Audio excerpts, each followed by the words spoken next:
We're the BBC News at 7 o'clock. This is Jason Kay.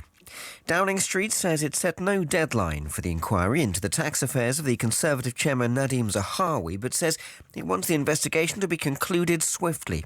Opposition parties are demanding Mr Zahawi's immediate resignation after it emerged that he'd paid a tax penalty as part of an overall settlement with Revenue and Customs while he was Chancellor.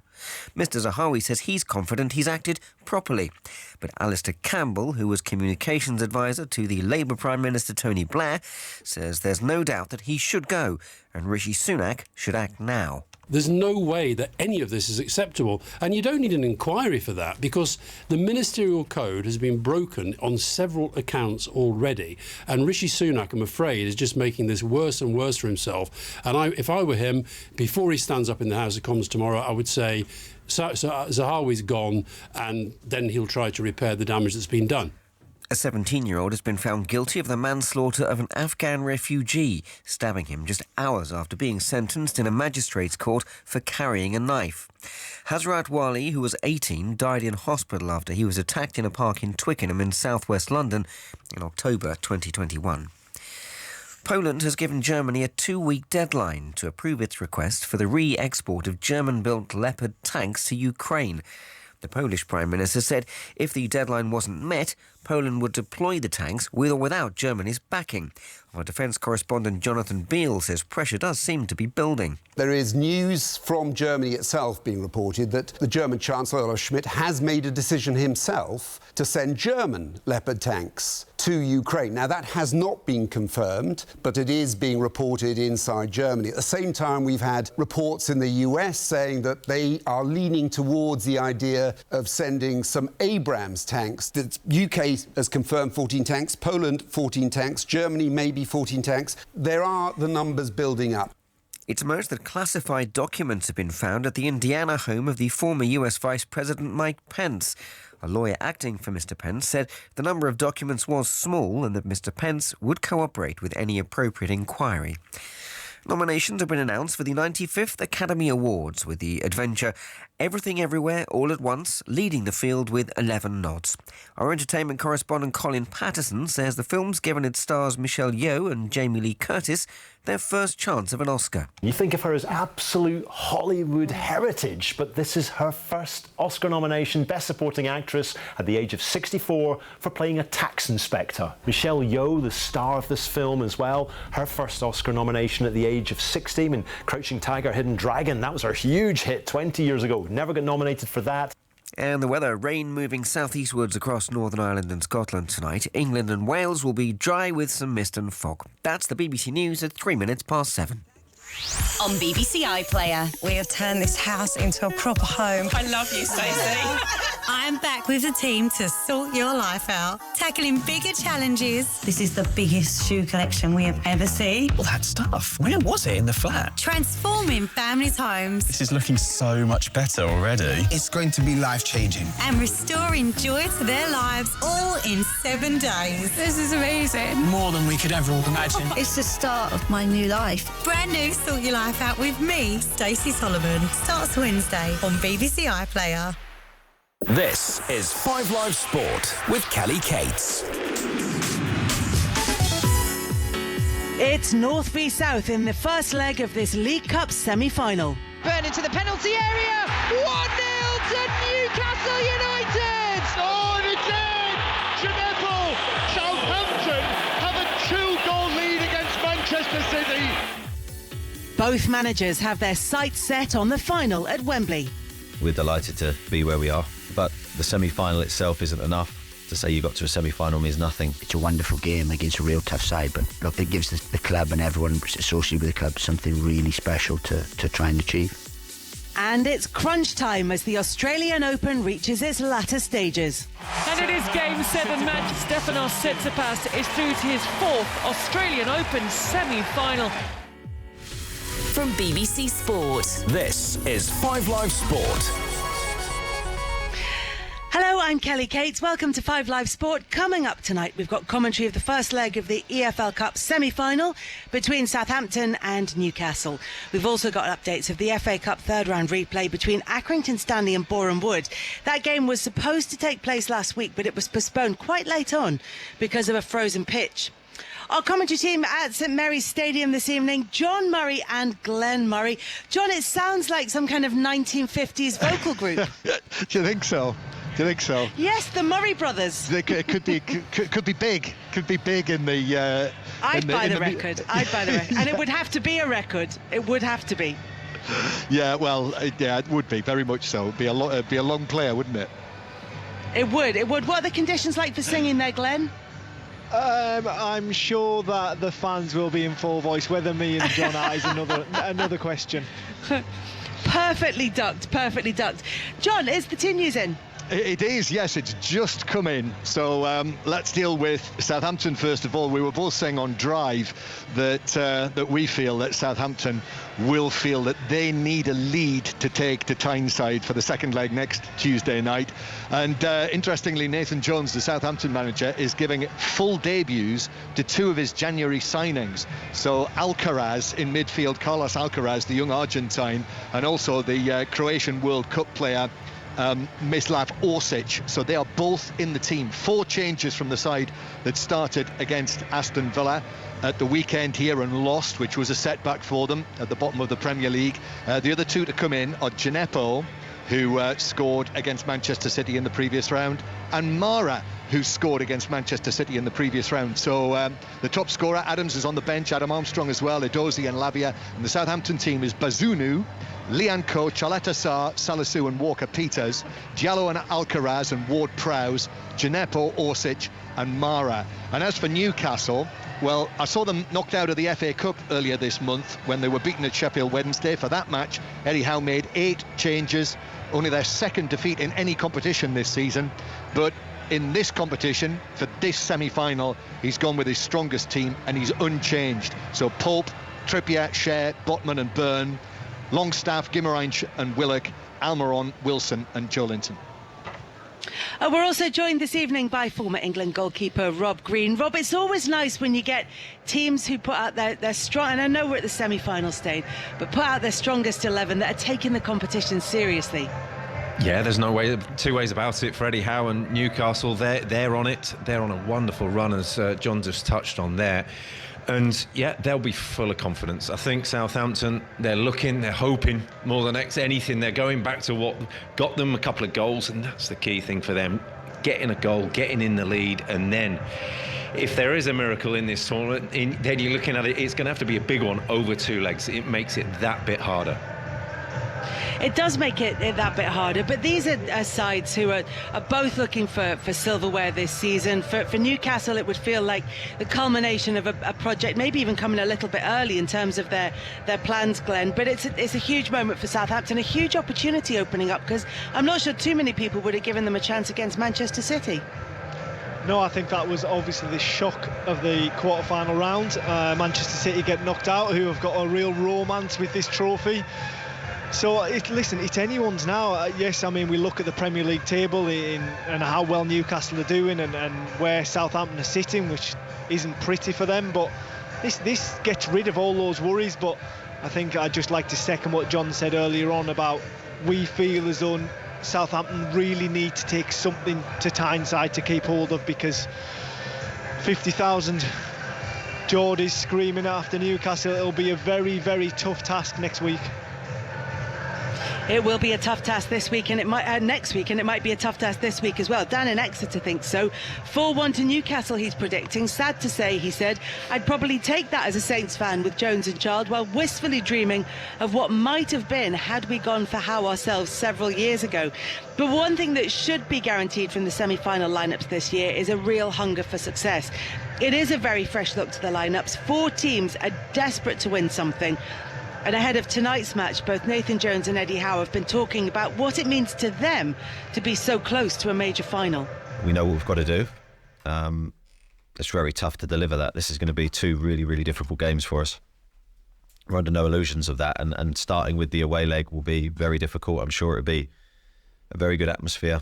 It's always a tough place to play, but we look forward to the challenge, and we're trying to embrace the pressure that we face and try and get the players to enjoy what's ahead. We're delighted to be where we are, but the semi-final itself isn't enough.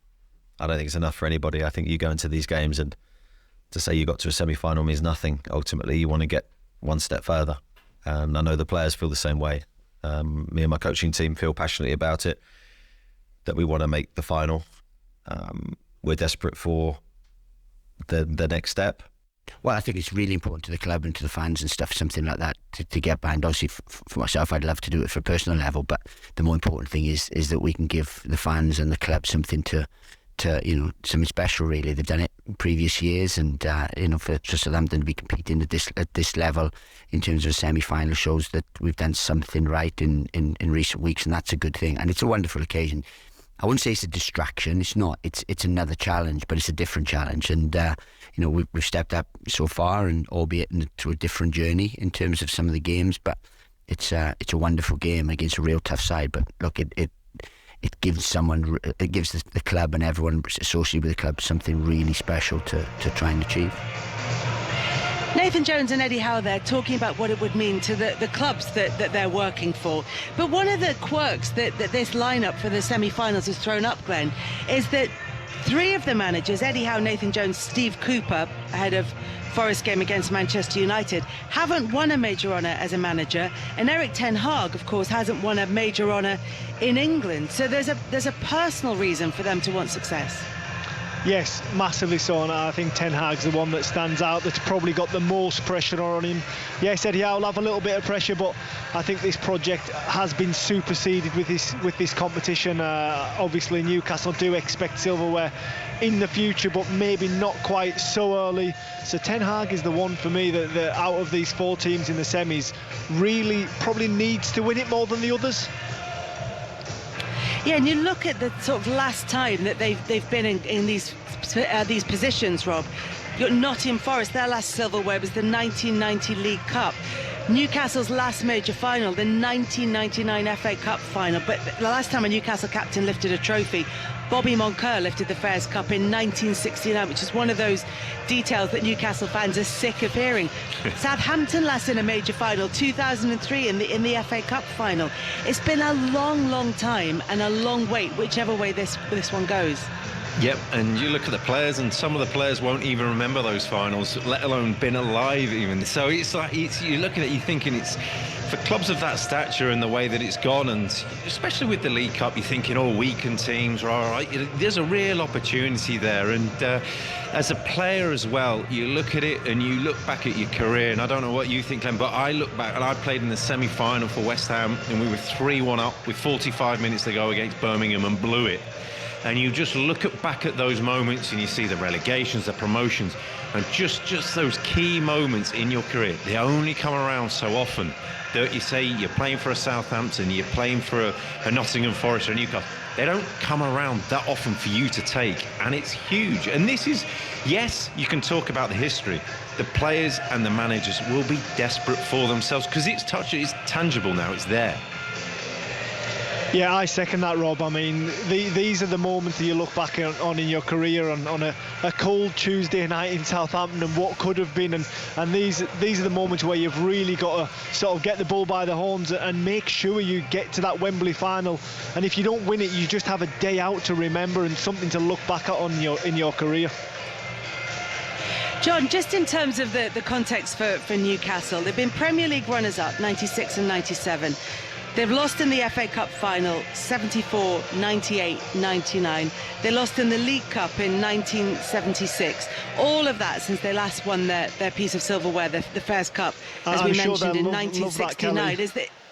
It all adds up to the fact they've got almost there. As Rob was saying, you get to a certain point and you start to sense that it's there. You get so close to it and don't quite get over the line. In terms of their history, it feels like there isn't another club who are more desperate to win a piece of silverware, or have been for so long. No, and I grew up in the northeast of England, and it is something that you are only too aware of. And if you go to St James's Park, you can't avoid it because all of the old pictures are all over the place. Jackie Milburn with the FA Cup.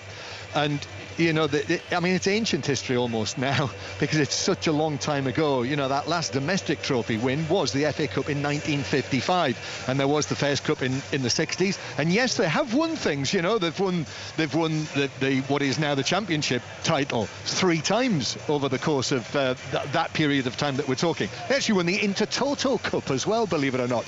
But if you're talking about the frontline top major senior honours, you know, it has been such a long time. And I think what the interesting aspect of this is that since the takeover last year, you know, there has been that feeling that it's coming, that this success is now coming, and that those trophy-winning times will return.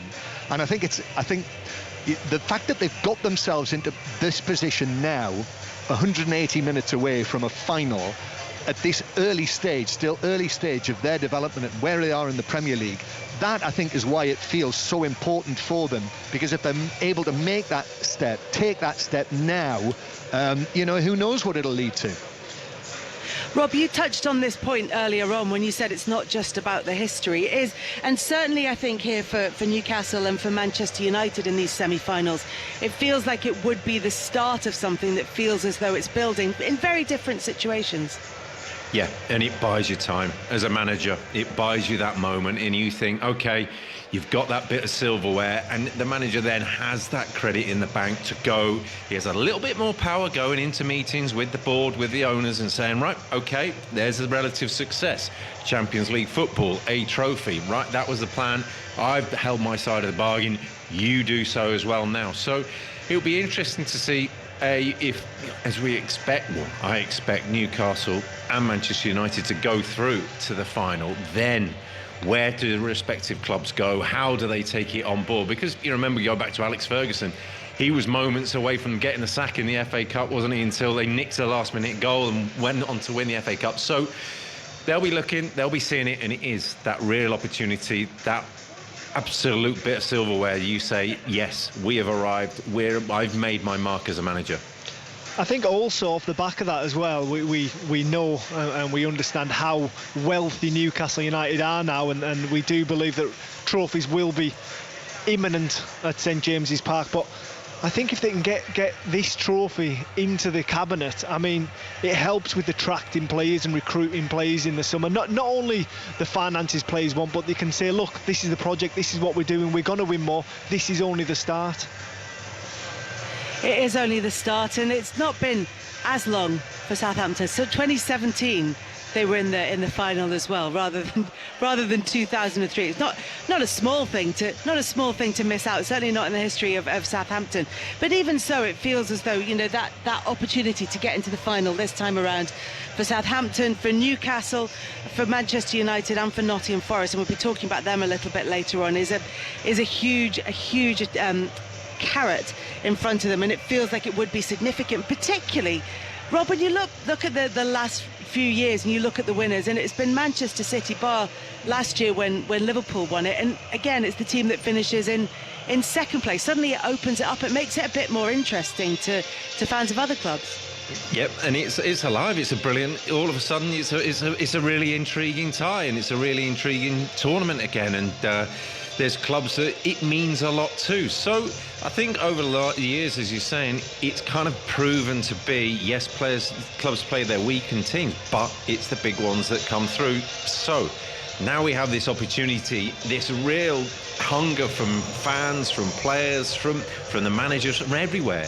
The energy is going to be there. You hope the spectacle's going to be there. You hope, for Southampton's sake, Nottingham Forest's sake, that they do take something into the second games, because they're going to be big asks. And we will talk more about Newcastle and Southampton a little bit closer to kick-off. We're going to switch our attention now to the FA Cup. Accrington's match against Boreham Wood kicks off at 7:45. Charlie Slater is at this one for us. Evening, Charlie. Yeah, evening, Kelly. Take two as we finally get this one on, rearranged from a frozen pitch a week ago. It's the fifth lowest ranked side left in the competition against the lowest. We all know what the prize is now, a home tie against Premier League Leeds United, live on BBC One on Saturday lunch. That in itself worth a couple $100,000, but with all that goes with it, it could mean season-changing money for both of these clubs, and they love a good cup run. 40 places between them.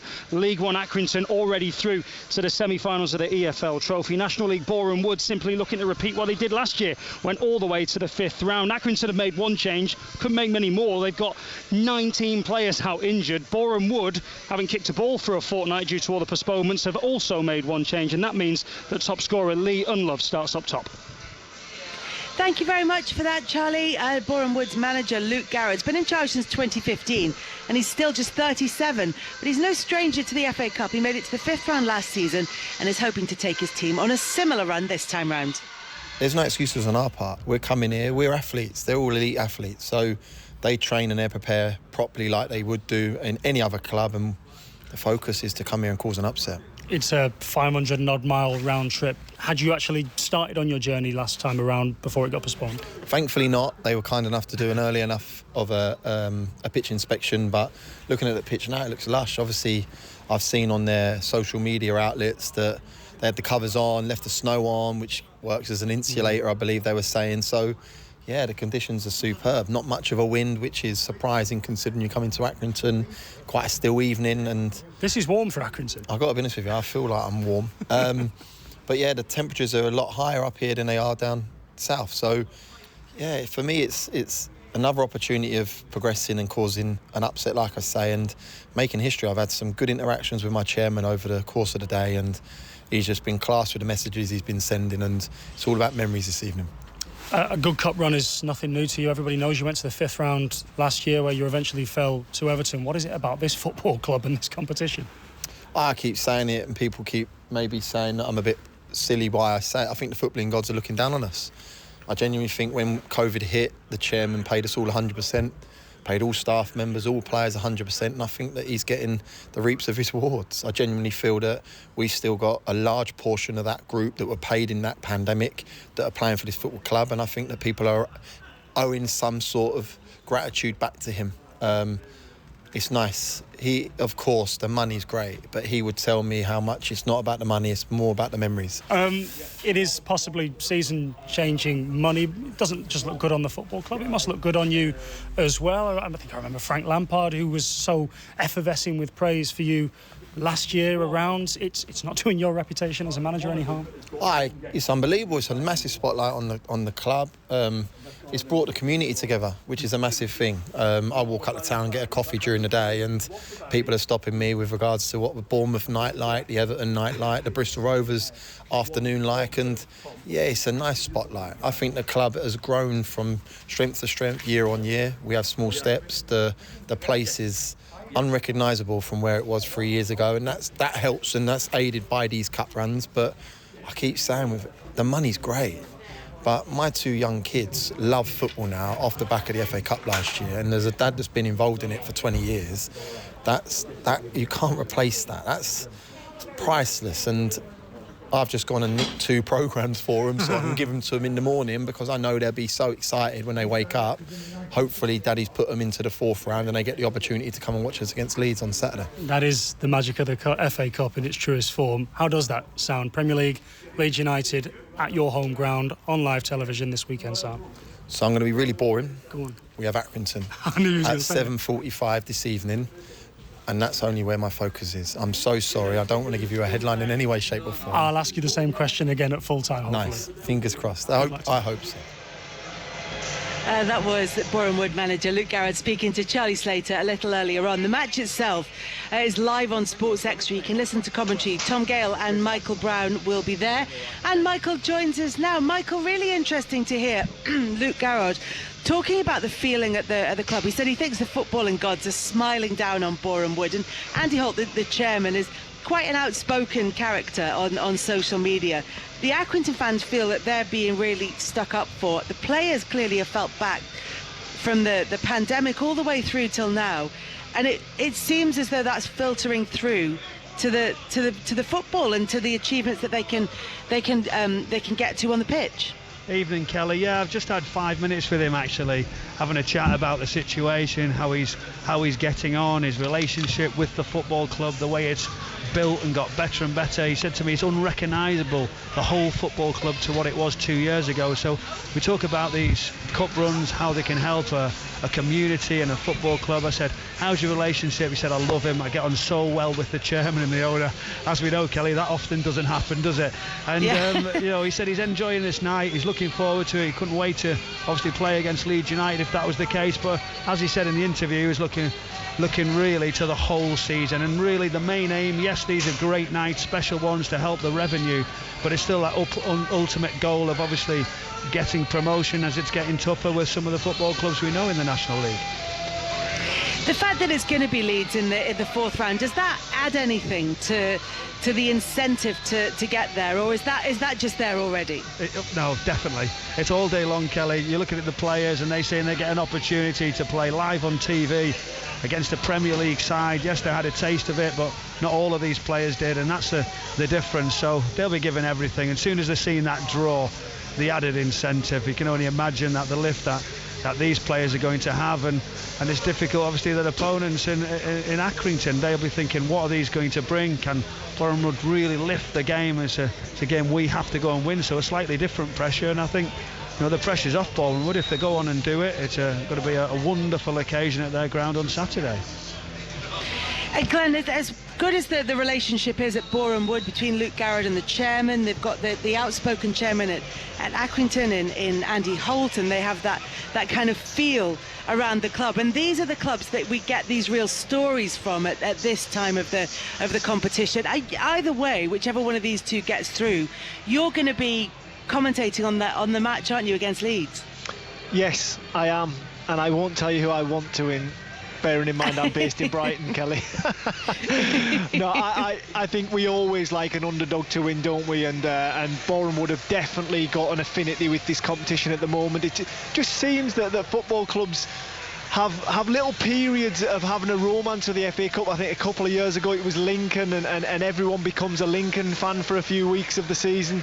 But definitely it's an amazing chance to play a Premier League team at home, and that goal for either side, whether it be Bournemouth or whether it be Accrington Stanley, is massive, because I know, being a former Premier League player myself, when you go to these smaller clubs on an FA Cup weekend, I mean, it's a nightmare, because you're in a no-win situation. You win, you should. You get beat, then you're in all the papers. It's a nightmare scenario, and both lower league sides have they've got nothing to lose. When you look, Michael, at the two teams and the positions that they're in, there's 39 places between them. You've got Accrington 20th in League One, Bournemouth 12th in the fifth tier in the National League. On paper, as we always say going into these games, Accrington would be the favourites. What chance do you give Boreham Wood in this match? Well, definitely Accrington are the favourites. I actually said to the manager, did you learn a lot of Accrington when you played him in the first game? He said yes. He's watched every little bit of detail on them. He feels there's areas where he has half a chance. But yeah, Accrington, huge favourites. They've gone very, very strong tonight. I'm looking forward to seeing young Dan Martin in the middle of the pitch play. There's been a lot of good reports about him, Kelly. So it's a really fascinating game. And just going back to what Glenn said, Leeds United, I wonder which one they want when they're looking over the shoulder thinking, is it the National League, is it League One, which one's going to be easier, because they won't want that tie on Saturday morning. Brownie, after seeing the wood decor in the away dressing room at Accrington Stanley, I'd definitely go for Boreham Wood. Thank you very much for now to Michael Brown. He and Tom Gale will bring you commentary of Accrington against Boreham Wood. It kicks off at 7:45, and we'll have updates from Charlie Slater from the Wham Stadium throughout the evening. Elsewhere tonight, Frank Lampard was sacked as manager of Everton on Monday. Former Leeds boss Marcelo Bielsa has been very strongly linked with the job. Bielsa extremely popular, of course, at Leeds United. Rob Green is also with us. Rob, you played at Leeds, but you played with players who played under Bielsa. We all hear about his popularity and about his methods. Is it a fairly accurate representation that we get? Yes, and you're looking at the players, and they were a special group of players that he took over, and I think he knew that. And I think that he knew that what was key was that they would buy into his ethos, and it is a full-on ethos. You cannot eat, sleep, drink anything without his say-so. And you're looking at players who at Everton are halfway through a season, and with a new manager coming in, and this is being echoed by the players who have played under Bielsa at Leeds that I spoke to, they're saying, not now.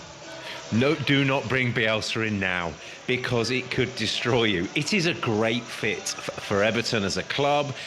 The history that they have, the recent history, the local underdog mentality, the way, the size of the club, the way it's been run, the way that they need the galvanising spirit that's been put to the club now, that needs something really to be brought together. He can bring that, just not now, because it can go very, very well, very, very, very, very quick over a long term, or it can go very, very wrong very quickly, and you need a quick fix right now. Glenn, when you look at Everton and you look at Marcelo Bielsa, as Rob said, there is a sort of natural affinity between them in terms of the profile, in terms of the personality, and that side of it all seems to match up very nicely. But when you look at the kind of football that Marcelo Bielsa plays and how much work goes into getting every single player on board with that, and how much of attention to detail he pays, could they do it quickly? Do they need a pre-season if they're going to bring in Bielsa? I tend to feel very much the same as Rob. I would worry bringing Bielsa in mid-season. It's a big if the players buy into his philosophy, and if they don't, you've got no time to put it right. Really difficult time for Everton. But for me, it might not be what the Everton fans want, but I mean, I've seen Dyche linked to it, and I personally just think it's about staying in the Premier League first and foremost. You're going into a new stadium. I mean, the last thing you need is to be in the Championship going into a beautiful new stadium. And Sean Dyche he's been down at the bottom of the league. He'll remain calm and collected. And he's also got a couple of players that have played under him in Tarkowski and O'Neill in that dressing room already, so they'll be able to spread his message. I think that makes more sense than bringing Bielsa in mid-season. John, it's a really interesting situation at Everton, because there is a question as to what kind of identity the owners want to see on the pitch when you look at the managers that they've already brought in. Martinez, Koeman, Allardyce, Silva, Ancelotti, Benitez, Lampard. They're all very different. I guess what they'll be wanting is some sort of unity character, won't they? Someone who's going to be able to, bring what are warring factions, really, at Goodison Park. Someone who's going to be able to have the touch that is needed to bring that all together. And, that's asking a great deal, isn't it? So you're going to need a really big personality and someone who's able to do that very, very quickly. And that underlines why it's so important not only to make the right choice, but to get it made as quickly as possible. And obviously they don't play for nearly a fortnight now, but it needs doing. It needs doing quickly. So there's a heck of a lot of pressure on them.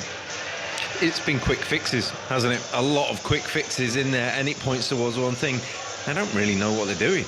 And you look at it and say, look, you can have the money, you can invest the money, which is brilliant. Just get the people in charge above that to make the decisions and get those decisions right, because it's not been right, has it? It's not been. The signings have been scattergun. The signings have been not cohesive to what the club have tried to do. They've gone through all this money that they've spent. Dominic Calvert-Lewin has been the one centre forward that they have had.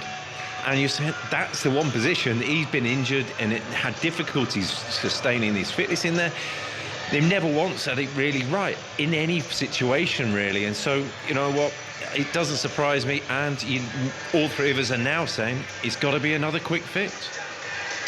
Yeah, I mean, I also, going back to my point on Sean Dyche, or a manager like that, he makes no bones about putting crosses into the box. And for me, Calvert-Lewin is one of the best headers in the Premier League. And if they can resurrect Calvert-Lewin's form, staying in the Premier League it'll be no problem at all. And will Bielsa get the best out of him? I'm not sure. You look at the playing squad as well, and Amadou Onana and Anthony Gordon missed training today, but the reports are that Anthony Gordon is in talks with Newcastle about a positive move, suggestions of a sort of £40 million transfer fee for him. Danjuma is a player who was supposed to be going from Villarreal to Everton, but reports today that he's now having talks with Tottenham. And the problem is, as much as the purse strings have been quite loose, Robert, at Everton, they have been willing to spend the money. the players either aren't going to be there, or they aren't going to be the right kind of player, or they're going to have too many players of the same type, or players are going to look and think, the club's in chaos, I'm going to go somewhere else. Absolutely, and it may well be the 24th of January, but it's still early in the window, isn't it? And you're thinking, I tell you what, I might just wait a couple of days and put the feelers out and see if someone else... And this is the problem when you're down the bottom, is attracting the players, and you just need those players to come in and do a job. And again, we're going on about the manager being a quick fix. These have been quick fixes as well. And so if you are a player of talent, you're saying, OK, I'm looking to get out. If you are a player of talent not at Everton, you're saying, maybe not. And that's just the facts of how it is. And it's a really difficult position to be in. They've got to sort it out quick because, you know, they need the players, they need the manager first, they need someone just to galvanise it for that short period of time. Rob, do you not think that the Everton squad's strong enough as it is to get out of the predicament they're in? I think it's strong enough. You look at the way that they've got beat on Saturday. It just looked like a team that's void of confidence. It's void of any form of any sort of form of cohesive plan or unit, and it was a performance of sacking material.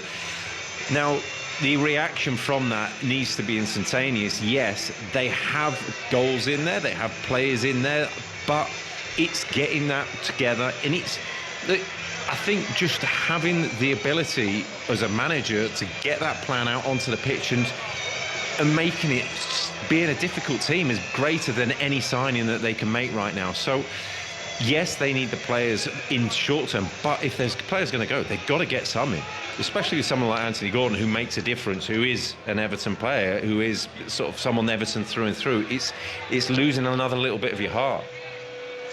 The other side of the question, Glenn, on Marcelo Bielsa, just to wrap up that side of things, is not how much Everton would want to have him at the club, but whether or not right now, at the moment, he would feel that it would be a good place for him to go. Maybe different again at the end of the season, but right at this particular moment, would it be a good move? From Marcelo Bielsa's point, yes, I think it would. And another chance in the Premier League. I mean, the last club he was connected to was Bournemouth, and Everton's a lot bigger than Bournemouth. I do think that from his point of view, he thinks that Everton would probably suit him, the type of people, the working class culture at the football club. But it just doesn't make sense to me halfway through a season when he's going to go in there and ask those players to run, and they haven't had the pre-season they need to be on his wavelength with the fitness level he needs for them to get out of the situation they're in. From what you've both been saying, it sounds as though this is going to be something to get them and keep them in the Premier League to the end of the season, and then start to make a plan from the summer. But we'll keep an eye on everything that's going on in terms of that new managerial appointment at Everton.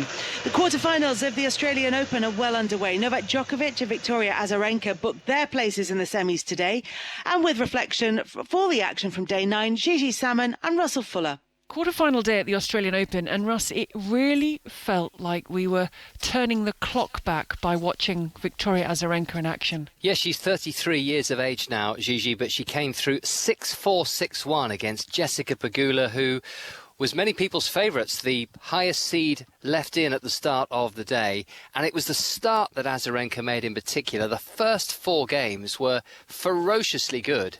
But it is such a wonderful story. She came close to adding to her 2 Australian Open titles from the early part of her career when she made that run to the US Open final in 2020. But as I said, 33 now.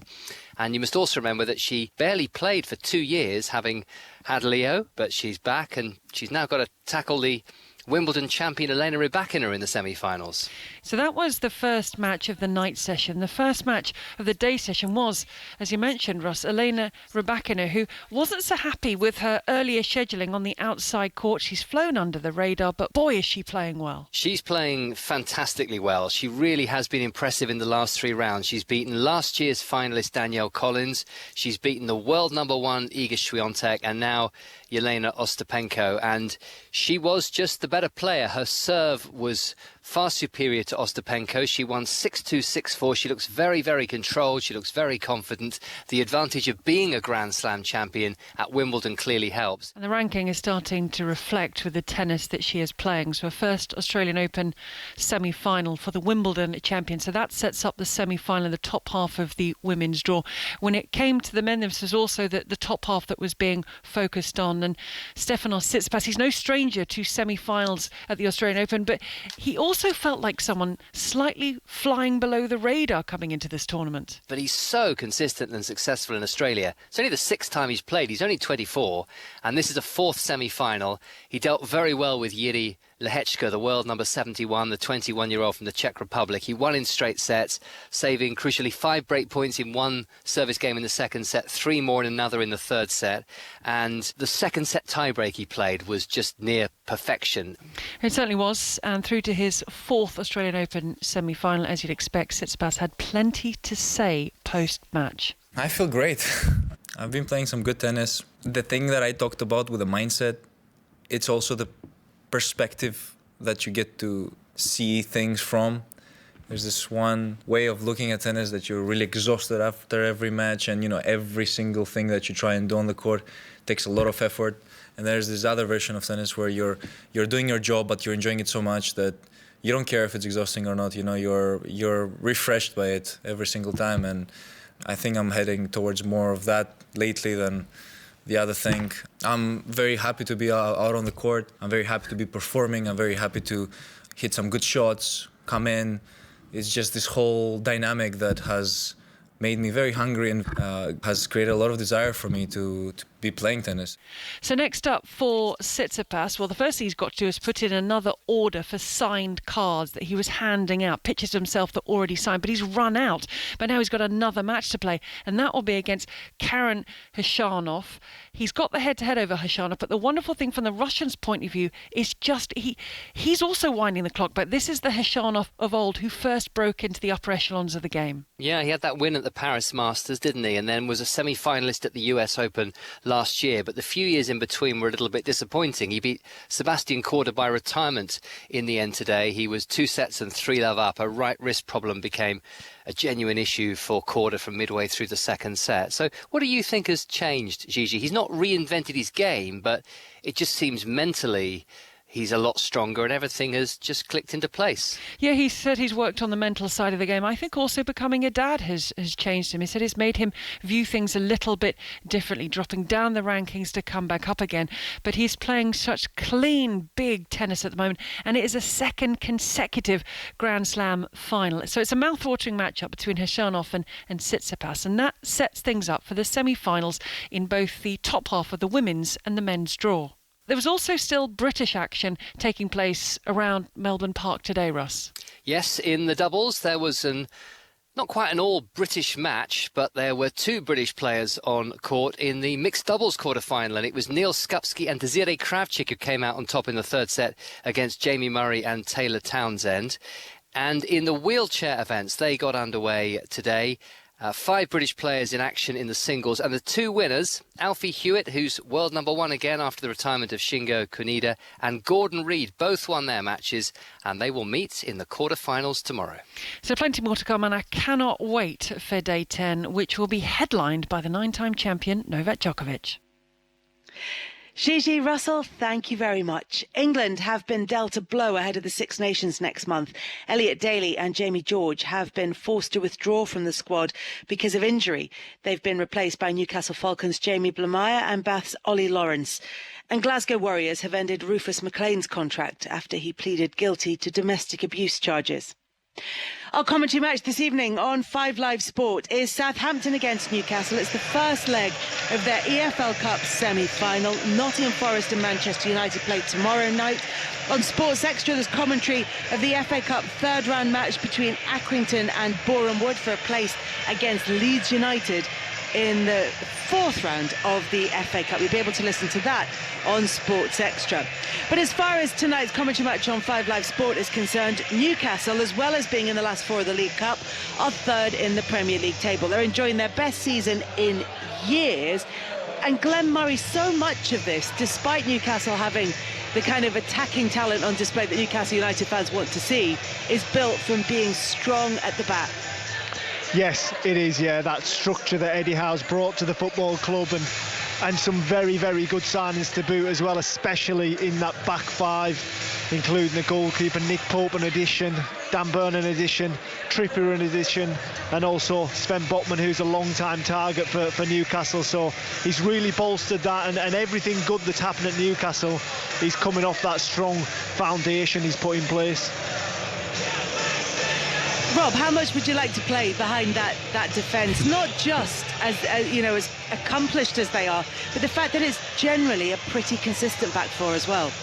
Yeah, it's brilliant, isn't it? And you can talk about the understandings and how you get to know each other, and everybody pretty much knows that. I was really impressed at the weekend in against Crystal Palace that it's just not the back four. They have the understanding that they go as well. They can create the overloads from centre half as well. Botman did it a couple of times down the left-hand side, and you realise that it's just more than just that back line. But when you're in goal behind it, you just build that confidence up, and you can focus more on your own game because the steadiness is in front of you, that you realise that I know where the players are going to be. I know where they're going to be on the pitch. I don't need to tell them so much. Therefore, you can build confidence in your own game that you don't have to try and start second-guessing people, and that, for a goalkeeper, is priceless. It's interesting because often when we talk about goalkeepers, those of us who don't know the position say, you know, well, the goalkeeper's really shown his focus, and it must be really hard to keep focus when they're not involved in the match so much. But what you're saying is, and it happened against Palace at the weekend as well, is that Nick Pope is able just to focus purely on what he's going to do next. Absolutely, and wow, didn't he just? Yeah, it's a wonderful save, and if they'd have walked off that pitch losing 1-0, they're thinking, how on earth has that happened? The chances we've had, and we've given them one. But he managed to turn around and make that save, and you're looking at the details and looking at staying switched on and things like that, and you don't stay switched on for 90 minutes or else you'll end up in a crumpled mess on the floor, sort of shattered. So you wait until certain moments in the game, and you switch back on again. And I used to shout at a defender who was marking the centre forward, and he knew he was marking the centre forward, but it was a turn for me to say, right, okay, let's be back on, let's get back on. And I watched Nick Pope make that save, and it's just the small movements. And I watch goalkeepers, and if they're making tiny small adjustments, that when you lose your concentration, you make big movements. My big movement was my legs would go wide and I'd get lazy. So I was always, and you try not to visualise it too much, but I tell myself to switch my groins on, which keep my legs tight together. And you then say, right, I mean, okay. That's a handy expression for many occasions in life, I'd imagine. Tight groins, yeah. And you switch your groins on. But that would make small movements. And you watch Nick Pope in slow motion make that save, and you think, wow, what a reaction. And it's not. It's the small movements leading up to that make him allow him to have that reaction. So it's wonderful to watch, because you know as a keeper when you're playing in that back line, and it's something that is one key moment in the game. That's all I've got to do, is one key moment, but you've got to do it. And he did it, and he's been doing it for weeks now because they've been brilliant. Glenn, you played under Eddie Howe at Bournemouth, didn't you? And I was just thinking, when Rob was talking there about the small movements of Nick Pope that make it look spectacular at the end, is that kind of Eddie Howe's philosophy across the pitch, that it looks like a great defensive setup, but actually it's about small decisions that are made all the way through the team? Yeah, listen, it's not only the back five that have got that record, it takes help from those in front of them, but that is the structure that Eddie's put in place, and first and foremost to be hard to beat. Listen, I think he's done a fantastic job up at Tyneside. And we talk about him sort of being a manager, but he's also a very, very good coach. I mean, in the past, we've seen him bring a number of players from League One to the Premier League at Bournemouth and establish themselves at the top level. And I think we can see it here again at Newcastle with the likes of Joe Linton and Almerion. I mean, they've been at Newcastle quite a while now, but the improvement that they've made under Eddie Howe is exceptional. You said that you learned more from him than in any period of your career, on and off the pitch. What did you learn from him? Listen, that period of my career was not good, Kelly, and I just learned how to work hard. I think I maybe I got a little bit lazy down there. I was doing a lot of travelling at the time, and I think I took a lot away from Eddie and how he trained his players and how everyone should work very hard. I think before that I was a striker that Rob will know many of them that feel as though everyone else should probably do the work for you and create the chances, and you put the cherry on top. But from Eddie, I learned how to work hard. I learned how to play in more of a system, more of a structure. And it was a really tough time in my career, but when I look back, it was a very important time as well. Would you say that he gets overlooked tactically from where we see from the outside? It does not something that really gets touched on a lot, but watching him and how they play sometimes, you think, wow, there's something I never thought of seeing before. Oh no, he works probably not now because he hasn't got enough time, but when we were at Bournemouth he'd work all week tactically, and he would change his philosophy and just slight tweaks in his structure where he felt as though you could hurt the opposition week in, week out. So yeah, he's not just sort of a 4-4-2 let's be hard to beat that we might sound like we're saying at the moment. That isn't the case at all. He's always trying to hurt the opposition. I just think that probably at the moment Newcastle's defence is maybe outweighing their attacking options. So Newcastle's defence going to be tough for Southampton to get past this evening. And on Friday, we had former Southampton defender Jose Font on the Friday Football Social. This is what he had to say about the importance of cup competitions for his old club. I think it all started at the cup at Crystal Palace. Obviously, a win is a win. And then when they played City, and they had that performance that gave them a little bit more confidence, a little bit more belief. And above all, James Ward-Prowse showed up against Everton. It seems to me that he's the guy that, I don't want to say that he's the savior because, he can't play by himself, but this boy loves the club so much. I was watching the game where they lost against Nottingham Forest. And they were losing almost.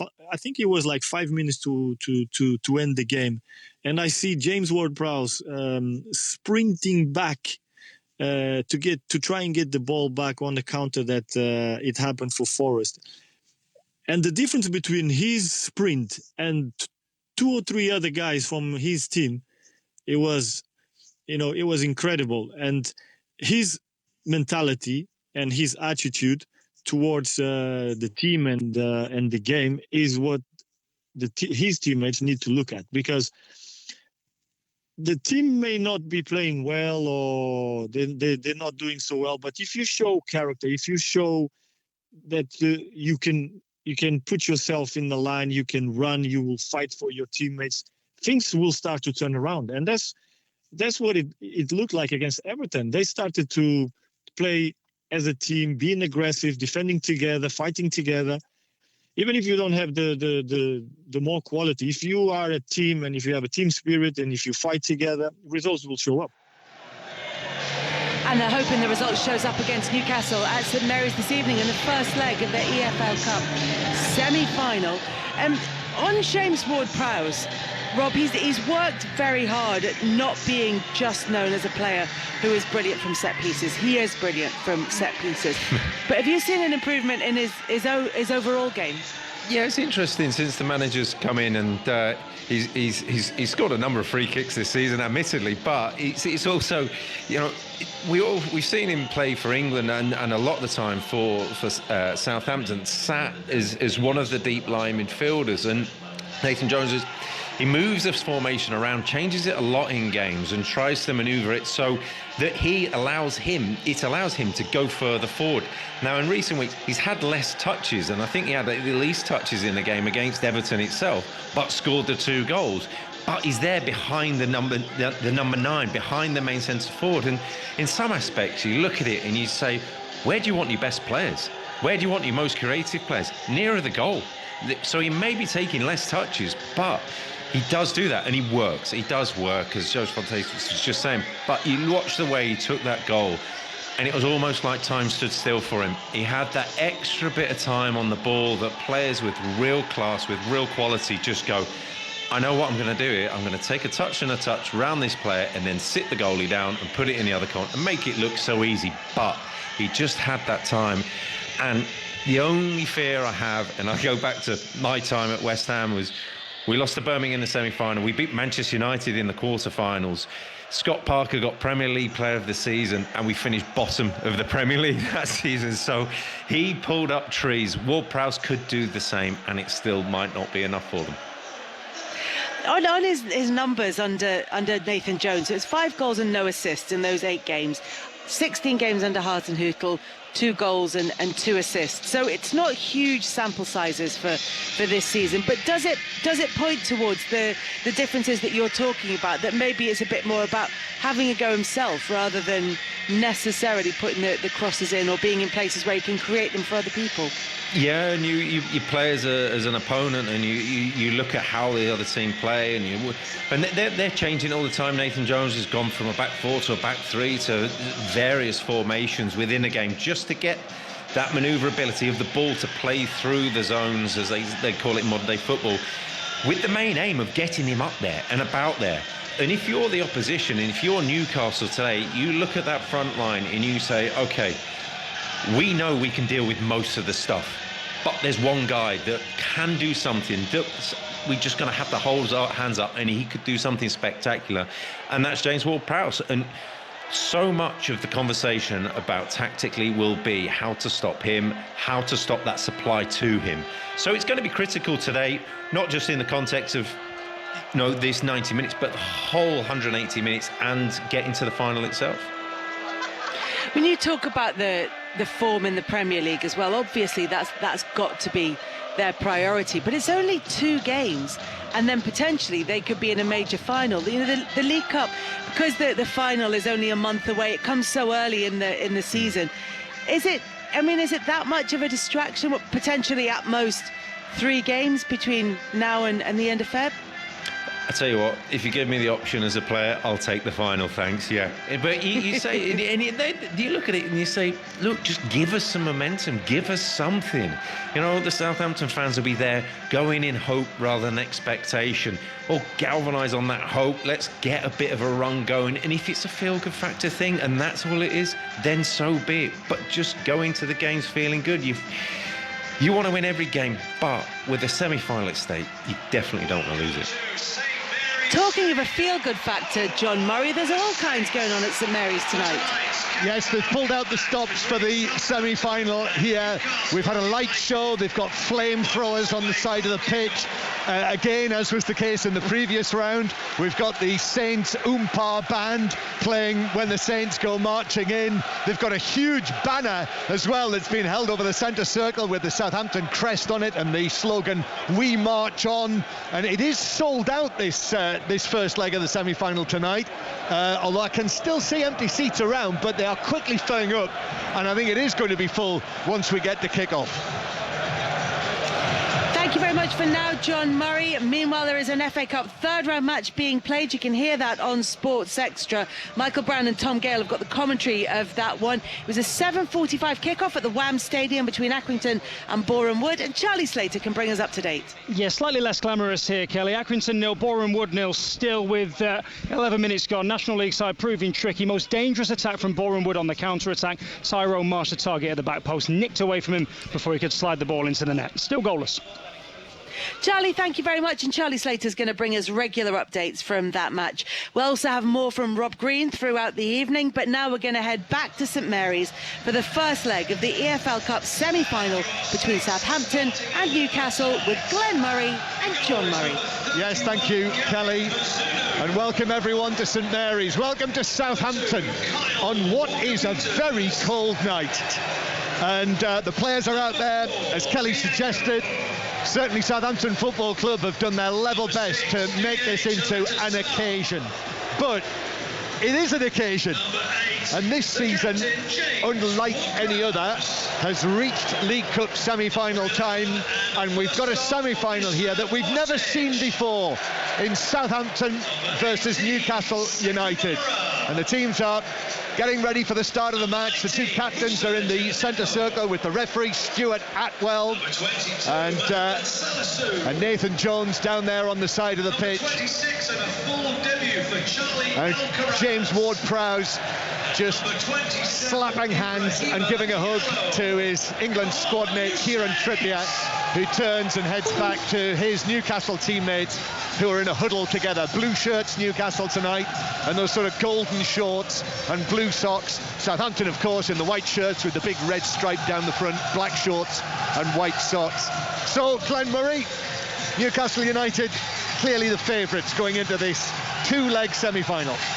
Yes, without doubt, Newcastle favourites here at St Mary's tonight, but I think from Eddie Howe's point of view, it's just about keeping a clean sheet and keeping this tie in reach and taking it back to St James's Park, where they've got a massive support behind them, almost a desperation up there on Tyneside, and it'll be a massive ask for Southampton to go up there and get something. From Nathan Jones' point of view, I really feel as though his Southampton side need to go up there with a win. Yeah, and big decisions for him tonight. Two of his January signings, Mislav Orsic and Carlos Alcaraz, Charlie Alcaraz as they call him.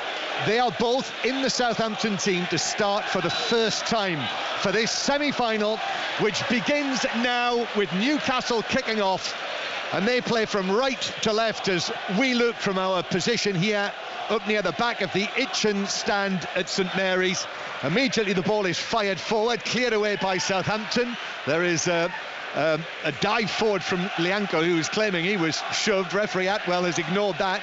Bruno Guimaraes drives the ball from the centre circle out towards the right-hand side to the Newcastle top scorer, the Paraguayan Almiron, who allows it to run out of play via that deflection for a throw into Newcastle halfway inside their own half. So yes, Alcaraz and Orsic both start for Southampton. Mara is back up front, so the Saints top scorer Shea Adams is on the bench for this one. So Mara, who scored the opening goal against Manchester City, the only goal that he scored for Southampton so far, he's up front. And Gineppo also comes in. Remember, he scored the second goal against Manchester City in the quarter-finals. So Southampton with Bazunu in goal, Lianco, Chaleta-Sarr, Salisu and Walker-Peters at the back, Diallo, Alcaraz and Ward-Prowse in the middle, Gineppo and Orsic in the wide positions, and Mara up front. And it is a free kick for Southampton that's fired away downfield, and the ball bounces out of play. Just having a look at the way that they've set up, Glenn, and I notice Walker-Peters actually on the right-hand side, Lianco and Chaleta-Sarr as the central defenders, and that must be Gineppo. No, Gineppo's on the right side. You never quite know with Nathan Jones. He's one of those breed of managers who... Salisu. Yeah, Salisu on the left-hand side. And now, here come Newcastle, breaking forward on the right-hand side. The ball is played to the left-hand side. Willock arriving on his left foot, but at pace, and he hit it high over the top of the bar, and that was real danger signs for Southampton there when Newcastle were allowed to break downfield and Southampton chasing vainly. Yes, they broke really quick, didn't they, Newcastle? Almirian found himself down the right-hand channel. As he cuts inside, it all opens up. A run from, I think, Guimaraes. He takes the defenders with him. It falls to Willock on his left foot about 20 yards from goal. The ball's bobbling a little bit, goes well into the stand, but a first sighter for Newcastle.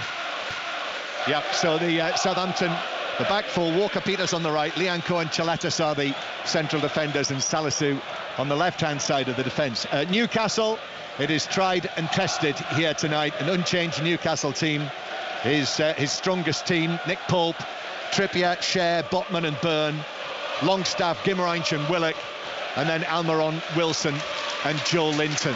And we talked about it with Rob Green before the start of the match, but just to underline this defensive solidity of this Newcastle team that has conceded 2 goals in their last 10 matches. And here now is Wilson on the edge of the penalty area. Wilson gives it to Joe Linton inside the penalty area, back onto his right foot, very congested, turns onto his left. Southampton players around him. Then the cross is chipped from Byrne to the back post, just headed away by Salisu. Mishit shot comes in, it's cleared to Guimaraes on the edge of the area. Guimaraes now to the right-hand side. The cross is right across the 6-yard box. No one could get a touch, and Southampton will clear. And worrying moments in the early stages of the semi-final for the home team, Southampton, Glenn Murray. Yes, very worrying. Newcastle with a number of touches in the opposition box. It finds its way to Sean Longstaff on the far side, and he puts a tantalising cross right about 4 or 5 yards from Bazunu's touch goal line, and it rolls right across. No Newcastle player makes that run to just tap it into the empty net. So it's Southampton 0, Newcastle United 0 in this Carabao Cup semi-final first leg. As I say, very, very cold night. Here's Mara through the middle for Southampton, turns away from Cher. Thought he might have been caught there. Trippier came in with a challenge, and then it's out of play for a throw-in on the far side for Newcastle. I think we've got to mention that touch there from Mara. What a superb take it was. It was just off the ground. He swiveled on it, beautiful turn, nearly got away. Just got caught, like you said there, John. I thought it could have been a free kick as well. Yep, so did many other supporters on the far side. Sold out tonight, that's what I was told. And actually, I can see the odd red seat available around the ground, but it is pretty much full. I mean, there were nearly 10,000 empty seats for the previous round when they knocked out Manchester City and produced a real performance that night. And there's a problem for, is that Cher who is down? Fabian Cher. Yeah, he's holding his knee. There was a throw-in from Trippier, and he was caught, wasn't he, by Mara, who came in, controlled the ball, bounced away from him. Mara came in, and actually he's kicked the back of Mara. Yes, Mara just dangling a leg in like strikers do as the defender's clearing it, and Shah just kicks against him and seems to have come off worse. He's on the floor clutching, I think it's his right knee, and he looks quite uncomfortable, the Newcastle centre-back. Yeah, well, we talked about this settled Newcastle defence, and clearly it will be a setback. 5 minutes played if Cher has a problem. So the medical men are on. I say it's a cold, very cold night. In fact, I might even stick my neck out and say it's the coldest that I've been this season. Well, that's some shout, that, it John. is. And so there are lots of games off tonight, as you probably know. I hope if you were listening to us, I hope you weren't caught out by some of the postponements because of the frozen pitches, but we've got a number of goals that have gone in. And in League One, it is Bolton 1, Forest Green 0. In League Two, Carlisle 1, Hartlepool 0. It is Ipswich now leading Morecambe by 2 goals to 0. And in the Scottish Cup, Elgin 0, Drumchapel United 1 is the latest score. Now, Cher is still receiving treatment. He's back on his feet. Newcastle are getting Jamal Lascelles ready, just in case. Yes, as Mara comes across that, I don't think he means anything by it. I think as Cher goes to clear the ball, it just opens his knee up slightly.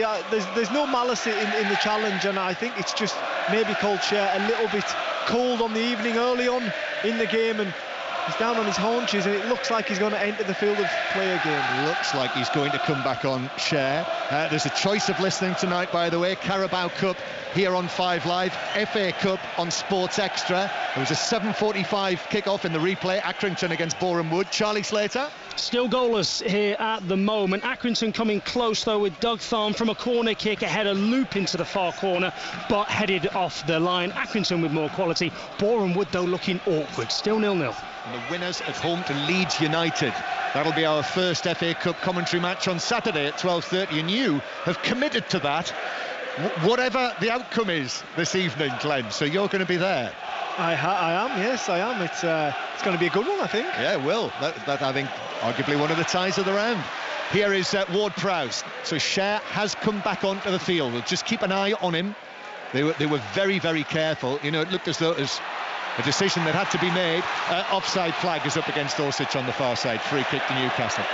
One thing I will say very early in the knock-ins of this game is the pitch looks lively, doesn't it, John? I don't know whether there's a little bit of hardness to it because of the temperature, but it's just the ball's not settling very well, and neither team can get a real rhythm to their passing.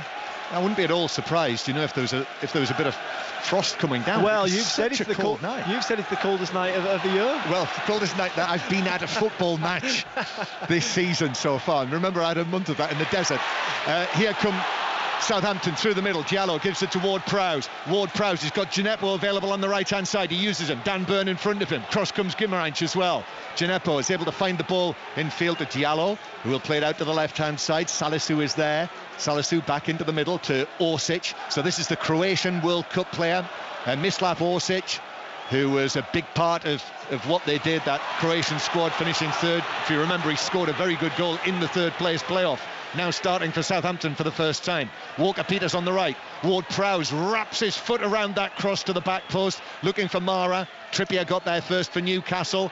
It's near the corner of the box. Almiron's done well there, has shielded it. Ball played forward from Longstaff, couldn't find Willock, and Walker-Peters has come across, and Southampton have got it back inside their own half. So Southampton 0, Newcastle United 0. The first of 2 nights of Carabao Cup semi-final commentary here on 5 Live. Tomorrow night, if you're listening at this time, you'll be listening to Ian Dennis and Clinton Morrison, who will be at the City Ground, Nottingham, for Nottingham Forest against Manchester United. I wonder what the chances are of it being a Southampton-Nottingham Forest League Cup final. Certainly the expectation seems to be it'll be the 2 Uniteds in the final, but things very often don't work out as you think. Yes, you're right about that, John, but quite a fragile start by Southampton, but they're starting to settle into the game a little bit now, aren't they? Yeah, they are, and Joe Linton keeps the ball in just down in front of us, in front of Nathan Jones, the Southampton manager. It's his 10th match tonight in all competitions, Nathan Jones, and it's a semi-final as the ball is fired forward, but it bounces away off Almiron, and now Southampton break forward. Ward-Prowse looks to the pass to the left-hand side, finds Orsic approaching the penalty area, but Longstaff has dispossessed him, just came across in front of him and swept the ball off his toe and returned it to Nick Pope. Nick Pope, the Newcastle goalkeeper, who has kept 9 consecutive clean sheets in his last 9 appearances. The last goal that he conceded was here in November, when Newcastle were last year, less than 3 months ago. Newcastle won handsomely, if you remember, shortly before the World Cup, won 4-1, but Romain Perrault scored near the end of that match. That was the last one in a competitive setting that Nick Pope conceded. It is a remarkable club record run for a Newcastle United goalkeeper that he is on. I wonder if he, as he was approaching the game tonight, if he actually thought about that. The last goal I let in was here. Well, he'll need a good memory as the ball is played out by Pope. He'll remember it. Share through the middle. Wilson tried to bring that down. I think he did get a little touch to it, but it carried it through to Southampton's young goalkeeper, Bazunu, who was able to come out and gather the ball on the edge of the penalty area. It's been a real test for the young goalkeeper this season, team at the bottom of the Premier League. And actually, the clean sheet that he kept against Manchester City in the quarter-final, that was the first clean sheet he's kept, the only clean sheet he's kept as a Southampton goalkeeper here at St Mary's. I'm sure he remembers that one. I bet he does. Ball's played out by Pope from the back. Newcastle, 3,000 fans here, 3,200 it is. Yeah, long way from home on a Tuesday night, many of them, as the ball is played forward by Guimarães down the left for Willock. Willock into the full-back position, goes for the early cross. Wilson in the middle, chests it down, hooks it forward, but it is cleared away by Salisu, who was able to get to that bouncing ball first. Now it's in the D on the edge of the Southampton box. Almiron turns, gives it to the right-hand side. Now challenge came in from Salisu there, and I'm wondering whether he caught... It was Sean Longstaff who was bursting into the box, and I wonder whether he was caught there. Newcastle players haven't made much of that. No, but Longstaff's down. He looks sore, doesn't he? Again, it's his knees holding, but Salisu lunges into the challenge. I think he gets all the ball. Like you say, there's nothing from the Newcastle players to suggest otherwise. There is VAR tonight in the semi-final. We should point out Andre Marina is at Stockley Park, so they will be looking at the pictures, and we are now seeing them. Yes, gets all the ball, Salisu, without doubt. He does get a little bit of Longstaff as well, but his toe end, yeah. That's a good challenge, but really good play by Newcastle down this left-hand side. Brilliant ball from Willock into Wilson, and he just can't get his control right because he just found himself in a yard of space at the back stick. We've got another coming together, centre field, Chaleta Sarr for Southampton, and Callum Wilson 10 yards inside the Southampton half. That is given as a foul to Newcastle. In League One, Wycombe have taken the lead against Oxford United. Wycombe 1, Oxford 0. And in the Scottish Cup, an equaliser for Elgin. Elgin 1, Drumchapel United 1. The latest there after the dramatic events in the Scottish Cup last night.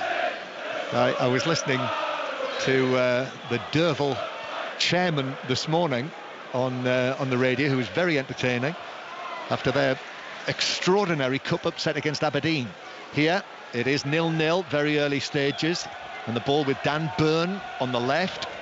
Willock angles a ball high towards the edge of the box, which is headed away by Mara, who is back there inside his own penalty area, and then a foul in centre field on Diallo, and a free kick to Southampton. 0-0, Glenn Murray.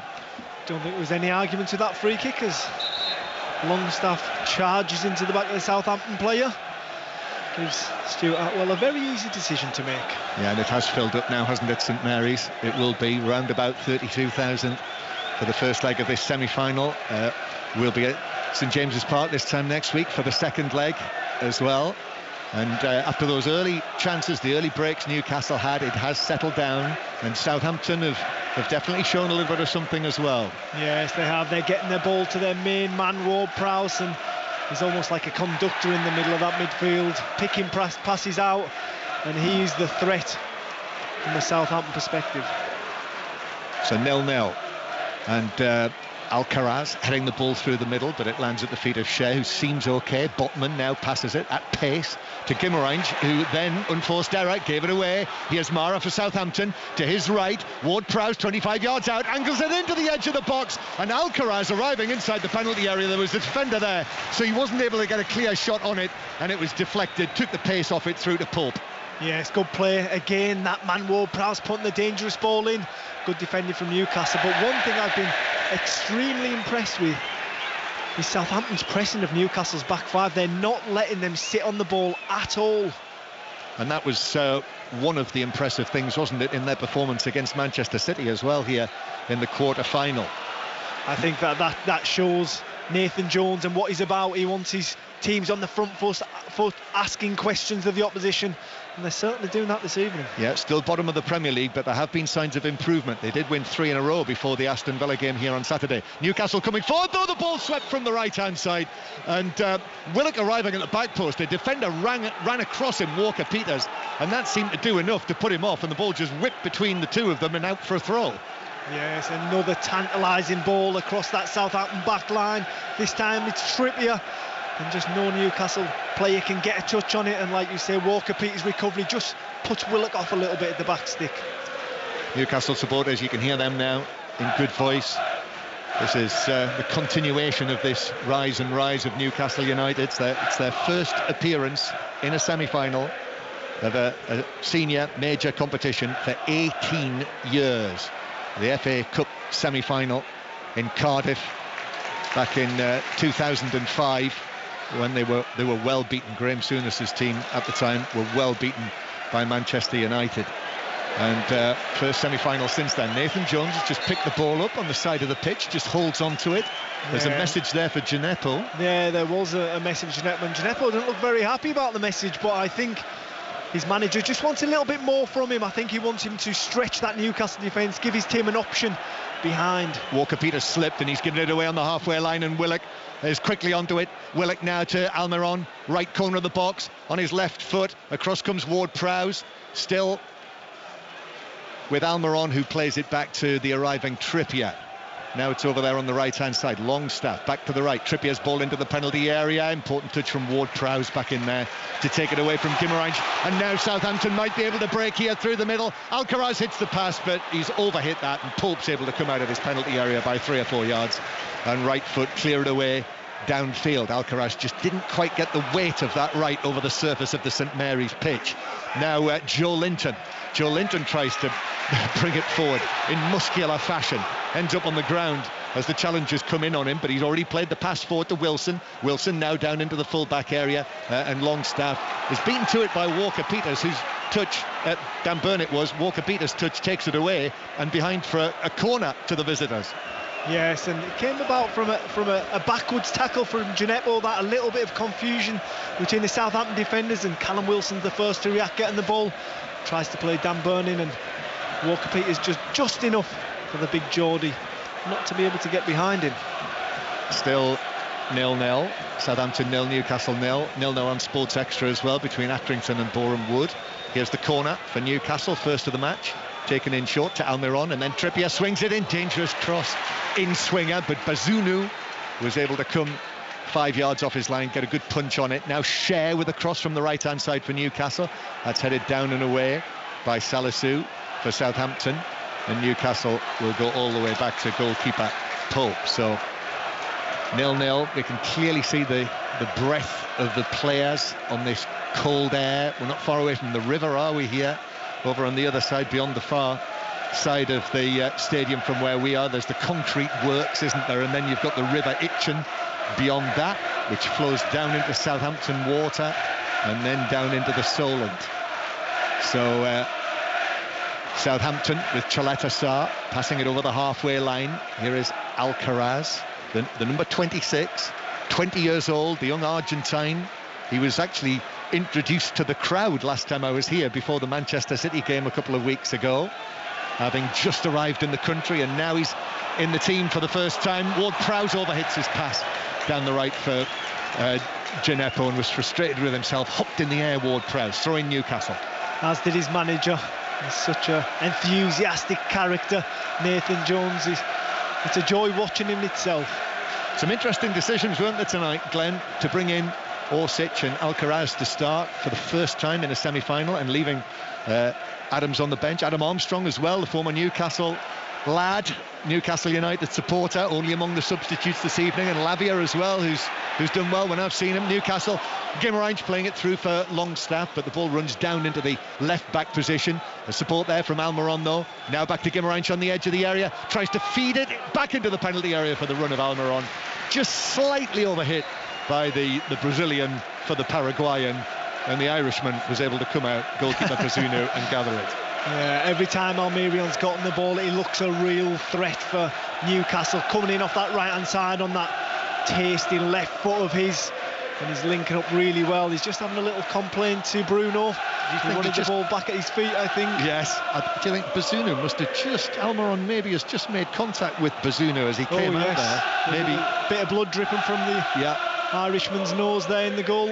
Yeah, so we've got a little stoppage again while Bazunu is looked at, and they clear that up. Might actually have been his own man who... Salisu was in there as well. Chaleta Sarr was in there, and in fact I think he's bumped his nose into the shin of Almiron. Yes, I think it was more Bazunu's momentum that took him into Almiron. It was nothing from the Paraguayan. He was chasing a little bit of a dead ball and he'd give up on it. Bazunu comes sliding out, collects the ball, takes out Almiron, and just gets a tasty little bloodied nose for that. Yep, so they'll have to sort that out. Southampton 0, Newcastle United 0. Newcastle fans in great voice. I think there might be one or two who have gone shirtless in there tonight. I thought I did see one, but have you spotted one? I've seen one down the front there in a black and white scarf and a black and white bobble hat. Yeah. Where's Wally? Geordie, where's Wally? I knew there would be at least one. That's Glenn Murray, who scored goals for Brighton and Bournemouth and Crystal Palace in the Premier League. I see Alan Shearer is here tonight as well. Of course he is, having played for both of these clubs. And as Bazunu gets to his feet now, I meant to ask you this off air, but I'll ask it on air instead. What was your best in this competition in the League Cup? Can you remember the furthest you went? Yes, it was, like Rob earlier on the show, it was a semi-final. It was a semi-final. Against Cardiff City. Probably the worst semi-final ever. I think both games were 0-0. So that must be why I don't remember. Or maybe 1-1. Yeah, maybe 1-1 the second leg. I can't quite remember. It was Crystal Palace versus Cardiff City. Yes. And Liverpool went on to win it. That's right. Southampton 0, Newcastle United 0, and the ball bouncing out of play, and Bazunu's been sorted out and cleaned up, and he's able to continue quite comfortably. So we've had a couple of stoppages. Cher, who seems to be okay after that early worry for Newcastle. They don't want to lose him. And likewise, Bazunu. It's now Carlisle 2, Hartlepool 1, so a goal back for Hartlepool. Bolton are down to 10 men in that match, and Wickham lead Oxford by 2-0. And Newcastle playing it forward from the halfway line. Diallo steps in, gives it to Orsic on the left-hand side, chests it down. In comes the challenge from Almiron, and then Cher is able to whack it away downfield. Looking forward to seeing what Orsic is going to bring to Southampton. He could be very, very important for what Nathan Jones and Southampton aim to do in the remainder of this season. Yes, reach a cup final, but more importantly, really, staying in the Premier League after 10 years in the top flight. And Orsic, who has got a very decent goal-scoring record. I mean, he is actually 30 years old. He is very well travelled. He's played all over the world. But Dinamo Zagreb has an excellent goal-scoring record, and if you remember, has scored, well, plenty of goals against English clubs in the European competitions, including a hat-trick against Tottenham, famously. Here's Byrne on the left-hand side. Byrne in field to Willock, and Willock looking for Bruno Guimarães behind him. Newcastle dominating the possession, but Southampton are certainly very much in this as the ball is played forward. Almiron will play it back to the halfway line. to Botman, and then Dan Burn drops back, and Burn is challenged by Gineppo, but he's able to regain his feet and keep the ball and play the ball to the right-hand side. You will, of course, have been a teammate of Dan Burn's. Yes, I was. Good guy. He's done well, hasn't he? Very, very well. Yes, he's done exceptional, and I think the fans have really taken to him up there, being a fellow Geordie himself. Yes, as Willock comes forward, it's headed away, a diving header away by Leon Coe, who's diving back into his 6-yard box to get that away. He had to get that right, but he did. It bounces back down into the right back area, where Gineppo is hoping that it's going to bounce behind for a goal kick, and he is a little fortunate there. He took a bit of a chance. It bounced twice. He dummied to clear it twice. Willock was all over him, but with some relief, I think the ball did bounce over the dead ball line. Yes, he was waiting for the ball to bounce out. He gave a couple of swivels of the hip to let it go, and it just didn't seem to be going anywhere, and almost the Newcastle player got up and retrieved the ball. But as he walks away, the Gineppo, a couple of his teammates, substitutes, give him a pat on the back, Elyounoussi and Bednarak. Yeah, Bednarak is on the bench, having returned from Aston Villa. That'll be interesting if he comes on to see what sort of reception Bednarak gets, because when he went to Aston Villa, it wasn't particularly on the best of terms. I think he probably thought his days at Southampton were over, and now here he is back again. And I think there was a comment, wasn't there, about looking forward to going to a bigger club. But he played only 4 times for Aston Villa, and now he's back here. Well, sometimes the grass isn't always greener, as he's found out, and he'll be back here, and he'll be after proving these fans and getting their trust back, I imagine. A drop ball is given by the referee, which didn't go down terribly well for the home supporters. It's found its way back to Pope. Ipswich now leading Morecambe by 3-0. Excellent first half for Ipswich. Botman with the ball on the edge of his own box, turns and clears away under pressure from Mara to Willock.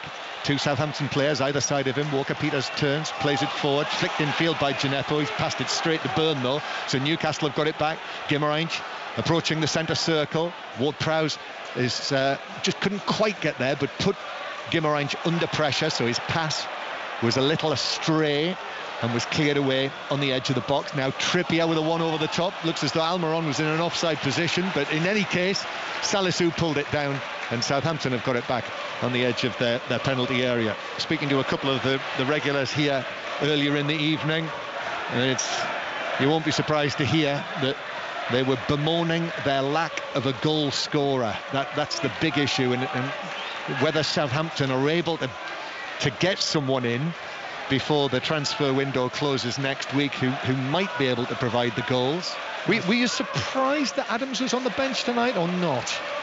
Yes, I was. I think he's a very good forward. I think we can expect a little bit more from him. He's got a good goal return so far this season, but going into a game like this, I thought they would have their top scorer on the field rather than on the bench, but he does give them a lot of firepower from the bench later on in this fixture if needed.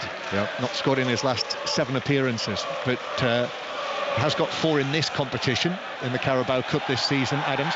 Now Botman against Gineppo. They were wrestling together, the two of them, and actually carried that on into the penalty area. Botman fell on top of Gineppo. And there were 1 or 2 shouts from the Southampton fans down there. I don't think it was likely to be given as a penalty. And now at the other end, Chaleta-Sarr's mistimed that challenge. Almiron just got there first, poked it away from him. It was out towards the right-hand side. Almiron getting there, using that speed. It's a yellow card for Chaleta-Sarr, and it is a free kick to Newcastle on the right. Yeah, Chaleta-Sarr, he was taking everything there, whether he took the ball or not. Unfortunate for the Southampton man. Almiron just gets a toe on it, nicks it away from it, and feels the full force of that challenge because it was quite nasty. He's yet to get up off the turf as well. Yeah, it was late, mistimed. He went for it, basically. Chaleta-Sarr. It was a judgment call. Almiron at pace, down the right wing, and Chaleta-Sarr just mistimed it and caught him. Clear foul and a clear yellow card as well for Stuart Atwell. Yes, no complaints with the yellow card. I think he felt as though his team were in danger, and if he let the Paraguayan slip past him, then he would have an option to shoot a goal or pull it back to a couple of arriving Newcastle teammates. And he thought he'd take it into his own hands and take everything. So another lengthy stoppage for an injury. This time Almiron, I think he's going to be okay. He's having his left leg flexed by the physio, and there is a bit of pain there, you can tell, because he's sitting on his backside there while the work is being done, and he threw back his head, and he must have shouted out because you could see a huge plume of breath come out of his mouth. And now he gets to his feet and hobbles away. He's going to be okay. Southampton 0, Newcastle 0. Almost half an hour played, and this free kick, Southampton, who have been susceptible, haven't they, this season? Yes, they have. But just watching Newcastle, they've been opting for the long ball on quite a number of occasions. But Southampton have got some quite big physical statures in the back four. Salisu, Shaletta, Lianco won't quite enjoy heading the ball. Portsmouth have taken the lead. That'll go down well here.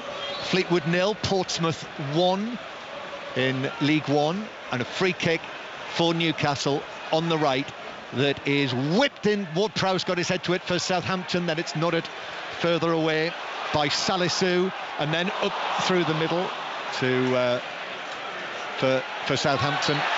But Newcastle able to deal with that against Orsic in the centre circle, and then Bruno Guimaraes has been fouled by Alcaraz, and it's a free kick to Newcastle. As that ball landed towards the centre of the field, Orsic had a header against Trippier. If he wins the header, the arriving Alcaraz was in one-on-one with Nick Pope, and he just couldn't get up higher than the Newcastle right back. Free kick though after Argentina on Brazil. Alcaraz on Guimaraes, taken square and then hit forward by Trippier to the edge of the Southampton box, cleared away, but only back to the blue and gold of Newcastle as it is tonight. Share with a cross from the right. It's landed with Joe Linton, left side of the penalty area, but he's forced out of the box. A little flick from him to Willock, and then the bleached blonde hair of Joe Linton to the bleached blonde hair of Bruno Guimaraes. His ball to the edge of the area is cleared away. Mara gets a touch on that, but Newcastle will have it back. And Mara has actually gone down. I think he got caught by a flailing arm from Bruno Guimaraes. The ball had long gone, actually, and Mara, down he went, clutching his face. One or two players just milling around there. He's okay, Mara, and it is a free kick to Southampton. Yes, I'm just seeing the replay now, and it was a flailing arm. Elbow. Yeah, it was an elbow right in his, caught him right square in the face.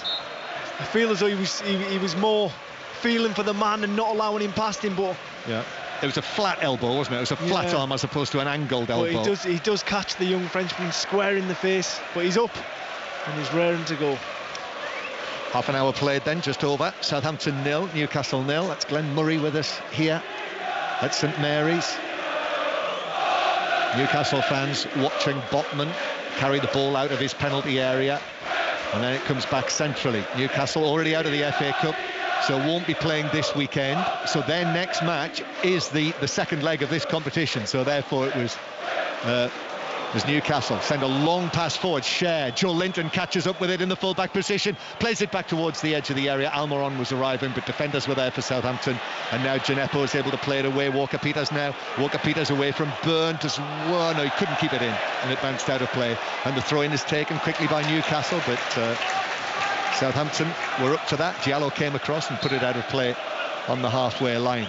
Yes, so Newcastle for Eddie Howe, simple decision really. There's no issue this weekend, so he's played an unchanged team tonight, and all being well, I suspect he'll do the same next week for the second leg as well. I imagine the only change that might be in his mind is to bring Isaac on. £64 million signing, scored the last goal for Newcastle. Southampton coming forward in the central third of the field.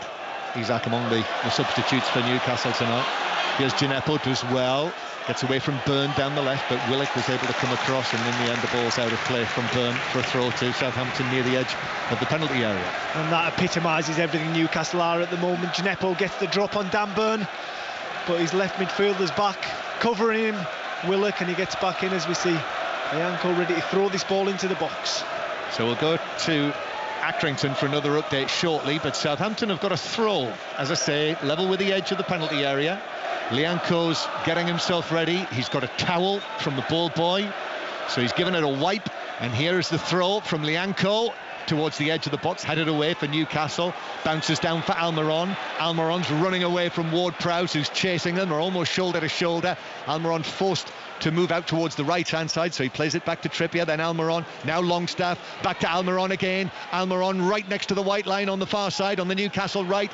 Trippier with the overlapping run. Here's the cross from Trippier to the back post. Willock got right underneath it, and the ball is ballooned away halfway up the Chapel stand to our left. Willock stares to the heavens because he knows that's another opportunity, his second of the evening. And Joe Linton does really well here, because as he sees the ball coming over, he just eases Lianco underneath it, knowing that his teammate's over on the back stick. It falls to Willock, and it's further away than the first. Yep, he's had 2 chances and he's absolutely hit them high over the top of the crossbar, so it is a goal kick. So 0-0 in the Carabao Cup. What's happening in the FA Cup?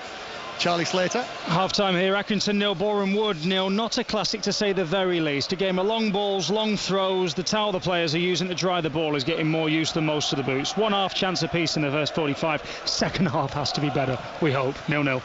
Yeah, so I feel a little bit for Tom Gale and Michael Brown over on Sports Extra, if that's the case. But you can listen to that over there on Sports Extra. And here's Mara on the left-hand side. Trippier puts in the challenge, bounces back to Mara. Mara looks for the shot. I think it was deflected. Yes, it was. Right across the penalty area. And wider of goal, wider of the far post. But it is a corner for Southampton, Glenn. Yes, Mara, good play there. He gets up early for the header, chases his own flick on, manages to win the ball, comes inside, he fronts Trippier up. The only thing he wants to do is get a shot off, cuts inside Longstaff as well and hits it. Flicks off Longstaff for a corner, but positive from the young Frenchman. Southampton's first corner. Gineppo's going to take this from the right. This is in front of all of those Newcastle flags beyond the advertising hoardings. Gineppo was going to take that, but Ward-Prowse, and there is a change of mind. So who instigated that? Gineppo was about to take it, and Ward-Prowse, suddenly he stopped, he ran up, stopped, and then Ward-Prowse came across, and he's going to take it instead. And here's the corner from Ward-Prowse, which is headed away on the edge of the 6-yard box by Byrne. And Southampton take up possession again in the centre circle. And Walker-Peters, the groans from the home supporters. Walker-Peters could have gone forward, but he turned and he went back to Bazunu. Lianco to Alcaraz. Little pass forward, straight at Joe Linton. Now Bruno Guimaraes is being bothered by Alcaraz, who was fouling him from behind, and it's a yellow card for Alcaraz, not his first on Bruno Guimaraes. And I think Alcaraz is lucky, Bruno's lucky that Alcaraz kept running there, because he turned to have a real go at him and the Argentinian had his back to him and he couldn't react. So Alcaraz making his first start, as I say, 20 years old, had a decent goal-scoring record, was signed from Racing Club in Argentina. Just seeing it again. I tell you what, actually, Bruno gets away from him and he has 3 swipes with his arms as he's running and hits him in the head 3 times, Alcaraz. And he's done that to another opponent earlier in the game in Mara, so we've got to watch that. Yep. Yeah. So, but it is Alcaraz who's been yellow-carded. And he scored, I don't know if you know this, Glenn, come back to that. Here's Bruno Guimaraes near the edge of the box. Bruno Guimaraes, who's shielding the ball from Orsic, does well actually, then gets it back 30 yards from goal on the right-hand side. Trippier passes it forward, but it bounces away actually off Longstaff, and Southampton will play it forward. Only back to Newcastle though, given away by Southampton. Willock, Joe Linton does well there, turns, plays it through the middle to Wilson. Now it is Almiron trying to find a position to shoot, which he does, but shoots straight into Diallo. And it is Diallo with the black gloves on who will come forward and play the ball down the line for Mara to chase. He shouldn't get there, he doesn't. In fact, the ball was carried out of play by Cher under pressure from Mara. So it's a throw-in to Southampton. Well done, Mara, again. Yes, Mara's proven to be that outlet that Southampton needs sometimes. He's a willing runner, and every time he gets the ball, he's always trying to be positive. That's exactly what Southampton need tonight. And Ipswich have got a 4th goal in the first half, right at the end of the first half. Ipswich 4, Morecambe 0. It's a really good contest at the top end of League One, I must say, as Southampton's long pass downfield bounces out of play for a throw into Newcastle. I was going to say about Alcaraz, Glenn, he scored the winning goal in the Argentine Cup final last season against Boca Juniors. as Newcastle break away with Willock down the left-hand side. Willock getting away from Lianco, beats Lianco in the box, shoots, Bazuna makes the save, Wilson with a shot, then it's driven in by Joe Linton, and the referee says no. No, the goal will not stand. The referee spotted an infringement in there, and he was adamant, Stuart Atwell, and he was in a good position in the penalty area, and he's ruled it out. Yes, he has. I'm not sure what for, but Salisu's down on the floor waving his arm. It was Joe Linton that smashed it into an almost empty net for Newcastle, and the Newcastle fans didn't realise for a couple of seconds there, because they were going wild to our right-hand side, but Stuart Atwell was positive something happened. He was so positive, I wonder whether he's seen got it wrong. Well, it's always a possibility, Glenn. And Callum Wilson will be very disappointed, because he had the first bite of the cherry, didn't manage to finish it off, but third ask, and Willock cuts inside Lianco, gets a shot on target. Bazuna, great save to his left. I've seen the handball by Joe Linton. He's saying that was a handball by Joe Linton, and it bounced up after Bazuna made a very good initial save. Wilson's shot was blocked. That's not handball. I think that comes off his midriff. Now we're seeing an angle from behind, and does it? I mean, his arm is sort of down. It looks like it's just slightly away from his side, Joe Linton, and whether it bounced off his body onto his arm. Is there a VAR check? Well, there will be. That will definitely be happening. And players not yet resumed, but it looks as though they're happy with that. Goal ruled out, still 0-0. Well, from the tiny monitor we've got here, it looked a little bit dubious, didn't it, John? Yeah, but the referee has called that, and that's been supported by VAR, who will, I hope, have a bigger screen than we've got. Southampton 0, Newcastle 0. Half-time approaching, and I think the freezing fog might be blowing in off the Itchen. Well, is that not the smoke from the Newcastle fans? I think somebody let something off in the Newcastle end as that smoke billows out of that. Oh, when they thought they'd scored. Well, it could easily be freezing fog, but the balls. I thought you made it harder stuff, John, to be honest. Well, I did laugh when I heard the Boreham Wood manager, when he was on 5 Live Sport a little bit earlier, talking about how cold it is in the north, as we sit here freezing near the south coast. It's not very that way around. Yeah, ball played back for Newcastle. Trippier came across, he's given it away, and Diallo will take it on through the middle. He's got Gineppo available. In fact, he turns the full 360 degrees, and then a shot from distance. Oh, Alcaraz hits the shot, and Nick Pope makes a very awkward save. I think it bounced in front of him, and he didn't get any sort of contact on it, but it was enough to send the ball spinning up and away and wide and behind for a corner. Yes, it was ugly, but it was important, because Alcaraz gets out his feet, he drills it, he dips and moves just before it hits Pope. Pope dives down to his left-hand side and has to push his hands to the right and sweep the ball away from goal. It's the closest Southampton have come so far, and the loudest St Mary's been. Corner then, Ward-Prowse into the near post, headed away by Joe Linton on the edge of the 6-yard box, and Diallo plays it square, and it's curled back in by Orsic, but Nick Pope will come forward and gather that quite comfortably. It would have been a thing, wouldn't it, if Nick Pope had let that in for his first goal that he conceded in 10 appearances, but he got enough. That's the way it goes, isn't it, when you are in form. You know, if Hugo Lloris, if that had been Lloris, that would probably have ended up in the back of the net. Oh, that's a bit harsh, isn't it, John? I'm talking in terms of how it goes when, you know, if it can go wrong, sometimes it will go wrong, but Nick Pope's in the other sort of form. Newcastle with it on the right-hand side as they come forward, still 0-0 in this first leg of this semi-final. And Almiron to Trippier, who finds the ball into Longstaff in the box. He pulls that back to Byrne, 25 yards out. Byrne's pass is behind Willock, though, and Willock can't keep it in. That was rather late. That was very good and then very bad by Newcastle.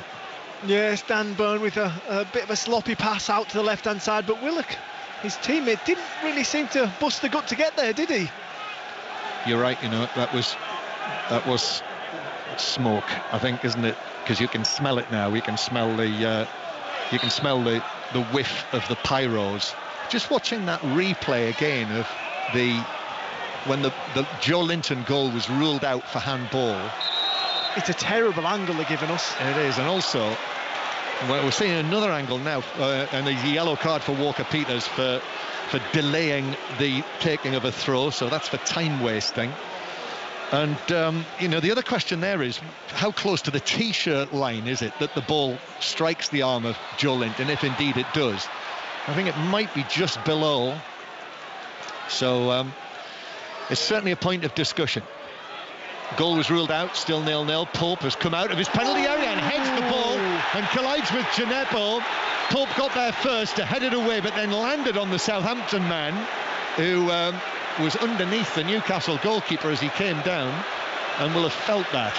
Yes, Nick Pope is a big guy, and he comes out, he ambles out of his goal, and I think he expects the ball to arrive into his 18-yard box. He doesn't, so he has to be clever, and he steps out and he heads it.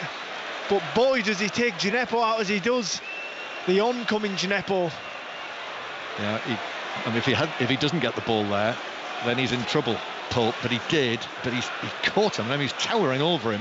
He didn't land on him, but he caught him with the sort of bottom half of his body as he jumped forward, and he will have felt that. 4 minutes of added time. Surprised there's not more, in all honesty.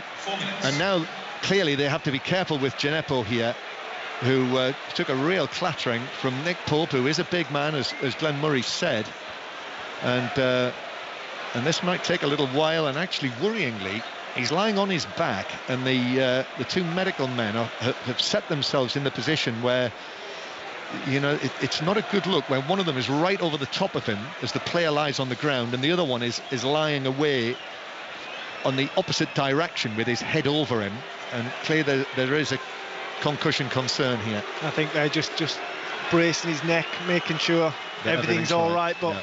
And he's sitting up now, so that's good. Just as the two players collide, he just hesitates a bit, and that gives Pope even more momentum. And he really does clatter into the Malian, who definitely felt the full force of Nick Pope there. Yeah, I'm not surprised seeing Nick Pope come out all in orange, bearing over the top of him. You would have thought he could see him coming out in that kit, wouldn't you? Couldn't miss him. And he is on his feet now, which is good. So well into added time. Southampton 0, Newcastle 0. Not been many chances actually in the first half. The two chances really for Newcastle, the big chances for Willock, both hit high over the bar. Newcastle, as we've been discussing, did have the ball in the net, and that's certainly a point of discussion, whether it should have been ruled out or not. I have to say I'm of the opinion that that's probably the right decision. You think opposite? You think otherwise? Joe Linton handball?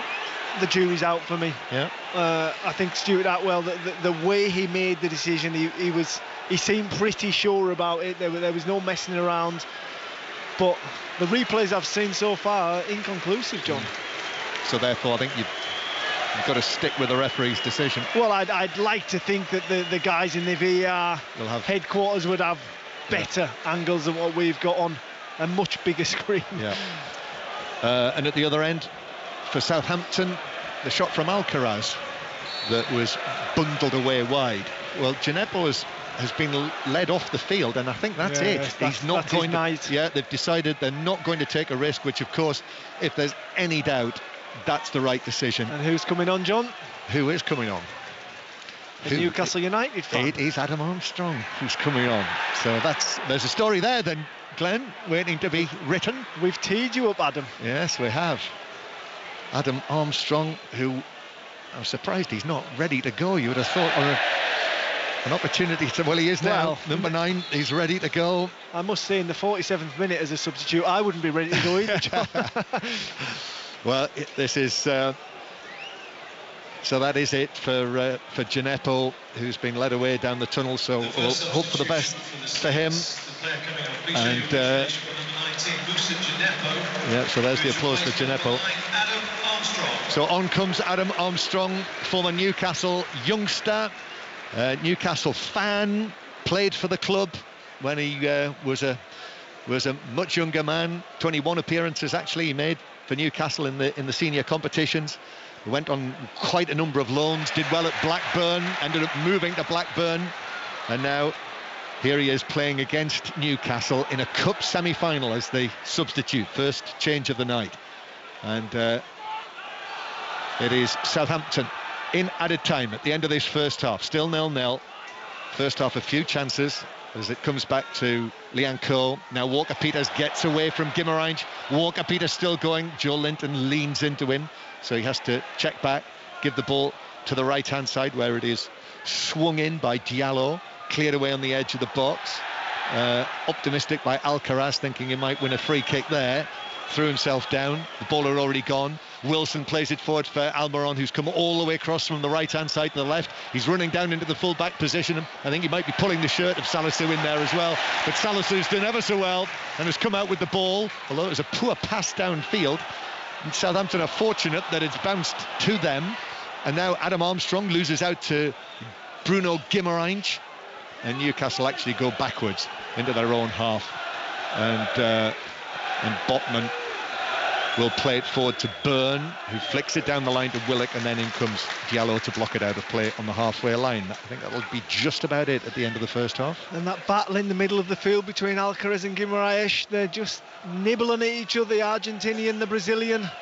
One's on a yellow, and I think there could be more to come out of that battle. Yeah, we'll keep our eyes on that. I didn't finish that story, did I? When he scored the goal in the cup final, Alcaraz, Mara is away down the right-hand side. Mara against Botman, does well, comes in field, but Bruno Guimarães was there with the covering challenge. Well defended, actually. Mara, he's looked bright in the first half. Yes, he has indeed. He's been exciting, I think. He's about the only Southampton player that really does get you off your seat when he gets the ball. His first thought is, can I get a shot? Can I run at my man?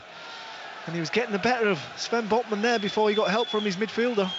Armstrong, incidentally, Adam Armstrong's playing on the right-hand side. He played on the left against Manchester City. Obviously can play through the middle as well. And as for Alcaraz, he was one of 10 players shown a red card at the end of the Argentine Cup final because he incited the opposition with his goal celebration at the end of that match. There was a massive brawl and there were 10 red cards shown. Well, he was one of them. After seeing this first 45 minutes, I don't think he'll be shy of a red or two, the boy. Yes, I knew you were going to say that. Mara trying to take it on through the middle. And Newcastle have got it back. One or two suggestions there might have been a handball in the middle of that. Anyway, that's it. That's the half-time whistle from Stuart Atwell. Southampton 0, Newcastle 0, so no goals yet in the semi-final. And the big talking point, really, when Newcastle had the ball in the net, but Stuart Atwell ruled it out for a handball by Joe Linton, Glenn Murray. Yes, indeed, yes. It was... Willock's had the best 3 chances of the game. 2 were very, very high and wayward. The third one, he cuts back onto his right, and that's a big question of Bazunu. And from that, it was Joe Linton who put it away, but he was adjudged to have handballed it first. This game's bubbling along quite nicely. So there we are in the coldness of St Mary's. Southampton 0, Newcastle 0 at the end of the first half. Kelly. John Murray, Glenn Murray, thank you very much for now. We'll be back to them for the second half. Go and get yourself a cup of tea, get yourself nice and warm. Rob Green is also with us. Rob, big talking point from that first half was the goal that was disallowed for handball. Having been given on the pitch, was there enough in the footage to show that should have been overturned?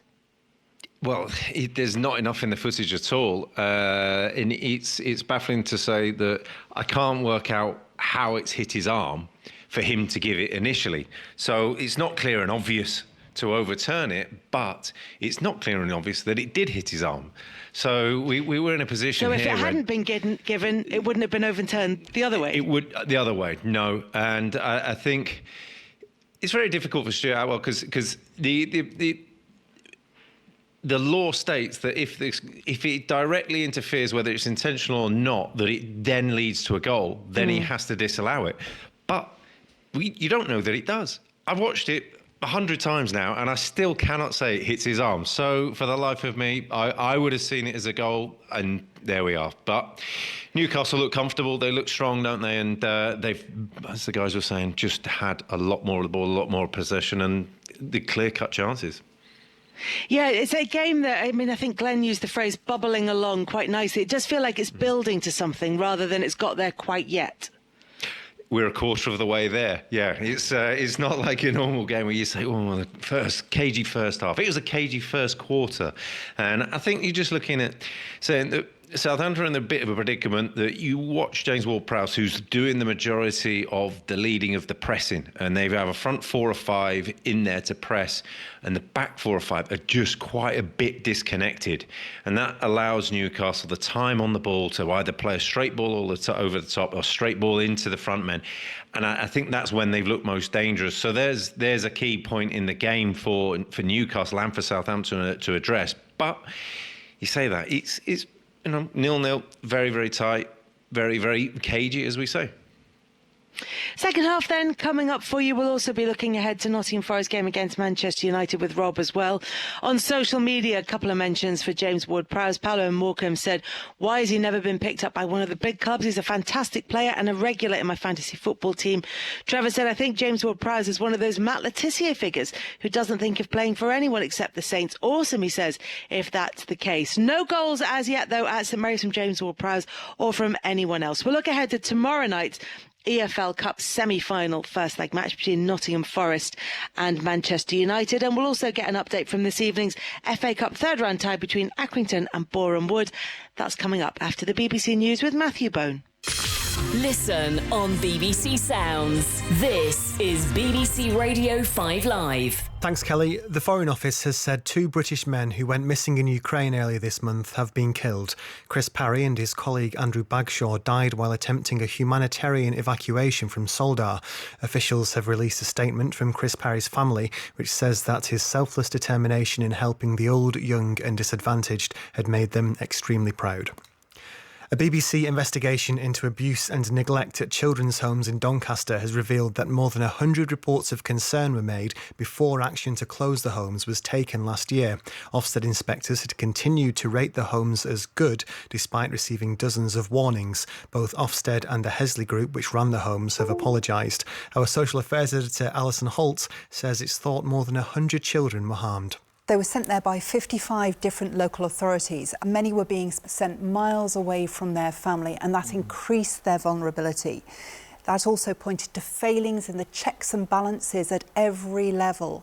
The Conservative chairman Nadeem Zahawi is facing a call from within his own party to temporarily stand aside while an investigation looks into how he settled a multi-million-pound tax dispute. Caroline Noakes, who chairs the Commons Women and Equalities Committee, said he should create some space from his role in government. Mr Zahawi says he's confident he acted properly throughout.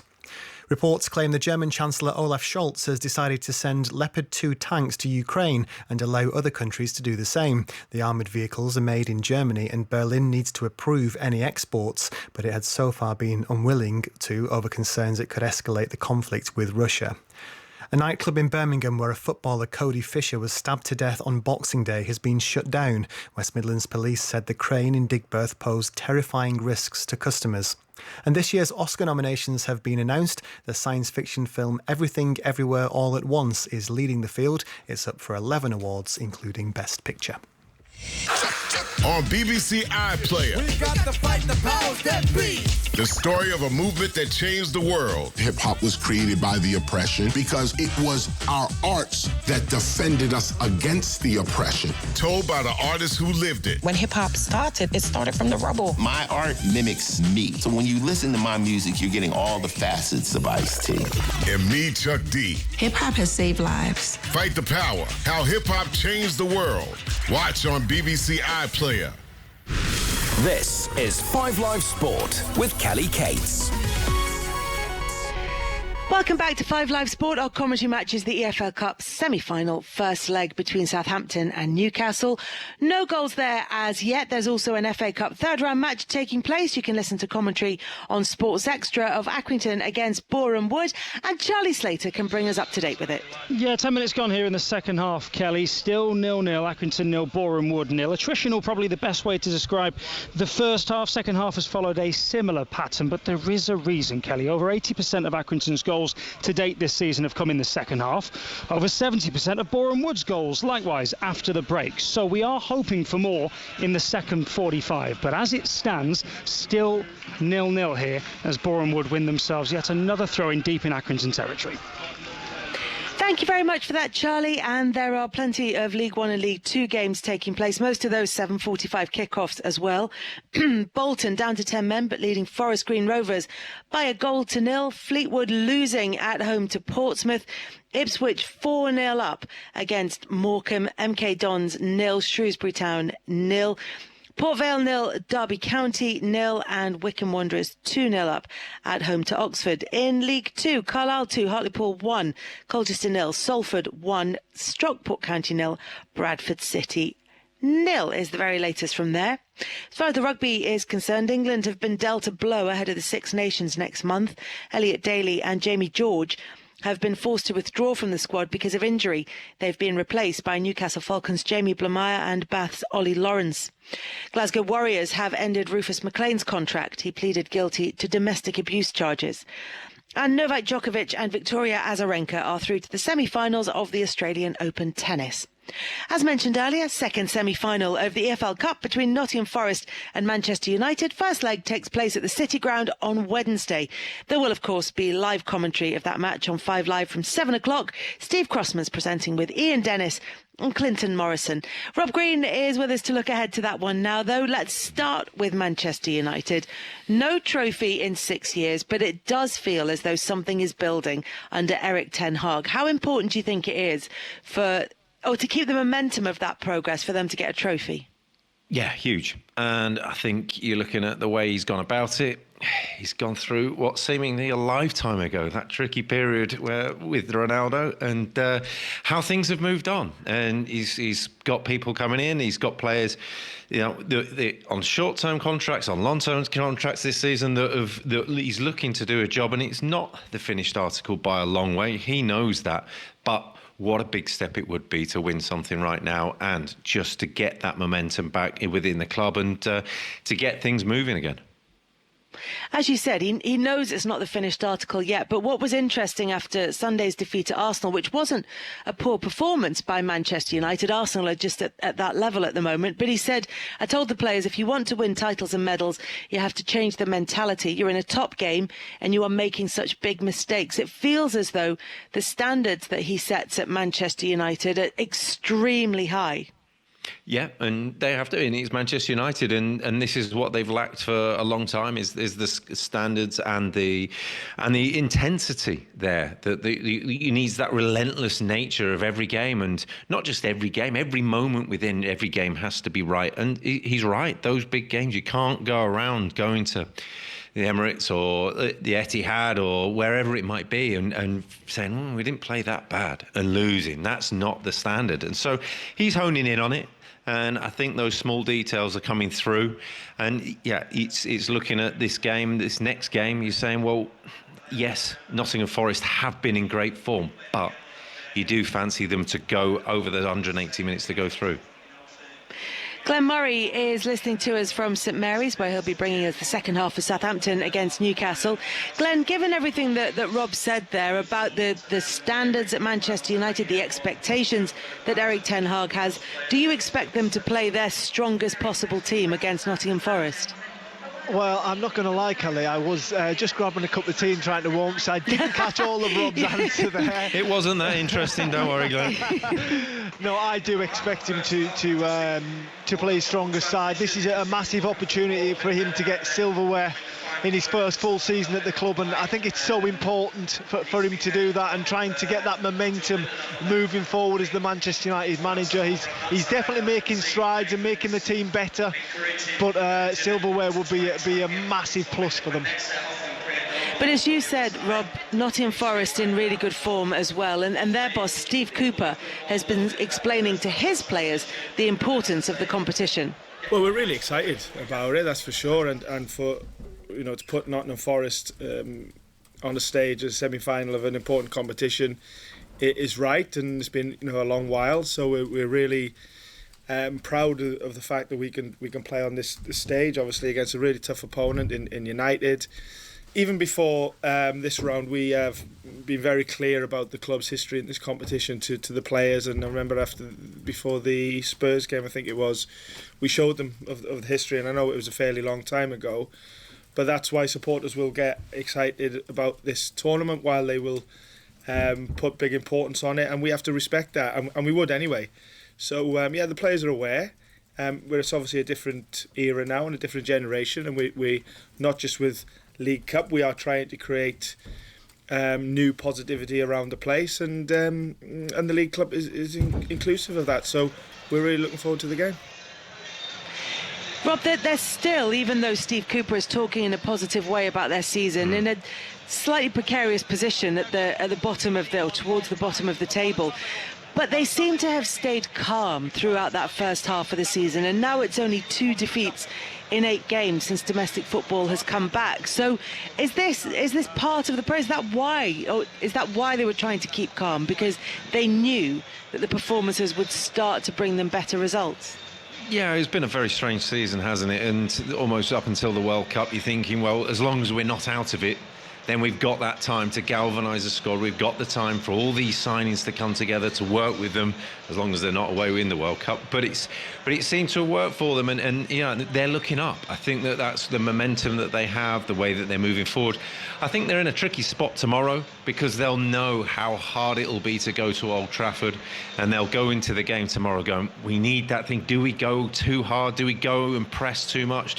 It's that balance that they've got to find for a 180-minute game, where if you go into Old Trafford, that you know you're going to be against it in a one-off game. So let's just hold on and see how long we can stay in that game.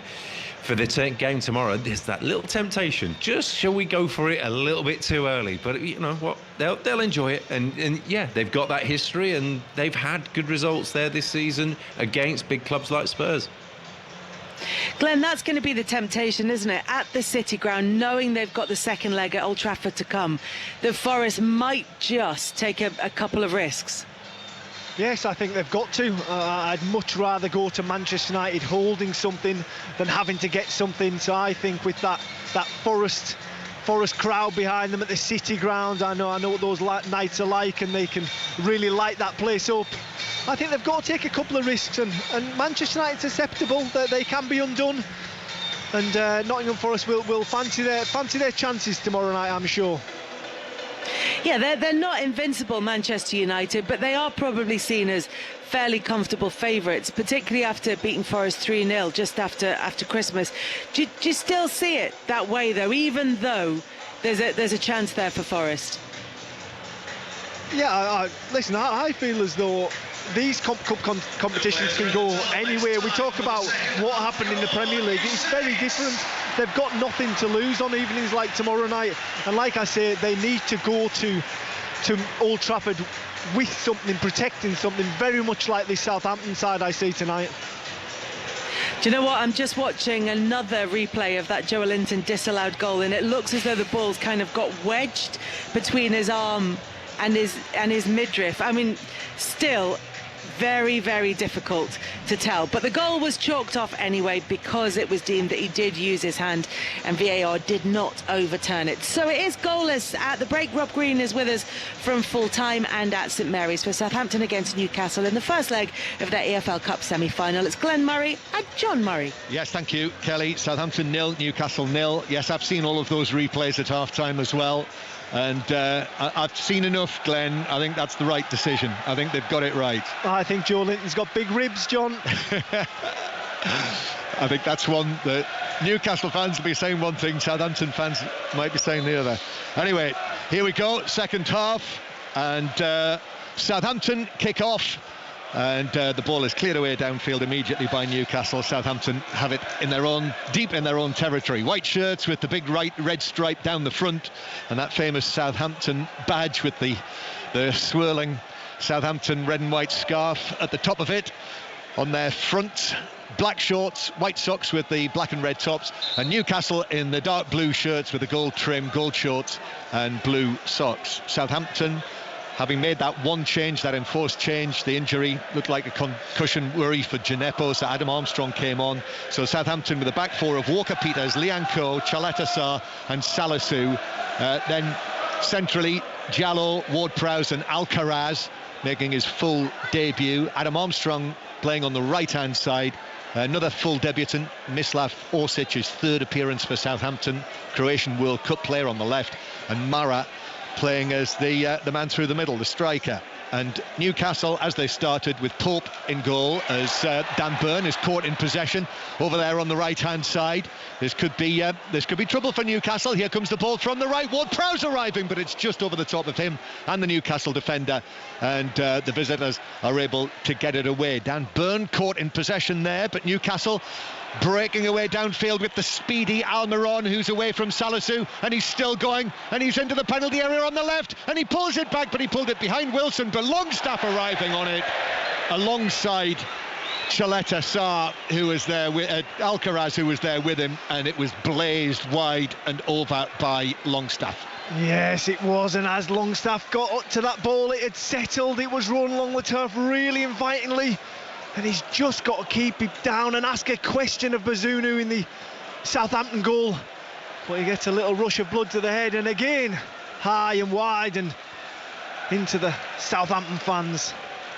So a goal kick, Bazunu to take it. And we should say as well, we didn't really pick it out. Bazunu did make a very good save in the build-up to the incident, the handball incident, when Joe Linton's goal was ruled out.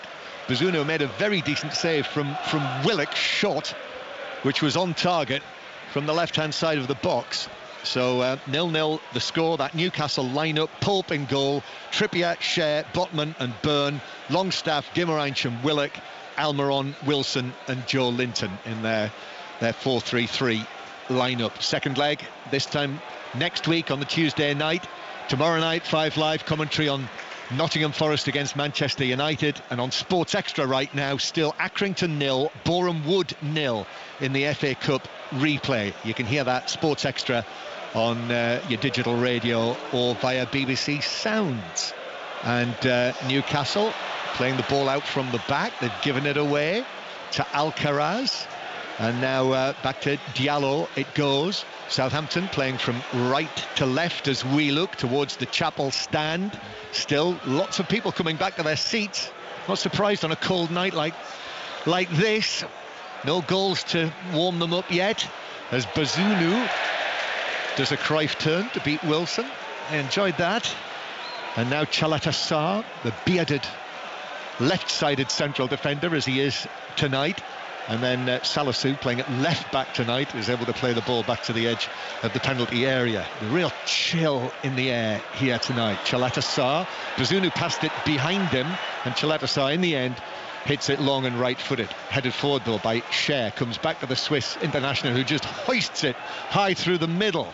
It's all a bit scrappy this at the moment. Lian Cole heads it away, and then Southampton win a throw-in 10 yards inside their own half. So the longer it goes on, Glenn, this match, I think the more interesting it becomes, because of what we said right at the outset of 5 Live Sport tonight, that Southampton will feel that they need to get a win to take to the second leg. And he has Mara down the right, but he couldn't get past Shea, who came across and defended it very well, actually. Just arrived on the scene and whipped the ball away from him. Southampton come again. Southampton unbeaten in the Cups this season. They'll play Blackpool here, Mick McCarthy's Blackpool, in the FA Cup on Saturday afternoon. And here they come down the right-hand side with Armstrong. Armstrong plays it around one side, he's into the box, but then Mara goes for an overhead kick as it bounced to him off Joe Linton. He went for it, overhead kick, kept his eye on it, lovely balance, but it dropped over and beyond the far top corner. I love the inventory of the young man. As that ball drops out of the air, so many people would have took it on the chest and kept possession. Not this guy. He fancied his chances. It would have been a marvellous goal if it had dropped in. In the matches that have survived the weather tonight in League One, still Bolton 1, Forest Green 0. Bolton are down to 10 men in that match. Fleetwood 0, Portsmouth 1. Ipswich 4-0 up on Morecambe. MK Dons 0, Shrewsbury 0. Port Vale 1, Derby 0. And Wycombe 2, Oxford 0. It is Southampton with Orsic, who loses out to Shea, who does well again. Kane was strong there and was able to put the ball out of play just down to our left here on the Southampton left, almost level with the edge of the penalty area. Run you through the League Two latest scores in a moment, but the ball is thrown back to Chaleta Sarr. who then will knock it into the centre circle to Liang Ko. Goes for a long ball down the right-hand side to Walker-Peters. Adam Armstrong allows it to roll out of play for a throw to the home side. In League 2, Carlisle 3, Hartlepool 1, Colchester 1, Salford 1, and Stockport 0, Bradford 0. Your old club Carlisle have got plenty to play for. Lion. They're improving, Carlisle. Southampton 0, Newcastle 0. And it's been taken away by Willock for Newcastle, but good work from Diallo. Came across the covering challenge, was able to get there very efficiently. And Southampton now played out from the back. Here's Salisu on the left, goes for the long pass, looking for Orsic, but it's over the top of him. And Newcastle should deal with this, which they do. Trippier, cushioned pass forward to Longstaff. Now down the right for Almiron, the pacey Almiron, but actually the ball runs away from both of them. They were shoulder to shoulder with Salisu and Almiron. I just wondered whether he pulled up there, actually. It did look like it, but he hasn't grabbed the muscle or anything, but he did pull up quite quickly, and I wonder if he felt something there, the Newcastle man, as he wanders back looking quite dejected and quite tired. I think he's all right, Glenn. Goal kick is taken. It was the manner that he pulled up, wasn't it? Well, I was expecting him to chase that all the way to the dead ball line, and he didn't. Most unlike him, because he absolutely chases everything. As Bruno Guimaraes now will bring it forward. Still 0-0. 5 Live and BBC Sounds on this cold night at St Mary's. And now Almiron, well, he seems all right now, gets the ball back. Almiron pulls it right across, bounce, chance Joe Linton in the 6-yard box at the back post, and he got right underneath it, and it lands 3/4 of the way up the Northam stand. Newcastle United will not get an easier chance to go ahead in this tie. What an opportunity for Joe Linton, and he's in such good form, the Brazilian. He gets fired across, and it's a Southampton player gets a touch on it. He takes the sting out of the ball, and it arrives to Joe Linton at the back post. He lets it roll across him onto his left foot and hits it high and over the top of the bar as Bazunu dives underneath it in desperation and hope, expecting to go 1-0 down in this tie. He went for roof of the net. It was closer to roof of the stand. Yes, it was, and I just wonder when we're going to get that breakthrough here. And I think it speaks volumes of the 6 substitutes out there. 5 of them are attackers. Free kick for Newcastle. Wilson is fouled. This is 15 yards inside the Southampton half. Still Accrington 0, Boreham Wood 0. We'll go there to see if it's improved when we get a chance, but Trippier takes this free kick to Almiron. Almiron pulls it all the way to the back post, and it's shot wide. A crowd of players. It was a stretch by Botman at the back post, and there were a couple of defenders there, and in any case it was wide of the post as he looked at it, Botman, from the far side of the penalty area. Another chance disappears for Newcastle. Yes, hits the side net with his weaker foot. Botman couldn't really do too much more with it, but I think it's Nathan Jones that's going to blink first here, as I see a couple of Southampton substitutes getting stripped. And there are Dozy and Che Adams attacking intent. Yeah, so this underlines what we're saying about Southampton feeling, I'm sure, that they must take a lead to St James's Park next week. Southampton 0, Newcastle United 0. Let's see how things are between Accrington and Boreham Wood in the FA Cup replay. Charlie Slater. 74 minutes on the clock. Accrington 0, Boreham Wood 0, but Accrington on top now. A couple of really good chances. Sean Wally headed straight at the keeper unmarked from 7 yards out. Ryan Astley likewise flicked one just wide. They're on the attack now. It's with Ethan Hamilton, gets towards the edge of the penalty area, stabs it in the direction of a teammate, but concedes possession. Still 0-0. And whoever wins that, as the ball is played forward by Alcaraz. Now here's Walker-Peters on the right-hand side, near the corner of the Newcastle box, plays the ball into the shins of the Newcastle defender. Mara's battling for it in the area. Botman's there as well, bounces away. Bruno Guimaraes couldn't keep it in. It's a corner to Southampton. I'm not sure if Southampton will make these changes now. Yes, whoever wins in that replay, Accrington against Boreham Wood, could go to extra time tonight. We'll be at home to Leeds United, 12:30 kick-off Saturday, and that will be our first FA Cup fourth round commentary on Saturday, and coverage and commentaries all the way through Saturday, Sunday and Monday night as well, when it's Derby against West Ham on 5 Live and Sports Extra. So that is next weekend, but tonight 0-0. And here is the corner. Ward-Prowse takes it to the near post. It's deflected goalwards, but Nick Pope's able to come to his left and catch that quite easily, and then races to the edge of the box, hurls it downfield. Ward-Prowse, who got back from taking the corner to putting in that challenge on the halfway line. Southampton have it, and it's being brought forward by Armstrong, who's still going, and Armstrong's left foot shot flies over the top left corner. Well, the story is there. Adam Armstrong against the club that he supported when he was growing up and played for, and he was not far away with the left foot shot. No, he wasn't. He wriggled past a couple of Newcastle defenders. He was always going away from goal. He had to try and wrap his left foot around the ball. He goes for that top corner. It's a little bit away, and he doesn't worry Nick Pope in the Newcastle goal.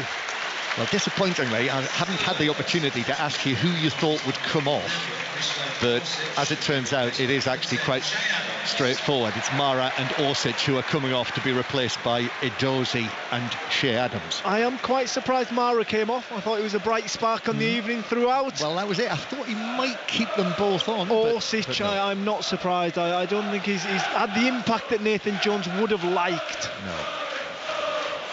But there is the potential there, certainly. So Edozie is on, yet to score for Southampton, the former Manchester City youngster, who I saw play for City in the Community Shield at the start of last season, but then had lots of injury problems. He's still 19 years old, Edozie. He's actually 20 on Saturday, but he's on left side, and Adams is on up front. Southampton's top scorer this season, 8 goals in all competitions, although 4 of them have been in this competition against League One opposition.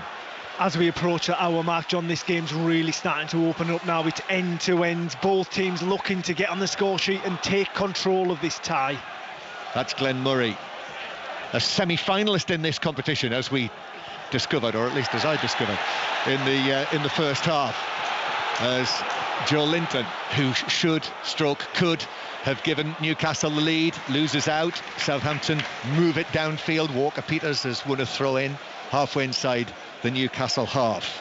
First leg of the semi-final, just over half an hour to play, and it is intriguingly poised here in the Southampton cold, because the feeling will be that when this tie gets to Tyneside and St James's Park witnesses their new team in a semi-final, that as my dad used to say, they'll be bad to beat. Here's Adams playing it to the right-hand side to Walker-Peters. Now Ward-Prowse is there as well. Walker-Peters goes down under the challenge from Willock, and referee Atwell very decisively immediately sweeps his hands over one another and says, nope, nothing doing, throw in Newcastle. But Southampton have won it back, Ward-Prowse, but Willock stepped in and won it from the Southampton captain. Forward from Salisu, but onto the chest of Botman, who slips over, and Shea Adams is onto the ball very quickly. Adam Armstrong now approaching the penalty area. He's got Adams there with him, but instead uses Ward-Prowse, who rolls a pass centrally to Diallo, and Southampton have now moved it to the left-hand side. Alcaraz, who's puffing and panting, we can see that breath is like Thomas the Tank Engine. Ball's played back to the halfway line, bounces down for Liang Cole, plays it to the right, and Walker-Peters is there, 2 Newcastle men on him, and the ball's deflected out of play for a throw-in to Southampton off Dan Burn. A good moment in the game for Southampton is getting the foot on the ball, playing around that Newcastle 18-yard box and asking a few questions of the very strong Newcastle back line. Yeah, that has conceded 2 goals in their last 10 matches. 2 goals in 10 matches, and those 2 were conceded against Sheffield Wednesday when Eddie Howe made 8 changes for that FA Cup third round tie. 9 clean sheets in the last 10 in all competitions, and Southampton are trying to find a way through. Here's Bruno Guimaraes for Newcastle, 4th in the Premier League currently, hoping to get into the Champions League next season. Willock through to Joe Linton. Now Dan Burn is out there. Burn back to Willock, who had 2 chances in the first half. Longstaff up to the edge of the box, bounces off Wilson. And now Southampton look to break. And the ball's played forward towards Edozie, who beats Kieran Trippier on the halfway line. Now Edozie stabs it to the edge of the box. Burn clears, and he's cleared it to a teammate in Bruno Guimaraes. That was a chance there for Southampton, not taken advantage of. Yes, it was a 4-on-3, and Edozie cuts inside. He looks for Armstrong, but if he misses the young Geordie out, he had Ward-Prowse on the outside running into the box. It would have been the right ball. But definitely an opportunity goes begging for Southampton. Still 0-0. 5 Live Football Daily in the morning. If you don't hear the reaction tonight, here's Almiron on the right-hand side. Certainly doesn't seem to be anything wrong with him. Does there after that momentary concern for him in the second half. And then Salisu steps in to clear it away downfield. Yes, the 5 Live Football Daily, as ever, download for free from BBC Sounds, and also every weekday this month, so still for another week or so, the 5 Live Transfer Gossip Daily podcast as well, with lots to discuss. Southampton with Walker-Peters carrying the ball forward from the halfway line into the Newcastle penalty area, back onto his left foot. Here's the cross, and it's hooked with his back to goal, high over the top by Ward-Prowse, who might have been better to let that go. There were 2 teammates beyond him in the penalty area. Yes, Che Adams behind him, and I'm glad you used the word hooked, because I don't think it qualified for a back kick. It would have been the stiffest back kick in history from Ward-Prowse. He's just trying to get some purchase on the ball and get it goalward. Unfortunately, it comes off his toe and it goes high into the stand, like we've seen a lot of times this evening already. That's Glenn Murray. And Newcastle are going to make a couple of changes now to counter the changes that were made by Nathan Jones. Saint-Maximin and Isak are coming on.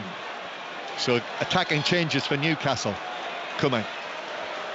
Southampton, though, with Ward-Prowse. Adam Armstrong gives it back to Walker-Peters. And Southampton inside the Newcastle half. What have you spotted? Just a slight moment of calm has come over the stadium, hasn't it? The fans have quietened down and the game's slowed down. It's just a little bit of calm before the storm, hopefully, John. Well, we've got just under half an hour to play of this first leg. You'll hear Clinton Morrison and Ian Dennis this time tomorrow on 5 Live describing the first leg from the City Ground in Nottingham. There'll be a great atmosphere for that as well tomorrow night, I'm sure. Semi-final at the City Ground. But Newcastle United involved in their first major cup semi-final for 18 years. Not been in a cup final this century, as Joe Linton plays the ball back into central defence. Cher and Botman together. The chorus of When the Saints Go Marching In strikes up as Newcastle send a long pass forward, but onto the chest of Salisu, who picks out the pass to Alcaraz, who finds the pass forward to Che Adams, and he's away from Cher, and he shoots into the legs of Pope, who spread himself. Lacked a bit of conviction there from Che Adams, who's not scored in his last 7 appearances. But here comes Walker-Peters into the box, pulls it across, but that's plucked out of the air in front of his chest by the Newcastle goalkeeper. Without doubt, the best chance of the evening so far. Brilliant movement from Che Adams. He spins in behind Trippier. He's one-on-one with Pope. He's bearing down on goal. He opens his body up. He tries to put it to the left-hand side of Pope, but Pope stands big, kicks that left foot out and saves Newcastle once again. He went for it early, didn't he, there, Adams? Yes, Sven Botman was coming back. He was tracking him, and I think he could feel the big Dutchman breathing down his neck. He felt as though he had to take it early. Just got his angle slightly wrong. Southampton win the ball back centrally. Alcaraz, it's found its way to Adam Armstrong on the right-hand side. Armstrong pulls it to the edge of the area. He was looking for Alcaraz, but Bruno Guimaraes, as he does, stepped across and was able to intercept. Southampton come again, and now Walker-Peters, who's been bright tonight, pushing forward from right back. He's fouled, and it's a free kick to Southampton. Out there, that'll be 25-30 yards out on the right-hand side. Southampton on the ascendancy in this game at St Mary's, and I'm sure that Eddie Howe's desperate to get fresh legs on, as we see St Maximin Isaac just down on the touchline, raring to go. The other thing, Glenn, is, you know, the ball that was put through there by Alcaraz, I think that's highly promising. If he's able to have that sort of vision, provide those sort of passes for Southampton from the midfield over the second half of the season, the new signing from Argentina, then, you know, that can only be a good thing. Yeah, I've been impressed with him on the evening. Very combative. Yes, he's got a bit of something, hasn't he? Desperate to win, and he's got a little bit of vision as well. Not scared to have a shot. Ward-Prowse then with this free kick from out towards the right-hand side. Big moment. Ward-Prowse with the free kick, curls it in. Lianco is there. Hugo, saved by Pope to his left from Shea Adams' shot. Really good save from the Newcastle goalkeeper. Bounces back to the edge of the area. Lianco left-footed but sliced it, and that drifts away, slices away over the top of the bar. But Nick Pope adds yet another save to his register this season. And we question Shea Adams as he bared down on Nick Pope only a couple of minutes ago. This time he swivels, does very well, the Southampton striker.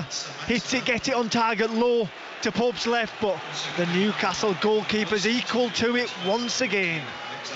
Right, here come the changes for Newcastle. Callum Wilson is replaced by Isak, and Alan St Maximin has come on for Joe Willock, isn't it? So Joe Linton will move back into a more central role.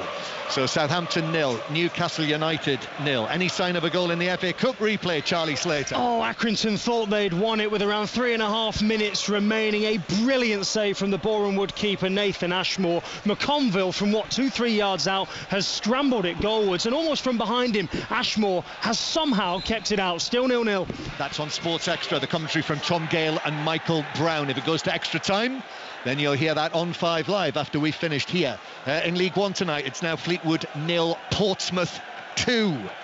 And we have a quarter of this first leg to play out here tonight now. Still 0-0, but Southampton with chances in the second half. Adams, but Newcastle now making the two changes. Callum Wilson, who's had quite a quiet night tonight, was involved in the move that led to the goal that was disallowed. Southampton crossing from the right from Walker-Peters, deflected though, and that just sent it looping into the gloves of Pope, who was able to catch it. So now here is Alan St Maximin with his socks pulled right up over his knees and the white strapping on as well. Newcastle to Trippier on the right-hand side. Trippier, Edozi's in front of him, and the pass from Trippier was short, and Alcaraz was onto that, and Alcaraz runs it to the halfway line, but Almiron went with him, so he had to check back, gives it to Ward-Prowse, centre field. Ward-Prowse, almost 400 appearances now for Southampton, the 28-year-old, and he now gets the ball under control on the left-hand side. Nathan Jones doing a Mikel Arteta. He's out of his coaching area to the left-hand side. He almost runs with Ward-Prowse and encourages him to take it on, but now he's back where he's supposed to be, and Southampton are back in their own half. Glenn Murray. And at the moment, Southampton are in control of this game. Nathan Jones will be a very happy manager, but they need to capitalise on this possession and the ascendancy they find themselves in. Ward-Prowse wasn't able to find the pass in field. Newcastle. Trippier cuts it out. Now Bruno Guimaraes. He took his eye off the ball there, and that presented it to Southampton, and Edozie put a foot in, won the ball back. Alcaraz again. Alcaraz turns, gives it to the left-hand side. Ward-Prowse to Edozie. Edozie running at, beats Trippier and is caught by him, and that is a free kick to Southampton, a foul by Kieran Trippier, and a yellow card for the Newcastle captain. And that's exactly what Nathan Jones wants from his substitutes. He wants to get at the Newcastle back four, ask questions of them, and when they do, they dangle a leg. Brilliant position for a free kick, especially when you've got James Ward-Prowse standing over it. Very interesting this, isn't it?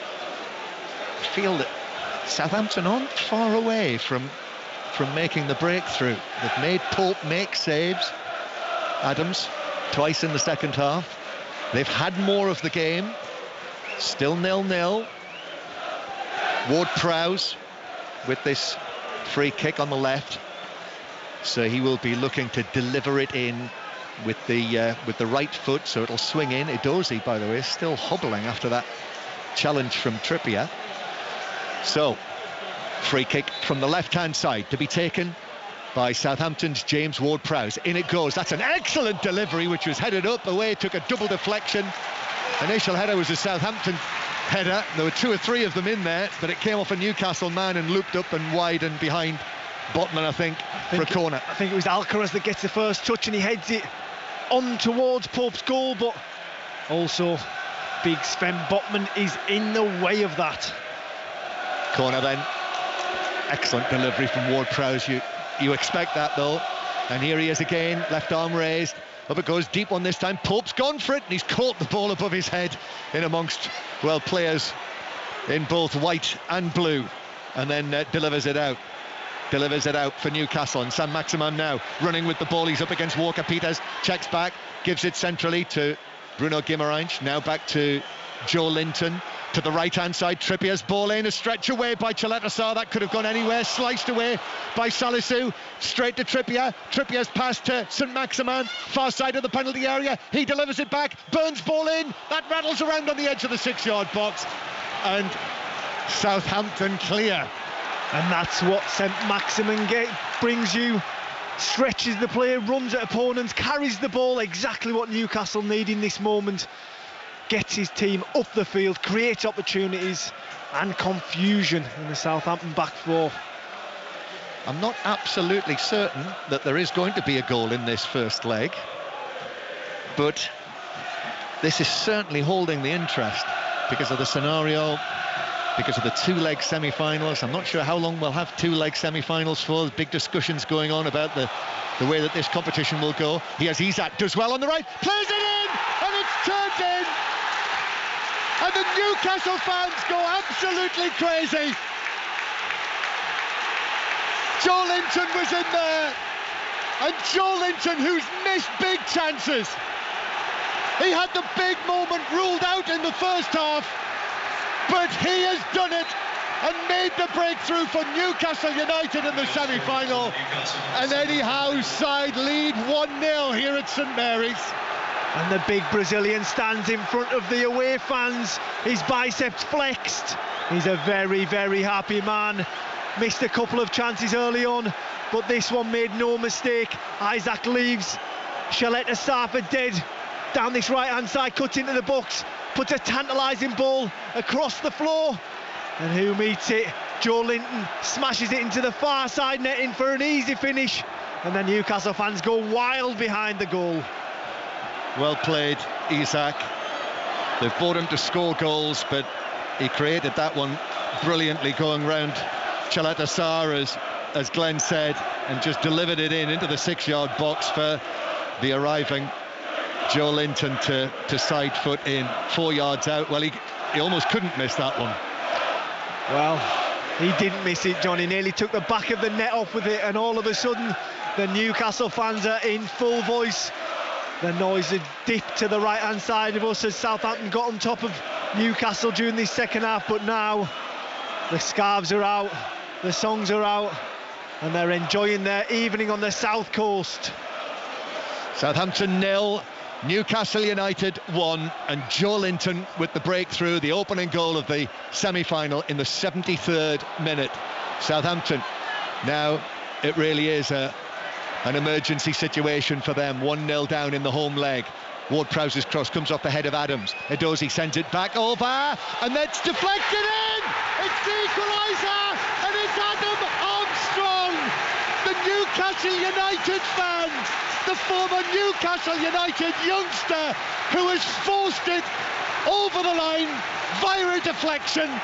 And it's 1-1, and Southampton have breached the Newcastle defence and have responded instantly almost. Yes, they did. It was, like you say, an instant response, and Adam Armstrong wheels away in front of the Southampton fans, arms outstretched. And let me tell you, the celebration was much better than the goal, because that was ugly. He goes to strike with his left foot, he bounces and he catches it bundles it into the Newcastle goal. Wrong foot Pope, and all of a sudden Southampton are back in it, and we've got a game in our hands. Yeah, it was certainly not the cleanest contact by any means. I have to say there was a wonder in my mind whether it was actually an own goal after Ward-Prowse's ball it. Now play has not restarted yet, so VAR must be looking at this, and this could be agonising. They're wondering whether it might have come off the arm of the diving Adam Armstrong after his initial contact. I think it did. It does touch his hand. I think it did catch his arm.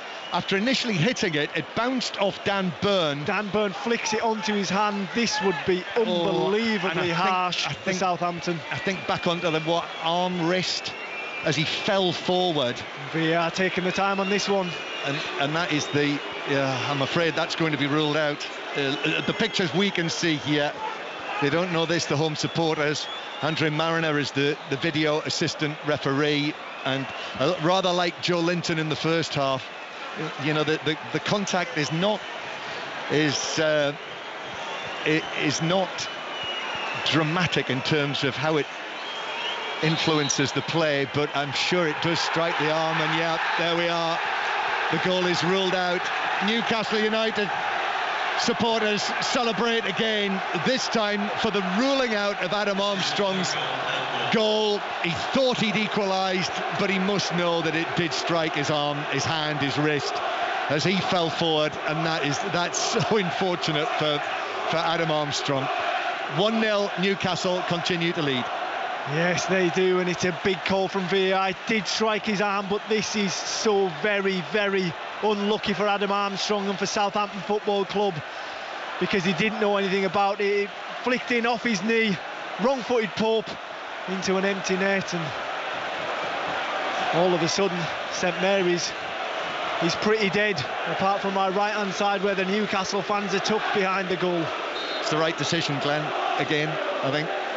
Yeah, you're looking sceptical. I am, because where does common sense prevail? It's right in the letter of the law, I'll give you that, John. Yeah, the final touch it's not a strong contact, but it's enough of a contact, and the goal is ruled out. So Southampton 0, Newcastle United 1 is the score. I've got goals to tell you about in the other matches, but St Maximin for Newcastle, playing the ball across, takes a deflection, headed forward by Bruno Guimaraes, but that bounces through to Bazunu. Let's get the latest. 90 minutes must be up. Are they up yet, Charlie Slater at Accrington? It is indeed, yeah. Extra time's about to start. Accrington 0, Boreham Wood 0. After 180 minutes, the two sides can't be separated. Accrington nearly won it right at the end. Brilliant save from the Boreham Wood keeper. But into extra time we go now, still 0-0. So that is on Sports Extra. The plan is for you will be able to hear the conclusion of that tie here on 5 Live. Goals elsewhere: Port Vale 1, Derby 2. Elgin are 2-1 up on Drumchapel in the Scottish Cup. That is the final score, so Elgin are through, and also Linlithgow Rose 0, Wraith Rovers 2 in the Scottish Cup. It is Stockport 0, Bradford City 0. That's a full-time. Wycombe 2, Oxford 0. Also Chesterfield 1, Altrincham 0 in the National League. Carlisle 3, Hartlepool 1. That's the final score. Glen Carlisle have won it. Colchester 1, Salford 1. Full-time. Also MK Dons 0, Shrewsbury 1. All final scores. 10 minutes to go here. Southampton 0, Newcastle 1, not 1-1 as it says on my pad. I'll have to get the Tipex pen out to get rid of that Southampton equaliser. That is agonising, isn't it, for them to find a way through and to be such a small margin. But as I say, in my mind, certainly it had to be given with VAR. They had to rule it out. So, John, you're right. By the letter of the law, that is handball. But do you not think that it's very almost unfair to a certain extent? I mean, he's got no knowledge of it flicking off his hand. Dan Burns kicked it onto his hand less than a foot away from him. Yeah, I get it. It's deeply unfortunate for him. He knew nothing about it, but the fact is, the final touch before it flew into the net was off his hand. So there we are. Southampton's goal is now being expunged from history on my score sheet. And all of a sudden, I see more bare chests in the Newcastle end, a lot more, John. Yeah, tops being peeled off and twirled around, black and white shirts in the Southampton night air, and Southampton have got less than 10 minutes. I mean, that's deflated them, haven't you? You can feel it. We're going to Wembley, the Newcastle United supporters. I think it's really important for Southampton to stay in the game. They can't let another one in, because that will really kill the tie going to St James's. And it is Isak who set up the only goal of the semi-final so far, who goes around Lianco but runs it behind. There was a deflection, and Southampton, Nathan Jones making another change, and he's going to bring on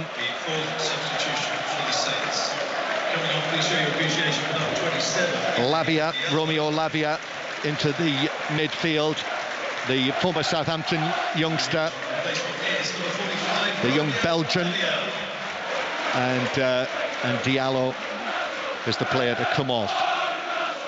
So on he comes into the midfield, and Newcastle, Southampton with the ball in their own 6-yard box, and Bazzuno's attempted ball downfield was closed down and blocked behind. And as that was blocked behind, it was Murphy who closed Bazzuno down. It goes out for a goal kick, but as he's running back to his position, Murphy celebrates and gets a big cheer back from the Newcastle fans. Murphy must have come on, did he, when in the aftermath of what Southampton thought was their goal? Did you miss that, John? I did. So is he on for Almiron? I think so. I missed it too. Yeah, So yeah, I think that must have been when when VAR was doing its thing. So Almiron replaced by Jacob Murphy. Southampton 0, Newcastle United 1. Trippier heading away on the edge of the box. Newcastle already favourites coming into this match here tonight to reach the final. Now even stronger favourites in this position. Southampton have to find a goal, but it is Newcastle coming forward with Bruno Guimaraes. Lianco puts in the challenge. That's a foul. And Guimaraes was on the ground. I think Lianco put a foot in him when he was on the ground, and Newcastle have reacted there. The players have seen that. The referee will have to sort this out, and it could well be that Lianco will be sent off for that challenge. I think it was just a little, whether it was a stamp, whether he just stepped on him. Atwell's got his yellow card out, I think I can see.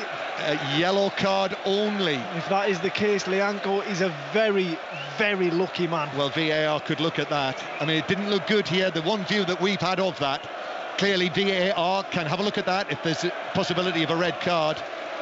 It's only a yellow right now on his fellow Brazilian. There it is, yellow. It was a little bit of a flashpoint, but as far as I was concerned, Guimaraes was flat on his back, and Lianco stood over him and pounded him on his chest and shoved him back into the ground. A little bit of a needless act. We've not seen that again yet. Just keep an eye on it. And Alan St-Maximin's being booked as well, perhaps for his reaction in the middle of it. Here it is, Glenn. We're just about to see it again. And the two of them together, well, actually, you know, he actually put his feet either side of Bruno Guimaraes, who was on the ground. So he stepped either side of him and then leant over him and sort of, he pushed his chest in the ground. Yeah, pushed his chest. It was a needless act. I don't know what he's playing at. It was a definite free kick. I don't think there's enough in it for a red card, though. You think? No, I don't think there's enough for a red card, but you can't be going around doing that, John. No, you can't. So, yellow it is. Free kick for Newcastle, who lead 1-0. That's Glenn Murray with us here on 5 Live. Commentary to come on the remainder of Accrington 0, Boreham Wood 0. That's into extra time. Free kick, in it goes, but overhit, actually. And caught by the goalkeeper. But straight to Accrington, Charlie Slater. In the 6th minute of extra time, Accrington have taken the lead from the penalty spot. Tommy Lee, the hero. Accrington 1, Boreham Wood 0. Still the rest of extra time to play, but Accrington going through to a home tie with Leeds United on Saturday lunchtime. Glenn, as things are, with that scoreline, you're heading to Accrington on Saturday.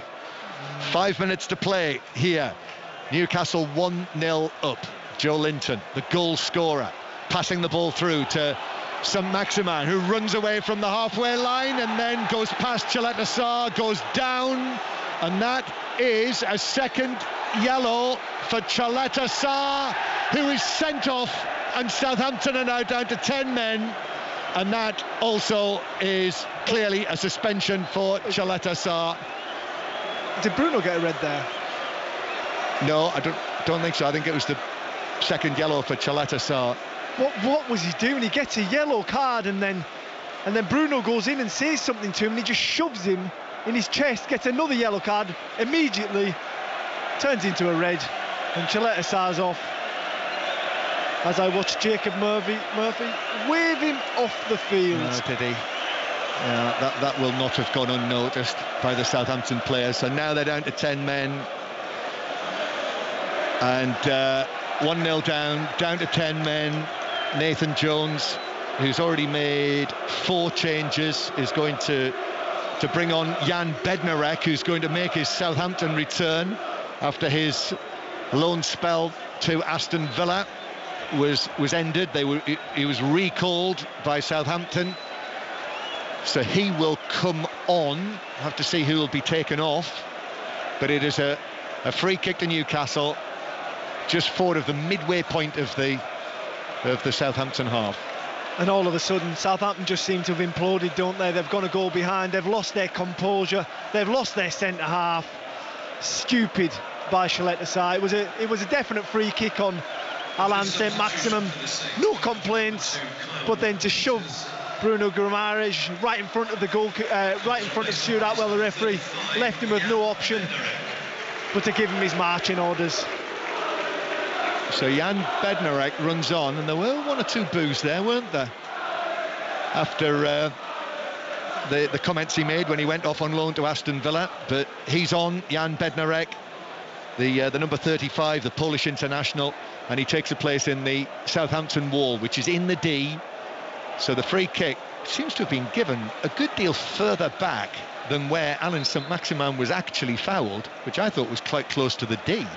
Yeah, I think they've lost 5 to 7 yards there, Newcastle, and that turns it from a shooting position into more of a passing position, even though Kieran Trippier is standing over this, and I think the England international fancies his chances. Yeah, and so this will be free kick, central possession. Kieran Trippier strikes it goalwards, but it dips over the top of the crossbar and behind.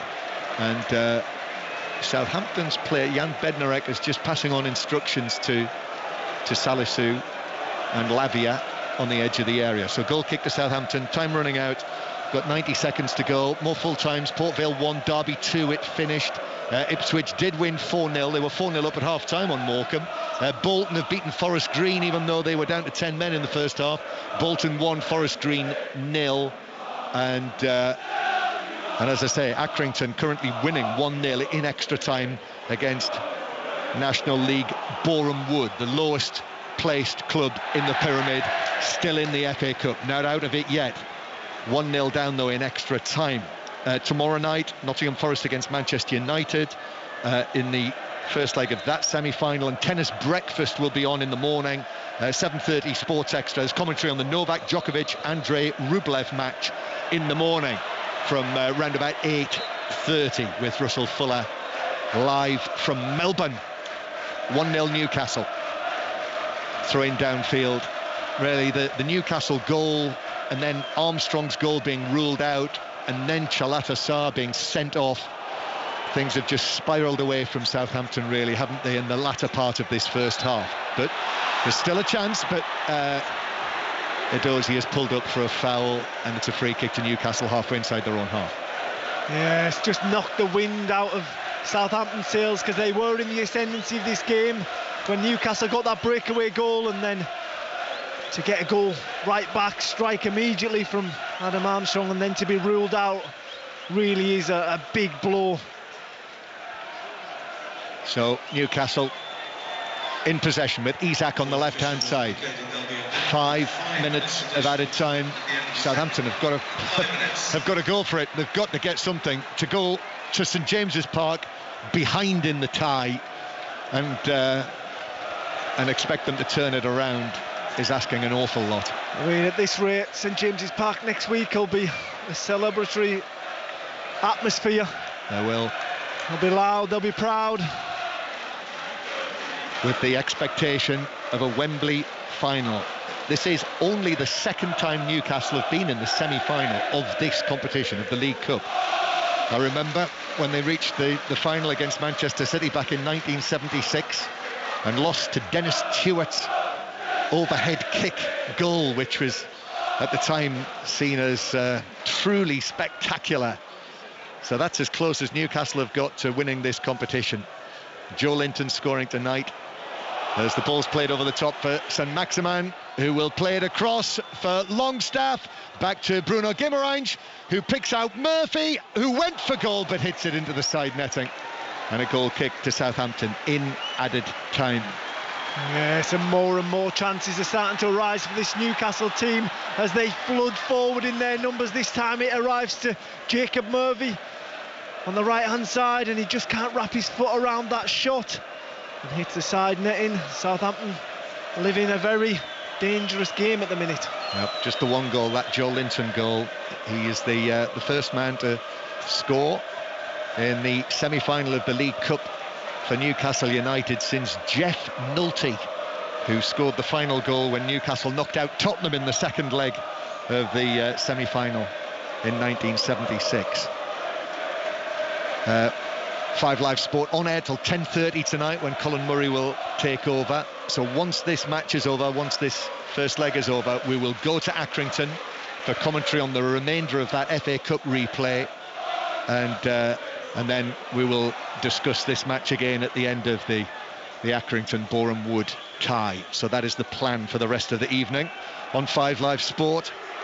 Only a couple of minutes of added time to go. Newcastle searching for a second goal that would make it, you would think, almost impossible for Southampton to come back at St James's Park. But Bruno Guimaraes overhits the pass through to goalkeeper Bazunu.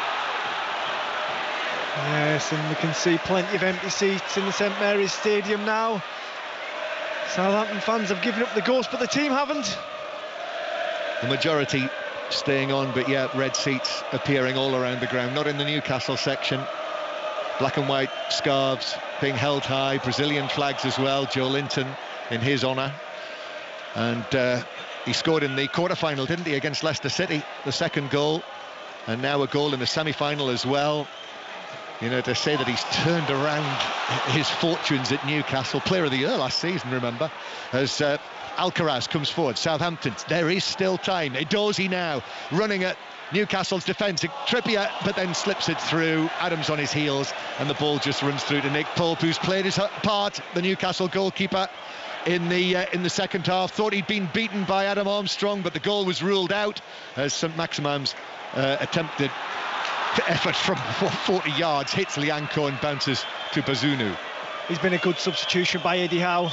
Alain Saint-Maximin, he's just given Newcastle that outlet, those legs to carry the ball, to ask questions of Southampton, and he's been a thorn in their side since he arrived on the field of play.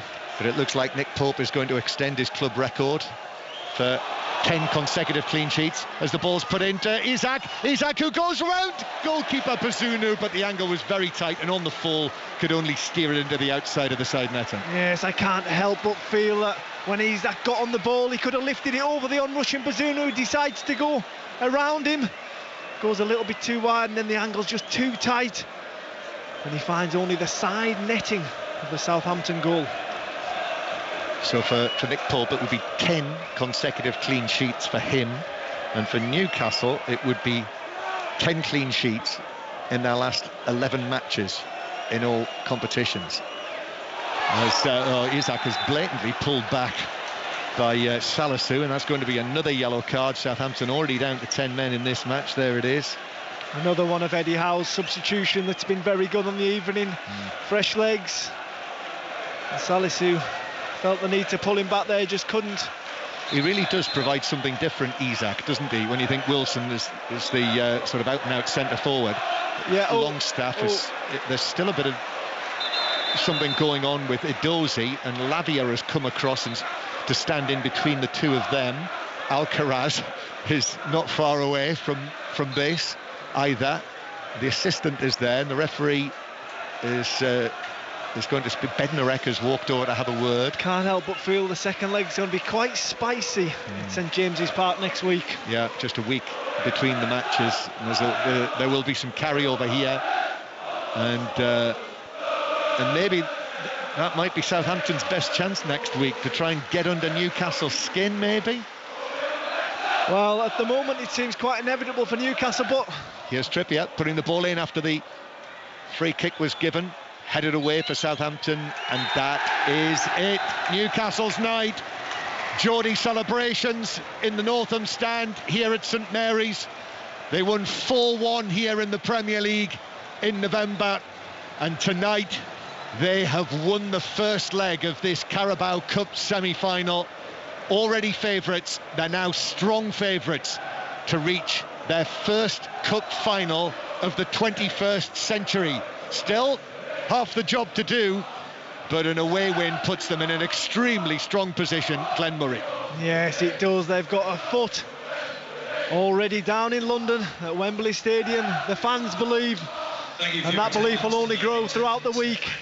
But I think a fair reflection of the game was a Newcastle win. Southampton huffed and puffed in the early rounds of the second half, but Newcastle substitutions made all the difference, and eventually it was Joe Linton, the man, to give them a 1-0 lead leading into the second leg at St James's. Yeah, Newcastle at half-time, they were the ones who were aggrieved that they'd had a goal ruled out for handball, but in the latter part of the match it really just ran away from Southampton, as first Joel Linton, who'd missed a big earlier chance, was able to convert from Isak's centre, and then Southampton thought they'd equaliser, but they had their equaliser ruled out for a handball, which was spotted by VAR correctly by Adam Armstrong, the former Newcastle youngster, and then Chaleta Sarr was sent off, and Southampton finished with 10 men. So Newcastle celebrations, you can hear them loud and long. All of the players have gone over there to the Newcastle fans. Southampton's players are going around the stadium as well, but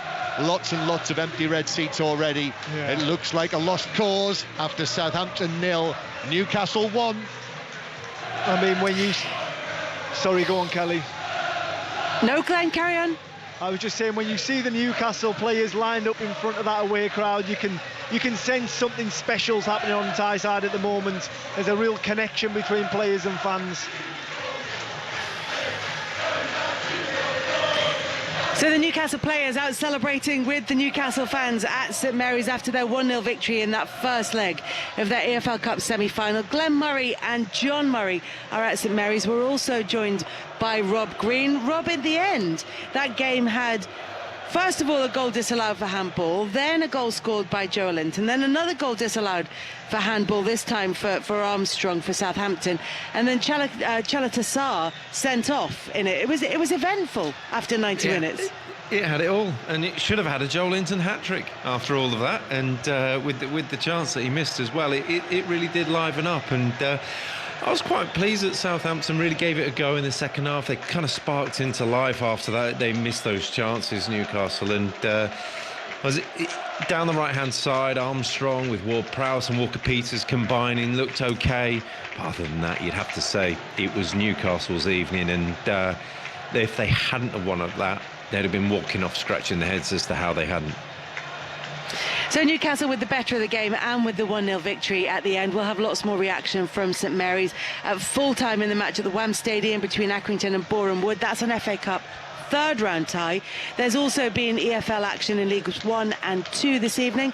In League 1, Bolton beat Forest Green by 1-0. Fleetwood beaten 2-0 at home by Portsmouth. Ipswich with a 4-0 victory against Morecambe. MK Dons beaten 1-0 at home by Shrewsbury. Port Vale 1, Derby 2 and Wickham 2, Oxford 0. In League 2, Carlisle beat Hartlepool 3-1. It finished 1-1 between Colchester and Salford, and Stockport and Bradford City drew 0-0. We'll bring you the rest of the day's full-time scores very shortly. We're going to head back to the Wham Stadium now, where they're in the second period of extra time in that one. It finished 0-0 after 90 minutes. It's been on Sports Extra this evening, bringing you the very latest right up to the final whistle. Michael Brown and Tom Gale. Thank you very much, Kelly. So welcome, listeners on BBC Radio 5 Live. Thanks for joining us on 5 Sports Extra and BBC Sounds. We have played 4 minutes in the second half of extra time. It was 0-0 after 90 minutes, but in extra time, the 97th minute to be specific, Tommy Lee, Accrington Stanley's top scorer, tucked away the penalty. I'm alongside former FA Cup finalist Michael Brown. From what we've seen so far, is it a justifiable lead for the League One outfit? I'm not too sure about that. We've been obviously commenting all game how it's not been the best of games. We understand the tie and what awaits whoever wins this game, so it has been a little bit tense, but it's been very direct. All set pieces, end to end. Not seen a game like it. Like we mentioned in commentary, almost a throwback game of teams just using every set piece possible. But it was finally that breakthrough. Great work by Wally, just getting fouled into the area, and then a real composed, calm penalty kick. So this is it, live on TalkSport tonight. It's the final four, a cup final place up for grabs. Southampton put on a proper show in the quarter-final against Manchester City. Newcastle fans are here in their thousands, believing they can finally win a trophy. For both sides, these players need it so badly. They've only got one shot, one opportunity to seize everything they've ever wanted, live on TalkSport.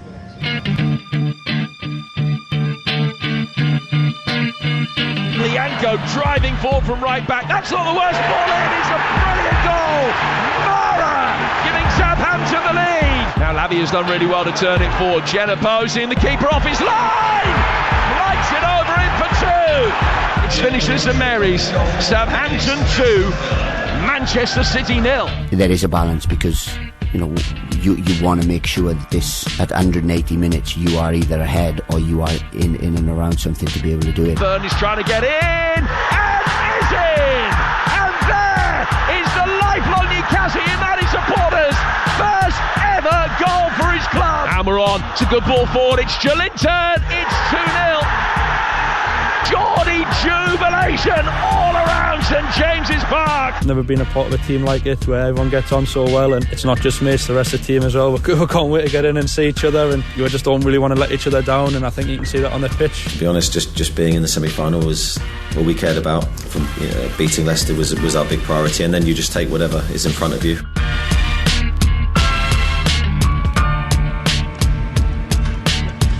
Well, the message is clear to Saints and Newcastle. Whatever you do, don't go and lose yourself a semi-final. Good evening, I'm Adrian Durham. This is TalkSport. Big Cup nights under the lights. One of our specialities on the TalkSport network. And what a night ahead on the crisp, cold coast.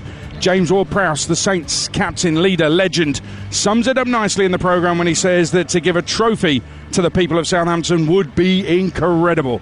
And imagine how many sweaty, topless bodies there'd be at Wembley if Newcastle were to win the League Cup there this season. 8 o'clock kickoff. Let's get the teams from a man who's thankfully fully clothed. Jim Proudfoot, your commentator. Absolutely. That doesn't bear thinking about. Newcastle unchanged, no surprise there. It is the 5th successive match against Premier League opposition that they played this team. Southampton, 4 changes to the side that lost to Villa at the weekend. 2 from the team that beat Manchester City here a fortnight ago. In terms of the changes from the weekend, debuts for Orsic and Alcaraz. Mara and Genepo, who scored the goals in that game against Manchester City, both return as well. Lavia, Perrault and Adozi make way. Shea Adams also drops to the bench. So, Southampton, Bazunu in goal, Lianco, Chaladasar, Salisu and Walker-Peters. Alcaraz, the 20-year-old Argentine who signed just a fortnight ago alongside Diallo in midfield. Genepo, Ward-Prowse and Orsic. And Mara up front. Jan Bednarek back amongst those on the Southampton bench after his return from his loan spell at Aston Villa. Newcastle, as I say, unchanged yet again. Nick Pope in goal, Trippier, Schär, Botman and Byrne, Longstaff, Guimaraes and Willock, Almiron, Wilson and Jolinton ahead of an 8 o'clock kickoff in the mist on the south coast. It is misty, but nothing that will affect the game going ahead unless it really thickens and comes rolling in off the coast. With us here for live commentary of Saints against Newcastle, this Carabao Cup semi-final first leg is former England striker Dean Ashton. How are you doing, Dean? I'm fantastic, Aid. You will? Yeah. I'm really so excited about this game. What do you make of the team news Jim's just given us? Newcastle unchanged, but changes for Southampton and changes even from the side that beat Man City. I'm actually not surprised, Aid. I think if you look at Nathan Jones and you watch what he was like at Luton, he would be happy to change a lot of the forward line and really freshen things up sometimes, either in game or game to game. And I think that's what he's done. I think he's given a real burst of energy to that front line. Obviously there was players that were influential against Manchester City, you'd have to say deserve their place in this starting 11 in this cup competition. And of course he's, if you're going to bring players in, I guess why shouldn't you put them in? If you bought them, you think they're good enough, throw them in. They're obviously very, very good players in their own right. Obviously a massive game though, and I like the energy of the side so far that Nathan Jones has brought, but this is going to be a real test because Newcastle are a top quality side. They are. The goals have dried up for Newcastle, which we'll get onto in just a second, but heard you say on Drive a moment ago with Andy Goldstein and Darren Bent that Southampton have to win here. They're not going to go and win at Newcastle unless there's extraordinary circumstances, so this is where it can be won for Southampton, or they can give themselves a chance of winning the tie. But this is where they can actually lose the tie as well. If they lose tonight, it's curtain, surely. I think even Nathan Jones mentioned that in his interview, was the fact that they've got to go there still in touch, and I'm sure by still in touch he means within a goal, but I think they've got to win it. I do. I think it's that important. I think the atmosphere is just going to be so incredible up there. Like you said, they're so hard to score against Newcastle anyway. And this feels like a real opportunity for them. After the performance they put in against Manchester City, there's no reason why they should fear Newcastle. They should play with a freedom, with an energy. And if they can match that energy that they showed against Manchester City, there's no reason they can't win the game. To beat City, Jones went 4-2-3-1. James Ward-Prowse in that number 10 role. He had Diallo and Lavia double pivot in midfield. Adam Armstrong from the left coming in as well. Mara looked superb. They played really well, Gineppo. They played really, really well. Everything went right. Was that just one of those nights, or is that a sign of what's to come for Southampton? No, I think it's a sign. I think it reflects his leadership. It reflects who he is and what he's like. He is full of energy himself and enthusiasm, and that's what that performance looked like. Of course there was a structure to the way they played. Of course it's too easy just to say, oh well, Nathan Jones has just said go out there and run about, lads. There was a structure to the way they played. They nullified Manchester City, and they took advantage of probably Manchester City maybe not taking them as seriously as they should have done. And the players only do that if they want to, and clearly the effect he's had on them has meant, I thought the energy and the enthusiasm of that performance against Manchester City was so drastic. That can only be him that's made them be like that. It is incredible when we think about everything that Nathan Jones has gone through since he's got the Southampton job, which is barely a month ago. I mean, I find it extraordinary. He's had Southampton fans singing that his football's no good. In the same game, they turn it around and win. That was the FA Cup game against Crystal Palace. I mean, his Southampton career, Nathan Jones, started here with a Carabao Cup tie against League One Lincoln just before Christmas. Jones, he must have wondered what he walked into, because within 2 minutes, a Lincoln corner, missed kick towards his own goal by Ainsley Maitland-Niles. Gavin Bazunu punched the ball into his own net. So within 2 minutes, they're a goal down. It's an own goal. Even the assist was a Southampton player for the Lincoln goal. 2 for Shea Adams, turned it around. But even then, Edozie missed an absolute sitter, totally open goal. Not even a goalie there. He missed a totally open goal. Southampton also somehow contrived to miss a chance where they had 3 attackers and only the keeper to beat. They still didn't score from that as well. He must have been on the sidelines thinking, oh my goodness, what a job I've got. A few weeks later, they're beating Manchester City, and here we are a month later, and they've got a really decent chance of getting to a cup final. Sure, he wasn't around for the early stages of that, but he's here now, and he's got through that Man City tie. But from those slim pickings to start with, he's come a long way already. He has, and I'm not sure he would have coped with it as well if he hadn't have had that disaster at Stoke City. It was a disaster. There's no doubt about it. He looked so lost at Stoke. I actually felt sorry for him in the interviews there, but I think he's really gained a lot of strength from it. I think he's come into this job And you're right, to say you don't know what you're doing to your brand new manager, I think it is out of order, to be honest. And I think he handled that so well. And then he's been able to implement a new energy, a different system. He's changed a few things around. He's recognised the talents of James Ward-Prowse. The win against Everton at Goodison, I think, again shows the character that he's already brought into this side. Now, of course, disappointing against Aston Villa, but I thought they were decent in that game. So I think he's got to take a lot of credit. I thought tactically as well, I thought he got it spot on against City. And tonight's another one of those games. Not only do they have to have the energy, I think tactically against this Newcastle team, you have to be very, very good if you're going to break them down and score goals. He even, I mustn't forget this, he even had a local non-league manager around here at Havant and Waterlooville, absolutely flying, 3rd place in National League South, say he was out of his depth, and his coaching staff were out of their depth. He's had to deal with that. He chose to address it and reply to it, which, I personally thought was a mistake, but he did that. That's how he felt he needed to address it. He said that he doesn't talk about levels he doesn't know, so he's not going to talk about Havant and Waterlooville, which was a proper dig back.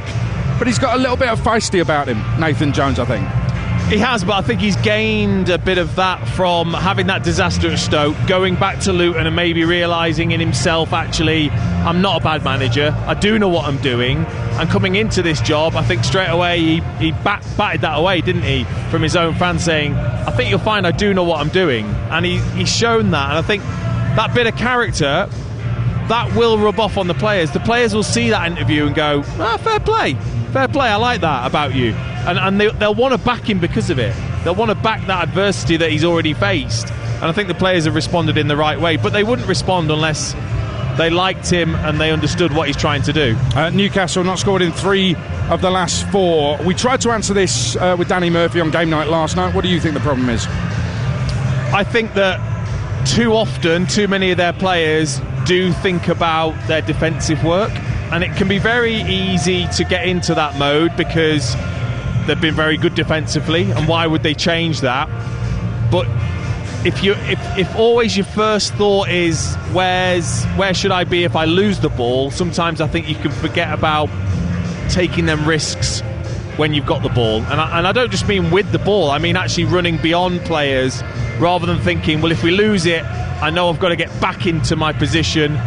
They've had some tough games as well in that run, but I just think they are so good defensively for a reason, because Joe Linton, because Almiron will go back and double up on any wide player. Well, then it does make it hard and leaves Wilson quite isolated. And again, I'm not seeing a lot of goal threat from the midfield either. I'd like to see Guimaraes, in fact, maybe play a bit further forwards. Well, defensively they are absolutely sound. Nick Pope in goal tonight. We'll feature him a little bit later, an interview with him and an interview with James. Feature on James Ward-Prowse, the Saints captain, coming up before kick-off, which is at 8 o'clock. Tomorrow night it's Forest against Man United in the other semi-final. Live commentary on TalkSport. Me, Sam Matterface, and a man who captained Forest to 2 League Cup successes, Stuart Pearce, will be there. And Stuart Pearce will also be on the breakfast show tomorrow morning from 9 a.m. Laura Woods and Ali McCoy from 6. I'll be on the breakfast show from 7, joining Laura and Ali. Looking forward to that. TalkSport breakfast tomorrow morning. You're listening to the Carabao Cup semi-final live on TalkSport with Carling, UK's #1 lager, 18+. Please drink responsibly. What could possibly make the bouquet of a glass of Côte d'Aron, enjoyed in a little bistro in Lille, even more delectable? Well, how about a £50 hotel voucher? Or £30 of free fuel? Or a free upgrade to a flexible ticket? Because you can choose any one when you book your P&O ferry between Dover and Calais before the 31st of January. Make those future memories for less. The P&O Ferries. Terms and conditions apply. See poferries.com for more details. Carabao Cup live on TalkSport with Carling, the UK's #1 lager. 18+, please drink responsibly.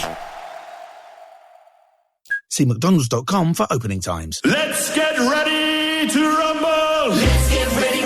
Are you ready? Ready for Sykes? Unique holiday cottages across the UK. Selected by Sykes, perfect for you. Rated excellent on Trustpilot. Get ready to explore. Get ready to relax. Get ready for Sykes. Get ready to book your next holiday at sykescottages.co.uk. Check this out. You can get a 12-month warranty when you service your Toyota with us, even when you think you wouldn't. Bought your car at a second-hand auction? Sold. And a warranty to the mystery listener at the back. Kids rub yogurt into the seats. We've all been there. You still get a warranty. Our specialist Toyota technicians will check everything out and, as long as it's under 10 years and 100,000 miles, guarantee your car for a full 12 months as part of your service. Just search Toyota Warranty. 12 months warranty on the completion of a service at an authorised Toyota centre. Vehicles must be under 10 years old and under 100,000 miles at the time of service. T's and C's apply. Money Super 7, pay attention. Britain is feeling the pinch now more than ever. So what are we doing to help? I could save people up to £330 on their car insurance. Impressive, you are paying attention. Now let's keep finding more ways to help people. And together, we can save Britain some serious money. Super Save, with Money's Supermarket today. 51% of consumers could save up to £330.40. Consumer Intelligence, August 2022, UK only. It wasn't me, I swear. I wasn't even there. Then please remind the court what exactly you were doing that night. Remember, you're under oath. I was on a comparison site buying car insurance. And which insurer did you choose, Mr. Beckett? Direct Line. He's a liar. Everyone knows Direct Line aren't on comparison sites. Judge, I rest my case. Search Direct Line, because everyone knows we're not on comparison sites. Carabao Cup live on TalkSport with Carling, the UK's #1 lager. 18 plus, please drink responsibly. 13th Generation Wednesday Night League Cup Live Football. Biddy. Nottingham Forest versus Manchester United. 3 or 4 non-modified build-up from 7. Kick-off 8 p.m. or here on 404 time I'd request. TalkSport. Oh, frack. No time notes on DSP again. Biddy. Well, Southampton, bottom of the Premier League, take on Newcastle, whose manager Eddie Howe says a semi-final is not enough. They want more. They both want more. All 4 semi-finalists want more in this Carabao Cup. Live tonight, the first leg here at a very, very chilly St Mary's Stadium. Kickoff is at 8. We've got FA Cup action as well tonight. Accrington Stanley take on Boreham Wood in a third round replay with a big prize up for grabs for the winners. Let's go to the Wham Stadium. Here's TalkSport's Matt Jones. Yes, a huge tie here, as you say, given the prize at stake for the winner. Accrington host Boreham Wood, knowing that whoever comes through will book themselves a 4th round clash with Leeds on TV on Saturday. The initial fixture ended 1-1. Lee and Luvu cancelling out Ryan Astley's opener, meaning the non-league side are still in with a chance of causing yet another upset. They reached the 5th round last year, beating Wimbledon and Bournemouth en route to losing 2-0 against Everton. So could another giant killing be on the cards? Well, manager Luke Garrard certainly hopes so, and his side come into this one well rested. They haven't played since the 10th of January. That was a 1-1 draw against high-flying Notts County, and would make one change from that game as Denon Lewis replaces Chris Bush. So in full, they've got Ashmore in goal, a back 3 of Agbon Tahoma, Evans and Ilasamni. In midfield, it's Cokes, Payne, Lewis and Broadbent, with Rees just ahead of them, and then Marsh and Unluvu up top. There's one change meanwhile for Stanley from their 3-1 defeat away to Barnsley on Saturday. John Coleman, who's guided the side to the 4th round on 3 occasions, brings in Michael Nottingham for Seb Quirk. That means they've got Savin in goal, Rogers, Astley, Nottingham and Tharm in defence, a midfield of McConville, Coyle, Martin and Hamilton, and then up top it's going to be Worley and Lee. Kick-off here between Accrington Stanley and Boreham Wood is at 7:45. And if you think you've heard the name of Boreham Wood's Denon Lewis before, then you have. He was in the 5th series of Love Island. More FA Cup coming up this weekend, round 4. We've got loads of ties for you, live on TalkSport and exclusive nowhere else with this one. Man City against Arsenal Friday night. Hugh Wozencroft, your host at the Etihad. Saturday, I'll be at Walsall against Leicester from 11 a.m. Commentary from 12:30. It'll be me, Ian Danter and Matt Holland with that one on TalkSport. 12:30 it will be Leeds at either Accrington or Boreham Wood on TalkSport 2. From 3 on Game Day Live on TalkSport, round the grounds with all the goals. Dan Windle, your host for that. Fulham Sunderland in the Cup live on TalkSport 2, and Preston Tottenham 6 o'clock on TalkSport, and then at 8 o'clock Manchester United take on Reading. Live commentary of that. Sunday we've got Brighton Liverpool 1:30, Wrexham Sheffield United, I'll be there for that, 4:30, and Monday night FA Cup 4th round derby against West Ham. Live commentary on TalkSport. Plenty of postponements tonight in the EFL. We were going to bring you live exclusive commentary of Cheltenham against second place Sheffield Wednesday in League One on TalkSport 2, but that's off. So too the games at Burton and Exeter. Ipswich have a chance to make up ground on the top two as they face bottom four Morecambe at home tonight, while in League 2 games at Wimbledon, Crawley and Swindon, who were due to face second place Stevenage, are all off. Carlisle can go a point behind third place Northampton if they beat Hartlepool. National League leaders Notts County have had their game at Solihull Moors postponed, so just a point for Wrexham at 4th bottom. Gateshead will take the Welsh top ahead of their big FA Cup tie live on TalkSport on Saturday afternoon. But back to the action here at St Mary's. Southampton Newcastle Carabao Cup semi-final first leg. Time now to get an odds update with Ladbrokes. Odds update on TalkSport with Ladbrokes. Are you in? Let's go. Play at ladbrokes.com. 18 plus begambleaware.org. Alex Apati from Ladbrokes. How you doing? I'm very well, mate. I'm freezing, but I'm good. We're getting there. I'm going to be sitting outside for about 4 hours, but the football's going to warm us up. Southampton against Newcastle tonight. Really looking forward to this because I think this first leg is certainly crucial for the home side. Absolutely, it's a massive task for Southampton, this one. They're 9-2 outsiders to win here. Newcastle odds on at 4-6 and the draw's 5-2. And to be honest, the odds seem about right to me. I think Newcastle just don't lose games anymore, do they? Unless they're playing Sheffield Wednesday. Not just that, they don't even concede goals anymore. I think since these two last met on the 6th of November last year, Newcastle have conceded 2 goals in all competitions. That's across 10 games, and both of those goals came against their mighty Wednesday. A clean sheet is even money, and that's more likely to happen than both teams scoring at 11-10. As you say, it's a massive game for Southampton. They're in a relegation scrap, bottom of the table. Maybe this is a much-needed distraction from all of that. And look, if they are going to qualify for the final, though, you really feel they're going to have to win this one, and probably convincingly as well. You feel St James Park a week from now is going to be rocking with the chance of Newcastle getting to a final. 4-1 last time these two met, 33-1 for a repeat of that. I'm going to be a little adventurous and go over 2.5 goals at 6-5. Southampton going for it might leave holes in their defence, so that would be my pick. I'm praying for chaos, basically. Let's talk about Everton. All sorts of rumours about the new manager. Bielsa apparently reckons the team's too slow. He doesn't want to take over. And I wonder what it all means for the relegation odds as well. It's so funny. He says that, but he's still a favourite. I mean, it's quite the contrast at the head of the betting, really, since Lampard was sacked. I mean, yesterday it was Sean Dyche, and now it's Marcelo Bielsa. I saw someone on Twitter this morning say it's like deciding to walk to Land's End or John O'Groats. It's pretty polar opposites, aren't they? But Ralph Hasenhüttl is another one that's come out of nowhere today. He's 6-1. Sam Allardyce 8-1 for what would be a sensational return. I've seen his name pop up in a couple of WhatsApp groups today. Carlos Corberán has snuck in at 14-1. Get out of here. Those pesky traders are living rent-free in my head this afternoon, sticking his name up there. Any other notable names? Lee Carsley might have potential at 20-1. Thomas Tuchel is 25-1, and at 66-1. Basically no chance. Steven Gerrard. And as for Everton's season, luckily for them, similar to last season, I think despite Everton's horrendous form, there are just so many teams down there struggling in or around the relegation zone. But they are odds on to go down at the moment. Those second favourites at 8-13. Up next, Arsenal, and then after that, Liverpool. So good luck to whoever's in that dugout. Alex, thanks very much. That was a look at the latest odds with Ladbrokes. Play at ladbrokes.com. 18 plus. BeGambleAware.org. Odds update on TalkSport with Ladbrokes. Are you in? Let's go. Play at ladbrokes.com. 18 plus. BeGambleAware.org.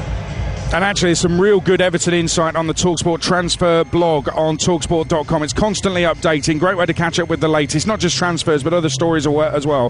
Head to talksport.com, click on transfers on the homepage. Some Everton news on there. Dan Juma heading to Spurs, we know, after Everton sacked Lampard. Newcastle target Anthony Gordon missing training. There's news from other clubs as well. Leicester linked with Leeds, Jack Harrison. Lack of signings at Palace could come to a head with Vieira. Loads on there. Talksport.com. And then click on transfers. Out there warming up at the moment, the Saints players are out there, the Newcastle keepers, they're waiting for the outfield players, but just watching Nick Pope, he is some keeper. And what a stunning save from Nick Pope on Saturday at Palace to make it a 9th straight clean sheet for the Newcastle United keeper. 10 international caps. His first 6 England games with clean sheets as well. Pope has been speaking with TalkSport's Sam Ellard.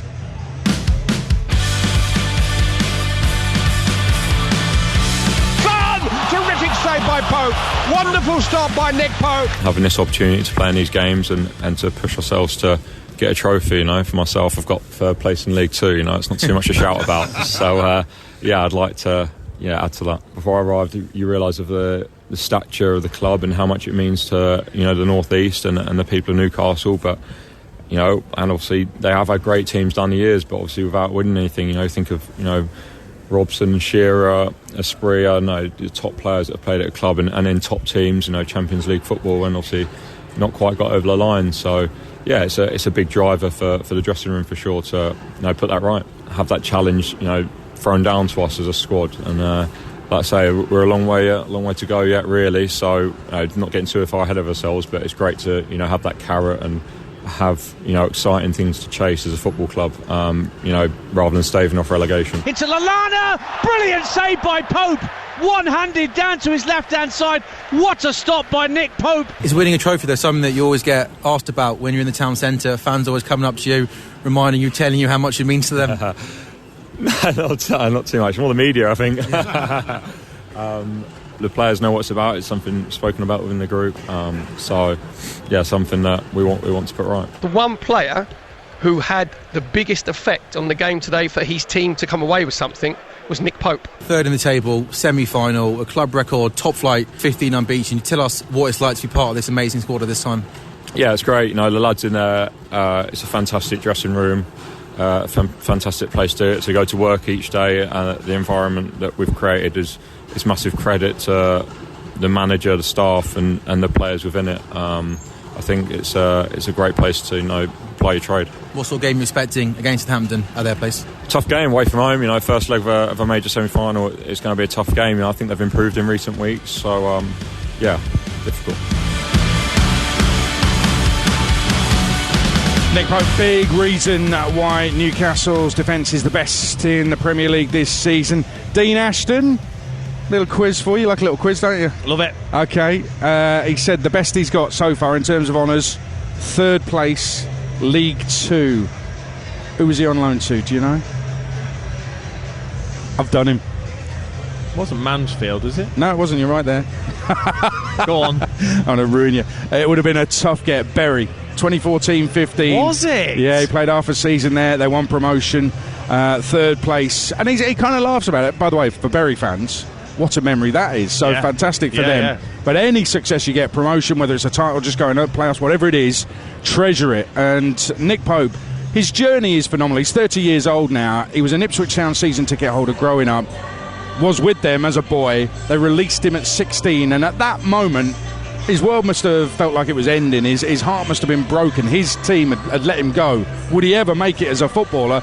And he's now one of the best keepers in the Premier League. Arguably, some would say he should be England's number 1 as well.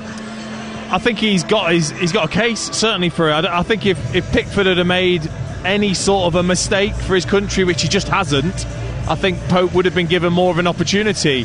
I think he's inspiring for other players that maybe get knockbacks to show what hard work can get you. It feels like he's having to swim against the tide of the increasing amount of goalkeepers now that are required for their work with their feet. I think he's improved in that fact. I think Newcastle and Eddie Howe have helped him improve in that way. I think if you look at the stats with his feet, he has certainly improved. And he's just become pretty much unbeatable. And there's almost an aura about him. He's a big bloke. He's got a long reach, long legs. He makes the goal look very small. And there's a lot to be said about that. When you're bearing down on goal as a striker and you can't see a lot of the goal, not just because he's big, but the way he positions himself, he's really, really impressed me. He's very, very difficult to play against, and his record at the moment is just ridiculous. And you mentioned earlier about his save against Crystal Palace. That was absolutely outrageous. That's as good as a goal. It's never seen the same, but it was that important. Yeah, it was world class. I don't think there's any doubt. And very quickly on Pickford, I'm a Pickford fan, you're right, but and I can't see a case for replacing him because of what you say, the lack of mistakes, but do you think Pope saves that first goal that France score in the quarter-final, Chouameni into the corner, because of his reach? Pickford's, 6 foot? And Nick Pope is 6'3". Does he get there because he's just got a longer body and longer arms? Yeah, he probably does. Well, that's us in the semi-finals then. Well, I wish he was as easy as that, Aid. But I think he can't do much more. All he can do is play the way he is for his club side and wait for his opportunity. And that's all you can do, I think, as a professional is prioritise your club form. And if that international call comes and you play, great. If not, so far he should be very, very proud of the way he's settled into this Newcastle side. He's a big reason why they've done so well. Southampton will be trying to beat Nick Pope tonight. They will need to beat him, we believe, if Saints are going to make it to this Carabao Cup final. Players are warming up out there. The fans aren't warming up at all. It's certainly going to be well below freezing by about 9 o'clock, I would think, in St Mary's tonight. But the fans are going to come here in numbers. It'll be a big noise, big atmosphere in St Mary's. That's because it's a massive game. Carabao Cup semi-final, first leg, Southampton Newcastle coming up live on TalkSport. It is the Carabao Cup semi-final live on TalkSport with Carling, the UK's #1 lager, 18 plus. Please drink responsibly. Carabao Cup live on TalkSport with Carling, the UK's #1 lager, 18 plus. Please drink responsibly. I work hard. I work long hours, getting people where they need to be, from A to B. So at the end of the day, I expect a fair deal from my employer. I deserve better. Bolt drivers, following the successful Uber claim, be part of the fight for the compensation and workers' rights you deserve. Join Lee Day's Bolt Drivers Claim today. Visit leeday.co.uk/Bolt Claim or text CLAIM to 82727. A traffic update for all late-night travellers. There are delays outside getting to bed due to a hold-up at Grand's Never-Ending Stories. Please take the diversion via Mayo Chicken or a warming latte, which will see you home. Plenty of McDonald's restaurants are open late tonight. See mcdonalds.com for opening times. Ah, the sound of winning! And you could have this feeling to the tune of £3,000 this year. Imagine someone just walking up and giving you £3,000. Well, on average, that's how much Rift get each customer back in a tax refund. Yes! It's like winning big! If you've spent money on tools, clothing, travel or food for work, you could be due £3,000 back from the taxman. Let Rift Tax Refunds get you what you're owed. Search Rift Tax Refunds today. Get that Rift refund feeling. If you leave your customers happier than Larry. If you always take your boots off at the door. If you tend to get given the good biscuits, you might have what it takes to join the Trust a Trader professionals. Millions of people use trustatrader.com to find reputable, recommended tradespeople like you. So if you're looking for more business and even more good biscuits, apply to join us at trustatrader.com. I just entered that competition again to win £3,000 of BP Me rewards points. So did I. But you didn't buy the fuel. I did. Didn't have to. It's with any purchase. And I purchased Jelly Babies. Oh, did you get me some? I did. Not. Win £3,000 worth of points every day until the 28th of February to spend on anything from a year's free fuel to your favourite BP treats. Just scan your BP Me rewards card each time you shop. BP, here for all of life's journeys. Terms and conditions apply. For full conditions, see bpmerewards.co.uk. Carabao Cup live on TalkSport with Carling, the UK's #1 lager. 18 plus. Please drink responsibly. Previously on White and Jordan. When I was at Palace, I would not let them on the training ground. How did you enforce that? Because it's my training ground, you don't go on it. 100% engagement. I read this and I immediately thought of Simon Jordan. Look what you could have won. Here's that. Now you get this pile of pup, right? Warning. Dangerous opinions ahead. Jim White versus Simon Jordan. Disagree to disagree continues tomorrow morning from 10 on TalkSport. It is TalkSport live at St Mary's for Southampton against Newcastle. Carabao Cup semi-final. first leg. Let's take a look at the teams again. Here's your commentator, thankfully fully clothed now, Jim Proudfoot. And 2 changes for Southampton, or 4 changes, I beg your pardon. 2 from the side that beat Manchester City, 4 from the side that lost to Villa at the weekend. But there are 2 full debuts for Saints.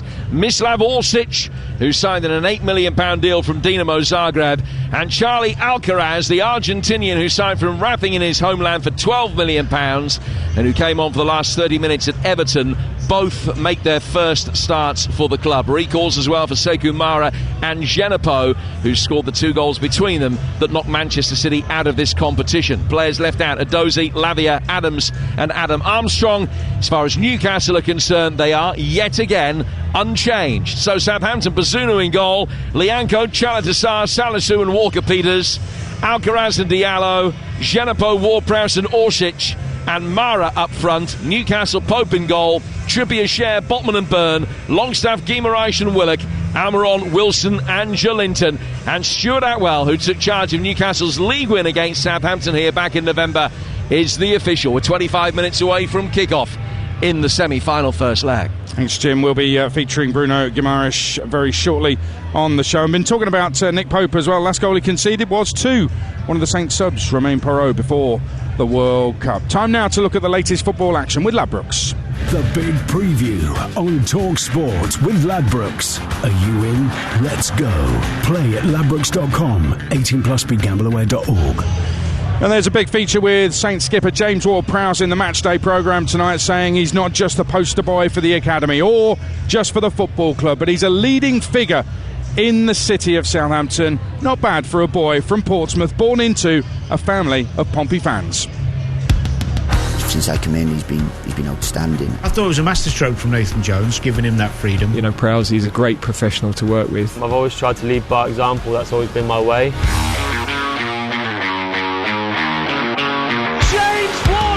I know he scores brilliant free kicks, we know that. I think it's a little bit unfair when people talk about Ward-Prowse. They just go, oh yeah, he just takes free kicks.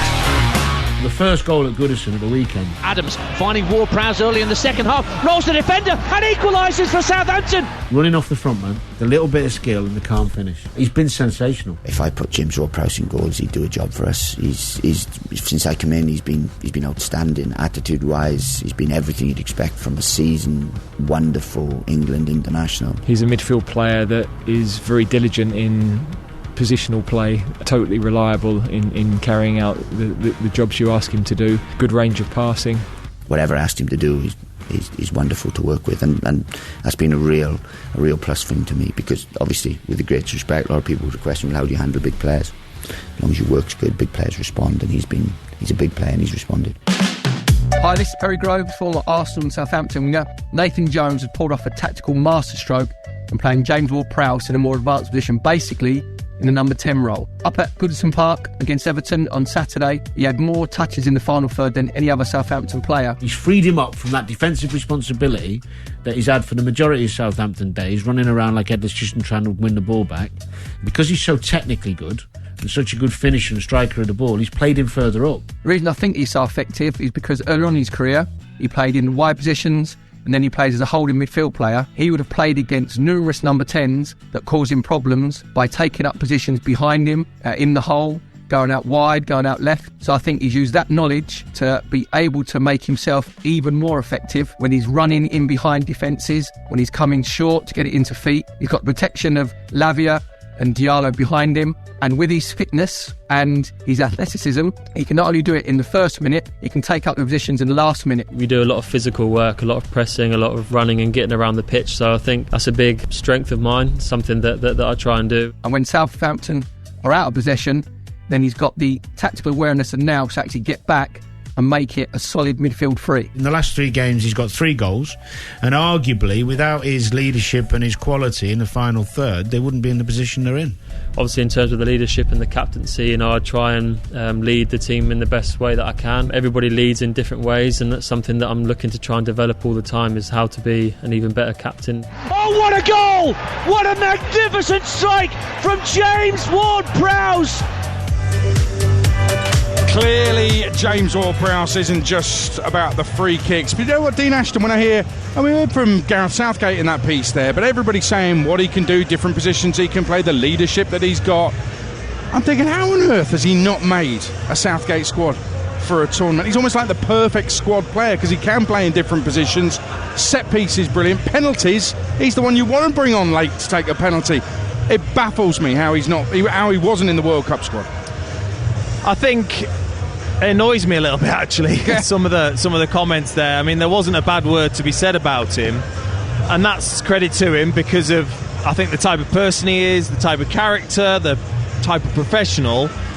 I'm astonished, and no disrespect to Southampton, I'm astonished he's still at Southampton. I think people look at him and think as well, they think, 35-year-old James Ward-Prowse maybe isn't the quickest. He's 28 still. He's better than Eriksson for me. He's better than Højbjerg. He's better than Trossard that's just gone to Arsenal. I'm amazed a team hasn't paid good money for James Ward-Prowse. It gives you so much, and Nathan Jones has clearly come in and gone, why isn't anyone else using him higher up the pitch? He actually reminds me a bit of TalkSport's Danny Murphy. Yeah.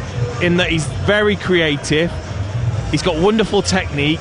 He can see a pass. He works hard. He's great at set pieces. There's so many great aspects to his game. He scored 5 goals in the 8 games that Nathan Jones has been in charge.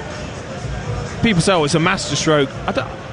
I guess they can say that, but it's been there. It's just, why hasn't anyone else utilised him in a role a bit further forward? I don't think he has just got. I don't think he's just a nice guy. I think he's starting to get a bit more of an edge to him, and he talked about that in his program interview. He doesn't want this to just be seen as nice little Southampton on the south coast. He wants a bit more.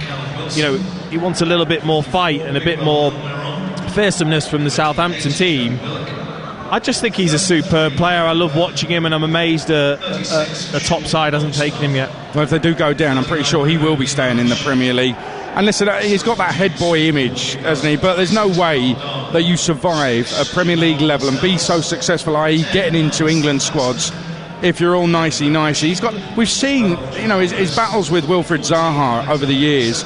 He's had Zaha in his pocket. He's had Zaha on toast. He's had him eating out the palm of his hand. He's just wound him up so cleverly that I'm not having this nice boy image for James Ward-Prowse. But at the same time, Dean, what a great professional. I mean, in the interview in the programme, it was all set up with the club's media department scheduled to be taking place after training.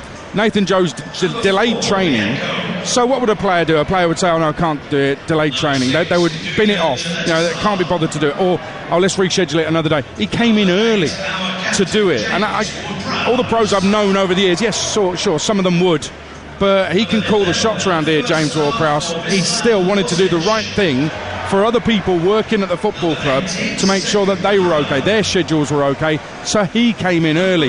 That's the kind of professional I'd want in my squad.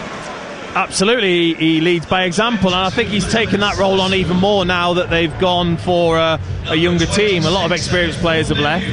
He's now got to take on the role of being somebody that the young players can go to lead them, to set examples like you've just talked about there. And I think even in the programme, even the lead up to his questions, they said, of course, James Ward-Prowse actually asked, have I got to dress up for this photo shoot sort of thing? And they said, well, it's up to you.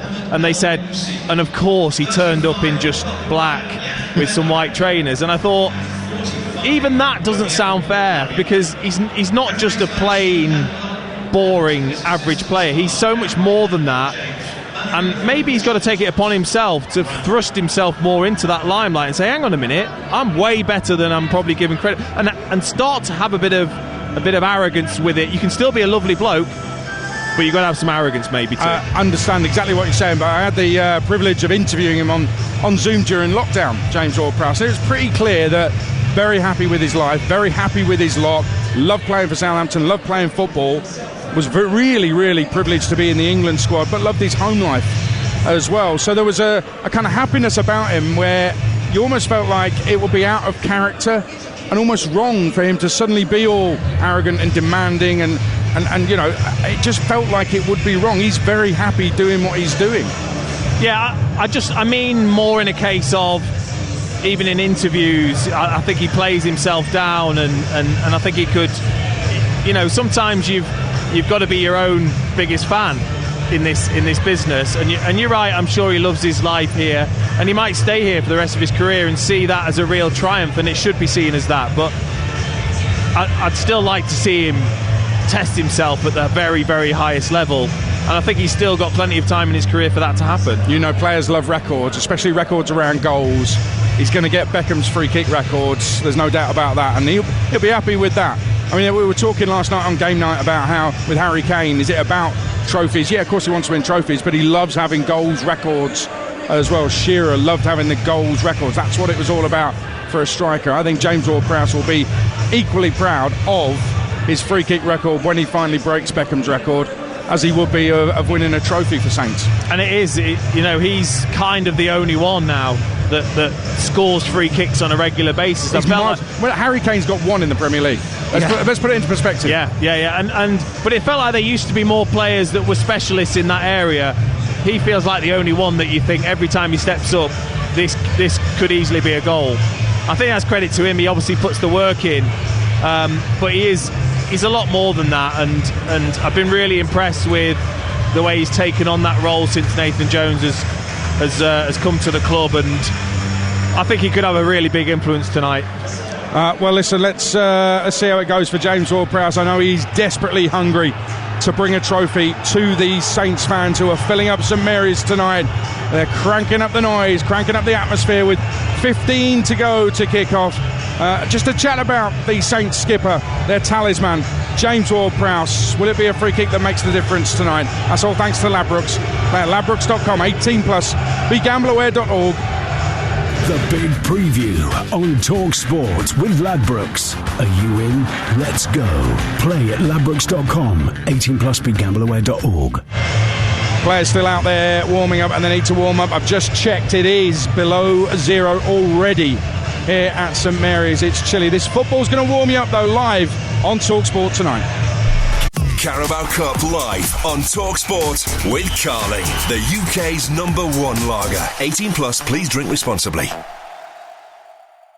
I swear, I wasn't even there. Then please remind the court what exactly you were doing that night. Remember, you're under oath. I was on a comparison site buying car insurance.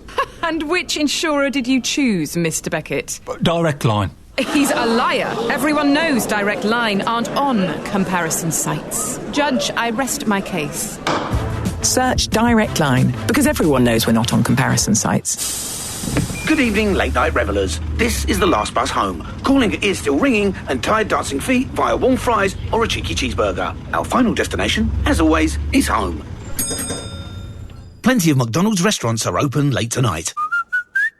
See mcdonalds.com for opening times. Need some peak excuses for staying in? Stream Paramount Plus for a real win-win. Brand new exclusives guaranteed. Sarah Michelle Gellar's in Wolfpack and Miriam Ford star in 1923. Tell the world what happens when they cross me. There's brand new seasons of our big hits, Yellowstone, Your Honor and Yellow Jackets. What do you think really happened out there? For peak excuses to duck any arrangement, stream Paramount Plus for a mountain of entertainment. 7-day free trial than $6.99 per month. New subscribers only and 18+. T's and C's apply. If you've spent money on tools, clothing, travel or food for work, you could be due $3,000 on average back from the Taxman. Search Rift Tax Refunds today. Get that Rift refund feeling.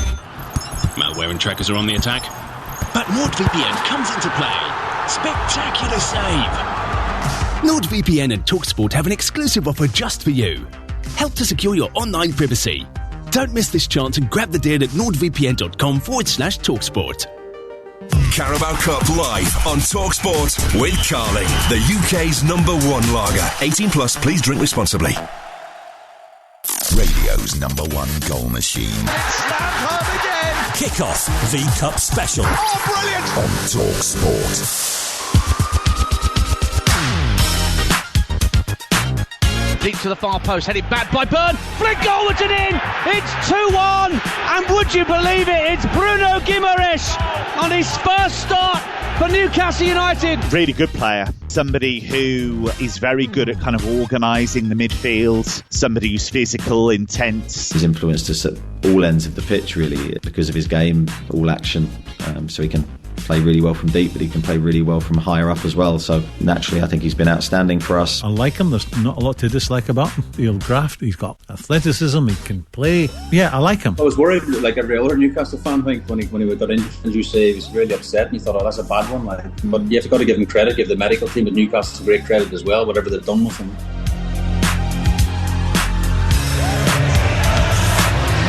Well, Bruno Guimaraes, I mean, medical miracle, Dean Ashton. I'm not sure how he was back fit at Palace, but same again tonight, and what a player he is. Disappointing World Cup, but for Newcastle, he's been brilliant. He's been outstanding, and yes, you're right, a very, very quick recovery. I think with those, when you roll your ankle, sometimes you can strap them up and play, but albeit he'll have to play through somewhat of a pain barrier, but it's such a big game. He's so important. They haven't really got anyone else that's going to sit in there the way he does, but I still think there's more to come from him, actually, in an attacking sense. You know, he's still got more in the Premier League anyway. He's still got more goal involvements than Longstaff, Willock, Joelinton. It's only Almiron and Wilson that have got more, and I'd like to see him further forwards, but they haven't got that other player that can come in and anchor that midfield to allow him to get forwards. But he's just a wonderful player that I think is just so comfortable in possession. If you're a centre-back, it must be a joy because you can play it into him. He'll receive it under pressure. He doesn't look like he's phased too much. He fits right into the work ethic that Eddie Howe wants, and the Newcastle fans just absolutely love him. They do. I mean, on the bench, if Newcastle do need a goal, Isak, Saint-Maximin, is it a concern, do you think? In terms of Eddie Howe and how cautious he is, you've talked about the wide players tracking back, and he has had this caution thing levelled at him during his career, certainly playing against some of the bigger sides and in bigger games. He doesn't seem to trust Saint-Maximin. Is he right not to trust him from the start? I think that's really difficult because you can't trust Saint-Maximin in the same way you can trust Joelinton, the work that they put in, and Almiron the same, and they've deserved their place because of the way that they've played. Now, can you lopside that slightly by playing Saint-Maximin on one side and then making sure you have that lopsidedness and someone else covers round?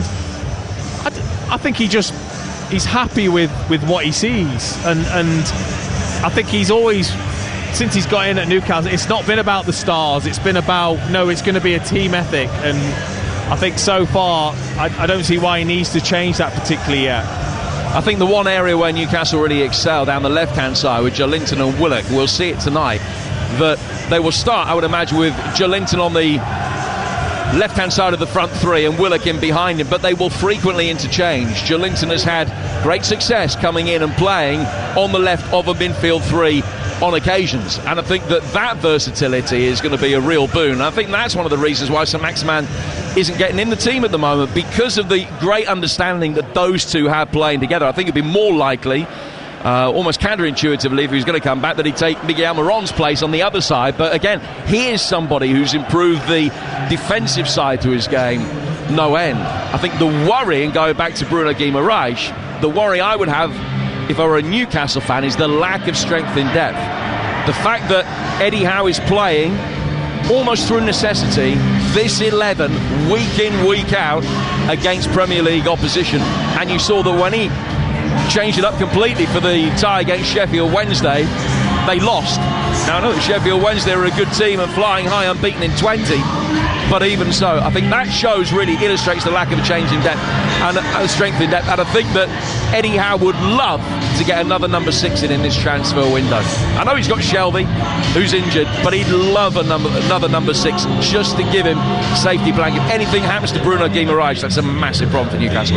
Dean, it's a great point Jim Proudfoot raises there, and mentioning Joe Willock as well, underrated player, crucial to what Eddie Howe is doing, super intelligent footballer, knowing when to change position, knowing when to hold back, when to go forward. He seems to have that football brain that every side needs, Joe Willock.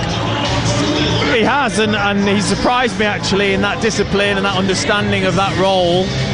He went through that period, I think he scored in 8 consecutive games the season before last. and I thought that's what he's going to be, but actually he's got a lot more to his game, and again he's had to understand that defensive discipline when he interchanges with Joelinton.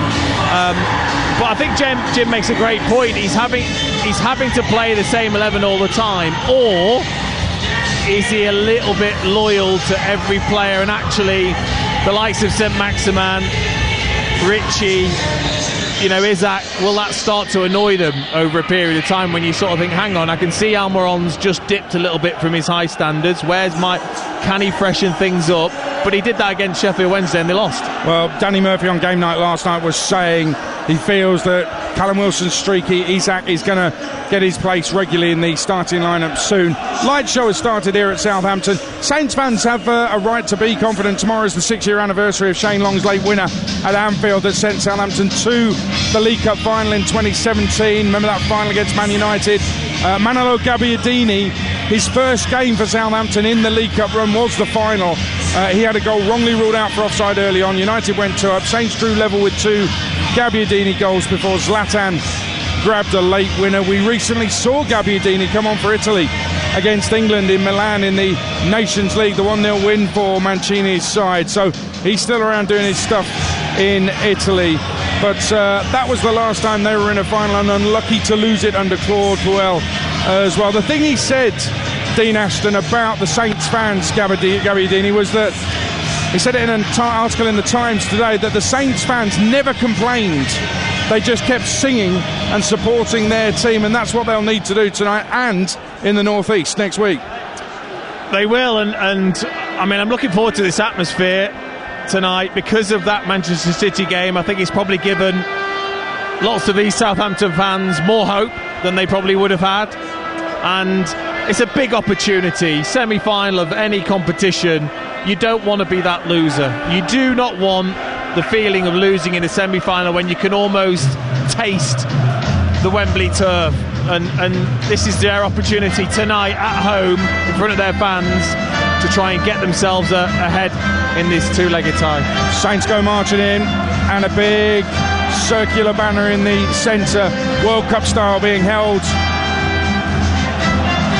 We march on, it says, with the Saints crest in the middle, flamethrowers around the side, a big banner, big flag being carried over the fans' heads on the far side. We are the Saints. By the way, a Newcastle fan just telling us that 7.5-hour drive from the northeast to get here, and he'll take a 0-0. Blimey, I think he'd take a 3-0 or a 4-0 ahead of that, but he's being philosophical, he's being cagey, he's being Eddie Howe cautious, because there's a second leg to come as well. Out come the officials, out come the players. What a big night ahead. Now, when you beat Pep's Man City in the quarter-final, it surely gives you that feeling this is your year, that your name is on this cup. And then you realise semi-final opponents Newcastle came here earlier this season and thrashed you 4-1. 2 legs, both on TalkSport. Let's bring you the first as the players enter the arena. The steamy breath in the cold South Coast air clouding the St Mary's pitch. It's Southampton against Newcastle, and right now it's a 1-in-4 shot of winning the League Cup, the Carabao Cup. Memories that won't ever fade for these fans if it happens. Your commentary team on TalkSport, former England striker Dean Ashton, he's alongside Jim Proudfoot. Thank you, Adrian. Well, there have been times when the League Cup has been sneeringly regarded as an inconsequential obstacle in the season, a competition to be endured rather than enjoyed. You tell that to the supporters of the 4 teams left in it this season, because it offers Manchester United the chance to end their longest trophy drought in 40 years. It provides Forest with a chance to claim their first piece of major silverware since 1990. But you could argue that on this side of the draw the stakes are even higher. Neither Southampton nor Newcastle have ever won the League Cup, and major finals have been merely sporadic and frustrating oases on their often barren landscapes. The potential of Wembley means so much to each of them. The fact that pictures of Southampton's win in the 2010 Johnston's Paint Trophy still take pride of place in the corridors here at St Mary's illustrates the general dearth of success. Saints fans can cite the final of this competition 6 years ago, a day when the footballing gods really weren't on their side, and a lacklustre performance in the FA Cup final in 2003. but that's been it since the 70s. Few here today will have been present at the club's finest hour back in 76. For the Geordies, the wait's been longer still. The most famous, protracted, trophyless streak of English football, 54 years, 68 without a domestic honour. This, their first major semi-final in 18 years.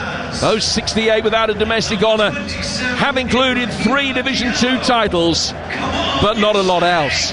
The wait could end inside the next 5 weeks. Oh, this means something all right. Southampton had Bazunu in goal, Lianco, Chaladasar, Salisu and Walker-Peters. Alcaraz making his full debut and Diallo, Genepo, Ward-Prowse and Orsic, who's also making his first Southampton start, and Mara. Newcastle, Pope in goal, Trippier, Scher, Botman and Byrne, Longstaff, Guimaraes and Willock, Almiron, Wilson and Jolinton. The benches: Maitland-Niles, Adam Armstrong, Adams, Perrault, Edozie, El Yanusi, Bednarek, Lavia, Caballero. And for the Geordies, Lascelles, St Maximin Ritchie, Lewis, Isaac Manquillo, Murphy, Anderson and Darlow. Referee tonight, as it was for the league meeting between these two earlier this season, Stuart Atwell. Well, it's 12 months that have put the new into Newcastle. The tune reset, rejuvenated and reborn. And now they embark on their first League Cup semi-final for 47 years. Facing a Southampton side hoping their own recent renaissance won't be a false dawn, and who share those dreams of lifting this trophy for the very first time. Newcastle kicking from right to left towards the chapel end of St Mary's, the southern end of the ground, and the Geordies in their changed kit tonight of very dark blue and gold, and in possession with Almiron over on the far touchline. Lets it run out of play after a Southampton deflection for a throw that Newcastle will take midway inside Southampton territory. Saints in their shirts, which these days are predominantly white with one red central band on the front, black shorts, and they're kicking from left to right. Trippier playing it forward towards the edge of the penalty area where Wilson is offside. Free kick to Southampton, a minute gone, 0-0. The fog just wisping around the floodlights on the roof of the stands all around us. I'm delighted to say alongside me, former England international Dean Ashton. Yeah, good evening everyone. Massive game. A semi-final of any competition. You don't want to lose it. In Southampton, slight change. Walker-Peters playing right back. He was left back in the last game. Salisu playing as a left back in a back four. So Jolinton will absolutely have to do that defensive work with Willett, because Walker-Peters will be given that licence to get forward on that right hand side and link up with Genepo. Well, he does like to think outside the box, Nathan Jones, and he's sprung a major surprise with that. Newcastle able to bring it forward quickly here towards the edge of the penalty area. It's a layoff on the edge of the box for Willock, who's blazed it over the bar and halfway back the chapel stand. Newcastle breaking quickly, and Southampton with this remodelled back four didn't know whether to stick or twist. Great run from Almiron, good weight on the pass. Everything right until Willock's finish. I mean, the move was stunning. It was a beautiful touch from Wilson to set Almiron off. All of a sudden they were 3v2 against the Southampton defence. Picked the right pass to Willock, and honestly, if you said to him, see how far you can hit this into the stand, I don't think he'd have done any better than that. It's an awful attempt. What do you think the thinking is behind Southampton shuffling things around? So Walker-Peters has moved from left back to right back. Salisu has moved from centre half out to left back. Everyone else basically shuffled one across to accommodate Walker-Peters moving from one side to the other. So Lianco's been a success at right back over the last 3 or 4 games, back in his more traditional centre half role. Is it merely to try and contain Jolinton? Well, I think it has to be the opposition they're up against, because you're right, I think Lianco has done very well. Newcastle started great though. Guimaraes turning over possession, finding Wilson on the edge of the penalty area. Jolinton to his left, faced up by Walker-Peters, trying to get a shot in. He's twisting and turning, the ball not going too far. Now Byrne will chip it in. Salisu heads it away. Right-footed back in from Trippier. Lianco clears. Guimaraes taking a touch, setting it up. Trippier working across the edge of the 6-yard box. Nobody there to tap it in.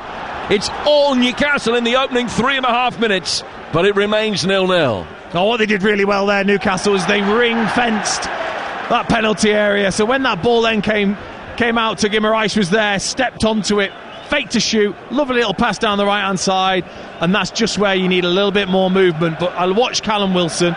He went to make a move, and Leanco, arms all over him. There's no way he was going to get into that near-post area. Good defending.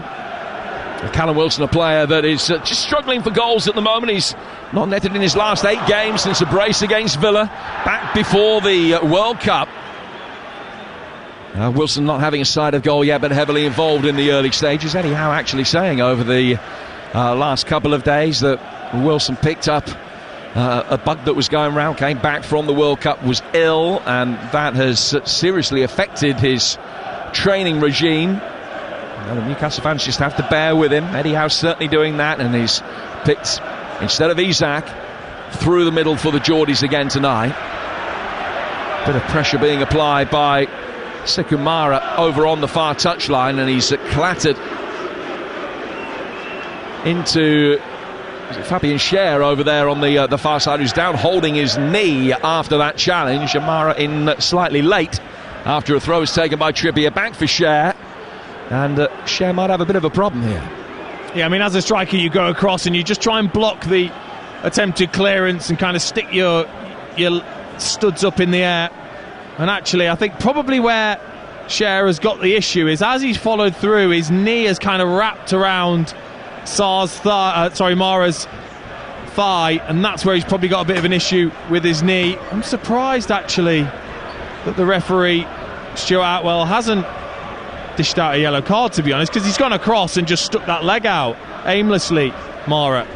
Well, Jamal Lascelles warming up for Newcastle in case Schär can't continue, still down, lying down, receiving treatment at the moment. We'll get an update from the night's FA Cup action. Accrington against Boreham Wood at the Wham Stadium. Matt, good evening. Yeah, good evening. 20 minutes on the clock. It's still Accrington 0, Boreham Wood 0 here. The best of the chances really fell to Boreham Wood, who looked quite dangerous on the counter-attack. 4 minutes in, they broke very quickly down the right. The cross came in to Marsh at the back post, but he couldn't quite stretch far enough to prod the ball home. So the tie against Leeds awaiting the winner, but 20 minutes in, it's still Accrington 0, Boreham Wood 0. And we'll hear from TalkSport's Matt Jones throughout the course of the night in League One. Bolton lead Forest Green by a goal to 0. Sam Vokes has just scored for Wickham, home to Oxford. The Vokes will have a keen interest in this as a boyhood Southampton fan. Wickham 1, Oxford 0, Ipswich 2 up at home to Morecambe. The games elsewhere in League One at Fleetwood, Milton Keynes and Port Vale all goalless. Carlisle lead Hartlepool 1-0. It's the only goal in League 2 tonight. Colchester and Stockport the only other games that have survived the weather, and the big games in the National League. Chesterfield's match at home to Altrincham, Wrexham at Gateshead, they're both 0-0. Schär back on his feet, able to continue for now, although he still really doesn't look comfortable. And the ball has gone out of play for a throw which Newcastle will take on their left-hand side with Dan Burn, who's celebration of his first goal for his boyhood heroes in the match against Leicester a fortnight ago in the quarter-final is one of the endearing moments of Newcastle's season so far. Burn from the throw works it all the way back for Nick Pope. Extraordinary goalkeeping record Pope has had. 9 clean sheets in a row, 819 minutes since he last conceded a goal. That's not too far short of 13 3/4 hours. The last one he led in was here. Roman Perot's consolation for Southampton in the league meeting. Here's Charlie Alcaraz, and he's done well, but in playing the ball forward, the offside flag is up over on the Southampton left, and a free kick is taken quickly. It was Orsic that was just a little bit too far forward, but he then pressed from the front as Newcastle took the free kick quickly, and Southampton very quickly regained possession, which they have on halfway. Lianco to Chalatassar, given away. An opportunity for Newcastle to bring it forward. Almiron held up by Salisu, trying to work it through the midfield. Diallo robbing Guimaraes, and now James Ward-Prowse has got Genepo to his right and plays him in towards the edge of the Newcastle box. Back in behind Walker-Peters, but Diallo can keep it alive here for Southampton. 0-0 with 8 gone on TalkSport. Jim Bradford and Dean Ashton talking you through the action at St Mary's tonight. Willock intercepting a misplaced pass across the midfield. One back then by Lianco, and steered forward out towards Kyle Walker-Peters. Walker-Peters trying to get towards the byline, checks, lays it back. Ward-Prowse, plenty of whip on the cross in towards the far post where Mara was lurking, but Newcastle get it away. Almiron doubling up on the edge of the penalty area, has done really well. Chance for Longstaff to play it through the midfield, looking for Willock, but the retreating Walker-Peters has got it back, and it's been an entertaining start of the game with 9 gone. Great energy, isn't it, at the start of this game, but that was lax from Newcastle. That's exactly what Southampton want. They want the ball to go out to Gineppo or Walker-Peters. They lay it back for Ward-Prowse, who gets himself into that almost a De Bruyne position, just a little bit deeper on the right-hand side, and they look to whip that in first time. It actually wasn't his best attempt, but that just can't happen from Newcastle's point of view. Tremendous volume from the travelling Newcastle supporters away to our right-hand side. Many of those, you would imagine, will be staying down on the south coast tonight. Not the easiest journey to make after a match that finishes at 10 o'clock at night. Here's Botman, still hasn't lost a Premier League opposition as a Newcastle player. Finding Cher, played forward by him over halfway. Well read by Salisu. Almiron has stayed down injured. Southampton will be able to bring it forward. Trippier out of position. This is Orsic towards the edge of the box, trying to trick his way through, but it's easily cleared. And Nick Pope will do the rest. Chaladasar, wearing 6 for Southampton, knocks it down for Salisu, who has conceded a throw over on that far touch. So, a really entertaining opening 10 minutes. When you look at the way that Newcastle have tended to play away from home in recent games, keep things fairly tight. It's a more open spectacle than you might have anticipated. It is, yeah. I mean, I think mainly because they keep giving the ball away, both sides actually. Difficult, skiddy conditions. But again, just a point, when Trippier goes out and gets high and wide on that right-hand side, Longstaff there, brilliant. Just filtered into that right-back position, did his defensive work, stopped the Southampton attack. It's just those little things that make such a difference defensively. Now long ball forward, Wilson stretches for it, and Lianco can shepherd it back to Gavin Bazunu, who in getting it bowls it out very quickly for Diallo and tells him to turn. Alcaraz making a good run forward here for Ward-Prowse, but he's played the more conservative pass to his right hand side for Kyle Walker-Peters. Still 0-0 here at St Mary's between Southampton and Newcastle. The second leg of this, live this time next week here on TalkSport. Danny Mills alongside me at St James's Park next week, and we got both legs of the other semi-final as well. Manchester United against Nottingham Forest. The first leg tomorrow, build up at 7 ahead of an 8 p.m. kickoff here on TalkSport. Guy Moraes with his bleached blonde hair, lovely weight on the pass down the line for Willock, curving ball inside the penalty area, brought down by Wilson, who stole a march in behind Salisu, half cleared. Guy Moraes doing well again. Good quick feed edge of the area from Almiron. Played out towards the right-hand side of the box, and a brilliant saving challenge from the Southampton back line. And Salisu got it away. Cher will win it back. And it's played forward towards Guy Moraes. The boos that you can hear aimed in Longstaff's direction, staying down inside the penalty area. He's now sitting up again, but he also could be in need of treatment. It's 0-0 with 12 minutes gone here on TalkSport. Yeah, Stuart Atwell just saying, don't look at me, get on with things. He felt that Salisu just trod on his toe, which he did, but he got the ball at the same time, and ultimately he's a contact ball, and that is going to happen when a desperate defender lunges in and at least gets the ball. But Wilson needs to be sharper there. Ball to the back post, taking that on his chest. Just let it get away from him. That needed to be cushioned and then volley straight away. It was a poor chest from Wilson. Newcastle got a free kick on halfway. From a Southampton point of view, Dean, what's a par score tonight? When you look at how good Newcastle's home form is, haven't conceded in the last 8 home matches. They've only lost one of the last 22 at St James's Park. What does Southampton need to take up there next week to give themselves a fighting chance? I think against this Newcastle team, who at the moment aren't free scoring, I think if you take a goal lead, you have got a chance up there. They're capable of having an off night in front of goal, Newcastle. And also you've got to take into account the pressure of this semi-final. Newcastle take that free kick from halfway, angled down the left-hand side of the penalty area, cleared out as far as Willock, then Mara back in defensive duty helps it further through the midfield. Longstaff goes down again, but in doing so has collided with Diallo and given a free kick away, which Southampton will take just outside their own penalty area. It's the Saints side that have lost 7 of the last 8 Premier League games, who've only won 2 of the last 10 matches here at St Mary's in all competitions. Their sole league win on home turf this season coming against Chelsea in one of Thomas Tuchel's last games in charge. Only a couple of home wins since the end of August, one against Lincoln and that famous victory against Manchester City a fortnight ago, which has blown the League Cup wide open this season. Bazunu with a long ball forward from that free kick, brought down on the Newcastle right though, and easily knocked back to Nick Pope. And Pope in fluorescent orange tonight drives it forward over halfway. Salisu, just joining us, playing at left back for Southampton in a back 4 tonight. A remodelled back 4, played forward by him, given away by Guimaraes. Mara's dropped deep to pick up the pieces. Ward-Prowse working it inside the penalty area. Coming to meet it was Charlie Alcaraz with a third man run from the midfield, but his touch was a little bit too heavy.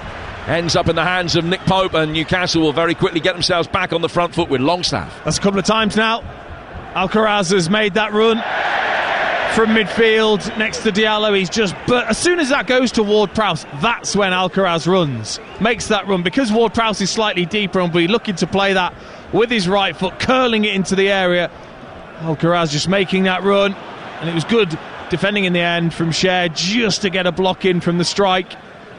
Couple of quick goals in League 2. Carlisle 2 up at home to Hartlepool with Christian Dennis' 16th of the season, but Josh Umer, Hartlepool's leading goal scorer, pulled one back straight away. 2-1. Ball fired inside the penalty area. Walker Peters did enough. Didn't get anything on the cross, which came in from the Newcastle right from Trippier, but he did enough to put Willock off.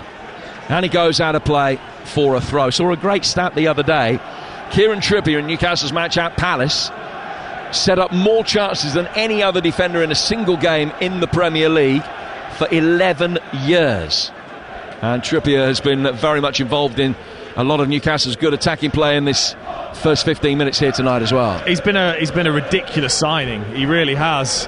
I mean, he's wedged in between Kevin De Bruyne and Bruno Fernandes in terms of big chances created in the Premier League, and he's a right back. I mean, gets forward so well, defends incredibly well. He's obviously a leader.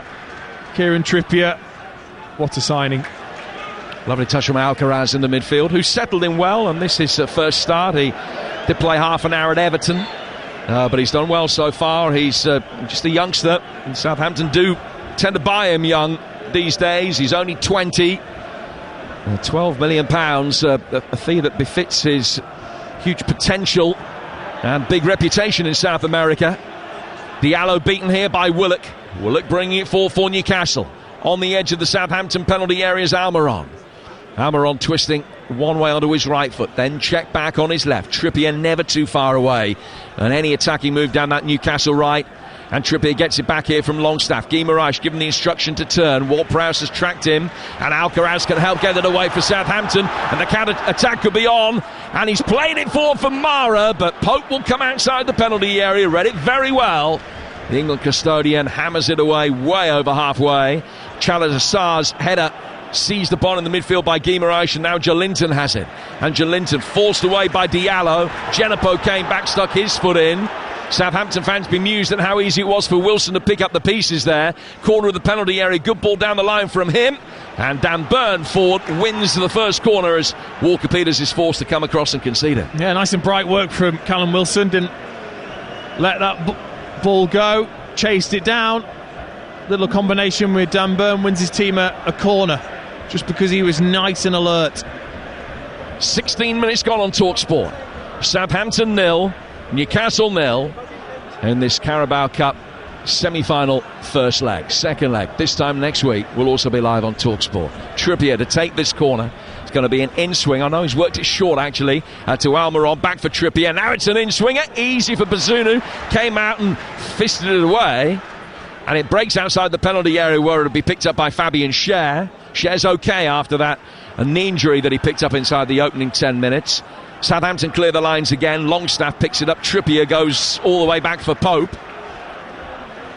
And Pope will just allow the players at the other end of the field just to get themselves back on side before constructing another move from deep. He resisted the temptation to go long. He just played it out towards the Newcastle right instead for Cher.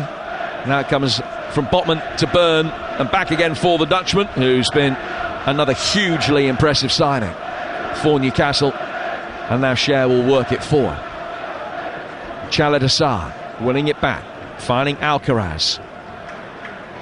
One of the biggest games in which he's ever played, but he certainly doesn't look phased by the sense of occasion at all. No impetuosity of youth from the Argentine, what we've seen so far. Diallo to Ward-Prowse. Genepo didn't read the first-time layoff around the corner, and he goes out of play for a throw that will be taken on the Newcastle left-hand side. 0-0. Such a different team in and out of possession, Newcastle. As soon as they win that ball, it's almost like Dan Burn just thinks, right, I'm going to drop back in, make a back three, Trippier, off you go. Joelinton comes wide, almost makes two wing backs as such, and gives lots of then room for the midfield players to all interchange. Almiron coming in and combining with the other midfield players, and then as soon as they lose it, it's back again. 4-5-1. Oh, good ball forward from Guimaraes. Longstaff staying onside, will be able to keep it in down by the dead ball line. Almiron in support. Guimaraes, it's back towards Almiron. And the goalkeeper Bazunu came out. He just got caught around the side of the face, possibly by his own man, Duya Chalatassar there, who's trying to shepherd the ball back for Bazunu. He came out. There was a collision between Bazunu and one of the players in close attendance, and he's going to need a little bit of treatment. We're 20 in. It's 0-0. You're listening to Southampton Newcastle in the Carabao Cup semi-final. It's live on TalkSport with Carling, the UK's #1 lager, 18 plus. Please drink responsibly. We'll go back to Accrington. Here's TalkSport's Matt Jones. And it's still Accrington 0, Boreham Wood 0 here. A chance for Accrington earlier on when Worley broke into the box after a lovely 1-2 with McConville down the left-hand side. But as soon as he got into the area, he was closed down and saw his shot blocked away. A worry from an Accrington point of view as well. Michael Nottingham has just come off. Now, he only made his return from 9 months out with an injury at the weekend against Barnsley. Hopefully that is not kind of a repercussion from that injury. But he is now on the subs bench, and Longolo has come on to replace him. 10 minutes to go until half-time, though. It remains Accrington 0, Boreham Wood 0. Matt, thank you. You can join Laura Woods, Rangers legend Ali McCoist and Gabby Agbonlahor from 6 a.m. tomorrow morning for TalkSport Breakfast. They're going to be reacting to tonight's results. This one front and centre, of course. They'll also preview tomorrow night when Forest take on Manchester United. It's another commentary that you can hear live on TalkSport. And this Friday, TalkSport 2 is going to bring you live and exclusive international cricket. England's 3-match ODI series against South Africa, with double Ashes winner Steve Harmison, the former England batter Mark Butcher, and former South Africa head coach Mickey Arthur, part of our award-winning team. Our coverage getting underway this Friday from 10 a.m. on TalkSport 2, the ODI series between England and South Africa. It's Wycombe 2, Oxford 0 in League One. Here, Dean Ashton, it's 0-0. Bazunu back on his feet, is going to be okay. He is going to be okay, yeah. The life of a goalkeeper having to go in where there's legs and feet flying. Just took a whack on the bugle and a bit of blood from his nose, but he seems okay. And he takes the restart, driving it forward.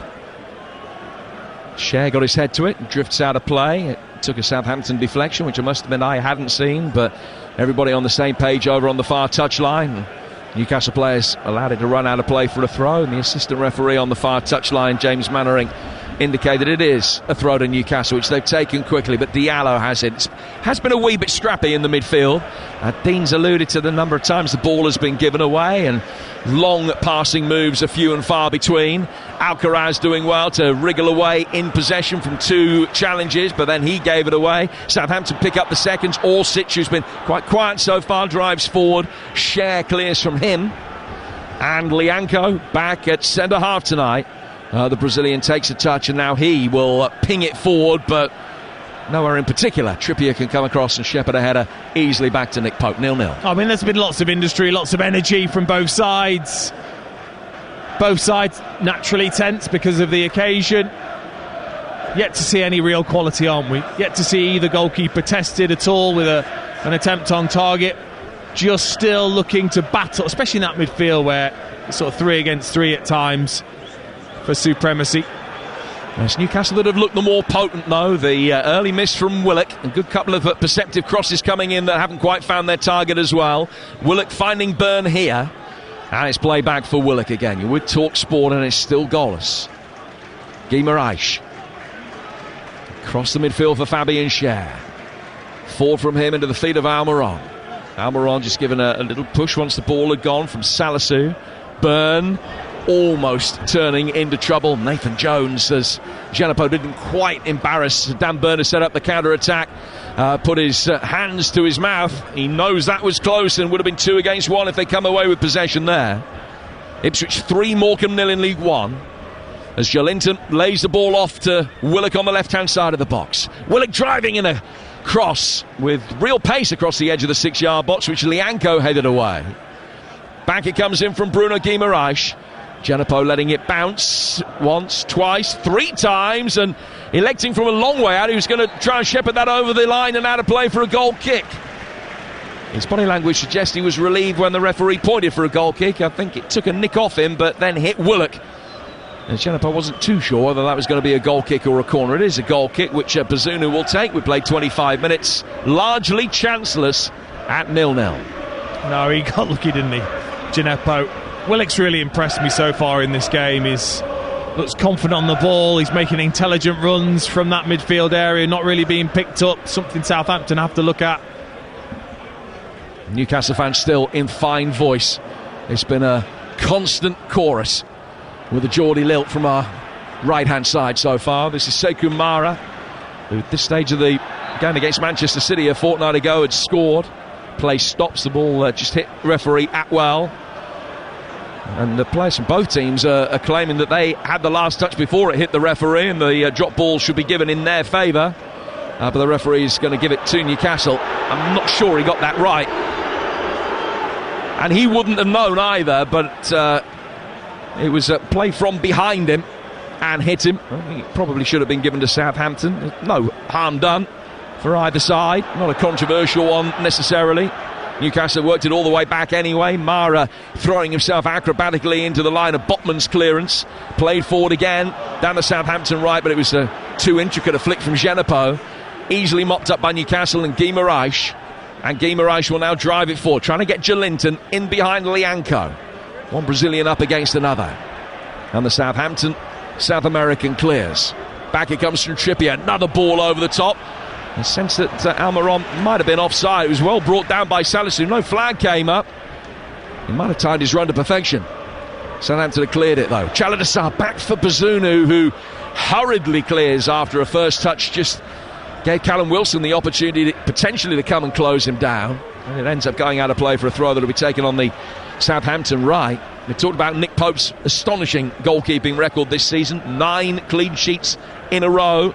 November the 6th, the last time I let a goal in. David Bazunu, the flip side of that, only 2 clean sheets for Southampton so far. One at Bournemouth, the only one here in the 2-0 win against Manchester City a fortnight ago. But I think that's something that Nathan Jones wants from his side.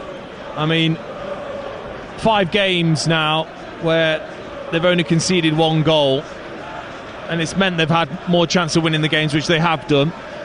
And I think that comes from the front. It does. It comes as a whole unit. You look at this Newcastle side, they're fantastic at it. Southampton putting the pressure on down by the Newcastle dead ball line right in front of the travelling Toon army. Byrne dealt with the threat. Alcaraz trying to bring it down in midfield, but only presented it to Longstaff. Trippier now playing it down the line. Almiron chasing after it. Oh, mistimed challenge by Chaladasar. That's got to be a yellow card. Wilson was lurking in the middle. There were other covering defenders. It wasn't the denial of a goal-scoring opportunity, but it was a rash, ill-timed challenge, and Chaladasar is the first player in the book. Yeah, I mean, he's completely committed himself here, Chaladasar. He's really dived in on Almiron, and he's very, very lucky, actually, that it's a little bit wider, because I think Almiron is still then jinking inside and in towards the penalty area. He just comes right across, takes Almiron out, and I guess in the end he's taken the yellow card. He's taken a free kick a bit further out wide when actually Almiron, if he'd have just stayed on his feet, Almiron, he's then running in towards the penalty area. He wasn't taking any chances, was he? Chaladasar there. He swept him with his left leg and then with his right as well. Got him twice. Well, a hurt on a cold night. And Almiron is receiving treatment just outside the penalty area. Everything being stretched off. It gives us another opportunity to get an update very late in the first half from Matt Jones at Accrington. Matt? Minutes to go. It's still Accrington 0, Boreham Wood 0. So both sides still really struggling to test either keeper. In fact, Accrington, who have really been the dominant side and have plenty of possession, their final ball just hasn't been good enough, and Nathan Ashmore hasn't had a save to make yet in the Boreham Wood goal. I'm sure that Luke Garrard, the Boreham Wood manager, would be delighted if they get this through the final 2 minutes of this half to the break all square, because that will give it all to play for in the second half. But 90 seconds left in the first half. It is Accrington 0, Boreham Wood 0. Colby Bishop, Portsmouth's top scorer, has just given them the lead. And Portsmouth are leading by a goal to 0 in their fixture tonight at Fleetwood. Free kick now to Newcastle. Almiron's back on his feet. It's about 3 yards from the bottom right-hand corner of the penalty area. Trippier, of course, is the man that's orchestrating it. There are 6 in dark blue and gold inside the penalty area for him to try and hit. Share threw himself into the line of fire. Southampton made 2 contacts to get it away. Salisu with the second, almost able to get it forward for Ward-Prowse for a counter-attack, which didn't come off. And then Alcaraz was a little bit over-exuberant in the challenge on Guimaraes and has given another free kick away. He's going to keep you so honest, Kieran Trippier, defensively. Your defensive line has to be excellent. You have to really go and attack the ball because he flights it in with such pace, and they did well there, Southampton. And actually, if that header from Orsic, or if he'd have won that header, Orsic, they'd have been free on the counter-attack there, Southampton. Guimaraes takes the free kick. Every outfield player inside Southampton territory. Headed away by Salisu, then by Alcaraz. Orsic trying to poke it further forward, but straight to Longstaff. Now it comes back out towards the right for Trippier. Delivery in from him, missed by Wilson. Jolinton can bring it down inside the box. Plenty of traffic between him and goal. So he's laid it off to his left-hand side for Willock and gets the return ball. Guimaraes now chipping it towards the edge of the penalty area where the retreating Orsic can head it away. Mara then runs into trouble in the flailing arm of Guimaraes.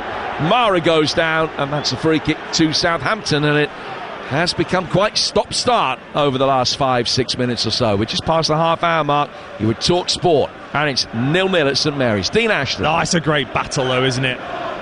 Both teams not laying up at all. Bruno Guimaraes knows what he's doing here. Just steps right across. Mara sticks his arm up as well as he tries to stop him, catches him in the face. There's just no room. In the middle of the pitch, there's no room. Orsic in particular has got to be careful, though. They're always looking for Trippier. When they get into that position and Byrne goes into the back three and Jolinton goes as a left wing back, Trippier's getting so high and wide on that right hand side. Orsic has to be switched on. That could be a real key part of the game for Newcastle if they can get Trippier constantly in behind Orsic. Yeah, defensive covering, not necessarily one of Orsic's long suits. Player signed from Dinamo Zagreb. He got the winner for Dinamo against Chelsea in the Champions League earlier this season, and scored a brilliant Europa League hat-trick against Spurs, you might remember once. Newcastle with a great switcher played out towards Jolinton. First time ball in from him, coming to the edge of the penalty area. Almiron couldn't get there effectively and get clean shot on goal, and Southampton will bring it away. Walker-Peters trying to take it on, got the better of Byrne and then stretched out a right foot, but couldn't keep it in. And then Jason Tyndall, acting as the ball boy, caught it knowing Walker-Peters was out of position to try and encourage Dan Byrne to take a quick throw. He did, but Southampton covered and put it back out of play for another throw, and then were able to regain their shape before the restart. Botman goes back for Fabian Schär. 32 gone. 0-0. The mist not falling necessarily, but continuing just to play around the floodlights over on the far side in particular. Southampton working it wide for Orsic. He's also got a Champions League hat-trick on the CV, as well as one in the Europa League against Tottenham. Here's Walker-Peters. Good turn by Genepo, getting the better of Byrne. Big turning circle for Dan Byrne there. Genepo beating him. Byrne, to his credit, did really well. Came back. And after Willock had held up Genepo's progress, Byrne was able to flick it away and put it out of play for a throw which will be taken on the Southampton right. But the hosts yet to work Nick Pope at all with 12 minutes to go to half-time. No, I mean, because every time you just think you've got past one player, Willock was there. Earlier on, Longstaff was there. You know, you almost have to beat 3 Newcastle players to eventually then have that opportunity. First, Southampton long throw from Lianco, who dried the ball on a blue towel and hurls the ball inside the penalty area, but not to good effect. There was no Rory Delap, that one. And Almiron is able to lead a counter-attack for Newcastle. Back from him to Trippier. Almiron to Longstaff and back again. And now Almiron towards the edge of the penalty area, waiting for Trippier to make a run outside, and he stood it up for Joe Willock. And that finish is even worse than his one in the opening couple of minutes. He's leapt back and skied it over the bar from only 8 yards out. Such poor technique from Willock. Again, brilliant play, Almiron and Trippier. Trippier getting himself free. Orsic nowhere to be seen either on the tracking of the run. Salisu not sure what to do, to go with Almiron or out to Trippier. Trippier then just stands up. A brilliant ball to the back post and says to Willock, go on, volley that. Get that down, hit it into the skiddy surface. He leans right back. It's neither a side foot nor a laces. It's so high over the crossbar. A player that's just not confident in front of goal at the moment. 2 really good opportunities squandered by Willock, who is, I think was talking about earlier, had that magnificent run of goal scoring the back end of the season before last. Has scored here already once this season. That's one of only 2 goals that he has scored for Newcastle in this campaign. Orsic to Ward-Prowse. This is better from Southampton. Mara peels away. He's trying to take on Trippier. He's got an edge of the penalty area. Right-footed effort via a deflection. Bobbles away. And out of play for a corner, which will be taken on the Southampton right. It's their first of the game. It's only the second corner that we've seen so far, and it comes with 10 to go to half-time at 0-0. Well, as I said with Trippier, you've got to be switched on when James Ward-Prowse is involved in set plays. Although actually Gineppo's gone over. I think he's going to play it short for then James Ward-Prowse to have a slightly better angle to whip this in. Willock's got to stay 10 yards away from the corner flag, but he will do everything he can. As soon as Gineppo has touched this, he's sprinting at Ward-Prowse to try and block this cross, unless Gineppo decides that he's going to fire it in directly. Now when the pair of Southampton players realise that Willock was on the same page as them, Ward-Prowse says, no, I'll take responsibility for it, I'll take it myself. The left wing in-swinging corners from Ward-Prowse, always the more deadly variety. This is an away swinger from the right. It's well dealt with by Byrne. Tallest man on the field can head it away pretty comfortably. And Southampton will turn it from Diallo back for Walker-Peters. And a few murmurs of discontent as he goes back to his goalkeeper. Bazunu looks long. Southampton pick up the seconds in the midfield with Gineppo. Lianco to Alcaraz, given the instruction to turn. He's then given it away. And his passing radar has been off latterly, and he's given away a free kick here for cynically pulling back Guy Morais. He'll be spoken to by the referee and shown his first yellow card in English football. Let's get very quick half-time details from Accrington. Matt Jones. Accrington 0, Boreham Wood 0 at the break. A game of very few chances, the best of them really coming after 4 minutes when Marsh couldn't convert at the back post for Boreham Wood after a rapid counter-attack down the right. Accrington have been frustrated. They've had many opportunities to get the ball into the box, but it's often been cleared at the first hurdle. Still no further closer to knowing who's going to be playing Leeds on Saturday. At the break, Accrington 0, Boreham Wood 0. Thank you, Matt. 0-0 there, 0-0 here with 8 to go to half-time. Run through all the half-time scores for you in a moment. Jolinton's got possession. He's played it back for Longstaff. Longstaff just trying to get the ball out from underneath his right foot and chip it forward, and he did so very effectively. Trippier to Almiron. Back to Trippier now. Guy Morais making a run towards the edge of the penalty area. Knocked away by Alcaraz. Trippier again. For Guy Morais once more. Trippier playing it forward. Longstaff stretching to try and field a slightly misdirected pass. Southampton clear. Not too far. Back it comes for Willock. Willock to Jolinton. Did really well to take that on the turn. Wilson similarly able to flick the ball on the turn to his right-hand side. Almiron trying his luck, but plenty of white shirts back, and there was a forest of legs for Almiron to squeeze it through, and he couldn't. Diallo brings it forward. Cher winning it back. Has not quite kept it in over on the far touchline. It's a Southampton throw. 0-0. Just starting to do too much, isn't he, Almiron? Too many touches, jinking inside on that left foot of his with his own unique jumpy style, and just when you come inside and you take too many touches, you just allow the Southampton players to come around you and crowd you out and deny that shot. League One half-times, Bolton 1, Forest Green 0. Dion Charles with the goal, but he's since been sent off.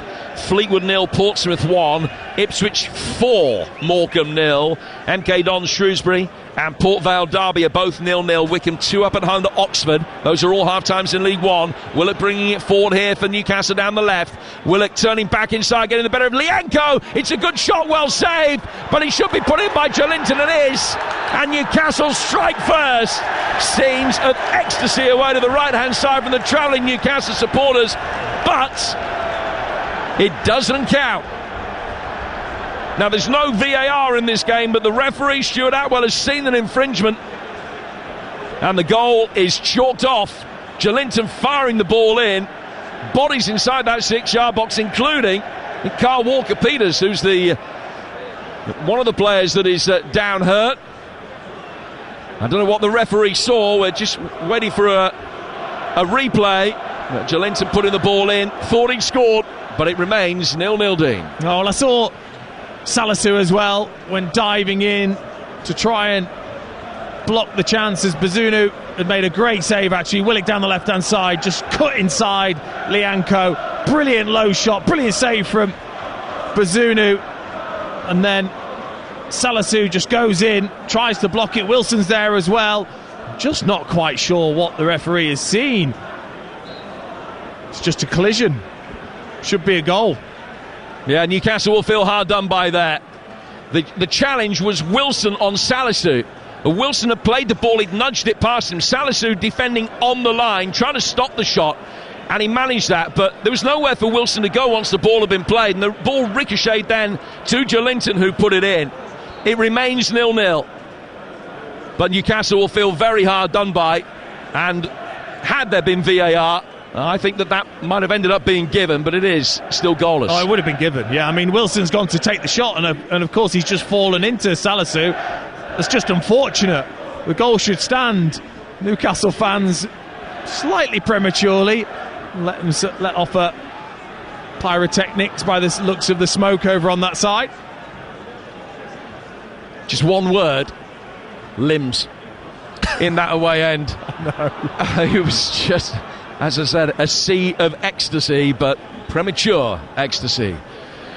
And very temporary ecstasy, as it turned out. It's still 0-0, 4 minutes to go, and we talked about the mist, the sea fret that is just coming in off the Solent here, but it's been added to now by the smoke from the pyro away to our right.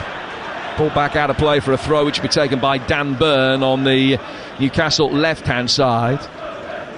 So 0-0 it remains. Half-times in League 2, Carlisle 2, Hartlepool 1, but goalless Colchester, Salford and Stockport, Bradford. And also 0-0 in the games involving Chesterfield and Wrexham from the top 3 or top 4 in the National League tonight. They're both goalless at the moment. Here's Diallo bringing it forward for Southampton. Guimaraes back goal side of him. It's set up for Alcaraz, and Nick Pope got down. It must have moved in the air, because Pope, diving to his left-hand side, then had to stick out a right hand to stop it beating him in a central area. But he did get it away. Good recovery, and it's gone out of play for a Southampton corner. Well, ultimately, it doesn't matter, does it, how you save, as long as you stop it going in your goal. And it does swerve around for Nick Pope, who thinks it's going to his right-hand side, and all of a sudden it then dips down. He uses his arm and his knee to get it away. Ward-Prowse to take the corner, Southampton second. That's easy for Jolinton to clear. Out for Diallo. Diallo to his left-hand side, Orsic hooking it back in. Lianco trying to make the run towards the edge of the 6-yard box. Pope came out to claim it. Alcaraz does like to take up advanced positions from the centre of midfield for a man who's only scored 8 goals in his career so far. And then Diallo did well to read Newcastle playing out from the back on that occasion, but he couldn't really ask any pertinent questions once he got the ball at his feet, and Newcastle very quickly get possession back. They haven't got it out of harm's way. They have now. Cher firing it over the halfway line. Kieran Trippier doesn't half carry some ground over on the far touchline, and he's done well to playing Guimaraes here. Almiron with Trippier on the overlap once more. And the England fullback flicking it between Southampton players. Longstaff played back. Dan Burn. Willock to his left. Not that far to his left. He is going to be able to keep it in. No, he can't. On the touchline, it was a poor pass from Burn, and the promising situation for Newcastle very quickly fizzles out. 90 seconds to go to half-time. It's going to be a fair bit of time to be added on. It is 0-0 on TalkSport. Yeah, they've got an issue over on that side. Orsic doesn't really want to do the work to get back, and then Salisu doesn't know what to do. There's no real communication between Salisu and Orsic to double up on Almiron and Trippier's just had the freedom of that right-hand side. He's so creative. He's got such good technique. And that was a shame, actually. In the end, they were inside the box and went all the way out towards Dan Burn. Well, Kyle Walker-Peters is going to get a yellow card here for time wasting. He's got the ball in his hand, preparing to take a throw. Nobody showed for him.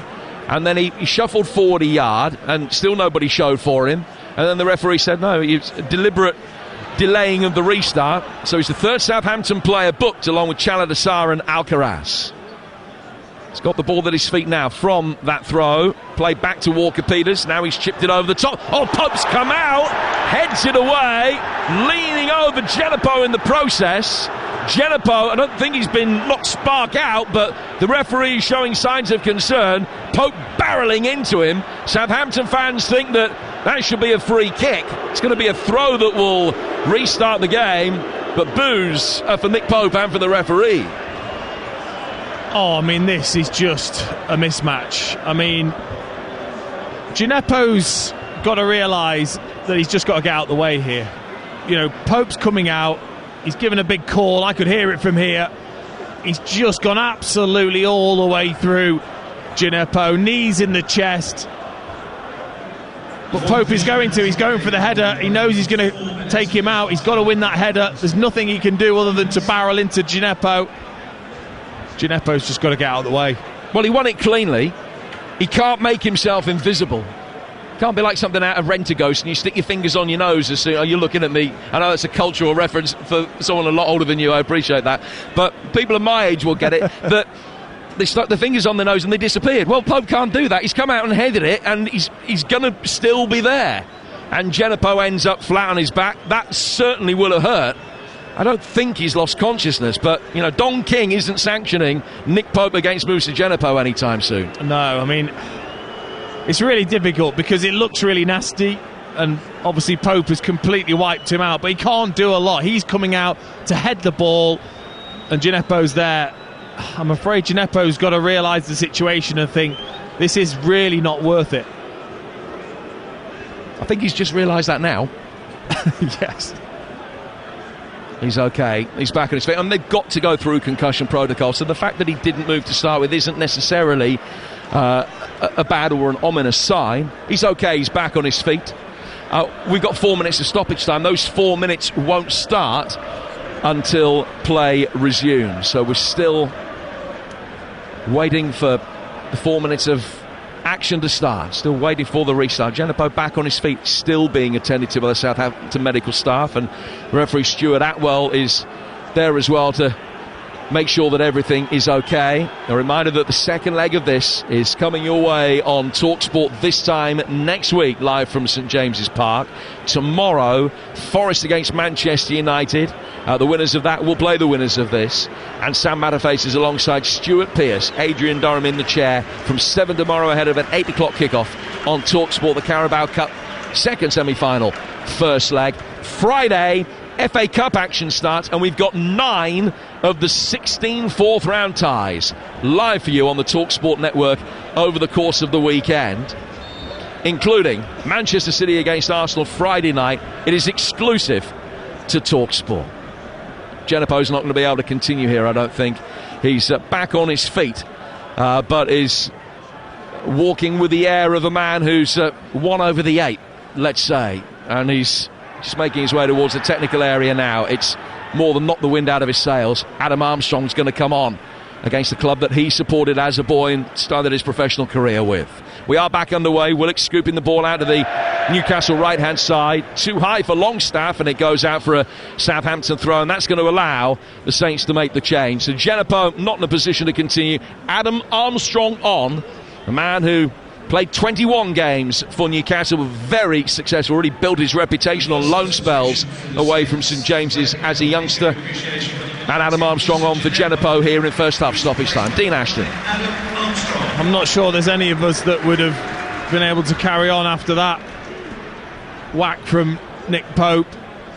He's played well, actually, Armstrong, under Nathan Jones so far. He's been used quite a lot. Probably felt a little bit hard done by not to be starting this game. What an opportunity against former side. And he's won it back straight away. He's invariably played on the left-hand side of the three behind a striker, but he's playing on the right here. Straight swap for Genepo. Orsic has stayed on the left. Walker-Peters got himself back onside as he received the pass from Ward-Prowse. And then getting the return ball, Ward-Prowse has gone back to his full-back again. And now an exchange of passes with Lianco. And Carl Walker-Peters has got the better of Guimaraes. Step round his challenge. Joelinton forces him to play it back. Diallo hooking in inside the box. It's headed away by the stooping Sven Botman. Brought down by Alcaraz. Ran into trouble. Guimaraes picking it off. And Newcastle will work it forward here for Callum Wilson. Wilson bringing it forward over halfway. Good ball forward from him. Into the stride of Miguel Almiron. Taking on the left-hand touchline. Back heel flick. Salisu's tracked him every step of the way. And won the battle. The delight of the Southampton fans around us. Almiron causing him problems. Southampton got it away there. Respite only temporary though. And Guimaraes will bring it back. In first half stoppage time on TalkSport. Jim Prafford and Dean Ashton talking through the action from St Mary's. It's 0-0. Dan Burn. Play down the left-hand touchline for Willock. And across comes Diallo to flick it out of play for a throw on the Newcastle United left. Diallo's epitomised everything that Nathan Jones wants with his Southampton side, and that I've seen tonight alongside recent games is just that relentless energy. As soon as you lose the ball, as soon as that ball gets played into any Newcastle player, there's pressure on. Diallo's been excellent in that midfield area. Good ball down the line from Armstrong. Mara chasing after it. Mara running at Botman towards the edge of the penalty area, and Guimaraes has done well. He's covered a lot of ground to come back and aid the Dutchman there, who was just shepherding him back to the edge of the penalty area. And Guimaraes came in and quickly flicked it away from him with such swift feet. And another Southampton move fizzles out. Longstaff for Newcastle. Play back through the midfield. Botman stepping up from the defensive line. Gets it, plays it forward towards Willock. Last exchanges of a first half that's been very short of goal-mouth opportunity, but entertaining and tension-filled nonetheless. Botman sending a ball out to the Newcastle right-hand side. Trippier. Chalas Sarr gets it away from Wilson. Alcaraz. First of the loose ball in the midfield. Diallo looked as though he'd lost it and then won it back in the blink of an eye. Finds his goalkeeper. Bazunu, the Irishman. Long ball played forward. Nicely taken by Mara under duress. He's got away from Cher. Couldn't beat Trippier as well, though. Looked as though there was a push on Mara, and the Southampton fans wanted a free kick rather than the advantage. Wasn't really going anywhere. Guimaraes will lay it down towards Byrne, and that's the last action of the first half. Newcastle had the ball in the net. Joelinton's goal chalked off, possibly wrongly, after an alleged foul by Wilson on Salisu. Newcastle will feel hard done by. I think they've got every reason to. Nick Pope making one decent save from Charlie Alcaraz at the other end. Newcastle with the better chances. Willock's missed a couple of very presentable ones. But it remains, at half-time in the first leg, 0-0. Yeah, the Willock chances just about reaching Harry Kane's penalty up there in orbit somewhere. Shocking finishing from him, but far more to talk about from the end of that first half. We'll talk about Nick Pope clattering into Genepo at the end there, which a lot of people seem to think should have been a red. But the goal that was disallowed, they're saying, Dean Ashton, it was handball from Joelinton just before he fires it into the back of the net. But looking at it again and again, I know you've just seen it again and again, surely it hits the side of his body, doesn't it? Well, it hits the side of his body. His arm is actually right by his side as well. So if it then grazes his arm, but it's come off his body first. But I guess the interpretation of the rules, effectively, it's hit his arm for him to score. And if it doesn't hit his arm, does it then miss and just run away from him? But I thought it was for the foul on Salisu, which it clearly wasn't once we've had a look at the replay. Very difficult for the referee from where he stood as well. Well, is it difficult for the referee? Because well, if he feels like he sees it just hit his arm and he stood behind him. What's he seen? Well, he feels like he's seen it hit his arm.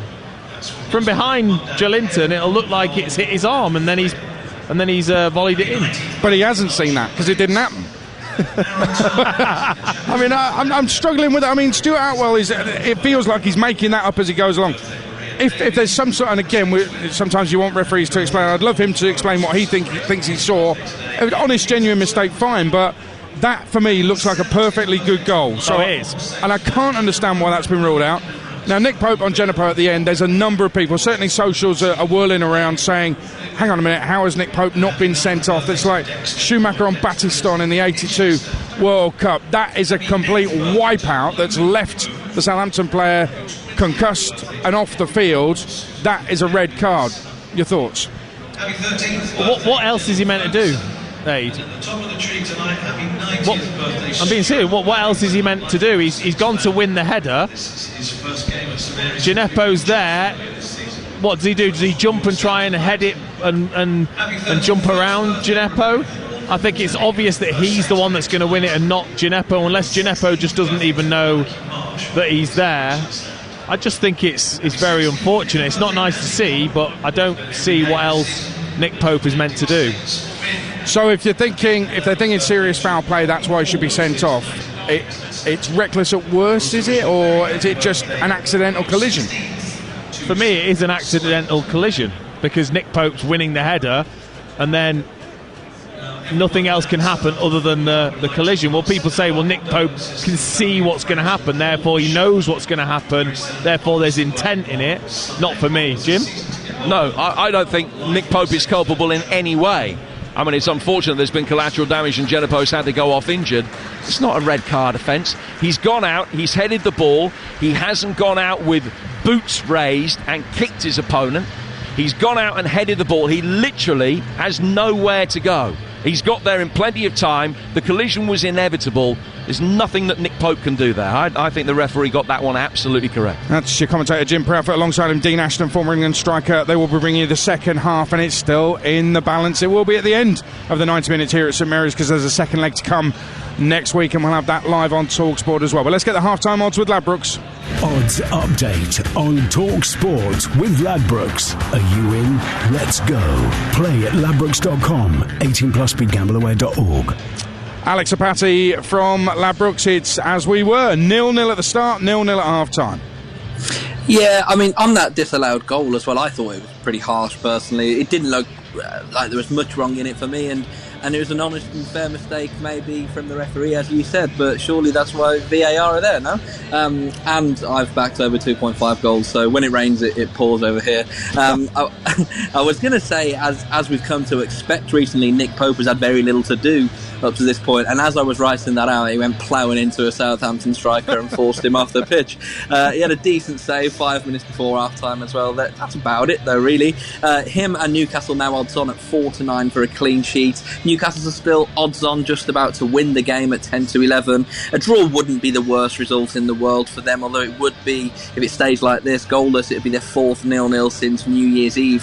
Southampton 11-2 as things stand, and the draw is 8-5. And as I said, Joelinton very unlucky not to be on the score sheet. He is 9-1 to score the first goal of the game. Callum Wilson still favourite in that market somehow at 4-1, and we've just seen Adam Armstrong come on for the Saints as well. He's 14-1 to get the next goal of the game, and 17-2 for a goal at any time, Armstrong. Alex, thank you very much. That was the latest odds with Ladbrokes. Play at ladbrokes.com. 18 plus. BeGambleAware.org. Odds update on TalkSport with Ladbrokes. Are you in? Let's go. Play at ladbrokes.com. 18 plus BeGambleAware.org. 8 o'clock kickoff here. 7:45 elsewhere. League 2, Salford take the lead at Colchester 1-0. Conor McElhaney, who's in a rich vein of scoring form, has put Neil Wood's side 1-0 up in League 2. But 0-0 here. Breaking news elsewhere. Everton Football Club is up for sale. TalkSport's Jim White has the inside track at Goodison better than anyone else. He's coming next. Carabao Cup live on TalkSport with Carling, the UK's #1 lager. 18 plus, please drink responsibly. Oh, KFC has offers for the taking. This is your moment to seize the deals. Get 50% off a different finger-licking deal each week until the 5th of February. Only on the KFC app. Selected KFC product each week. Available in restaurant only. Limited time only. See kfc.co.uk for full T's and C's. This is a message for every household in the UK. Everyone is entitled to government help with the cost of living. At gov.uk/help for households, you'll find over 40 different support schemes in one place. From help with energy bills to childcare costs, housing, transport, and more. Help is available now for every household. See what you're eligible for at gov.uk/help for households. As a Bolt driver, I work hard. I work long hours, getting people where they need to be, from A to B. So, at the end of the day, I expect a fair deal from my employer. I deserve better. Bolt drivers, following the successful Uber claim, be part of the fight for the compensation and workers' rights you deserve. Join Lee Day's Bolt Drivers Claim today. Visit leeday.co.uk/Bolt claim or text claim to 82727. La creme de la creme. The bee's knees. Off the heezy faux sheezy? When you need a job doing brilliantly, that's a job for the Trust a Trader professionals. Pop in your postcode and what you need, and you'll find reputable and reliable local tradespeople, all who've passed the Trust a Trader 15-point assessment, ensuring that they and their work are top drawer. Find the Trust a Trader professionals at TrustATrader.com. Own a piece of sporting history with signed sports memorabilia from Firma Stella. Browse our extensive range of 100% authentic autographs from the world's biggest sports stars, including Messi, Mbappe, Haaland, Fury, Nadal, Hamilton, and many more at firmastella.com. And every signed item comes with a certificate of guaranteed authenticity. Save 50% off everything in our winter sale at firmastella.com. Firma Stella, rated excellent on Trustpilot. Did you know that if you owned or leased a diesel Vauxhall between 2009 and 2020, then you could be entitled to significant compensation? At My Diesel Claim, we're experts in handling these claims, and over 1 million people have already signed up with us. It's completely free to sign up, and you can check your Vauxhall's eligibility instantly. Time's running out for Vauxhall drivers to join the action, so head to mydieselclaim.com and sign up before it's too late. Carabao Cup live on TalkSport with Carling, the UK's #1 lager. 18 plus, please drink responsibly. On 1089 and 1053 medium wave, on your mobile and on your smart speaker. TalkSport.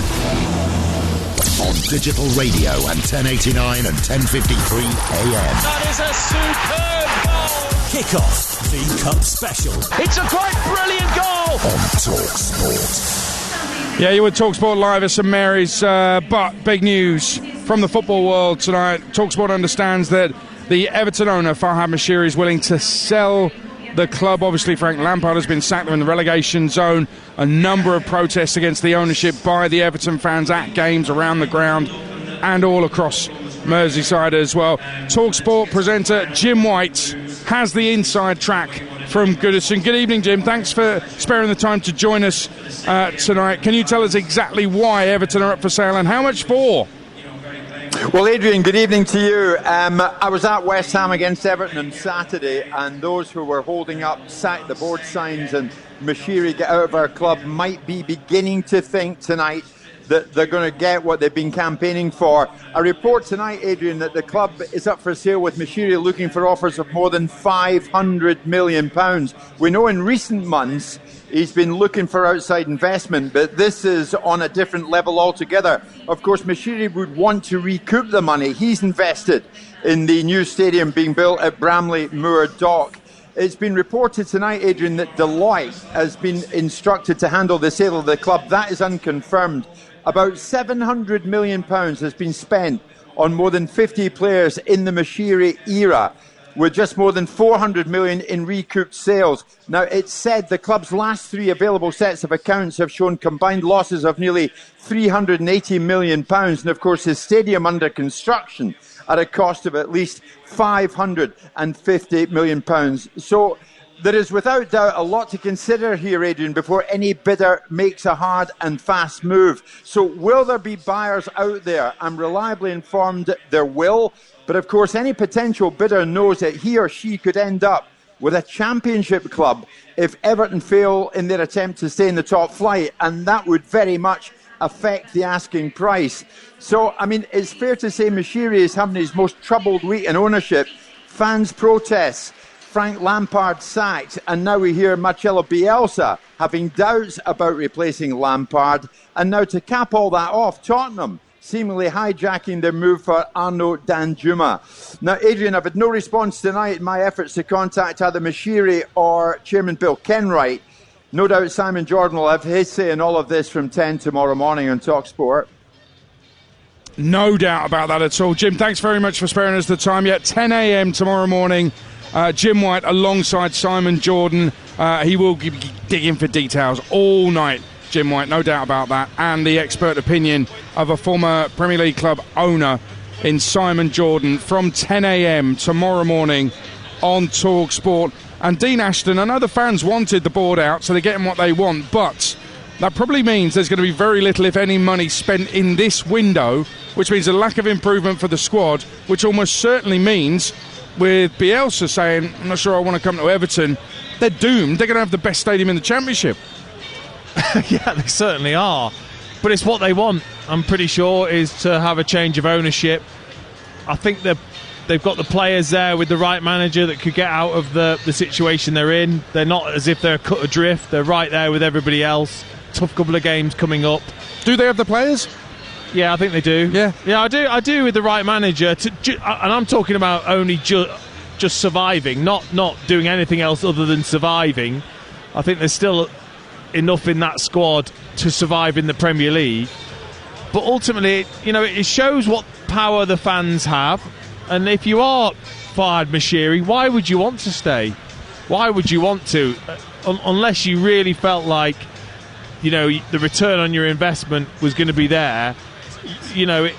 With such a toxic atmosphere, I wouldn't want to stay either. I wouldn't want to continue owning Everton if I basically couldn't go to the ground. Well, the only way you would want to stay at the club is if you were going to lose significant amounts of money. It wouldn't be financially viable for you to sell the club at that time.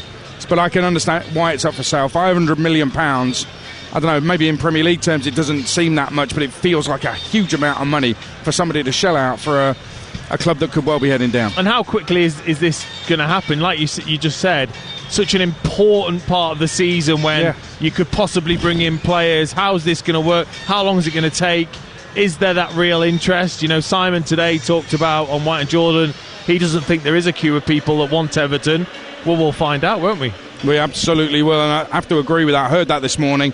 More insight from Simon Jordan alongside Jim White tomorrow morning at 10 a.m. And Everton's next Premier League game is against the league leaders Arsenal. Good luck with that. And it's live and exclusive. It'll only be on TalkSport Saturday the 4th of February, 11 a.m. for game day, 12:30 kickoff. Everton Arsenal. Reshman Chowdhury will be your host. Sam Matterface and Mickey Gray on commentary for that. A goal in League One and Derby have been brilliant in recent times. We've got their FA Cup tie with West Ham on Monday live on TalkSport, but they're a goal down at Port Vale this evening. Funsu Ojo on 56 minutes has opened the scoring at Vale Park. Keeping you updated with all the goals as they go in the second half in the EFL during the commentary of the second half here. The players are out. Are we going to see a goal? Well, we had one, but it was ruled out, and maybe correctly so by Stuart Atwell. We'll give him the benefit of the doubt. But it's Southampton 0, Newcastle 0, Carabao Cup semi-final, first leg, second half, live on TalkSport with the former England striker Dean Ashton alongside Jim Proudfoot. Well, I've seen 6 angles of the goal that was disallowed, and I still don't know.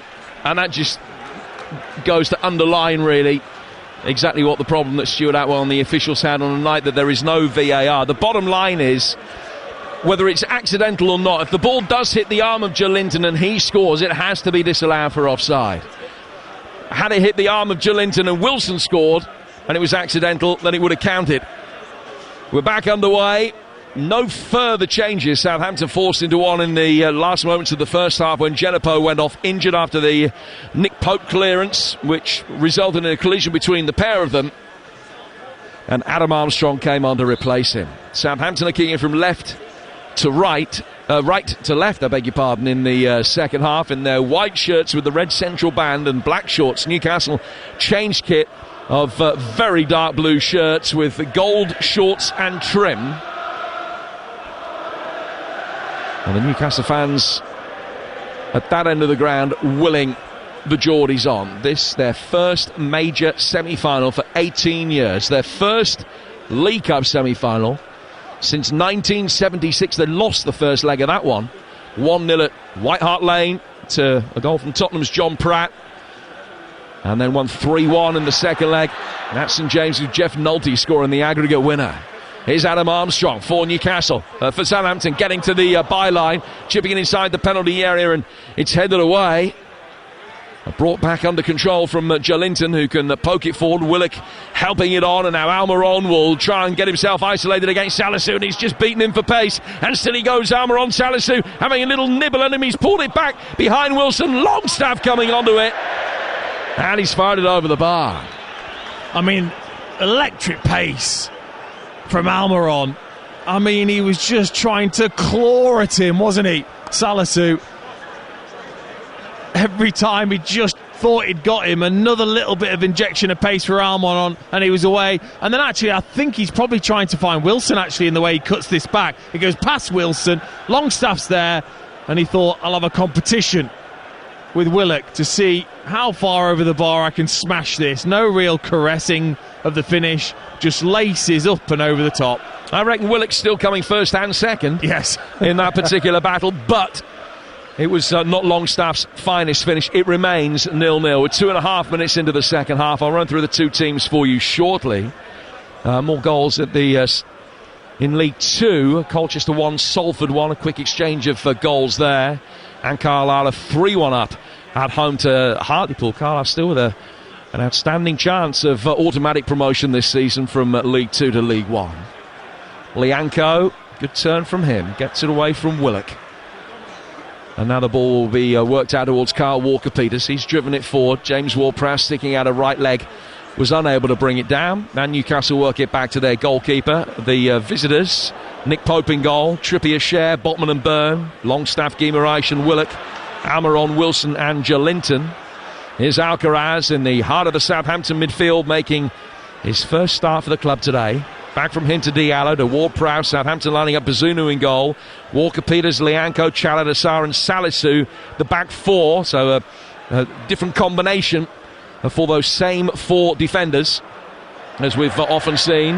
Alcaraz, Diallo, Ward-Prowse in the midfield, and then Adam Armstrong, Mara and Orsic, the front three for Southampton, who have it now with Salisu. Salisu is quick, and it's interesting that Almiron at times will just play out towards the left-hand side, and when he does drift from right to left, Salisu tends to go with him. I don't know whether that's something that Newcastle might be able to exploit in this second half, creating space down the Newcastle right-hand side, maybe for Trippier to exploit if Almiron can drift, and Salisu is not quite going man for man with him, but he is following him.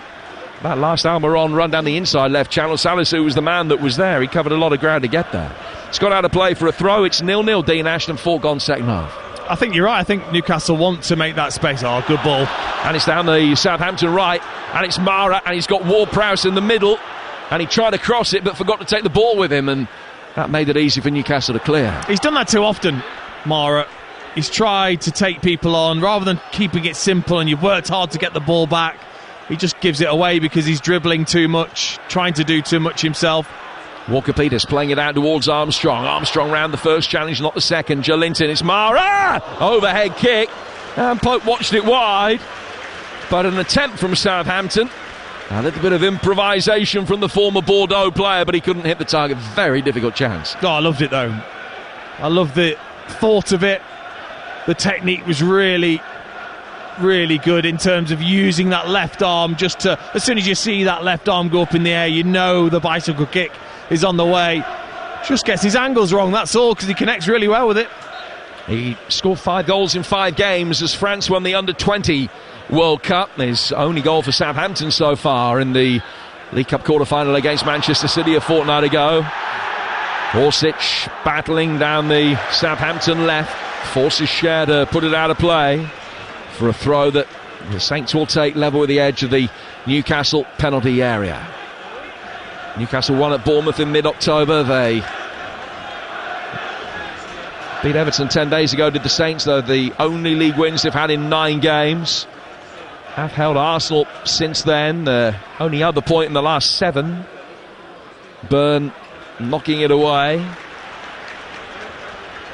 And it goes out for a throw that will be taken on the Southampton right with Armstrong. Gateshead 0, Wrexham 2 in the National League. With Notts County's game being off tonight, Wrexham will be going top. Mara flicking it off. And Longstaff clears for Newcastle. Has a good clearance as well, which is just taken a little touch and goes out towards the Newcastle left. And Diallo covered a lot of ground very quickly. Willett motoring with the ball, but Diallo gobbled up the yards and was able to get back and feed it back for his goalkeeper Bazunu. And it's 0-0 with 7 gone second half. Salisu plays it forward over Orsic's head. Cleared. Trippier helping it on, playing the way that he's facing. Longstaff down the line. He's asked an awful lot of Almiron there, who understandably gave it up early, knew that it had been overhit, and he stood no chance against Salisu. Goes out of play. Goal kick, which Southampton will take, and still the chance is very much at a premium. 0-0 in the second half of this first leg. Yeah, I just wonder whether either manager will look to make a change at all. It hasn't really differed from the first half, has it? Lots of endeavour, lots of work rate, lacking quality, both sides at the moment. But again, it's got that first leg feel, hasn't it? You don't want to commit too much. You want to make sure you're still in it. Here's Guimaraes for Newcastle. They're in Southampton territory. Trippier doing well, almost did the splits there as he controlled it and lost his balance in the process. Still brought it down. Almiron across the edge of the 6-yard box. Oh, what a miss! Joelinton 5 yards out, and he skied it over the bar when it seemed easier to score. Newcastle doing all the hard work down the right-hand side, laid on the proverbial plate for Joelinton, who cannot believe that it's not 1-0 to Newcastle. And all he can do is put that horrible feeling with a wry, embarrassed smile on his face. Joelinton, it's brilliant from Almiron. Lovely, quick 1-2, and he was away from Salisu. Beautiful ball across the box. It falls for Joelinton. You just think, just side foot it in. It's the simplest of tasks. Any professional footballer should just be able to side foot this in. He's trying to lash it in with the inside of his foot, as in like really power it. Just side foot it. If you asked him in training, just side foot that to a teammate, he'd do it. It's in front of goal, he lashes it. It's a terrible miss. It really is an epic moment, and it's one of those moments that when you're Newcastle United and you've struggled to get to semi-finals and you've struggled to get to Wembley finals. Remember, they haven't been to a Wembley final since 1999. It just feels like a potentially pivotal moment. Almiron getting it across here, and he's played back in and into the side netting, this time from Dan Burn on his weaker foot. And that all came after a brilliantly, quickly taken free kick from Trippier down the right-hand side of the penalty area. And neither Botman nor Burn could capitalise. Just switched off, didn't they, Southampton? Kieran Trippier never does. Probably just said to the referee, can I take it quickly? He said yes. Down the side for Almiron. Again, that pace getting him away from Mara this time. It falls perfectly for Botman, actually. It is at the back post. On his right foot. Never really looked like he was comfortable. But how many chances are Newcastle going to make? I mean, Joelinton. It's such a bad miss.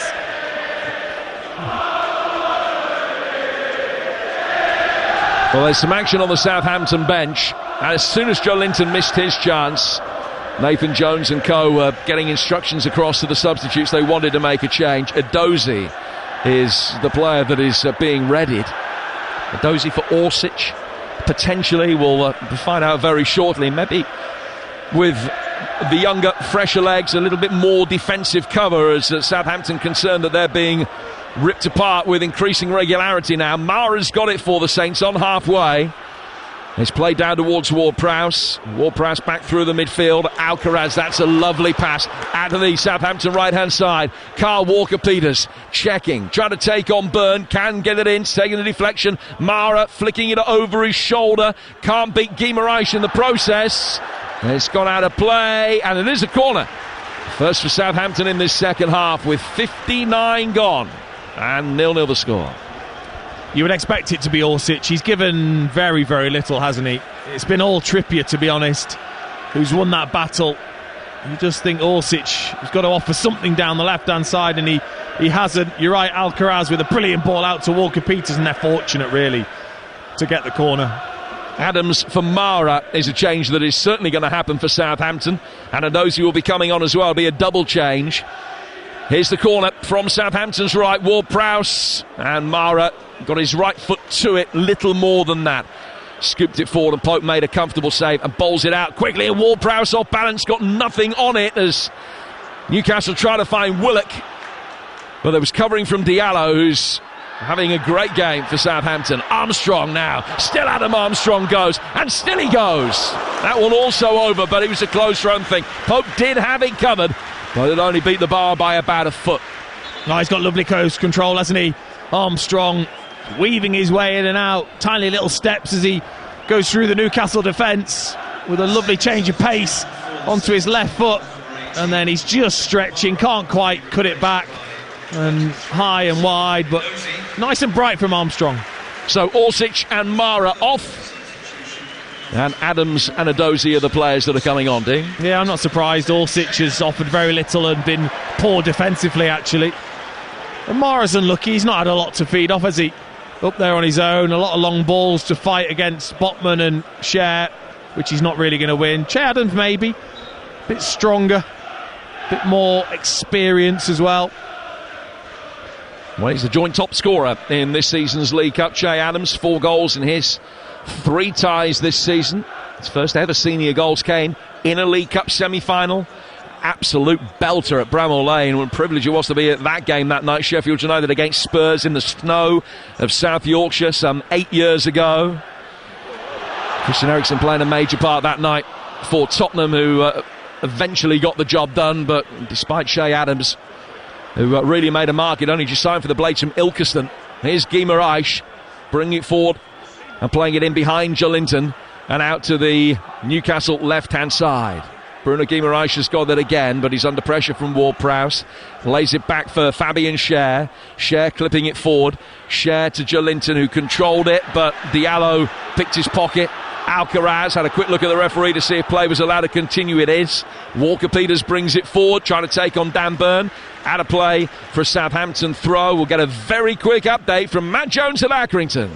Yeah, 13 minutes to go. It's still Accrington 0, Boreham Wood 0. Accrington had a really good spell at the start of this second half, forcing a first shot on target for them, but it was a tame header from Wally that was easily saved by Broadbent. Perhaps we're heading to extra time. That certainly looks that way at the moment. 12 minutes to go. Accrington 0, Boreham Wood 0.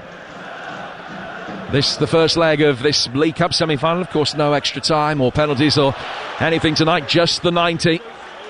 And more to come next week. Here's Walker-Peters for Southampton's gone down, no foul. It was right on the corner of the penalty area. The alleged foul just inside the box. Willock not happy, thinks that Walker-Peters made the most of it.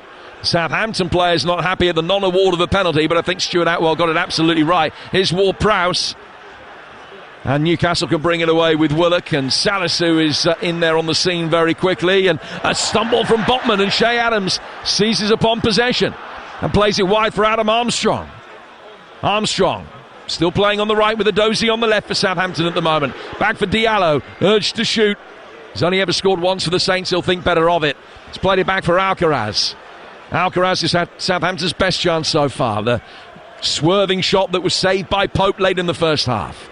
Lianco fired out at Kyle Walker-Peters. This is all midway inside the Newcastle half. Walker-Peters flicking it off Byrne. Out of play for another Southampton throw. They're so good, Newcastle, at just forcing you around and wide. There's no way you're just playing that through the middle. We've hardly seen James Ward-Prowse. He's just not been able to get onto the ball at all in behind. Sorry, just in front of the back four of Newcastle. I mean, they're just defensively so strong. Diallo trying to play a little reverse, look for Alcaraz, didn't find him. Newcastle try and break forward quickly with Wilson. Chalada was across the cover. And if Southampton can't get their playmaker into the game, Newcastle haven't been able to get Callum Wilson into the game either. No, he's barely been involved, has he, Callum Wilson? And you sort of look and think, well, you've got Isak, you've got St. Maximin. I mean, it's time. Played an hour. 0-0. Willock. Past Guimaraes, Longstaff helping it on. Wanted the return ball, wasn't forthcoming from Wilson. Southampton will try and clear. Adams got a good range of passing on him. He's found the former Manchester City winger Edozie, who's skipped away from Trippier. He's got movement either side of him. Alcaraz probably was the ball. He went the other way for Armstrong, and it was easily cleared. And Newcastle survive. It was 3 against 2 just for a moment. Southampton couldn't make the most of it. Now it's Newcastle with Joelinton, who's missed the easiest chance of the night so far. Skying over a largely unguarded net from 5 yards out. Ball played wide from Guimaraes. Headed on by Almiron. Longstaff bringing it down. He's 10 yards outside the Southampton penalty area as he feeds Almiron. Almiron's been a good battle between him and Salisu. Both have won individual battles within it. Neither's won the war as yet. Guimaraes trying to play it down towards Almiron again, and Salisu gets it away. Cher heading it back. Brought down by Alcaraz, controlling an awkward bouncing ball very neatly. Played forward towards Adams. He's lost out to Cher. Trippier forward. Guimaraes was his target, didn't find him. Joelinton couldn't remedy the situation. Ward-Prowse working it wide, and Walker-Peters brings it over halfway now for Southampton. Armstrong wanted the ball to be played early. Walker-Peters goes alone, checks back, clips it in. Ward-Prowse, difficult to try and improvise off balance, and he's flicked it on the turn way over the bar. Oh, it's the right idea though from James Ward-Prowse. It was almost like a reverse overhead kick with the outside of his foot. Brilliant from Walker-Peters. He's actually been really good in this second half. He's got himself beyond Willock and Joelinton and caused Dan Burn real problems. 2v1 on that right hand side and clipped it in lovely with his left foot. James Ward-Prowse acrobatically trying to flick it over his shoulder and just couldn't quite stretch for it, but they've been the better side in the second half, Southampton. League One latest with 10 minutes to go. Bolton down to 10 men, lead Forest Green 1-0. Portsmouth down to 10 men, lead 1-0 at Fleetwood. Ipswich 4, Morecambe 0, goalless at MK Dons Shrewsbury. Port Vale 1, Derby 0, Wickham 2, Oxford 0. Other scores in a moment. Southampton bring it forward. Still 0-0 in that FA Cup tie, suffice to say, between Accrington Stanley and Boreham Wood at the Wham Stadium. Winners at home to Leeds at the weekend. 0-0 it remains there. Long clearance from our right hand side. Came from Bazunu. Salisu helping it on. Newcastle mop up really comfortably. Trippier back for Pope. Driven forward by him. Lianco begloved in this second half on what is a very cold night on the south coast. Colder in the south today than the north, without a shadow of a doubt. Trippier has worked it back through the midfield, and he goes out to the Newcastle left hand side. Dan Burn, Joelinton, back again for Botman. Botman down for Fabian Cher, who scored Newcastle's first goal of this memorable season against Nottingham Forest. Back for Botman, driven forward by him. Salisu on the end of it, chests it down really neatly. It's good defending by the Ghanaian. Newcastle are going to be bringing some Maximin and Isak on in the moment, but they might be 1-0 down when they do. Shea Adams is in, and Pope does well, saves with his left foot. Really good opportunity, particularly in the context of this game against this Newcastle defence. They'll bring it forward again with Walker-Peters. Walker-Peters trying to beat Burn. Pope saves that one easily. That might end up being Southampton's best chance, and Pope has made a relatively comfortable save. Well, it's because Che Adams basically told him where he was going to play it. Brilliant run from Che Adams, just quickly swiveled in behind Fabian Cher. 1v1 with Pope. I think he's got to work harder to get closer to Nick Pope. He takes this from a long way out, actually, on the edge of the box. Gives Pope time to read it. He opened his body up to curl it into that far side. It was so obvious what he was going to do. I think he's got to work harder to get closer to Pope to then be able to siphon it past him. Alcaraz wins it back in the midfield for Southampton. Ward-Prowse wide for Armstrong. Adams making a run across the near post. The pullback was intended for Alcaraz. Guimaraes read it. Jolinton can turn and get away from his fellow South American. Ball forward towards Willock was too hot, and Lianco picks it up for Saints. Now Walker-Peters given a shove. Free kick to Southampton, 10 yards outside the Newcastle penalty area. And the Geordies won't make the double change yet. Isak and St Maximin, the two players getting ready, but they'll defend this set piece first. We're midway through the second half. It's not quite Ward-Prowse territory. It's too far out, too much of an angle to the right hand side for that.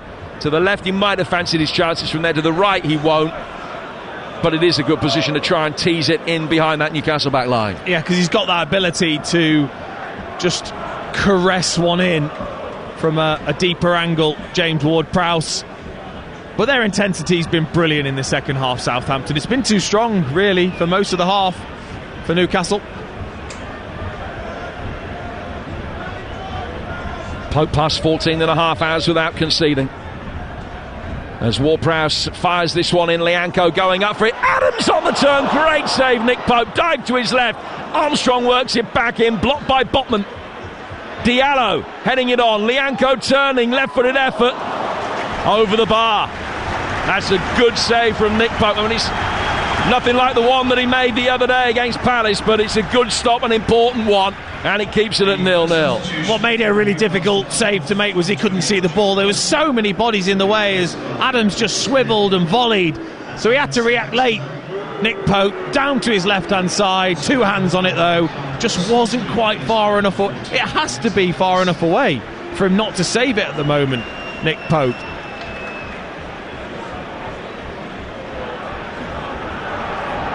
Well, Newcastle make their changes. Callum Wilson has come off, and Alexander Isak is on to replace him. And Alistair Maximan has come on as well. And Jolinton. No, Willock, I beg your pardon. Willock, the player who has vacated the scene. It's 0-0. 3/4 of the first leg behind us. The most significant moment of the tie still very much ahead of us. There have been a few tonight. We've seen the Jolinton miss. We've seen Nick Pope make that save. We've seen Shea Adams denied by Pope in a really good position. And it remains 0-0, which certainly wouldn't be the most fanciful scoreline of all the potential ones. I think there were a few that thought this might be really tight and a goalless draw was a chance. Here's Walker-Peters. As Chesterfield take a late lead against Altrincham in the National League. Big goal that. Walker-Peters driving it in. Vara deflection. Pope comes out. More routine catching practice for Nick Pope, who then bowls it out for Alan St Maximin. And Isak very quickly sprints ahead of him. And St Maximin uses his run as a decoy and drags it away from Walker-Peters and Diallo through the midfield. And he's played an Almiron. Almiron outside him has got Kieran Trippier. Longstaff showing for the ball in defeat on the edge of the area. Back towards Almiron instead, but not to him, only towards him, because Alcaraz was there to win it back for Southampton. He now finds Ward-Prowse. Ward-Prowse inside the centre circle. Back for Salisu. Saints fans frustrated it wasn't an earlier, more direct ball played forward. But now Walker-Peters can turn with the ball at his feet in those dark blue boots, Portsmouth coloured boots, dare I say, from the Portsmouth-born midfielder. Diallo. Back towards halfway. Salisu to Chaladasar. Chaladasar to Lianco. Lianco to Diallo. Southampton stringing the passes together. Seeing more of the ball in the last 10-15 minutes. And that in many ways, due to the way that the tie is poised, Southampton will look at it and feel that really 0-0 might not quite be good enough, bearing in mind how good Newcastle's home record is. They'll feel that they have to take a lead up the Tyneside next week for that second leg, which is live for you on TalkSport next Tuesday night. It's 0-0 with Alcaraz in possession in Newcastle territory. Ward-Prowse down for Samuel Edozie. Oh, Edozie skipping away from Trippier, who just palmed him off, and Trippier's going to get a yellow card. Well, he's already shown just in the time that he's been on, Edozie, what Orsic really should have done, which is to test Trippier 1v1. Brilliant footwork from Edozie.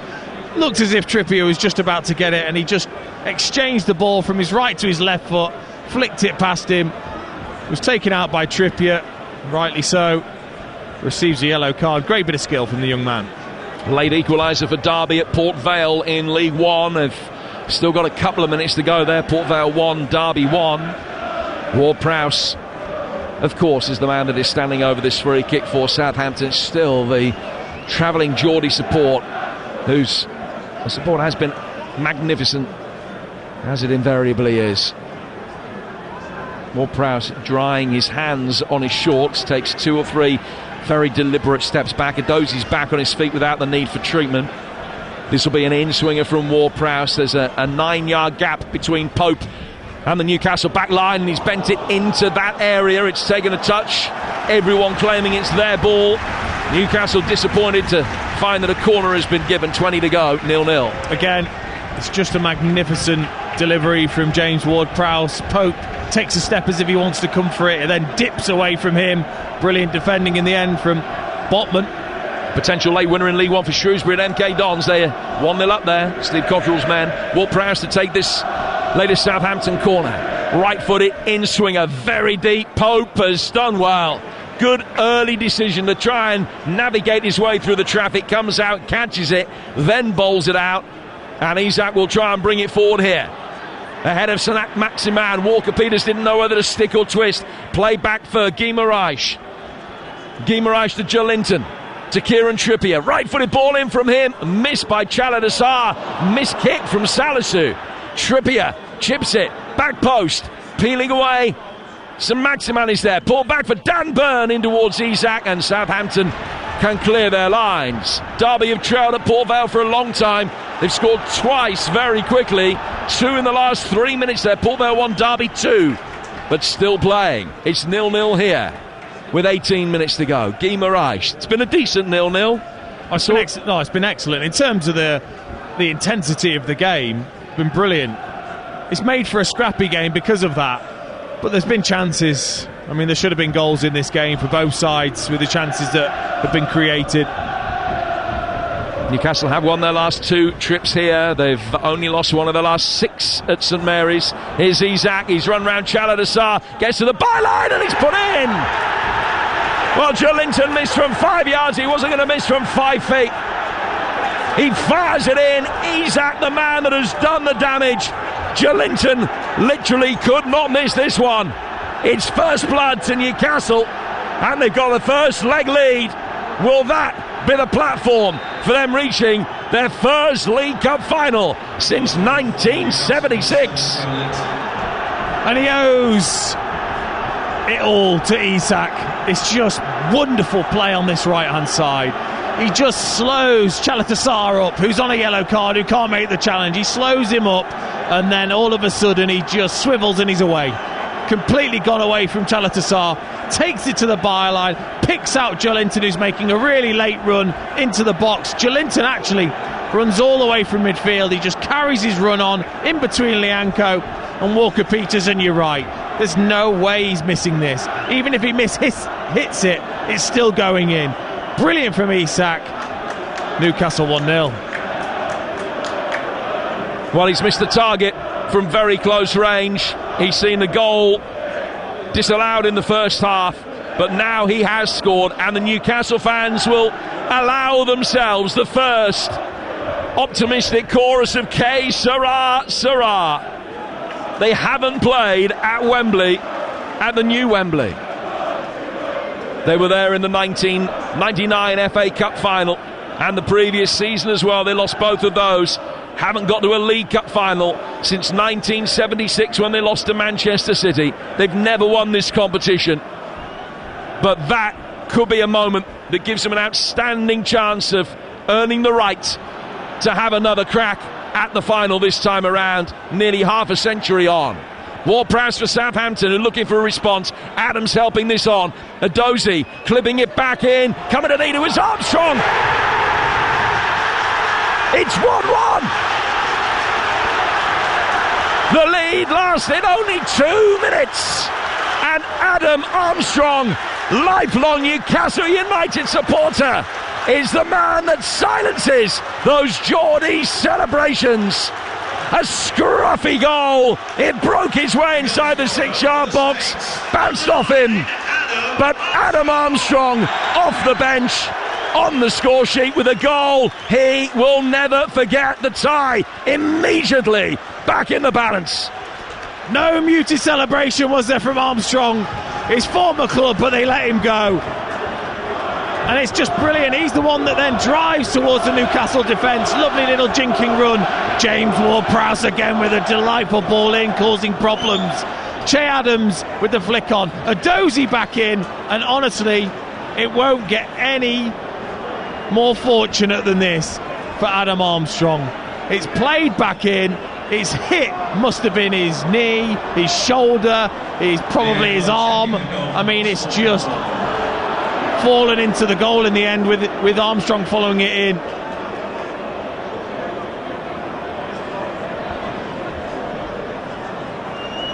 Well, they're having a look to see exactly what it has hit, whether it has hit his arm at any stage. Remember, in the first half, Newcastle had one disallowed when the ball hit Jolinton. Whether it is accidental or not is completely inconsequential. The VAR decides that this has hit Adam Armstrong's hand or arm. It will be chalked off. He knew next to nothing about it. I must admit, initially I thought it had come off his thigh.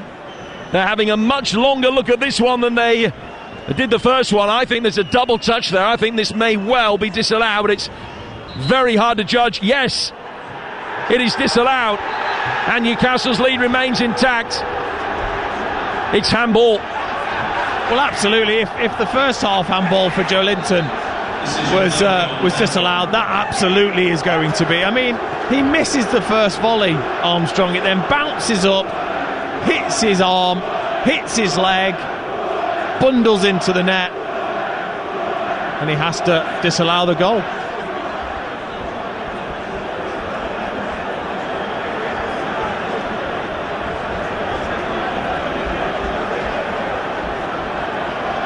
So it remains 1-0 to Newcastle United, and Adam Armstrong's actually pointing to the big screen. He stood next to Stuart Atwell and he's saying, where's the touch off my hand? But VAR has seen one, and Newcastle's lead remains intact. And just to reiterate, in terms of the law, whether he's meant it or not is irrelevant. If the ball hits his hand or his arm and he then scores immediately from that, not necessarily that touch, but immediately from that, then the goal gets disallowed. If it bounces off his hand or his arm, accidentally falls for a teammate who puts the ball in the net, it would count. But Newcastle lead 1-0. The ball flicked on and steered back to the goalkeeper, and Southampton will be able to bring it forward. 1-0 to Newcastle. 12 minutes to go in this first leg. Chaladasar across the edge of his own penalty area for Lianco. Bazunu back forward for Chaladasar again, and now turned forward neatly through the midfield by Alcaraz, and Alcaraz goes out towards Lianco. Lianco to Carl Walker-Peters. Southampton just inside their own half. Well, the Jolinton goal was celebrated with euphoria, as was that VAR decision from those travelling Newcastle supporters away to our right. Southampton got to make sure they don't get rattled. Misplaced crossfield ball, far too high for Salisu, goes out of play. Throw to Newcastle. Let's get details of events in the first 90 minutes at Accrington, Matt Jones. Yeah, we've gone into extra time, which has just started. Accrington 0, Boreham Wood 0. Neither side able to break the deadlock before the 90 minutes came. There were two very good bits of goalkeeping late on. Firstly, Ashmore making a stunning save from McConville at the Boreham Wood end, and then at the Accrington end, Savin was quickly off his line to deny Brunt, who looked like he was through and going to score. So another 30 minutes required. Accrington 0, Boreham Wood 0. Clearance from Nick Pope for Newcastle, down for Trippier, who chests it down, sends the ball towards halfway. It's headed back by Diallo and away by Botman. Back from Diallo again and volleyed straight out of play for a throw that will be taken on the Newcastle United right. And with a 1-0 lead, with 10 minutes of this first leg, the away leg, still to go, they'll delay everything as much as they can. You'd certainly understand that. Isak trying to bring it down. He's lost out to Lianco. Chaladasar back for his goalkeeper. Bazunu controls it, gets it away from Murphy, who's come on as a substitute to replace Almiron in the immediate aftermath of that Southampton equaliser that never was. And the ball is cleared and goes out of play for a throw that will be taken on the Newcastle left by Dan Burn. 1-0 to Newcastle with 80 gone. Dean Ashton. It's just so deflating, isn't it, for Southampton? You feel like you've responded so quickly and then it's disallowed.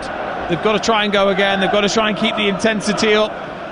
But this Newcastle defence, now they've got that lead especially, they're going to sit deep. 4-5-1. It's going to be incredibly difficult to break them down. Here with kick-off live on TalkSport after us. Jamie O'Hara and Jason Cundy open the sports bar and give you the chance to have your say on national radio. 03717 223344 is the number. Get your calls in, have your say on TalkSport from 10 o'clock tonight. Here's Isak. Lavia's coming on for Southampton in a moment. Isak trying to skip his way through inside the penalty area. Committed a defender, but the touch was too heavy. It's a goal kick to Southampton. Lavia for Diallo is their fourth and final change. He's been excellent as well, though, Diallo, but they just probably need more attacking midfield now, just to give it a go for the last few minutes. I say fourth and final change. It probably isn't, in fairness, because I think that the initial substitution tonight, Genepo will be counted as a concussion sub, and as a consequence they still have one more juncture at which they can make a change, so they could bring on two more players as yet. Southampton. Bazunu got himself almost caught in possession by the lively Murphy as they try to play out from the back. His clearance hit Murphy and goes out of play for a goal kick which will be taken away to our right. 82 gone. Southampton 0, Newcastle 1. Bazunu waving everybody upfield. Everything's finished in League One with the exception of the game at Bolton. Fleetwood 0, Portsmouth 2 a result. Ipswich 4, Morecambe 0. Shrewsbury 1 at MK Dons 1-0. Derby 1-2 at Port Vale with those two late goals. Wycombe 2, Oxford 0. Bolton still a goal up at home to Forest Green deep in stoppage time. They played more than an hour of that with 10 men. Here's Lianco for Southampton. 8 minutes to go. You're listening to Southampton Newcastle, the Carabao Cup semi-final, live on TalkSport with Carling, the UK's number one lager, 18 plus. Please drink responsibly. Ball bouncing inside the centre circle. Longstaff, Jolinton doing well to emerge with possession. Clever little flick off. Guimaraes will be able to bring it forward. He then turned. He had the opportunity to play an early ball out to the left, and Guimaraes turning, and then an angry reaction in the middle of all of that in the midfield, and Stuart Atwell's going to have to come across and calm things down. It was Lianco, the Southampton player, involved, and what he did angered his Newcastle counterparts, who were all lining up to have a crack at him. The referees led him away.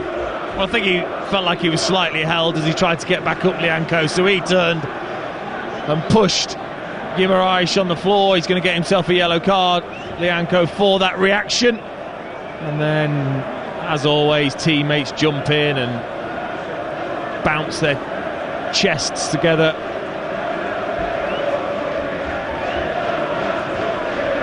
Yellow card shown to Lianco. He's the fourth Southampton player in the book.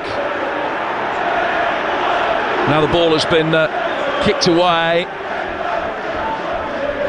And Newcastle deliberately getting the ball upfield into the other half of the pitch to try and stop the free kick being taken quickly. They're just trying to see as many seconds run off the clock as possible. League 2 final scores tonight. Carlisle 3, Hartlepool 1, Colchester 1, Salford 1, Stockport 0, Bradford 0. They're all results. National League, the big results tonight: Chesterfield 1, Altrincham 0, and Wrexham 3 points clear at the top of the table. They've won 3-0 at Gateshead. Notts County's game off. 6 minutes of this first leg to go. There's going to be a fair bit of stoppage time to be added on. Newcastle leading by a goal. If they increase their advantage, they will feel that is just about job done, with the second leg still to come at home. Remember, Newcastle only one defeat in 22 home games. In that run of 22 home games, they've only conceded 10. Trippier taking the free kick, bent into a dangerous area. The Southampton did well, dropped deep uniformly and stop Newcastle players getting a run towards the ball. Bazunu catches it, bowls it out for Walker-Peters. Back it goes for Lavia. Lavia on the stretch, steering it away from Guimaraes. Down towards Salisu. Salisu's ball driven forward, straight into the hands of Nick Pope, and the deadlock finally broken at Accrington. Matt Jones. Indeed, 97 minutes on the clock, and it's Accrington who've scored from the penalty spot. A foul on the corner of the area, allowing Tommy Lee to step up. He's Accrington's top scorer this season, and he didn't fail to please on this occasion as he slid the ball into the bottom corner, sending Nathan Ashmore the wrong way. 97 minutes on the clock, so still 23 of extra time left to go. It's Accrington 1, Boreham Wood 0. So Maximan bearing down on goal. Chaladasar has fouled him. He's going to be sent off. Second yellow card. Southampton down to 10 men for the remainder of this first leg, and he'll be suspended for the second leg. Chaladasar forced to try and stop Alan Maximan in full flight. 6 yards outside the penalty area. Clear yellow card offence. And Southampton find themselves a goal down and a man down as well. He's just been done by just a magnificent bit of skill from Alan Maximan. He's just a body feint from him. He's just extraordinary. He thinks you've got him, and he just swishes away from Chaladasar, and he's got no choice but to bring him down. He's not thinking about a red card. He's just thinking about stopping the Newcastle front man. Chaladasar sent off. Southampton will make a change. They're going to bring Jan Bednarek on. I need another centre-half on the field. So Bednarek, who's just been recalled over the last few days from his unsuccessful loan spell at Aston Villa. When he left here to move to Villa, he said he was glad to be leaving to go to a bigger club, which when you're only leaving on loan is words that didn't go down very well from the Polish international to the Southampton supporters. Be interesting to see what reaction he gets when he comes on here. Bednarek coming on for Walker-Peters. That's the change that Southampton are going to make. So Walker-Peters off. Jan Bednarek is coming on to replace him. Big ovation for Walker-Peters. And some boos for Bednarek as he comes on. Only a few. To be expected. He'll take his medicine. He's on there now, fighting the Southampton cause. Takes his place in a four-man wall.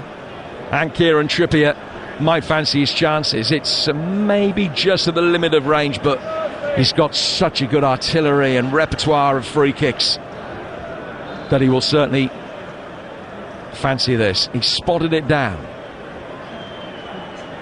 He and Fabian Schär, the two Newcastle players standing over this. Trippier, you would imagine, is a very warm favourite. He's claiming that the 10-man wall isn't the full distance. It looks as though it is to me. More prevarication. Trippier runs up, hits it right-footed, and it wasn't far away. Bazunu was showing him that side of the goal. I don't think he would have had it covered if Trippier had been able to get it down and underneath the bar, but it did go over. And it remains 1-0 to Newcastle with 90 seconds plus stoppage time to go. That was a decent effort, wasn't it? From Kieran Trippier from such a distance, but the reaction of Bazunu, I think, said everything. He just trotted across and just watch it sail over the crossbar. Well, it's another game in which Newcastle aren't going to be behind, you would imagine. They haven't trailed at any point of their last 13 games against Premier League opposition, which is an extraordinary run. Southampton, on the other hand, have now gone 1-0 down in 13 of their last 14 games. It doesn't look as though there's going to be any way back for them in this one. They thought they got a way back just 2 minutes after Joelinton's opener. Adam Armstrong's goal cancelled out for handball. Chaladasar now set off, and Newcastle lead it by a goal to 0. Not too far away from taking a first leg lead back to Tyneside next week. It's live this time next week on TalkSport. Newcastle hoping to get to Wembley for the first time this century. Adams battling, was furious when the decision of a free kick has gone against him and Sven Botman's way. Adams just being calmed down by the referee. It's been a good job, very well done by Newcastle tonight. More defensive resilience, it really is their long suit. They don't concede in the last few moments. They'll only have shipped 2 in their last 11 games, both against League One Sheffield Wednesday. They got 5 minutes of stoppage time to protect this lead. They've won a throw over on the far touchline, which they'll be in no hurry to take. A reminder, coming up tomorrow, it's Nottingham Forest against Manchester United, the other Carabao Cup semi-final first leg, with Sam Matterface and Stuart Pearce in the East Midlands. Stuart back on his old stomping ground, and Adrian with the build-up from 7 tomorrow, and then 9 FA Cup ties coming your way over the course of the weekend. Starting Friday, Man City against Arsenal, exclusive to TalkSport on Friday night. Saturday, Walsall, Leicester, and probably Accrington against Leeds. Both kick off at 12:30. Game day live on TalkSport from 2:30, with all the goals as they go in from the FA Cup 4th round, including Southampton's tie here against Blackpool. 3 o'clock Fulham Sunderland on TalkSport 2, 6 o'clock Preston Tottenham, 8 o'clock Manchester United Reading.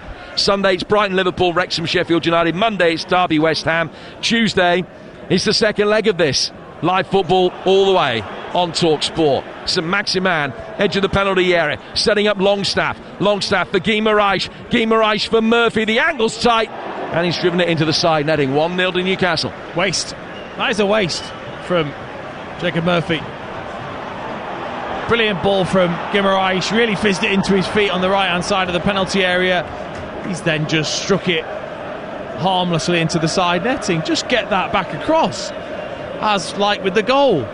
Got runners in there, Isak's at the back, St Maximin, make the goalkeeper work, rebound for your teammate. It's just a waste. Adams climbing with Joelinton, won it back. Great desire from Shea Adams. He's pumped a high ball forward and chases after it himself, knowing it was in vain. Nick Pope was 100 to 1 on to get to that first, and now bowls it out for Dan Burn in stoppage time at the end of this first leg. Mist beginning to come down a little bit more. It's Southampton 0, Newcastle 1. Newcastle fans, some of them with not as many clothes on as they had at the start of the night, and they're waving shirts, scarves around their heads. They're savouring the moment as well. They might. You only truly appreciate the good times when you've endured the bad. Isak for Trippier. Trippier to Cher. Cher flighting the ball over to the Newcastle left-hand side. St Maximin busy as always, finding Guy Moraes. Can Newcastle score a second with the numerical advantage in the time that remains? Not with a pass like that. Straight through for Bazunu, who's given the hurry up by the Saints supporters. And he'll just roll the ball outside the penalty area. He'll take a further touch and he'll pump it long, looking to try and get Shea Adams isolated against Trippier, but the Newcastle defender won it easily. Salisu guarding it back to his goalkeeper. Bazunu taking a touch to get it onto his right foot, to get it away from the onrushing Isak. Adozi going up for it for Southampton, but it was easily won by the Geordies again with Longstaff. What this will mean for him, another player Newcastle born and bred. Alcaraz for Southampton, winning it back. Adozi away from Longstaff. Samuel Adozi towards the edge of the penalty area. Little reverse ball in. Adams hadn't made the run. He'd stopped, wanted it in defeat. They were just at cross purposes. Ward-Prowse trying to win it back. He's had a quiet night, trying to pull back St Maximin now. St Maximin had the option of Murphy to his right. His pass hit Lianco, bounces through for Bazunu, and Bazunu will try and get it upfield as quickly as he can. About 90 seconds of stoppage time to go. 1-0 to Newcastle against the 10 men from Southampton. Longstaff goes back for Joelinton. Guy Moraes now inside the centre circle. It's a good ball. Isak, edge of the penalty area, trying to get round Bazunu. The angle really tight by the time he fires it in. Southampton had 3 back on the line to cover, and it hit the side netting. Oh, just take your time though, Isak. You've done the hard bit. You've gone round the goalkeeper. Take a touch, get your head up, roll it across to your teammate just to tap it in. Instead, he's really tried hard to squeeze it in from a tight angle when he's off balance. That's another chance to have got the second for Newcastle.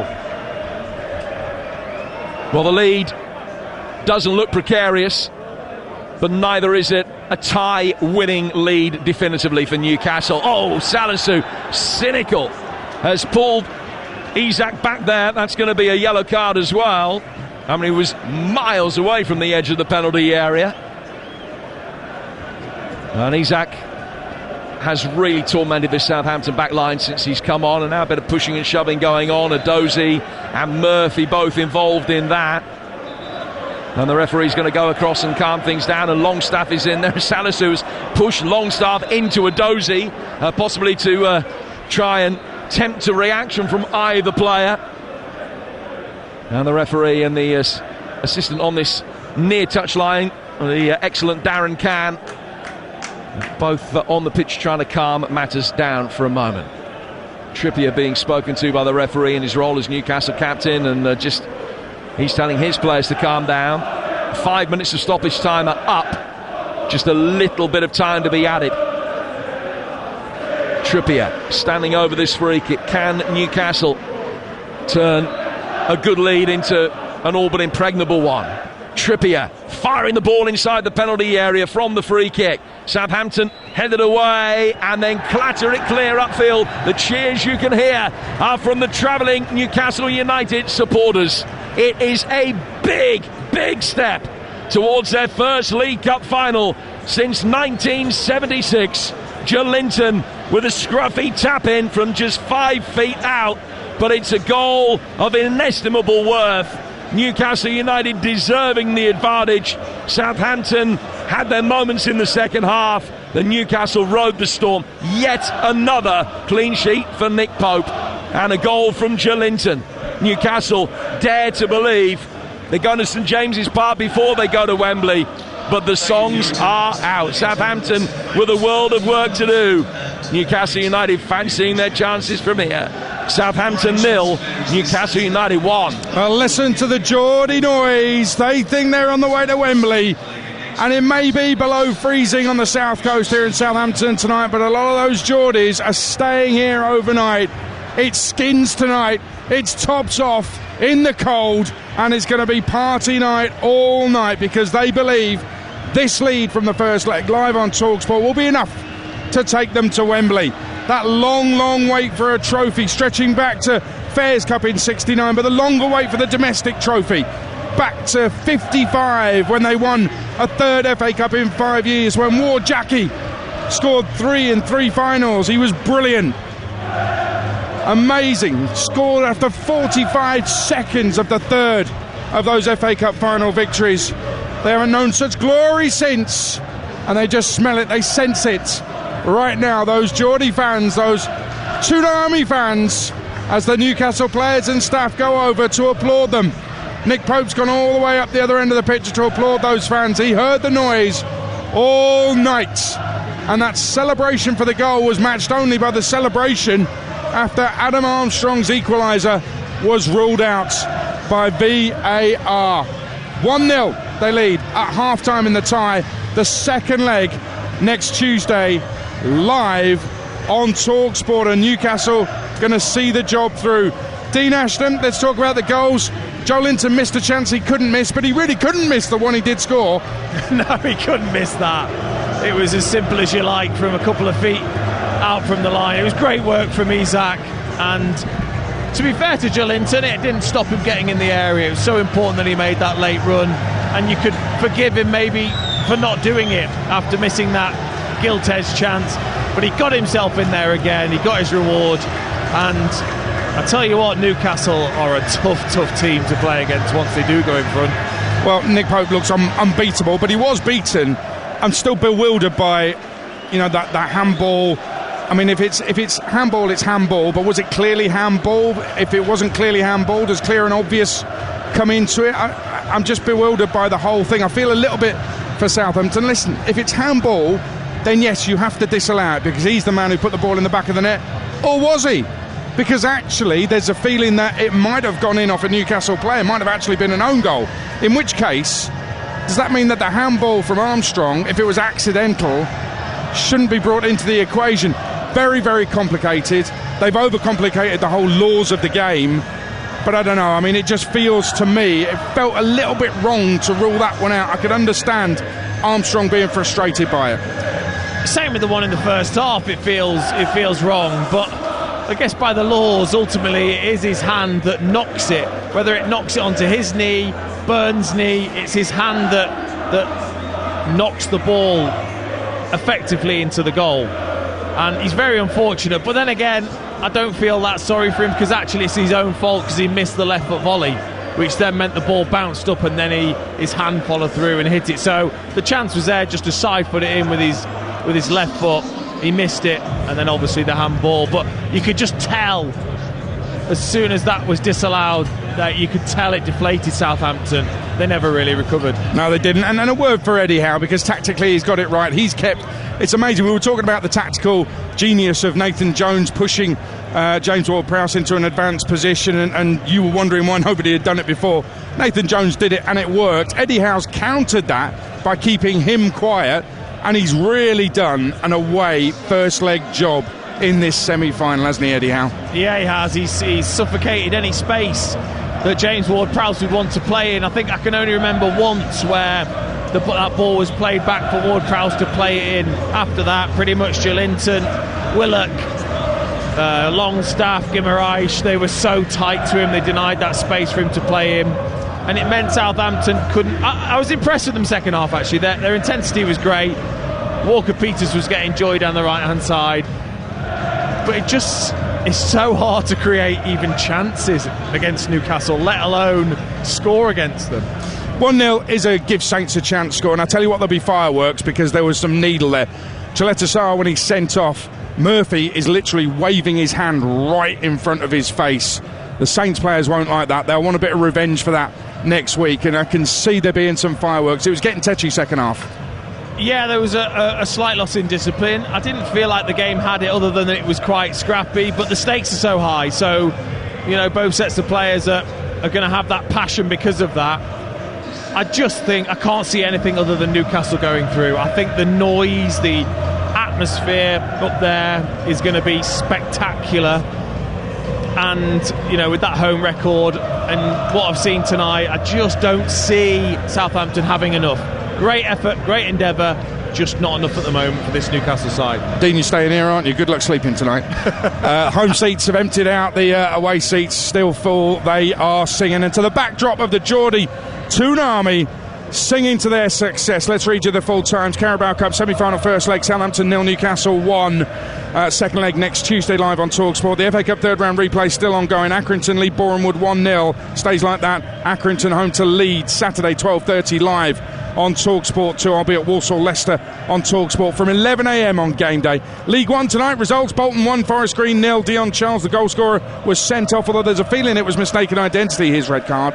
Burton Peterborough postponed. Cheltenham Sheffield Wednesday postponed. So was Exeter Barnsley. Fleetwood 0, Portsmouth 2 with 10 men. Pompey win again under John Mousinho. Ipswich 4, Morecambe 0. 2 for Ladapo, 2 for Chaplin. MK Dons 0, Shrewsbury 1, late winner for Tom Bayliss. Port Vale 1, Derby 2. Port Vale were 1 up after 87 minutes. Derby turned it around. And Wycombe 2, Oxford 0, both in the first half. League 2, Wimbledon Walsall postponed. Carlisle beat Hartlepool 3-1. They're now just a point behind third place Northampton. Colchester 1, Salford 1. Colchester coming from behind for a point. Crawley, Grimsby postponed. Stockport 0, Bradford 0. Swindon, Stevenage match postponed. National League, Bromley 1, Dagenham 1. Chesterfield 1, Altrincham 0. Gateshead 0, Wrexham 2. Maidenhead, Southend was postponed.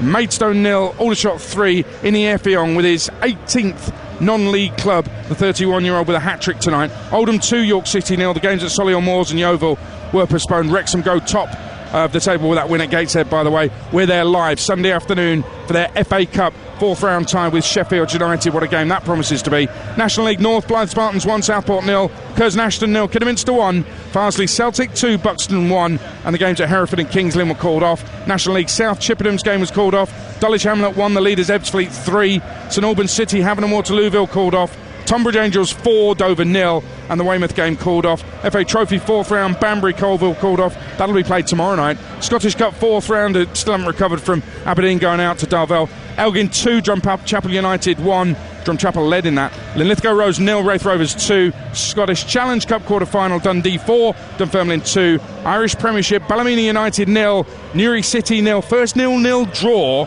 at home for Ballymena for nearly 10 years. Coleraine 1, Carrick Rangers 0. Crusaders 2, Linfield 0. Glenavon 1, Cliftonville 3. Glentoran 6, Dungannon Swifts 0, the former Brentford man. Niall McGinn with a hat-trick there, and Larne 2, Portadown 0. Tomorrow night we're at the City Ground for the other semi, Forest against Manchester United.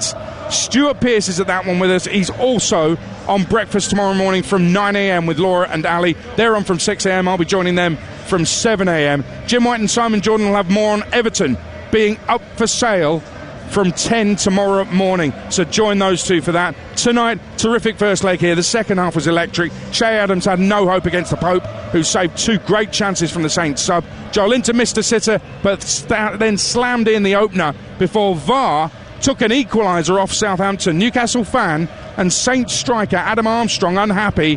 Adam Adamant, he didn't use his hand, to St James Park next week when live on TalkSport Newcastle will be expected to stand and deliver a place in the Carabao Cup final. Sports Bar next on TalkSport with O'Hara and Cundy. 03717 22 3344.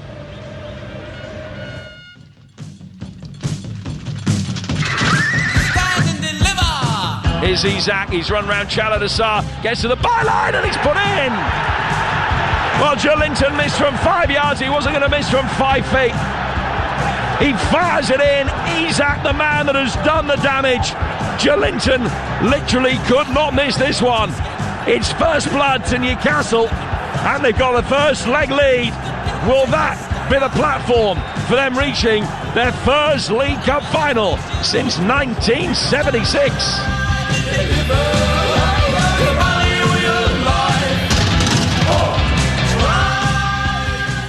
Kick-off on TalkSport with Ladbrokes. Are you in?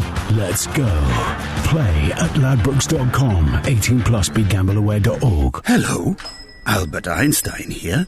Today I've been visiting the local high street.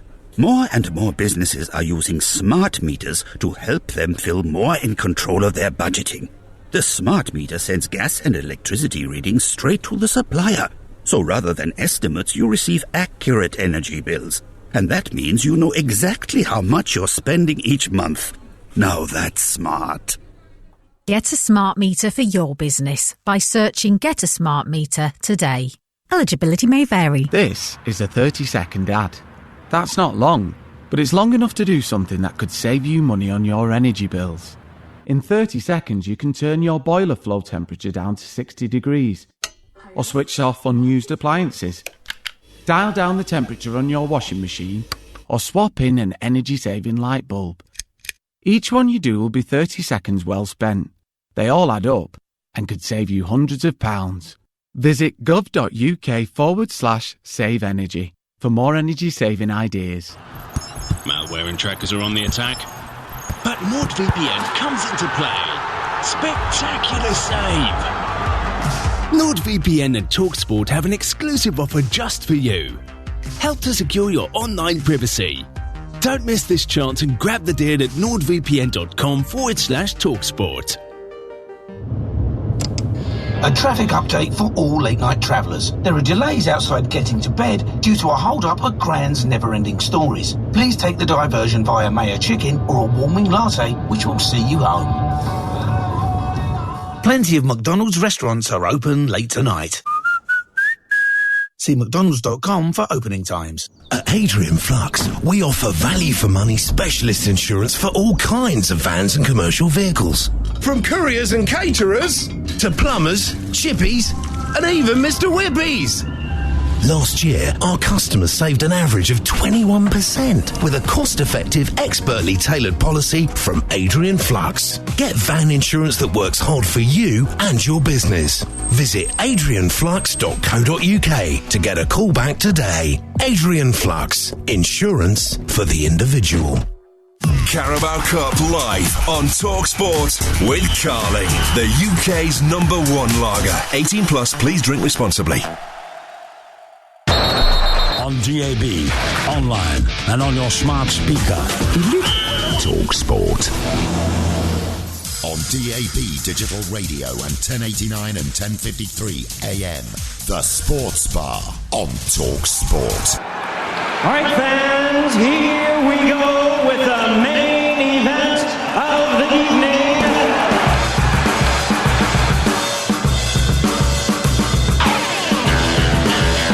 Yeah, good evening and welcome to the Sports Bar on TalkSport with myself, Jamie O'Hara, and Jason Cunningham. Has anyone seen Everton Football Club? What a mess! What a mess!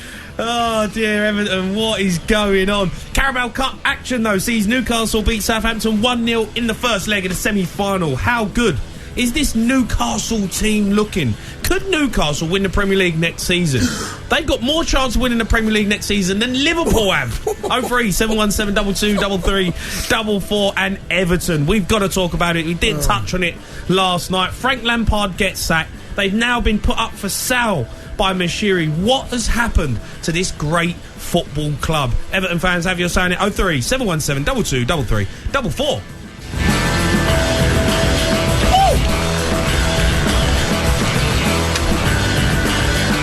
Hello, mate. Hello, matey. How are you? I'm good. How are you? I'm great. Well, I know who you are. I spent the last 3.5 hours with you. I know. Well, not that. I mean, the last 3 hours. I actually spend more time with you than anyone. I know. Lucky you. Lucky you. I mean, no wonder I go on holiday every week. Why you got to be nasty? Why you got to say that to me? Can't wait to go on. I've been back one day with you, and I'm already thinking. Well, you're already planning another holiday. I'm already That's planning. harsh, mate. It's harsh. You're in a box with me for 3 hours a day. It's in weird. a box. I know. And we sit in another box, laughing and messing about. It's so watching hot football. as well. I mean, it's cooled down a little bit, but I mean, it's cold outside. But this office, Baby, it's cold outside. Disgrace. Yeah, something's happened to heating. If there's anyone listening to this that can do something about it, up on the different floors of Rome, sort the heating out.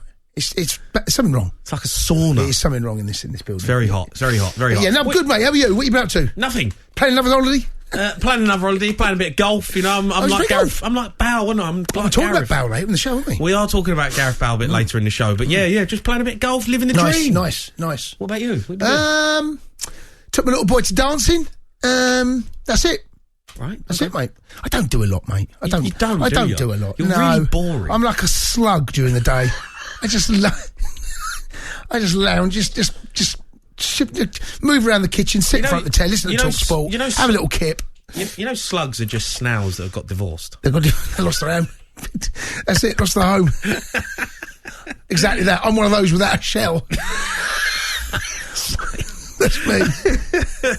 Anyway, look, big games tonight. Loads to talk about. Look, let's start with Newcastle and Southampton game. First leg of a massive semi. Yeah. And Newcastle come through it. They look really good. Joe Linton scores in the end. He missed a couple of good chances, but they are looking like a real force this side. Isak's back. He looks good. He's class, Isak. I mean, big fan of his. Side. They are a good side and they're tough to beat. You don't get many chances against them. I thought first half Newcastle shaded it. I think he's very unlucky, Joe Linton, but it does look like it comes off his arm, and therefore you can't give the goal. Yeah, it does come off his arm. Yeah, and he missed a couple of sitters as well. Botman had a chance, but Joe Linton had a chance. And I thought second half, actually, I thought Southampton tactically got things right. They sat deep, they allowed Newcastle to come on, even though they gave up a couple of chances. Nick Pope was called into action, made a good save with his feet, made another good save. And then, of course, they get the noses in front. And it was a really well-worked goal. Isak is, for those that don't know, I spoke about him for a number of years now. He is, the boy has got the lot. He really has. I don't think 60 million, if that's what they paid for him, is a lot of money. No, it's not. I think that they'll see a big return on that. You know what's scary, Jace, is the fact that he's been injured for, pretty much the whole season so far? He's only just come back into it. He's been out, and he's... And they're third. Without him. But he has an impact when he comes off the bench. Set the goal up today. Brilliant down the right-hand side. He's got a lovely turn of pace. Zipped it across the goal. Joe Linton there on his bike, getting him beyond the centre-halves. It's a really good, well-worked team goal. And then, of course, they found themselves 1-1, or they thought they did. And we have a look at the Adam Armstrong goal. Yes, handball. He's unlucky. It comes off his arm and hits his own knee. Now, it doesn't mean it. It's desperately unlucky. I know it doesn't mean it, but it does hit his arm. Yeah, but what I'm saying is, the goal's disallowed for the right reason. He's really unlucky. He might not know a lot about it. You can never tell, can you? Because you think they're going to try and con VAR. Well, you can't get away with that. So yeah, both goals being ruled out for me were the correct decision. I think this is going to be hard for Southampton, mate. I felt they had to at least go there with a draw. Yeah, possibly a goal in front. Yeah. I can't really see anything now other than a Newcastle final, and we'll find out who they face tomorrow. But there's this, you can't write Southampton off, but I wouldn't put any money on it. They've got a mad result in the locker, haven't they, Southampton? They can also get beat 9-0. Yes, they can. They can. I just can't see past Newcastle, mate, especially up at their place now. They've got that goal advantage. I just think that they'll go on. I think they'll win it quite comfortably now, Newcastle. I think they'll end up 2 or 3 up at their place next week. Okay, well, Newcastle fans, have your say. A big night for you down. It's a long old journey, that. Newcastle to Southampton. Yeah. It's got to be a flight. I think... It's got to be a flight, isn't it? That's got to be the furthest. That or Brighton in the Premier League? The furthest journey in the Premier League. Furthest... Yeah, it's got to be.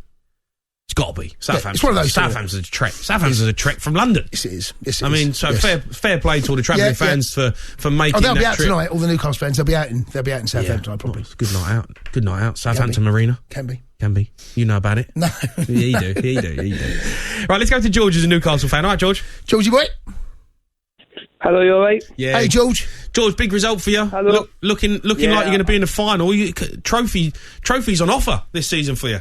Oh, honestly, right, it's like, it's crazy, like, after years and years of having, like, Steve Bruce and negative football, like, every game now, like, you're excited, but you're also, like, if you still have that in the back of your head, it's disappointment, but today, like, it was frustrating. I thought the ref, I know handball, it was, I thought it was a goal, but listen, whatever, we've won 1-0, we've got the League Cup semi-final next week.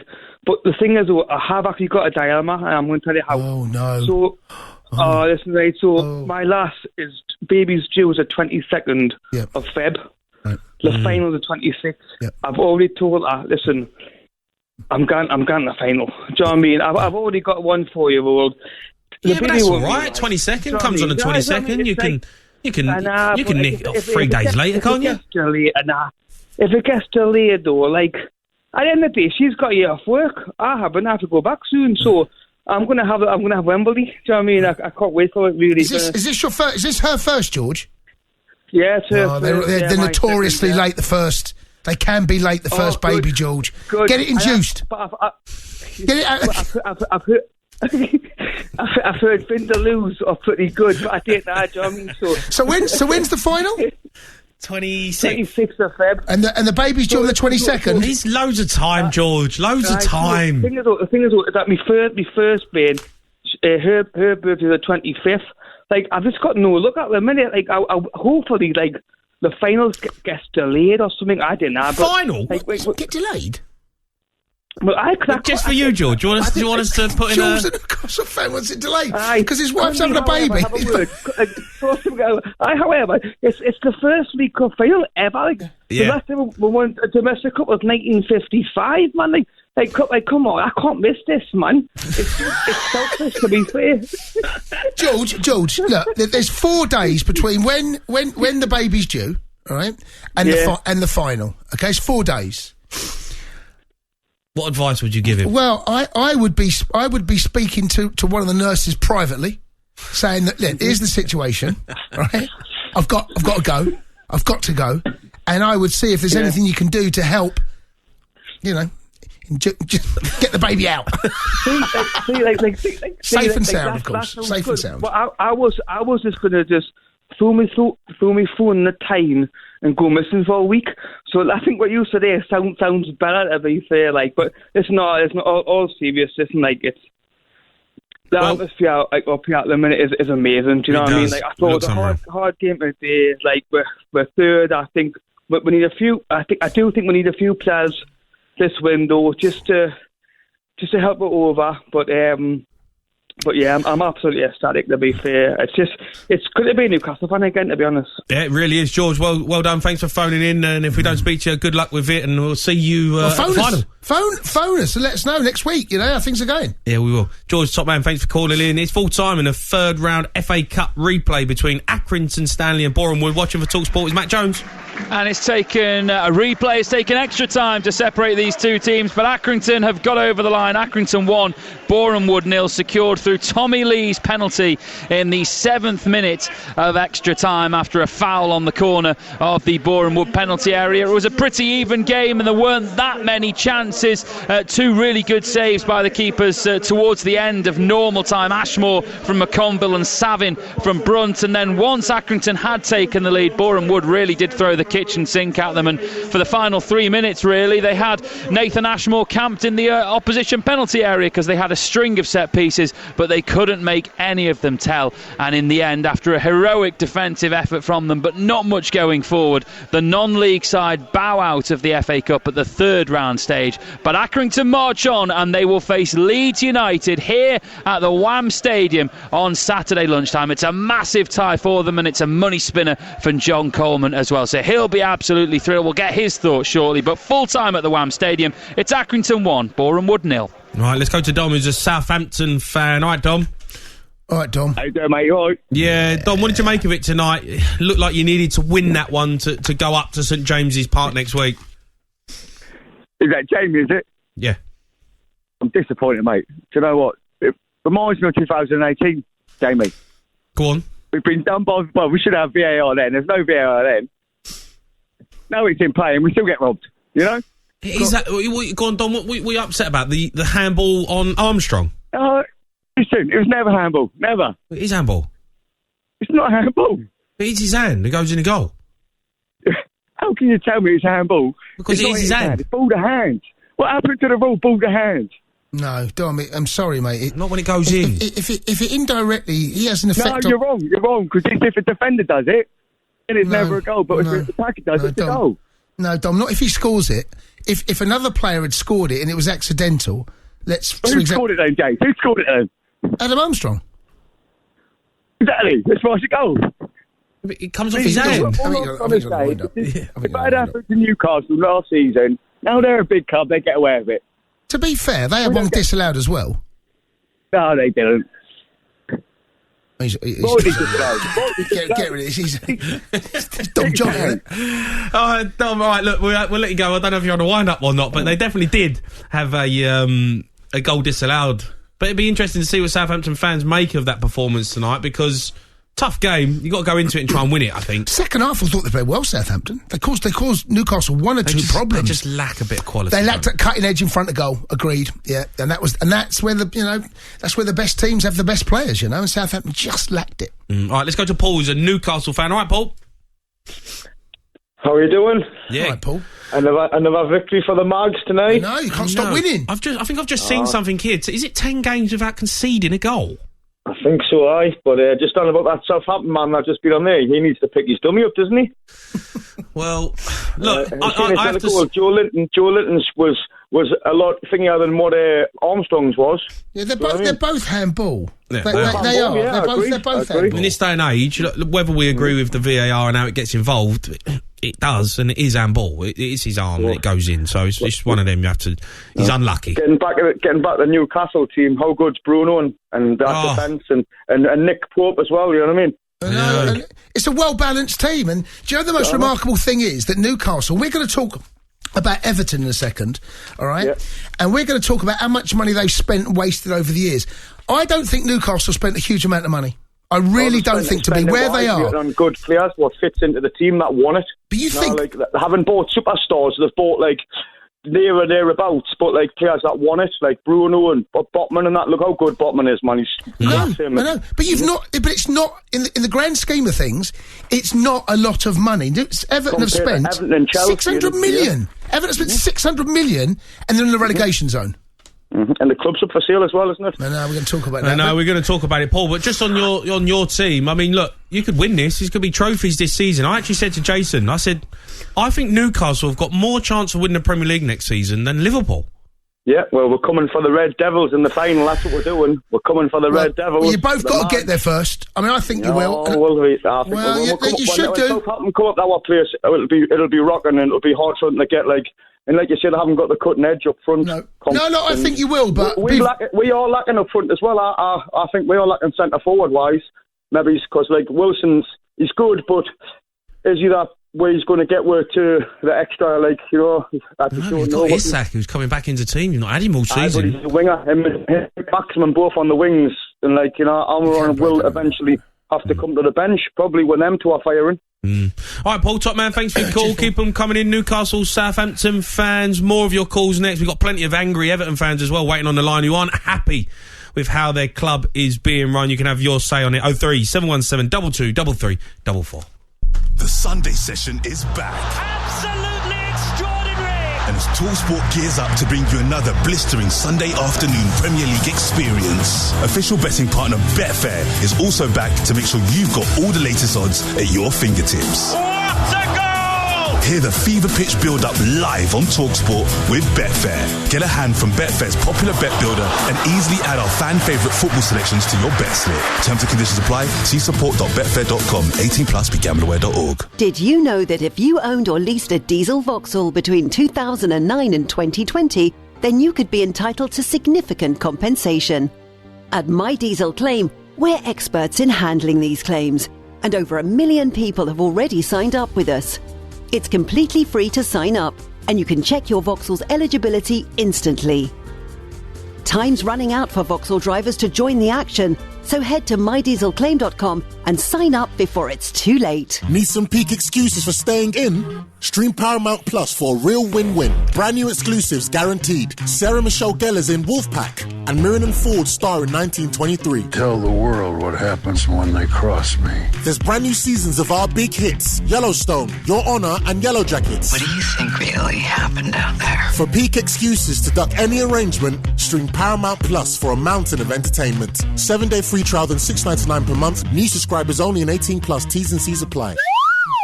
Oh, hello. You caught me practicing on my new slide whistle. You see, Specsavers have asked me to tell you about something very exciting. And as it's radio, I thought, well, it's always best to use sound, isn't it? So here goes.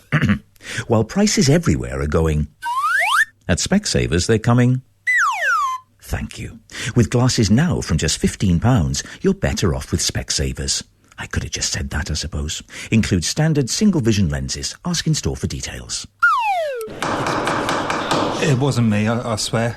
I wasn't even there. Then please remind the court what exactly you were doing that night. Remember, you're under oath. I was on a comparison site buying car insurance. And which insurer did you choose, Mr. Beckett? Direct Line. He's a liar. Everyone knows Direct Line aren't on comparison sites. Judge, I rest my case. Search Direct Line, because everyone knows we're not on comparison sites. What does majestic sound like? The roar of water cascading Norwegian hills? Ziplining across snow-capped mountains? A 7-night P&O Cruises Norwegian Fjords holiday for just £86 per night, with premium accommodation, incredible dining, and entertainment for all ages included as standard. Yeah, that sounds pretty majestic to me. Get more holiday for your money with P&O Cruises. Subject to availability based on 2 per cabin, early saver fare, G329PF grade, conditions apply. The time is now. KFC has offers for the taking. This is your moment to seize the deals. Get 50% off a different finger-licking deal each week until the 5th of February. Only on the KFC app. Selected KFC product each week. Available in restaurant only. Limited time only. See kfc.co.uk for full T's and C's. TalkSport Breakfast. Award-winning radio. Weekday mornings from 6. On TalkSport. Breakfast that gives it some lip. Featuring Laura Woods. Who wrote that? Stop getting me in trouble. Ali McCoist. You have had a laugh. And Alan Brazil. I knew that was coming when I said that, but what have I done? What have I done? The perfect blend of personality and technical ability. Again, brilliant radio. TalkSport Breakfast. Weekday mornings from 6. On TalkSport. Let's get ready to rumble. Let's get ready, let's get ready, let's get ready to rumble. Watch us wreck the mic, watch us wreck the mic, watch us wreck the mic.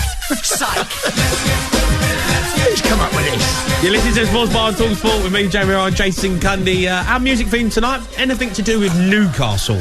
Who's this? Is this Ant and Dec? This is Ant and Dec, mate. Yeah, this is back when they were young kids. It's all right. It's a little bit of fun. Turn up.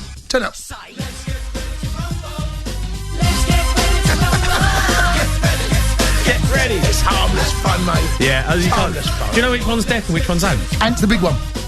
Ant's the big one. Big Ant. Do you know how we stand like Big Ant. left and right? They never ever change. That's right. Because it's Ant and Dec. Ant Dec. It's not Dec and Ant.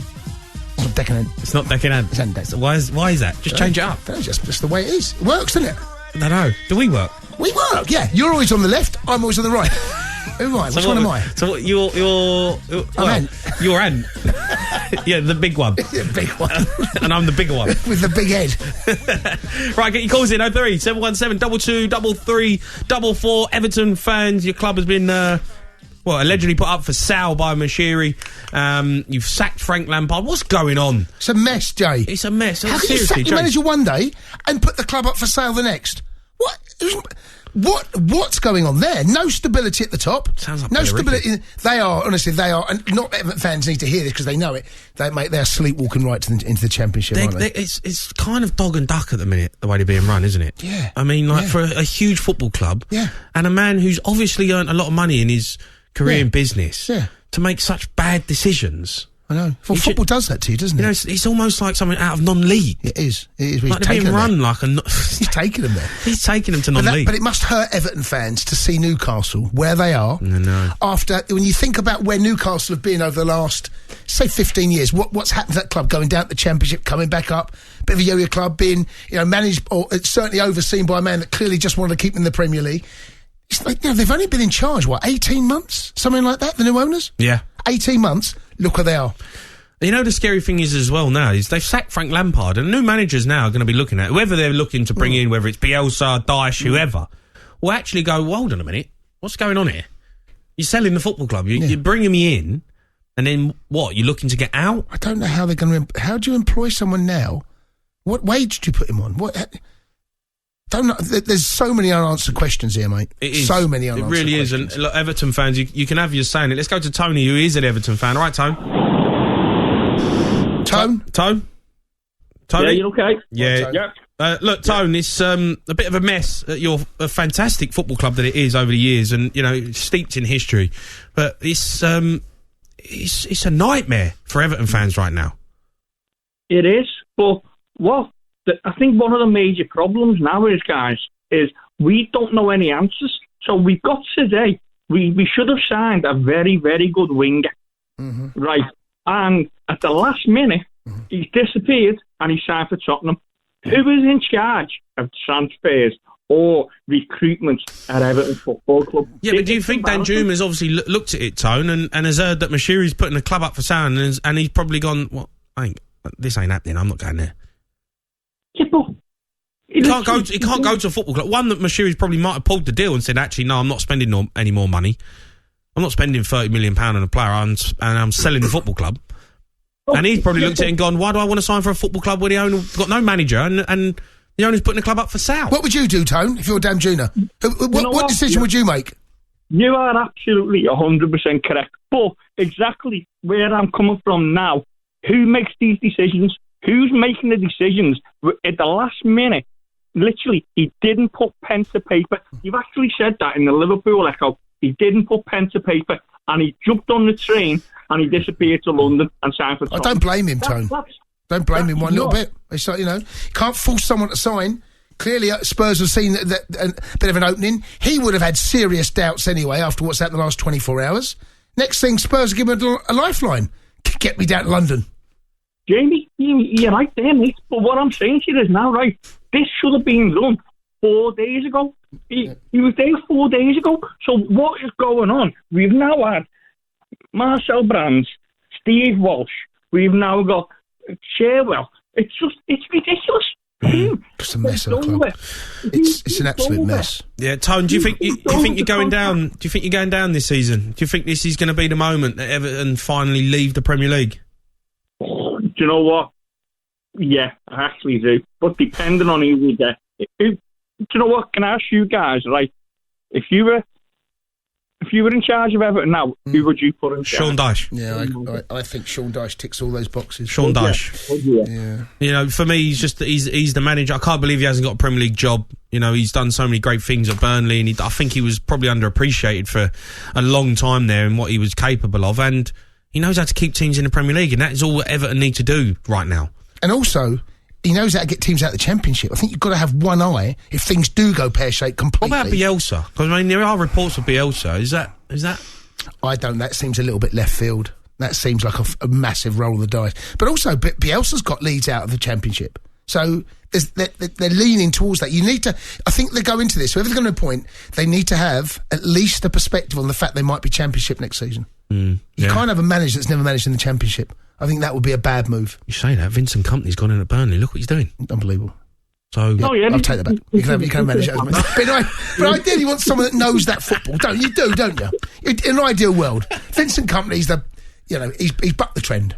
He's done a great job. Done a great job. It's an unbelievable job. Colo Touring, not so much. It's hard though. You've got to look at it. Burnley were renowned for being long ball, and now they're 19 points clear in the Championship of the third place team. Based on cruising. But the thing is, though, Tone, I look at Everton. I go back when I used to play at Everton, Goodison Park. It was horrible to play. It was horrible to go and play there. The fans, the atmosphere, the way they played, relentless football. They had an identity. They had a way of playing. When you knew that you was going to turn up there, it was horrible. I look at Everton now. I just don't know what they are. They're a mess. You're right. Well, they're a mess. They are a mess. There is no passion at all, no passion, and that's literally not from the fans, but coming from the players. They don't care anymore, and I don't know where it's come from. Don't get me wrong, a lot of Evertonians loved Lampard. They loved him because he was a lovely guy, brilliant, great, but he couldn't instill whatever was needed in the team. And now we're seeing it. We've seen it at West Ham the other day. Do you know what? For 45 minutes, second half, they played great. Brilliant. But didn't have a shot. Just didn't have a shot on goal because we haven't got a forward. And he's playing him out, Frank Lampard. As I said, we like him. He kept us up last year. And he turned around and he said, it's not the fact that we haven't signed a centre forward. And it's unbelievable. We haven't got a centre forward. We've got no one. We've signed Morpay. Oh my God. He couldn't have.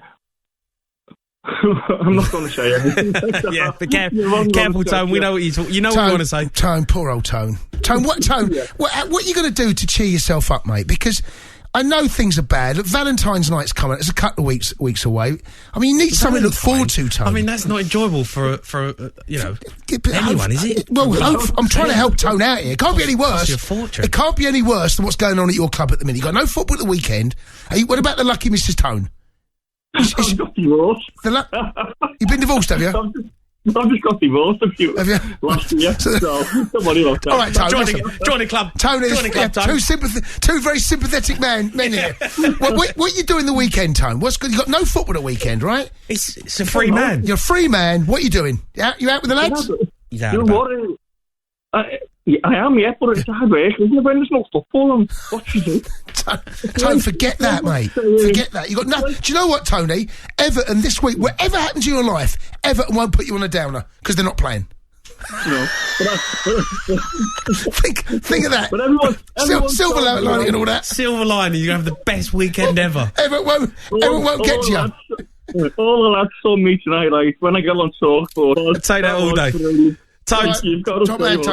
Tone, top man, get mate. Get out with the lads. Get out on the weekend. Go and enjoy yourself. Do you know what I mean? It's like, not football's right. It gets you, doesn't it? You team lose, don't play well. It's horrible. Tony's lucky this weekend. No Everton football. The only thing that's going to get him down is if the more stories that keep coming out. Take your eyes away from the way. Everton cannot lose this weekend. That's the good news, Tone. I know. It is a mess. Great news. It is mess, though. I can't believe how bad they've got. Let's go to Anthony, who's a Newcastle fan. Anthony. Boy, Johnny! All right, A big result for you, Anthony. How are you feeling? You're driving back? You've been to the game? Oh, well, I know it is, Jamie, right? So I left for Crystal Palace, 7 o'clock on Saturday morning. Went to there, got back 7 o'clock Sunday night. Went to Graft on Monday. Left at 10:30 this morning to drive to Southampton. I'm driving back from Southampton now, and I'm at Graft at 8 o'clock in the morning. That's what the talent was. Fair play, Anthony. Well played, son. What's the mileage on that? You've had 600. What is it? No, I've got the train doing on Saturday, so I'm not that good. You know what I mean? I'm not that good, lads. Fair enough. Yeah, it's not cheap. That's too south. That is proper south trip for you. Do you know how many miles it is, Ant, from Southampton to Newcastle? Why don't you get it up? I'm going to get it now. We'll all have a guess, right? I'm going to say 623 miles. Well done. That's my guess. Well done. Come on, keep talking. Southampton. Always keep talking. No, right. SOU. Here we go. Distance, right? Blah blah blah blah blah. Don't want that. Yeah. Well, a round trip is 640. Oh, I tell you what, It's not bad. Far off. It's not bad, boys. I'm not far off. Good work. It's good work. Not a bad guess. Well, I tell you what, lads, we didn't play that well in Eton. We didn't play that well. We missed some chances. But defensively, I tell you what, we are sound now. Absolutely sound. No, they can't. No one scores against you. No one can score. It's not often. There was a brilliant save at the weekend against Palace that Nick Pope tips over the bar. He made a couple of good saves today. Other than that, do you know who they remind me of? Thomas Tuchel's Chelsea when they won the Champions League. Can you give them the Champions League, Ed? Right, that's what you remind me of. Like, horrible to play against. Can't score against them. Yes, right, yeah. Just organised. Yeah. But the big thing is, lads, we've got Isaac coming back, as you was just discussing before. Isaac coming back. We've got Maxi coming back into the squad. Okay. So there's the attacking talent coming back into the team as well. Wilson's been a little bit off the boil. But when you've got players like Isaac to come off the bench, Wilson maybe to come off the bench, Maxi to come off the bench, that team is full, and I'm telling you, full of talent. And when you've got Botman at the back, honestly, my lord, what a player that kid is. What a player he is, lad. Anthony, if there's someone you're going to sign, though, in the next couple of weeks, where does Newcastle need to strengthen? Is it a squad that needs to be better? What we need is we need a defensive midfielder to free Bruno. If we get a defensive midfielder in and put Bruno in a 6 and let Bruno get further forward, and then also we need a attacking player. With the talk of Anthony Gordon coming in, I don't know if he's the one, but look, we'll get behind anything that Eddie does because that bloke's a god up here. He's an absolute god. We'll get behind every single decision that bloke makes.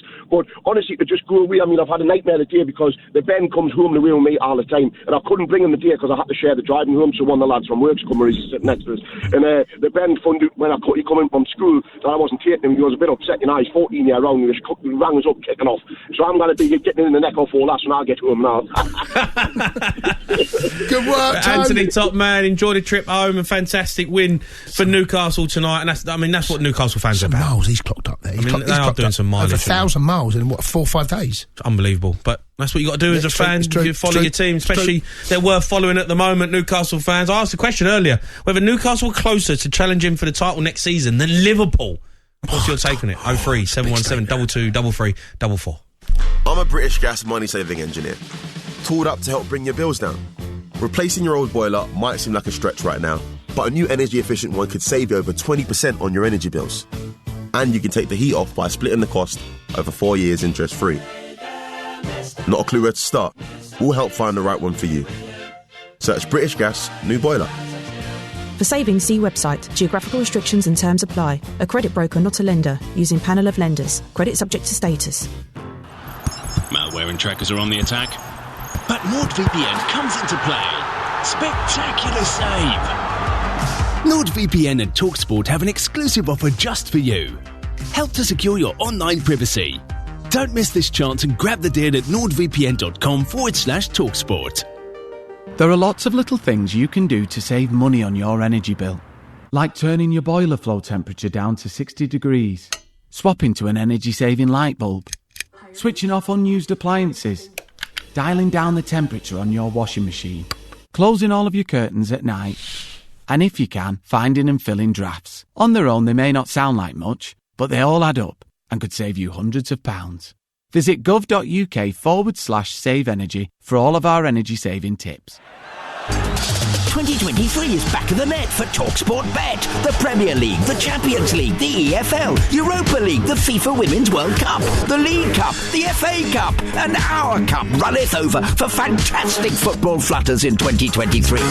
Keep your ears peeled every week for tantalisingly tip-top odds and exclusive offers from the goal gurus at TalkSport Bet. Brilliant broadcaster, best-in-class bookie. What? TalkSportBet.com. 18 plus, be gamble aware. Good evening, late-night revellers. This is the last bus home. Calling ears still ringing and tired dancing feet via warm fries or a cheeky cheeseburger. Our final destination, as always, is home. Plenty of McDonald's restaurants are open late tonight. See mcdonalds.com for opening times. At Adrian Flux, we offer value for money specialist insurance for all kinds of vans and commercial vehicles. From couriers and caterers to plumbers, chippies, and even Mr. Whippies. Last year, our customers saved an average of 21% with a cost-effective, expertly tailored policy from Adrian Flux. Get van insurance that works hard for you and your business. Visit adrianflux.co.uk to get a call back today. Adrian Flux, insurance for the individual. Make sure you kick off every Saturday and Sunday morning with Game Day Breakfast on TalkSport with The Sun. Join Natalie Sawyer and Tony Cascarino for all the latest news, essential previews, expert insight, exclusive interviews, and everything you need to make sure you're ahead of the game. You better believe it! Game Day Breakfast this Saturday morning from 6 on TalkSport with The Sun. Oh, it's absolutely magnificent! Follow all the match action and breaking news on The Sun live blogs. Visit thesun.co.uk. 13th Generation Wednesday Night League Cup Live Football. Biddy, biddy, biddy. Nottingham Forest versus Manchester United. 3 and 4 non-modified build-up from 7. Kick-off 8 p.m. or here on 404 time I'd request. TalkSport. Oh, frack. No time notes on DSP again. Biddy, biddy, biddy.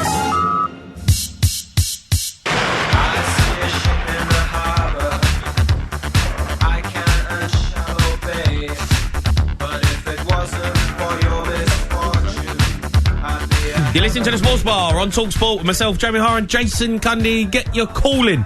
We are discussing the semi-final first leg.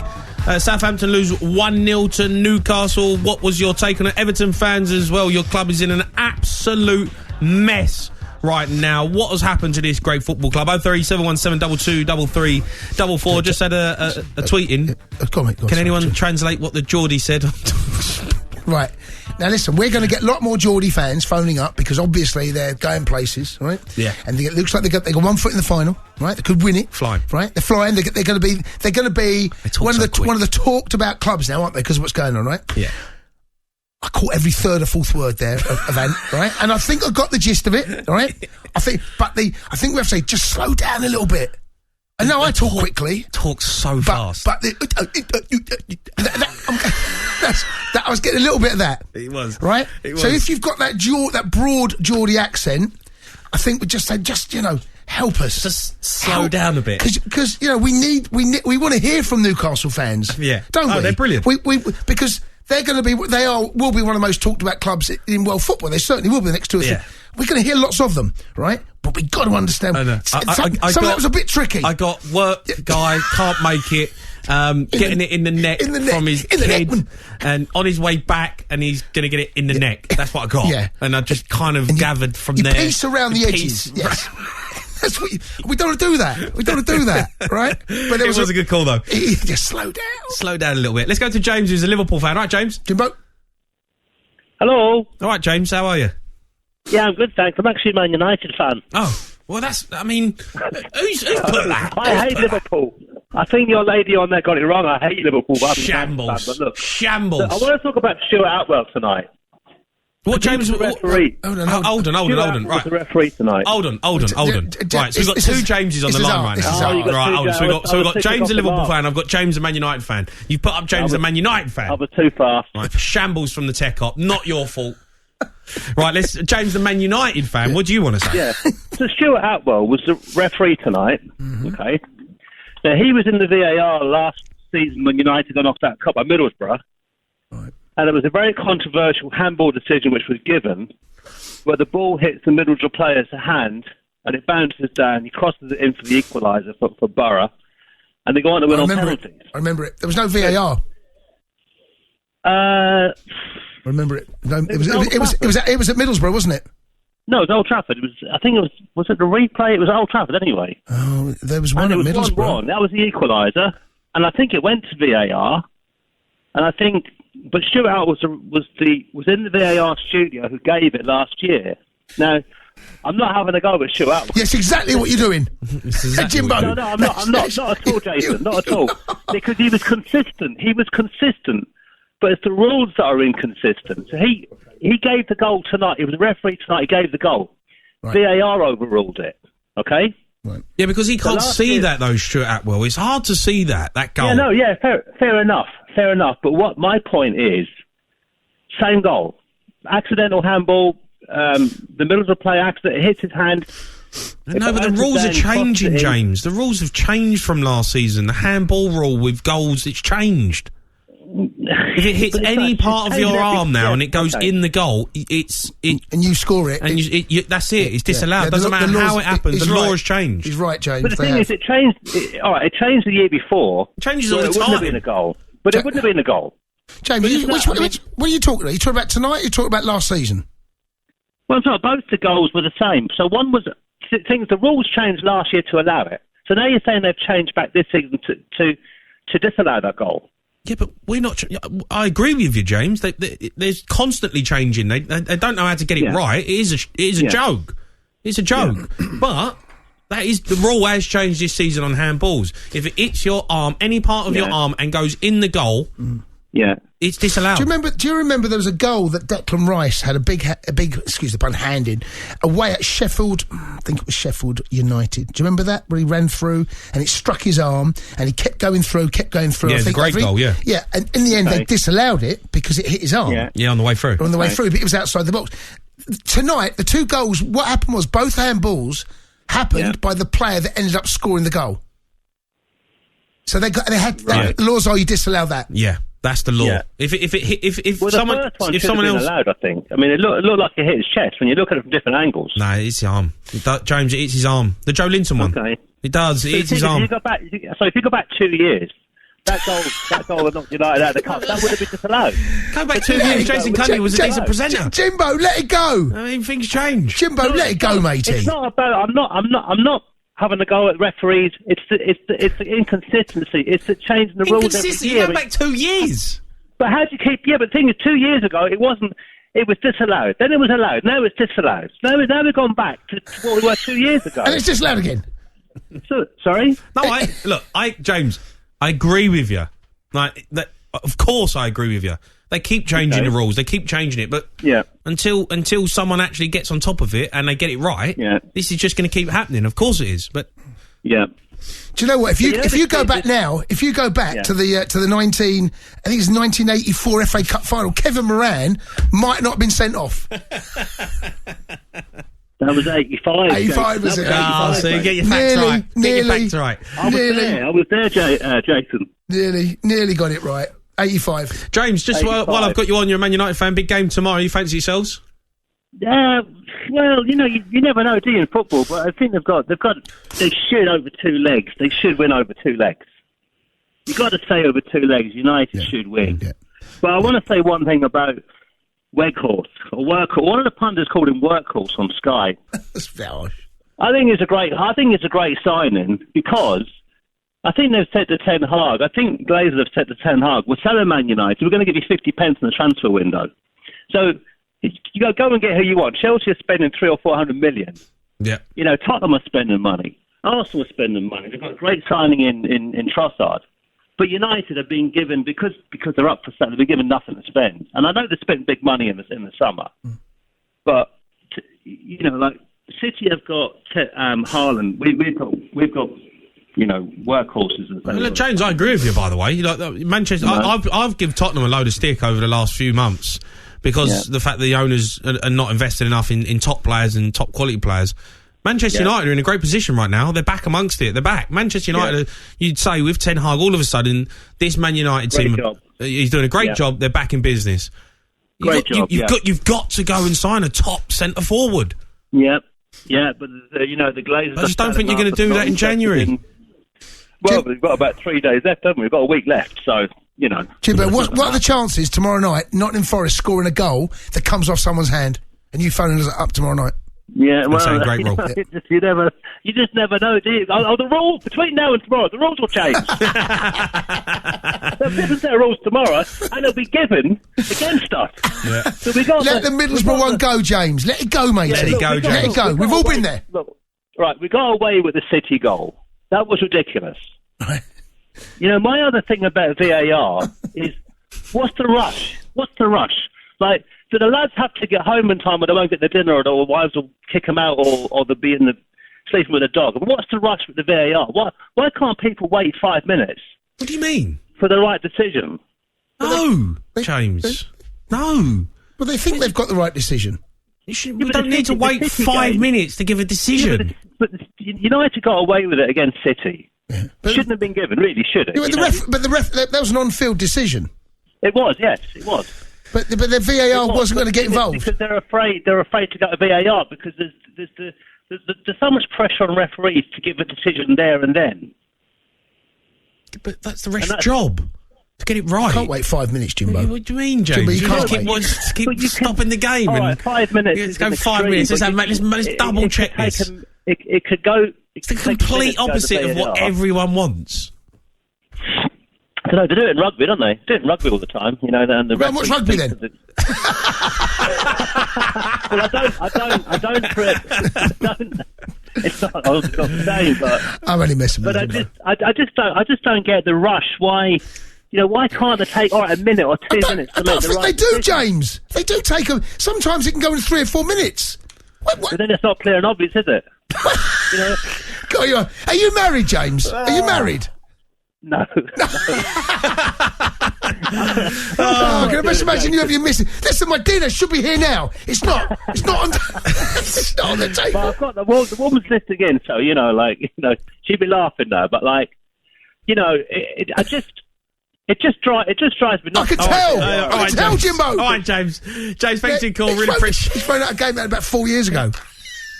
Laws were different. That decision in 1986, yeah, shocker. Amazing. Right, keep your calls coming in on a big night for Newcastle. How are you feeling after that game? And Everton fans, we want to talk about your football club. Big talking points. An absolute mess you have found yourselves in. We're going to hear from Eddie Howe and Nathan Jones as well in the next hour. 03 717 22 33 44. At Adrian Flux, we offer value-for-money specialist insurance for all kinds of vans and commercial vehicles. From couriers and caterers to plumbers, chippies, and even Mr. Whippies. Last year, our customers saved an average of 21% with a cost-effective, expertly tailored policy from Adrian Flux. Get van insurance that works hard for you and your business. Visit adrianflux.co.uk to get a call back today. Adrian Flux, insurance for the individual. This winter, get great entertainment at Sky's lowest ever price. Sky TV and Netflix for just £24 a month over 18 months, with no upfront fees. All the best shows for Sky's lowest ever price at just £24 a month. Now that's value you can believe in. Go to sky.com or head to a Sky store today. Ends 3rd of February. Requires Sky Ultimate TV subscription. Sky Stream Puck and broadband. Minimum speed 10 megabits per second. Terms apply. A traffic update for all late-night travellers. There are delays outside getting to bed due to a hold-up at Grand's Never-Ending Stories. Please take the diversion via Mayo Chicken or a warming latte, which will see you home. Plenty of McDonald's restaurants are open late tonight. See mcdonalds.com for opening times. Hello, Albert Einstein here. Today I've been visiting the local high street. More and more businesses are using smart meters to help them feel more in control of their budgeting. The smart meter sends gas and electricity readings straight to the supplier. So rather than estimates, you receive accurate energy bills. And that means you know exactly how much you're spending each month. Now that's smart. Get a smart meter for your business by searching Get a Smart Meter today. Eligibility may vary. Every search you make, every click you take, they'll be watching you. Tired of companies watching everything you do online? There's actually a simple solution. DuckDuckGo. It's an all-in-one privacy app with a built-in private search engine, web browser, one-click data clearing, email protection and more. All for free. Download the app today and get comprehensive privacy protection with the push of a button. DuckDuckGo. Privacy simplified. Every household will get help with energy bills this winter. The UK government is giving you an extra £400 towards your bills. For most households, payments are automatic. If you're on a traditional prepayment meter, you'll receive vouchers. You will also get even more help with your bills with the Energy Price Guarantee. Find out more at gov.uk/help for households today. This year, we're all feeling the pinch. So at Tesco, we want you to spend less with us. Which is why we have over 1,000 low everyday prices now locked in till Easter. From cupboard-filling essentials to the big brands you love. Perfect for helping you stretch your budget. Because at this time of year, every little helps. Excludes Express. Prices locked until 10th of April 2023. On 1089 and 1053 medium wave. Online, on your mobile, and on your smart speaker. TalkSport.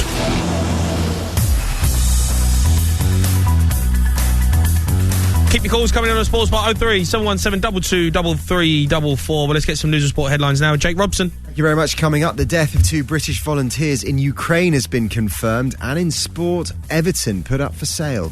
TalkSport.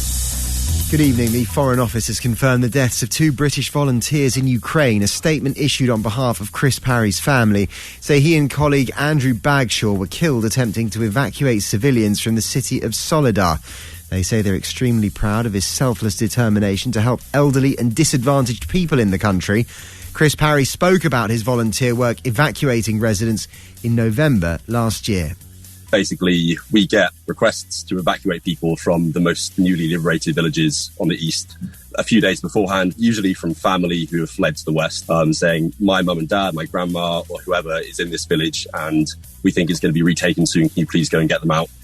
Justice Minister Damien Hines says he's profoundly sorry for the serious failings by the probation service which led to the murder of Zara Alina. He spoke in the Commons earlier after a report found Zara's killer Jordan McSweeney wasn't assessed as a high-risk offender when he was released from jail when he should have been. Mr Hines told MPs the government's trying to resolve staffing shortages. We are recruiting at pace with an extra funding of £155 million a year. And boosting our staff complement with a historic high over the last couple of years. Zara's aunt Farah Naz says the probation service has blood on their hands. Poland submitted a request to Germany for it to allow the supply of up to 14 Leopard tanks to help Ukraine. Berlin owns the export licence, so other countries have to get their authorisation to send the tanks to Kyiv, and Germany's coming under increasing pressure to give the green light. Finally, 3 men were arrested for alleged homophobic chanting at Anfield during Liverpool's match with Chelsea on Saturday. Police say 2 people were detained outside the stadium, whilst another was arrested inside. TalkSport weather with QuickFit. We're here for every journey in the future with over 300 EV train centres. Find your local electric vehicle train centre at quickfit.com and drive away happy every time. Selected centres only. Light rain and drizzle over Western Hills tonight with some freezing fog forming in East Anglia. Tomorrow, cloudy with rain in the west and northwest, which will slowly move south. TalkSport Sports Update. TalkSport understands that Everton have been put up for sale by owner Farhad Moshiri, who it's thought is looking for offers of more than £500 million. In recent months, he's sought outside investment, with it's thought a number of potential buyers having expressed interest. It's thought Moshiri wants to recoup the money he's invested in the new stadium being built at Bramley Moor Dock. TalkSport's Jim White had this to say. Will there be buyers out there? I'm reliably informed there will. But of course, any potential bidder knows that he or she could end up with a championship club if Everton fail in their attempt to stay in the top flight, and that would very much affect the asking price. Meanwhile, it's believed that Villarreal forward Arnaud Danjuma has had a medical at Tottenham after pulling out of his loan move to Everton at the last minute. The Toffees were expecting the former Bournemouth player to complete the last remaining formalities of his deal, but instead he turned up at Tottenham. And it didn't stop there for the Toffees, as TalkSport understands Anthony Gordon's believed to have missed training today, with Newcastle keen to sign him. The Magpies hoping to seal a deal for Gordon before the transfer window closes, after it's thought they've made him their top target. Finally, Eddie Howe's men were also winners on the pitch tonight. They beat Southampton 1-0 in the first leg of their Carabao Cup semi-final at St Mary's. Here's Isak, he's run round Chaladassar, gets to the byline and he's put in! Well, Joe Linton missed from 5 yards, he wasn't going to miss from 5 feet. He fires it in, Isak, the man that has done the damage. It's first blood to Newcastle. On DAB Digital Radio and 1089 and 1053 AM, The Sports Bar on TalkSport.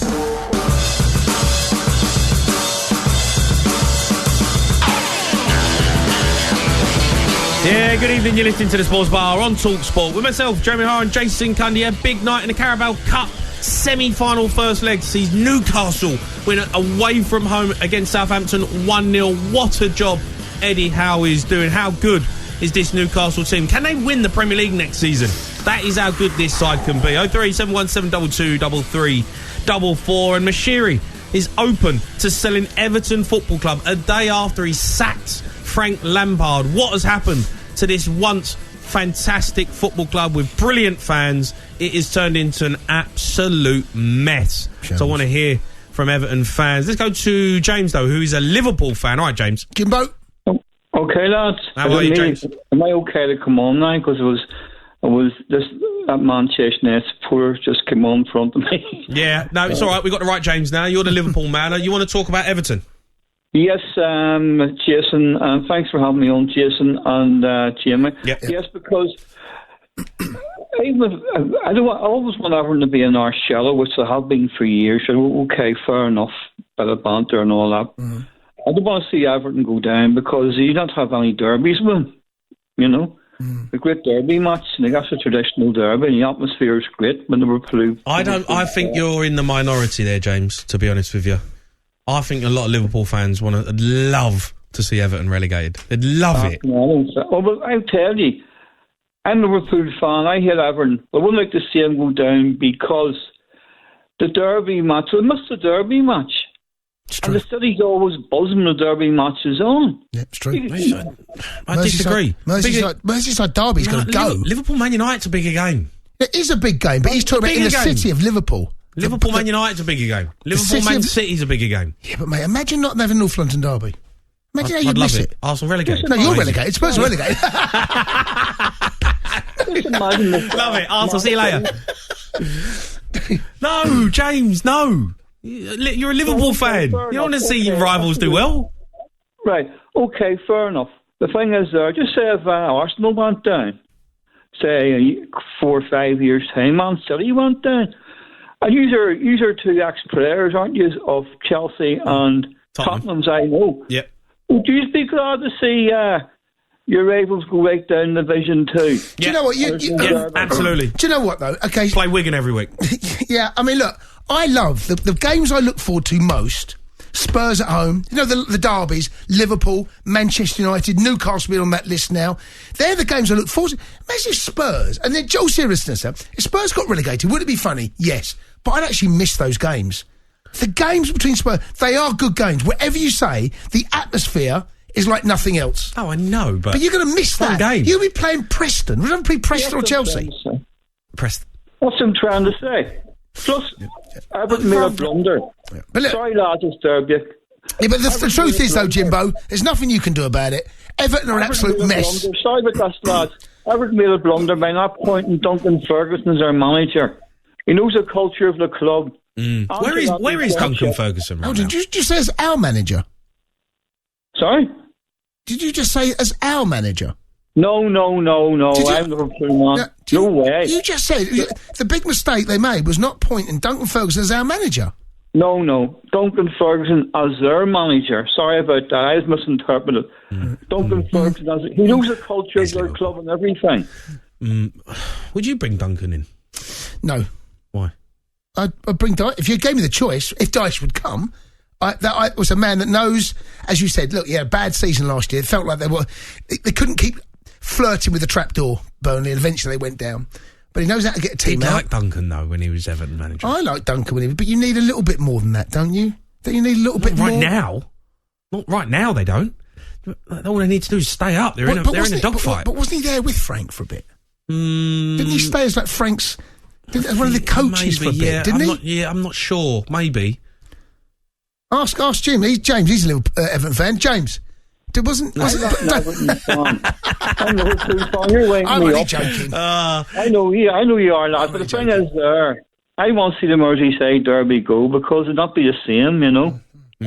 All right, James. Well, I mean, if we get relegated, I don't know if there's too many Liverpool fans that agree with you on that, but we can see Liverpool fans. Would you want to see Everton stay in the Premier League just for the Merseyside derby, or do you want to see him go down? Let's go to Connor, who's a Southampton fan. All right, Con.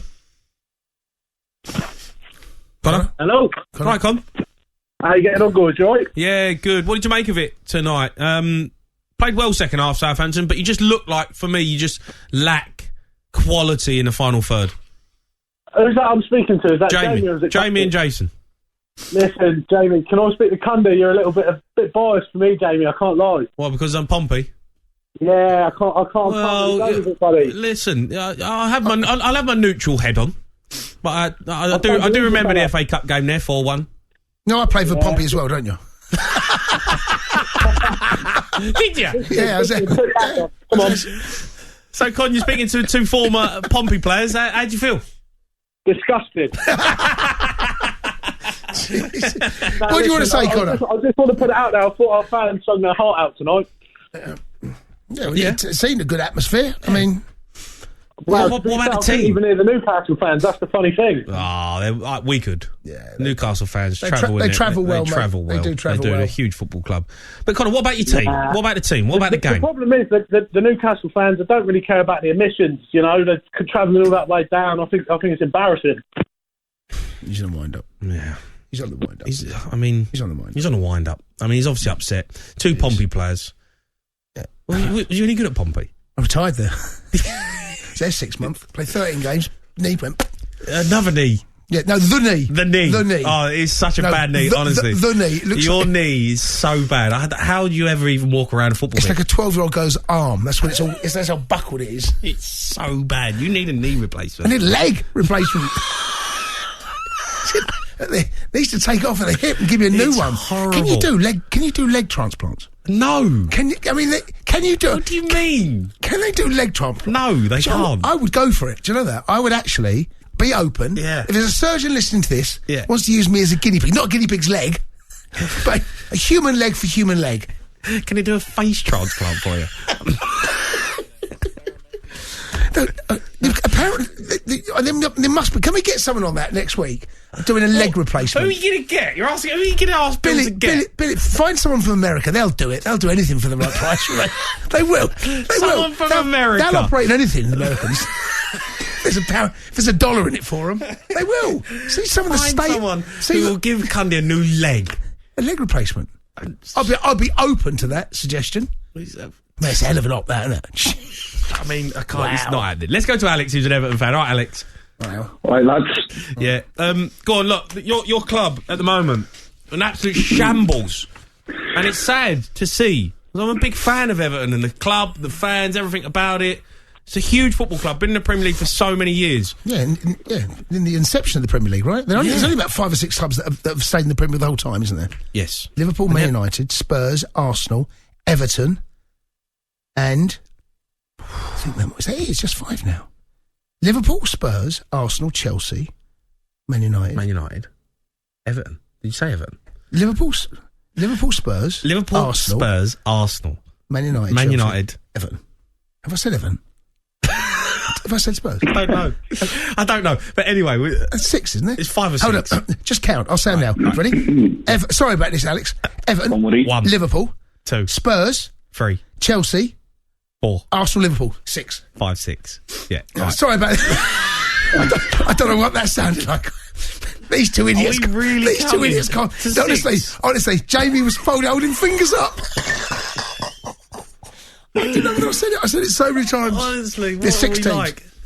Right, Al. I mean, what's gone on here? What is going on? You know what, boys? I haven't got a clue. I don't even know where to start. It's that bad.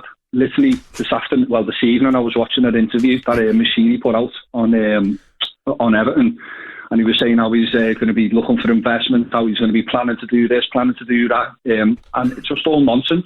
It's typical Everton. Once, literally an hour later, the news has broke that he's looking to sell the club for 500 million. I don't even know where he's coming from. It's just, as a Blue, this is the worst I've ever seen Everton in 38 years. Last year was bad, relegation, one thing or another, But this year, the disconnect from the fans to the club, it's on another level. Yeah, I'm sort of split, because I get that Mercedes, he's ploughed a lot of money into the club. He's built a belter stadium, which I get to see every single day. It's looking unreal, boys. But the thing is like you're playing Wigan in it. I don't think we are. I think everyone's just getting ahead of themselves. We're halfway through the season.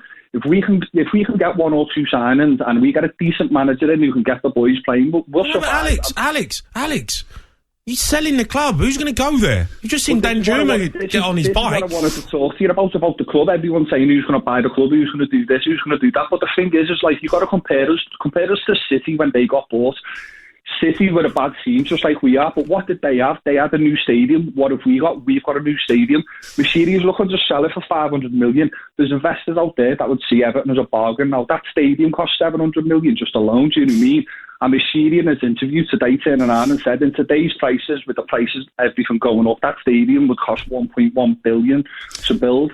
So you've got to look at it like that and you think, you know what, someone comes in, they're going to be able to make money just on that stadium. Then you've got all the other assets of Everton. But listen, boys, I'm not going to try and lie. We're in a bad state at the moment. But all of that, Alex, I agree with. All of that I agree with. The problem we've got is that you may well be a championship side. And trust me, you're staying in the Premier League with it for these new owners. I mean, no one's going to want to buy this club. A little bit like Newcastle. Oh, they would. No one's going to buy this club in the Championship. That's a very different sell. It's a very different deal. I don't think we will. I don't think we're going to go down. I honestly don't. Okay. I think you've got to look at it like this. We had Frank. I mean, I've got nothing against Frank personally. He's a belter man, brilliant footballer. The thing is he wasn't good enough at his job, and it's a sad fact. Do you know what I mean? Look at his stats. That's just the way it is. If we can get somebody, unfortunately, like I don't want them, but it's going to be somebody like Sean Dyche or big. It's only half the season. You can. It's not doomed. You're not doomed yet. No, definitely not. Definitely not. And everyone's getting ahead of themselves because we're that bad at the moment. Everyone's forgetting that we're only halfway through.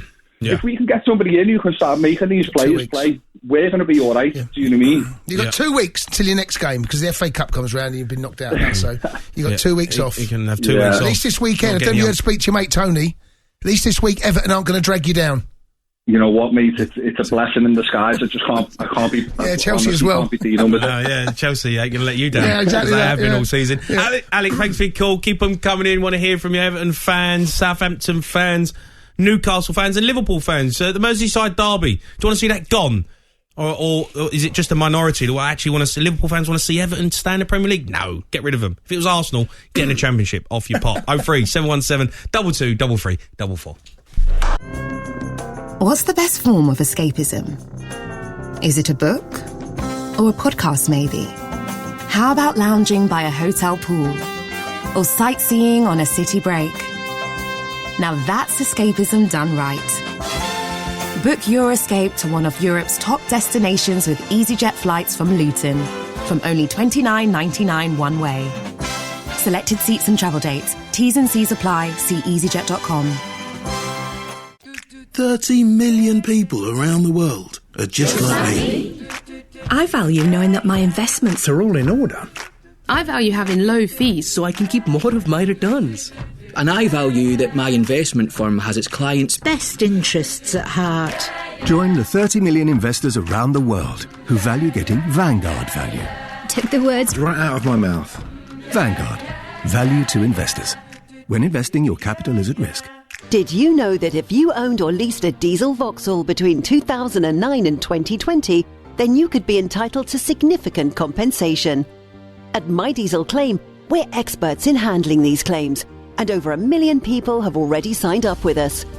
You can check your Vauxhall's eligibility instantly and start your no-win, no-fee claim in seconds.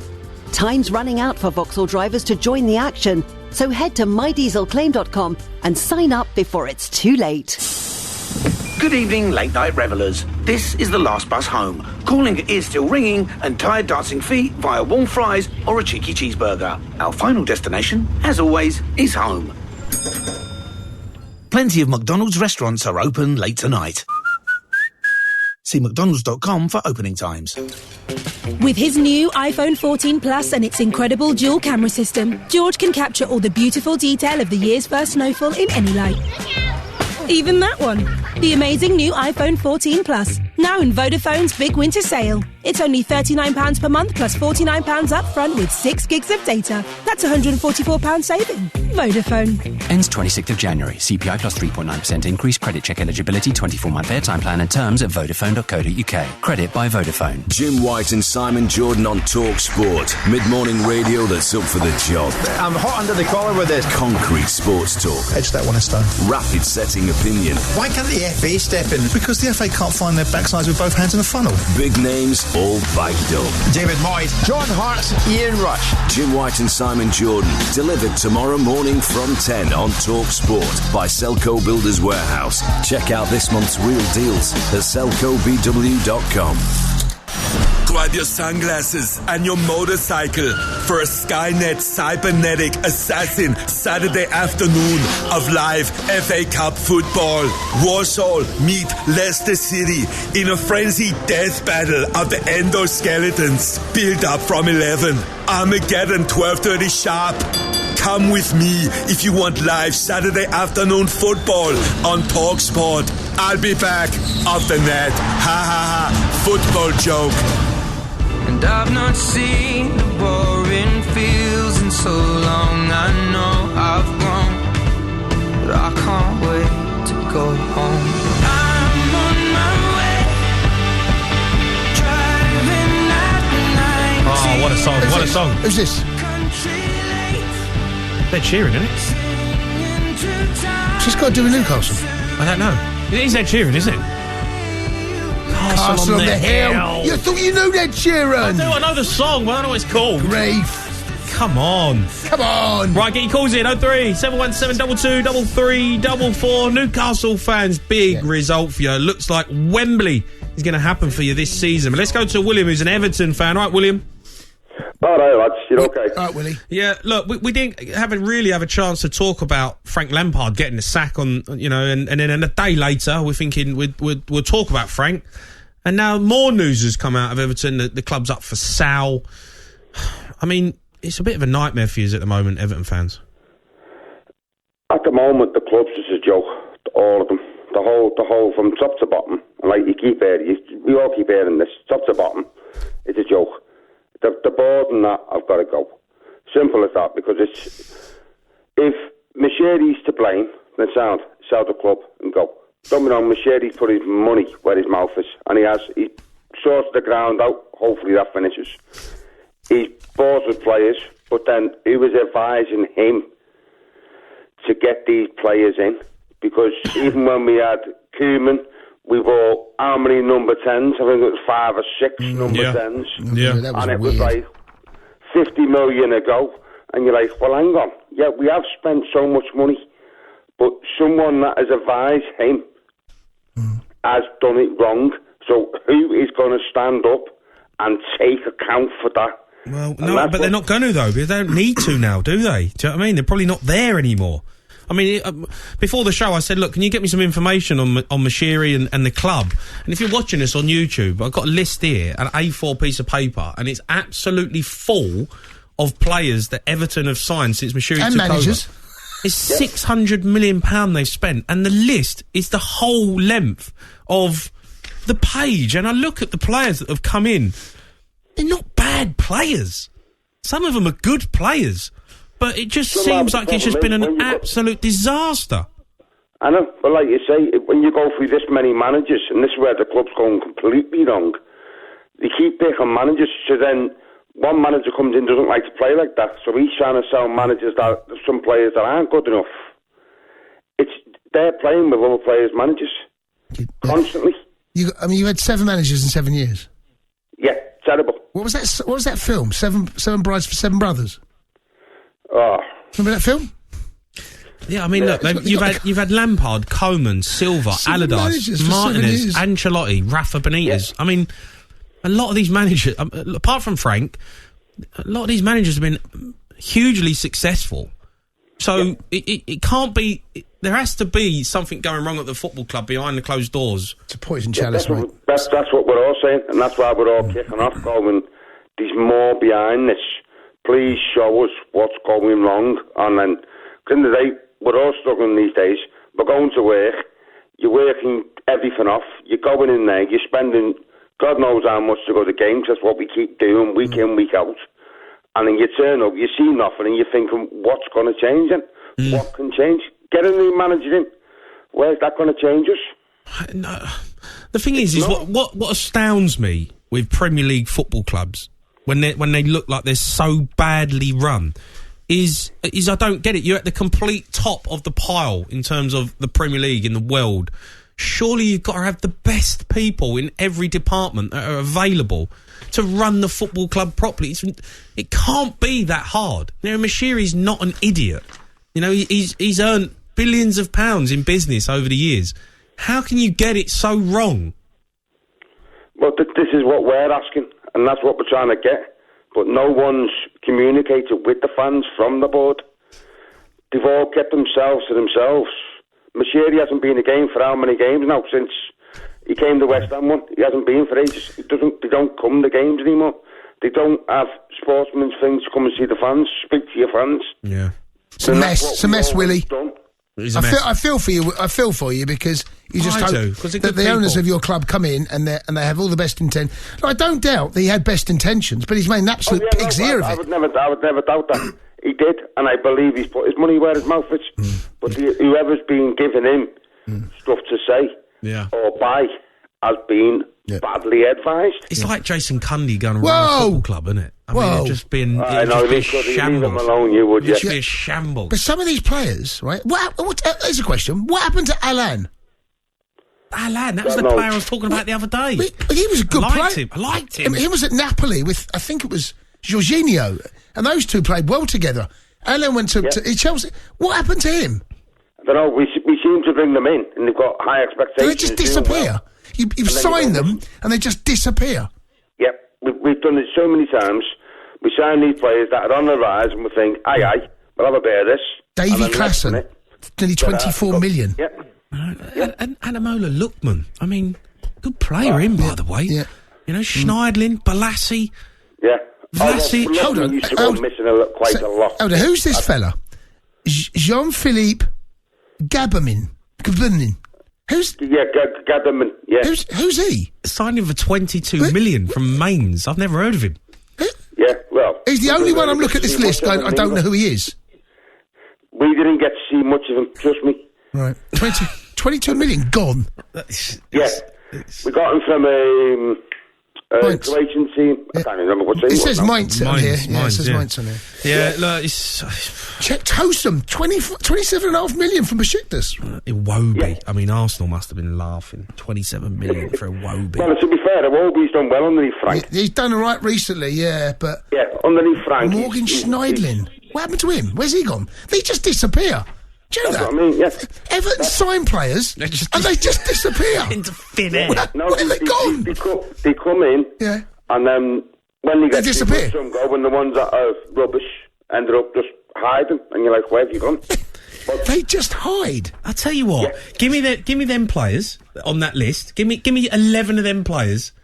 You got half decent team. I've got a decent side there. I tell you what we do, right? We do that, right? I've got a decent side there. Where is this team gone? We do that. Where are these players gone?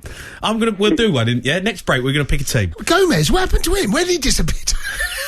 Where did he all go? Fabian Delph. He must surely be there still, Delph, isn't he? I think. Where did he go? Delph's gone. He disappeared. Delph's gone. Yeah, Delph's gone. Delph's gone. Jeez. All right, William, we'll try. We're going to make a team up of Everton signings. There's names there going, I remember Schneidlin going there. I don't remember. I remember Balassi. Player. Yes. Well, he just disappeared, face the earth. It's mental. It's crazy. Right, let's go to Jordan and Billy, who are Newcastle fans. Jordan, Billy, how are we? Okay, yeah, feeling great. Yeah, well, I mean, the team's flying. I mean, I think you've gone 10 games now without conceding a goal. Am I right in that? It's the FA Cup game. FA Cup. They conceded. It's unbelievable what Eddie Howe's doing with his football team. But to top it off, there's nothing better than hearing Everton fans have an absolute meltdown, and we're on the way to Wembley. No, you cruel man. You cruel man. Swings in roundabouts, doesn't it, mate? I mean, you've had some tough years, and now it is. Yeah, now it's Everton's turn. I can't wait for them to go. To be fair, Everton have had some tough years as well, haven't they? It's not like Everton have been lauding it. No, that's true. But you know what? You look at Newcastle, Jordan, Bill, and the way they've come in, and you expect them. You know, the big owners come in, richest club in the world. They could have got it wrong. Splash the cash, get it wrong. Yeah. Do what Mashiri's done, make a mess of it, and then you're going through that whole thing again. But they haven't. They've got it absolutely right. Yeah. Every decision they've made has been great decision. Fair play to Southampton. They gave us a good go to start that second half. They did. Yeah, I thought we were worrying. We were like, we're going to score there. Do you know what, though, boys? I can't see anything other now. I felt that Southampton had to take a minimum draw. Possibly that wasn't going to be good enough. Maybe even a lead there. I can't see anything other than now a Newcastle win. No. I just can't make a case for Southampton. Well, it's not Newcastle now, is it? It's a fortress up there now. Yeah. I'm telling you. Yeah. Not scoring against us. Yeah, no, it is. It absolutely is. You're flying. Look, Jordan, Billy, just on signings, you've got a couple of weeks, maybe bring in some players. What do you need? With Ward-Prowse or James Maddison to see us till the end of the season. Yeah, Maddison. You've been linked with Maddison and Gordon. Yeah, I'm not saying who they're going to replace in the team, because all the lads have been spot on, but Ward-Prowse or Maddison in that midfield, I think that will see us to top 4. Top man. Yeah, well done. Safe journey, boys. Safe journey home. Big result from. Let's go to Dave, who's a Southampton fan. All right, Dave? Hello, mate. How you doing? Yeah, good, Dave. Look, disappointing night for you in the end. You had a good go, but you just lacked cutting edge for me. Yeah, I mean, I thought Newcastle looked pretty ordinary, if I'm honest with you. We matched them. All we've not got is anyone up front to put the ball away. No. I know you brought in Armstrong in, was it in the summer? This summer you brought him in from Blackburn, and I thought, is he going to keep you in the Premier League? Absolutely not. No, he's a decent player. He's a run around. He's a bit like Brett Ormerod. Yeah, he's a good player. Don't get me wrong, good player. Will get some goals for you, but he ain't gonna. I look at Southampton thinking he's not gonna keep you up.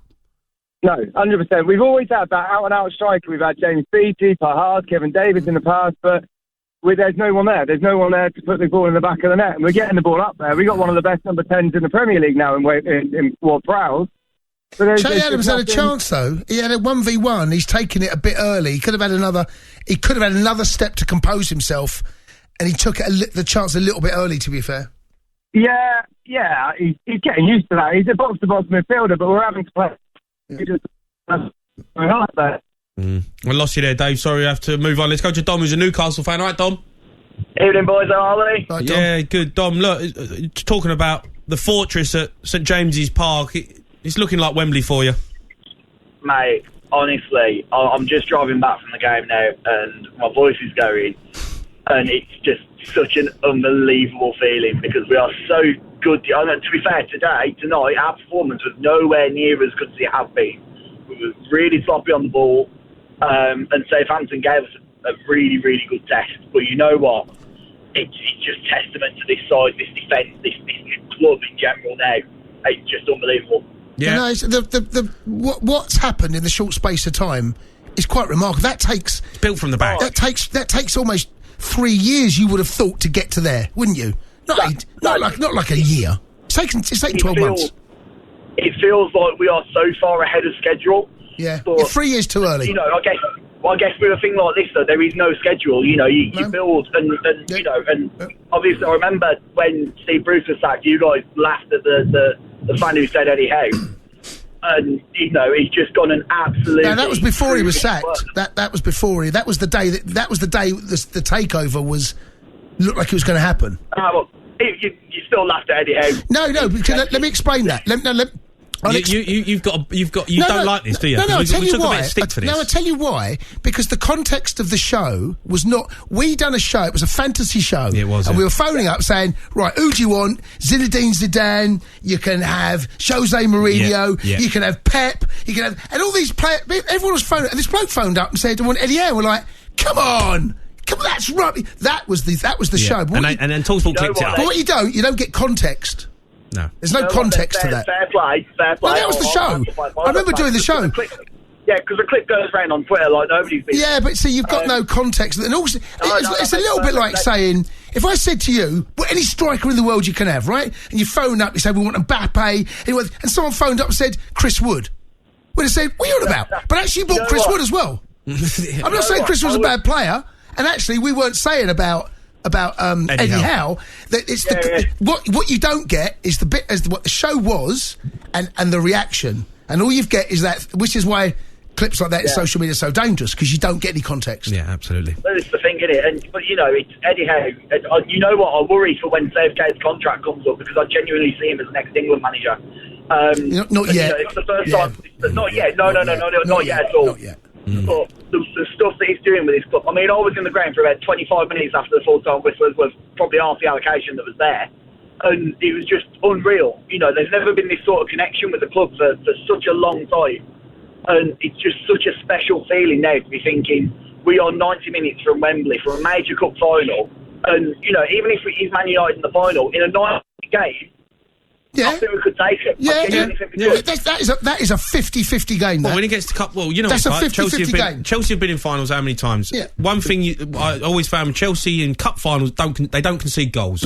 They're solid. They don't get beat. This Newcastle side, they don't concede. We all want to see Newcastle United final. They're always, don't we? That's what we see. We see Newcastle United final. That's you don't want to see a Nottingham Forest Southampton final, do you? It's like Championship playoff final. It is a playoff final. It's a good playoff, but not Carabao Cup.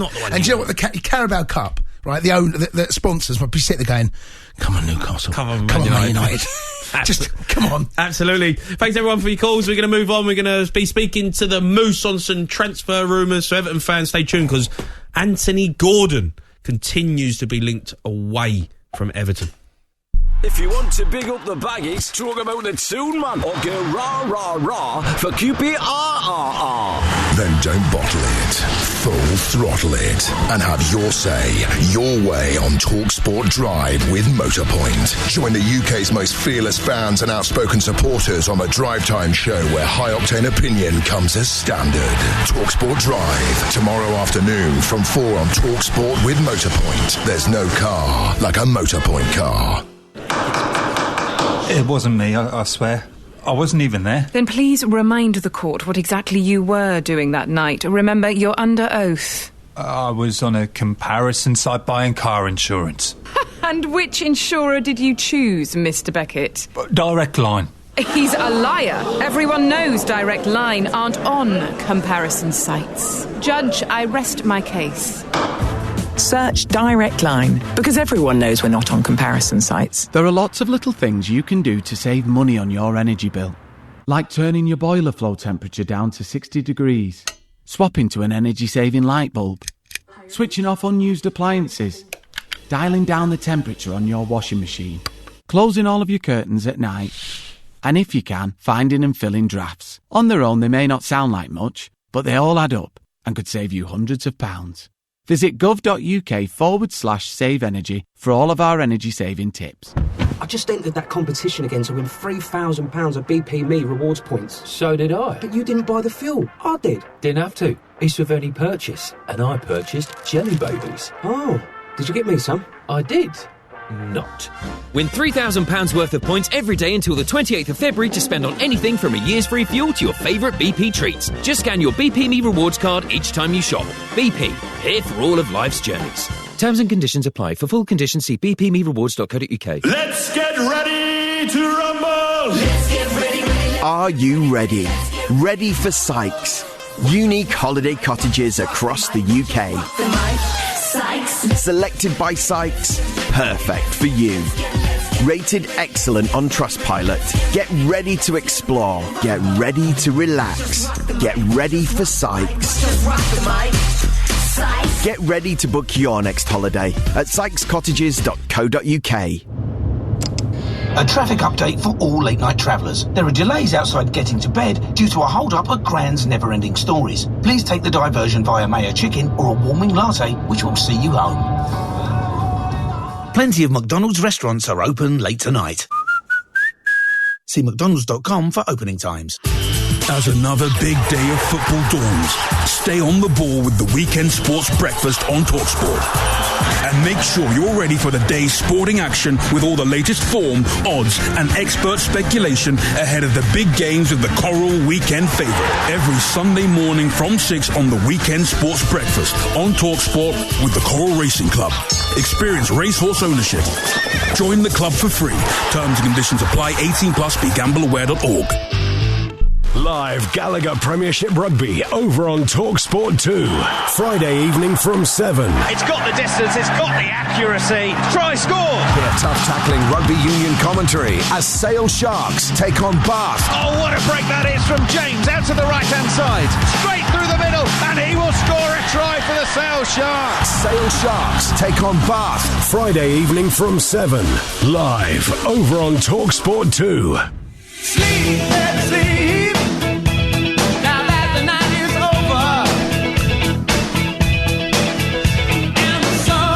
Myself, Jamie Ryan, Jason Cundy, bringing you the Sports Bar. Let's do a bit of a transfer roundup with our man, TalkSport's football correspondent, the Moose, Ian Abrahams. All right, Moose? Morning, Moosey. Hi, boys. How are you? Evening, Moosey. Good evening. How are you? Good, Moose. Good, Moose. Look, loads to talk about, and you're the man across it for us. Villarreal forward. Dan Juma is the big one at the moment. He was going to Everton. I think he was speaking to an Everton fan saying, I'll help keep the club up and all that, and bang, he's gone. He's done a U-turn. He's on his way to Spurs on loan instead of Everton. And what type of player are they getting? Well, first of all, they're getting a player who, I mean, this has happened before with Spurs. I remember they thought they had the signing of Willian, remember? And then suddenly Willian turns up for a medical at Chelsea and signing for them. And this has happened before. It's not unusual, but I think what's unusual here is that Danjuma seemed to have his pick of quite a few clubs. Good player, winger. We saw him at Bournemouth, and then went to Villarreal. Played in the Champions League semi-final for Villarreal. It's going to be a loan move, and to Everton, it was going to be a loan move to Everton. He had the medical, apparently passed the medical, had his pictures taken in the Everton kit, and even done an interview with the Everton media team. That's terrible. And then changed his mind and offers it down to Spurs. He's going to have a medical there, and I mean, some reports saying it isn't even a Conte signing. Conte actually wanted to sign Gerard Deulofeu, the former Watford player, who's actually at Udinese, but Udinese didn't want to come on loan and wanted to sell him in the summer. So it's all up in the air at the moment, but it does look like Danjuma will now sign for Spurs, and it will be. Is he going to improve the team, Moose? I mean, I know he was at Villarreal, and I know he's a good player. But this is my issue. This is my issue with Tottenham right now. Right, we're signing another player that doesn't necessarily make the team better. No, but he makes the squad better. I know, but I don't want to make the squad better. Make the team better. Right, but you do need to make the squad better, because don't forget you've lost Lucas Moura. Moura has barely played. I don't think he's kicked a ball yet for the first team this season, or barely has. His contract's up in the summer, won't be offered a new one, so he'll be leaving. And I think basically, but he'll be leaving in the summer, Moose. Sorry, he'll be leaving in the summer. Yeah, we've only got Danjuma on loan. So we've still got Lucas Moura till the end of the season, and I don't think Lucas Moura is worse than Danjuma. No, but he's injured. He can't play. And I think that firstly you saw earlier in the season when Kulusevski was injured, the lack of options. Richarlison has been injured. Son is off form. And I just think this gives another option. But, is it another one of those whereby, like with Jed Spence, if it isn't an Antonio Conte signing, is Conte actually going to play him? That's the interesting thing. I would suspect this is to make the squad better rather than the first 11. I don't think he walked straight into Spurs' front three. I mean, the front three, I think, the best front three Spurs have right now, if everyone's fit, is Richarlison, Kulusevski, and obviously Harry Kane. I think the conversation over whether Heung-min Son even should be playing right now is a decent one to be had. He's not. I'm looking at the poor old Jay here. He's got his head in his hands. He's centre half. He's shaking his head. We need centre halves. Well, anyway, I can tell you now that Danjuma can't play centre half. Let's talk about Newcastle. With lots of fans listening to this, they could target. They know about this. Anthony Gordon, 21, as a replacement for Chris Wood. I mean, in the squad, but different types of players. 100% different types of players. We had the big story today. Man doesn't show up for work. In terms of Anthony Gordon, didn't show up for training. I heard Everton. that. Well, the two of them didn't turn up. Who's the other one? I think Frank Lampard. Yeah, I'll find it. You keep talking. I'll find it. Go on, keep talking. I mean, Gordon was a target for Chelsea in the summer, 50 million quid. Everton said no. Listen, for England's under-21s during... It was Onana. Onana didn't turn up. He's been linked with a move to Arsenal. Yeah, and that didn't turn probably, up. Yeah. He's 21. He's only just joined Everton. That's he only joined last summer. So, I mean, for him to be wanting out the door this quickly is a little bit embarrassing for Everton, who at the moment are suffering one embarrassment after another. Just going back to Gordon, £50 million Chelsea last summer was turned down. Was an absolute star for them towards the end of last season. Played well for England's under-21s the first half of the summer. Hasn't really recaptured his form this season. But clearly, obviously, still is very attracted to Newcastle. Completely different player to Chris Wood. I mean, Newcastle have got Alexander Isak, who I think will probably become now their number one striker, certainly vying for that place with Callum Wilson. But, Gordon does give you lots of energy. They've only really got one out-and-out winger on that side of the pitch in Fraser. So I think it would be... certainly prudent for Eddie Howe as the team move forward to try and sign a player like Anthony Gordon. I really rate him. I think he's a really, really good player, or will become a really, really good player. And as I say, he was wanted by Chelsea in the summer. They've clearly gone for Mudryk instead, and now it looks like Gordon will go to Newcastle. Speaking of Chelsea, they're after Brighton Ecuador midfielder Moses Caicedo. He's at Brighton at the moment. He is a very good player. I really like this boy. Arsenal interested as well, apparently, are they? Yeah, there's lots of things. Chelsea and Arsenal.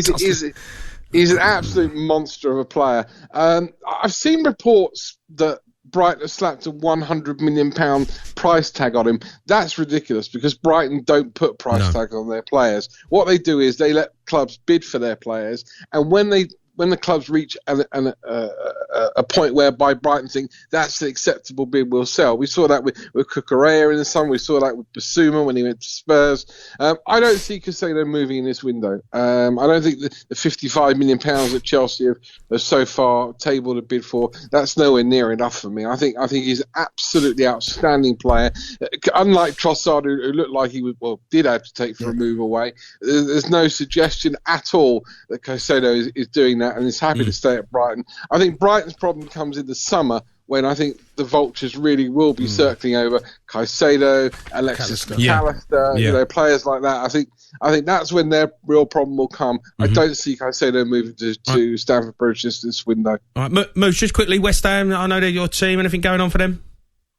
Well, we just signed Danny Ings and he got injured. So, I mean, that's not great, is it? Absolutely brilliant. He got into the weekend, did he? And he come off the bench? Came on sub and got injured and he'll be out for 3 weeks, I think. My God, there's your luck. I mean, there was talk of Antonio leaving maybe for Wolves. That won't happen now. So I was a bit surprised that Craig Dawson was allowed to leave. I mean, I thought he was absolutely brilliant for West Ham. I know why he's left. I know the personal reasons behind it, and I completely understand that. But in terms of leaving West Ham, I mean, that's probably West Ham's best central defender. Who's gone out the door. They spent so much last summer, Jamie and Jay. I really can't see there being a whole lot more business. I know they're looking for another striker, and they'll probably now step up that bid because, obviously, of Ings' injury. Okay. Moose, absolute pleasure, mate. Thanks for coming on. No problem. Take care, boys. Great show. Right. That was Ian Abraham's TalkSport's football reporter. We got some big back pages coming up next. Good evening, late-night revellers. This is the last bus home. Calling is still ringing and tired dancing feet via warm fries or a cheeky cheeseburger. Our final destination, as always, is home. Plenty of McDonald's restaurants are open late tonight. See mcdonalds.com for opening times. Malware and trackers are on the attack. But NordVPN comes into play. Spectacular save! NordVPN and TalkSport have an exclusive offer just for you. Help to secure your online privacy. Don't miss this chance and grab the deal at nordvpn.com/TalkSport. Achieve more of your sports and fitness goals with Optimum Nutrition. Search Optimum Nutrition to kickstart your sports nutrition journey. I'm Professor Noel Fitzpatrick, and as a vet, I know you want the best care for your animal companion. Pet insurance can help. But you need to choose wisely, as not all policies are the same. PetPlan aim to pay claims quickly and without a fuss. And that's one reason why so many vets work with them. Get your pet the best veterinary care. Save 10% on new policies when you insure at petplan.co.uk. T's and C's apply. Fits all media as an appointed representative of PetPlan Limited. At Kia, we believe to find inspiration, you have to move. Our Kia Inspire event features exclusive offers on selected models like the Kia Exceed, Sportage, Stonic and Picanto. Get your first 2 services free, 7.9% APR representative and up to £2,500 PCP deposit contribution. Plus, these models will be available sooner than you think. Search Kia Inspire event. Kia. Movement that inspires. T's and C's apply. Petrol models only. Kia Finance ends 28th of February. Some people worry that being a Royal Navy reservist won't fit into their everyday life. True, you might have to miss your brother-in-law's open mic night and the odd repeat of Celebrity Cash Under the Hammer. But when you're in a rib doing 38 knots on a crisp winter's morning, we're pretty sure you'll get over it. Royal Navy Reserves. Don't do the everyday. Search Royal Navy Reserves. Hear the biggest sports stories first and fast with the Back Page Review on TalkSport with Tesco Mobile for Business. Listen to TalkSport Breakfast every weekday morning from 6 for the latest breaking Back Page news, plus unbeatable reaction, opinion and comment. The Back Page Review on TalkSport with Tesco Mobile for Business. Join Tesco Mobile and get business phone bills for up to 40% less than the big mobile networks. Tesco Mobile. Every little helps. For applicable terms and verification, see tescomobile.com/business. 13th generation Wednesday night League Cup live football. Biddy. Nottingham Forest. Versus Manchester United. 3 or 4 non-modified build-up from 7. Kick-off 8 p.m. or on 4:04 time I'd request. Talk Sport. Oh, frack. No time notes on DSP again. Biddy.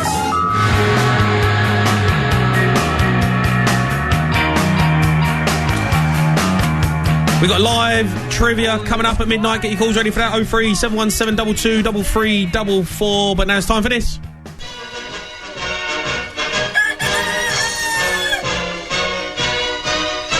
Back pages. Simon Johnson. Simon. Evening. How are you, Si? Nice, right? I'm well. Good. Your voice is back. I ain't spoke to you for a month. You're sounding a lot more healthier than you did over Christmas. Well, I was just talking to one of your producers there. It's because I'm actually living healthily for a change. Right. I'm on the no drink, no eating rubbish diet, and funnily enough, it helps, doesn't it? My body quite appreciates that. Look, loads of big back pages to get through on the back of the Sun. We've got Mosh Pit, Everton in meltdown. And it's just a big picture of Mashiri fired, puts the club up for sale. Bielsa doubts over the job. Spurs have hijacked Danjuma deal, and 50 million Anthony Gordon on the way out. It is not looking good for Everton right now. You pretty much summed it up there, Jamie. Yeah, Everton, the struggles they're in dominate all the back pages. Actually, the Times have gone Everton collapse into chaos. You just got a feel for the fans really, because you got Bielsa is rightly sort of assessed the squad and said, well, they don't play. They haven't got players that play the way I like to play. What are your transfer strategy going to be like? Well, Everton don't really have the money to, as Lampard found out to his cost. So he's sort of very reluctant to take the job. It sounds like Hasenhüttl is reluctant to take the job. Who wants the Everton job right now, especially with the owner now coming out a day later after sacking Lampard and saying the club's Simon, so explain this. Jay and I can't get a head around. There must be a benefit that I'm clearly missing from sacking Frank one day and putting the club up for sale the other, or is it literally just shoddy planning, or is there method of the madness? I don't think you can say there has been any planning. I mean, for example, if you're going to sack Lampard, like this is not a sudden decision. Like, you'd have had doubts for a while now. Surely the World Cup break, when you got 6 weeks there to sack Lampard and bring someone else in without the pressure and glare of the fans, and give him time to work with the squad, etc. But no, you hang on for a couple more weeks, then you sack him, and then most of the windows now gone. It's just yeah. No, but then they put that up for sale. Well, Mashiri, it comes across like all the obviously the sat at the board and the fans' angst. Perhaps it's got to him, and he's thinking, I just can't handle it. I mean, obviously, there's been talk about investment in Everton anyway, and looking for investors, etc. But maybe sort of the events of the last few weeks, few days has pushed him into making this choice. But again, you're not going to get the price that you perhaps could have got. Because Everton they're a massive club, and obviously there's the hope of the new stadium. There's still that excitement about the place, but at the same time, they're a depreciating asset. They're potentially in the Championship next season, so you're not going to attract the biggest bids, are you? No, it's a shambles, and Everton fans will be praying that that they can get things right. Just quickly, we're going to be talking a bit of golf later on in the show. Yeah. But there's a story on the back page of the Telegraph. Is BBC set to axe Masters coverage? Yeah, this would be very sad because I think, Jamie, you're like me, you love your golf. Love me golf. Grew up watching the Masters on the BBC. Mm-hmm. Of course, Sky have taken the live coverage and have done for a few years now. But the BBC would still show highlights. Well, at the moment, it doesn't sound like they're even going to be showing the highlights. That's what the Telegraph are reporting.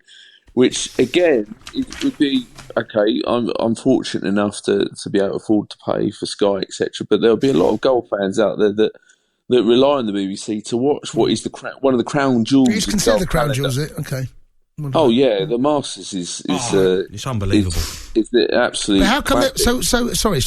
But if it's one of the crown jewels, why are the BBC giving up? Well. Partly because obviously they've lost live footage, so but it does seem like there's a real question mark over the BBC's love of golf now. Because, for example, there was a sign of it with the US Open winner. Suddenly, my brain's gone. Matt Fitzpatrick, not even being one of the nominees for the BBC Sports Personality of the Year award, and he won the US Open, which is a phenomenal achievement. So there is obviously the BBC. There's talk of them having to cut costs everywhere, and it looks like maybe golf is just another way of them doing that. So I just quickly, mate, got about 30 seconds. Stick in the mud. Sure. UEFA bid to stop Chelsea doing more deals like the 88 million Mudryk deal. Just tell us what's happened and what they're trying to stop. Okay, I'll try to sum this up very quickly. This was actually first broken in the Times yesterday, but essentially there's a loophole that Chelsea have exploited very well. That every country has their own sort of way of being able to minimise the amount of contracts or not. And Chelsea have said, well, there's no length of contract here because UEFA. Their rules say 5 years, but it's up to each country's own jurisdiction. What maximum they set. I'm probably not explaining this very well at all. So anyway, Chelsea have obviously been handing contracts left, right, and centre, 6, 7, 8 years, etc. Part of that is for FFP because they can amortise the fee over that amount of time. Right. But UEFA are clamping down on that and saying it's going to have to be 5 years from now on. Right. I've probably not explained that well, but there you go. All right, side top man, mate. Appreciate it. No worries, cheers guys. Right, those are your back pages. There is a flag that is going to make its way across the Kingsland stand opposite us. It is just being rolled out above the heads of the Saints supporters away to our right hand side, which says "We are Saints," and now the flamethrowers are being chucked up into the air as well in front of the Kingsland stand, just about ready for the players to make their way out onto the pitch and for the Saints brass band to bring us when the Saints go marching on. In that banner, in fact, now, which is being rolled out over the centre circle, is in fact not the League Cup banner, it is the Saints club crest with "We March On" in white lettering around the circumference of the circle. And up go the flamethrowers again. I think it's about time we take you to your commentary team now to guide you through this first leg. It's Southampton against Newcastle. It's a League Cup semi-final. It's a big one. And it's with Joe Tessam alongside Adam Blackmore.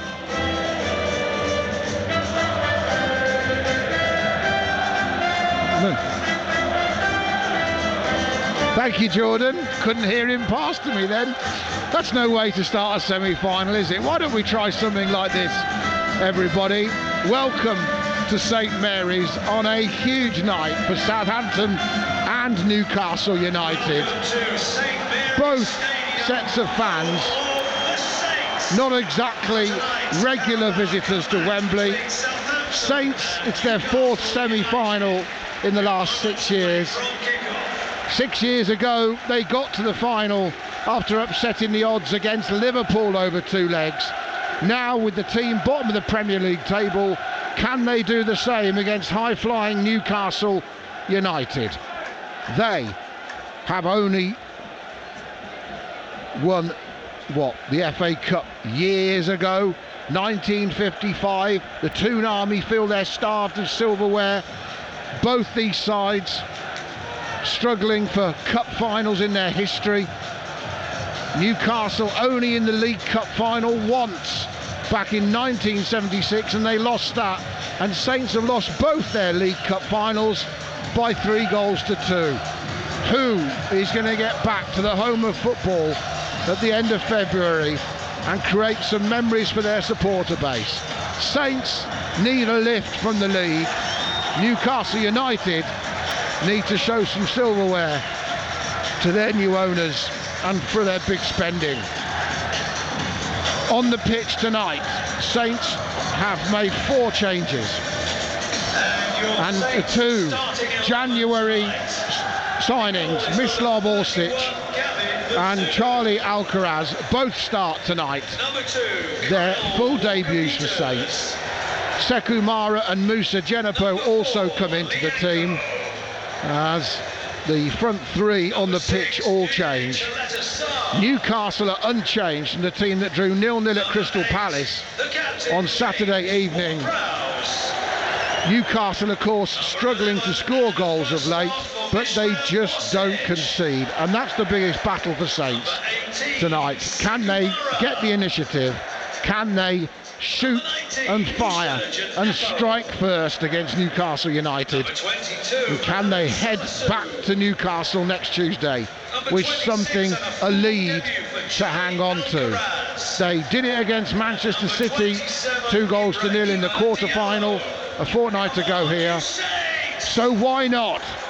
Saints, underdogs on paper, but that hasn't stopped them before. And forget the league and the woes for now. They have an opportunity, this young Saints team, to rewrite a bit of club history. Newcastle in their blue shirts, yellow shorts, mustard really, and blue socks. Saints in their home kit with the white socks, black shorts and the white shirt with a red central line down it. And Newcastle will kick off from right to left. Pope in goal, Trippier, Cher, Botman and Byrne. Then that midfield that's been so good, Longstaff, Guimaraes and Willock.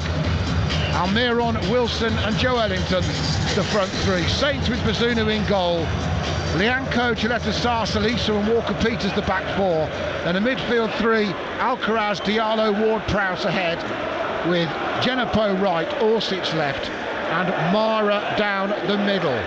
Referee checks his watch. The fans are ready. Stuart Atwell blows and Newcastle get us underway. Last time they came here, of course, it was a different Saints manager as they thumped Southampton 4-1, and it was the end of Ralph Hasenhüttl's tenure. What are they going to do for Nathan Jones's tenure, the Toon Army, tonight? We will see as Gilletta Sarr clears up to halfway. Big Dan Byrne gets there. Alcaraz first touch is heavy. Newcastle win it back. They immediately played out to Miguel Almiron and he wins a throw. Midway inside the Saints half on the far side. BBC Radio Solent Sport in the League Cup semi-final at St Mary's. Mist around the ground. The Newcastle fans in great voice. The Saints fans trying to match them up now. It's a cup tie atmosphere as the offside flag goes up. And Joe Tessam, what have you made so far? Are we talking 4-1, 4-1? Or are we, with Diallo sitting? Or are we talking 4-3-3? Well, how do you look at that Saints team initially?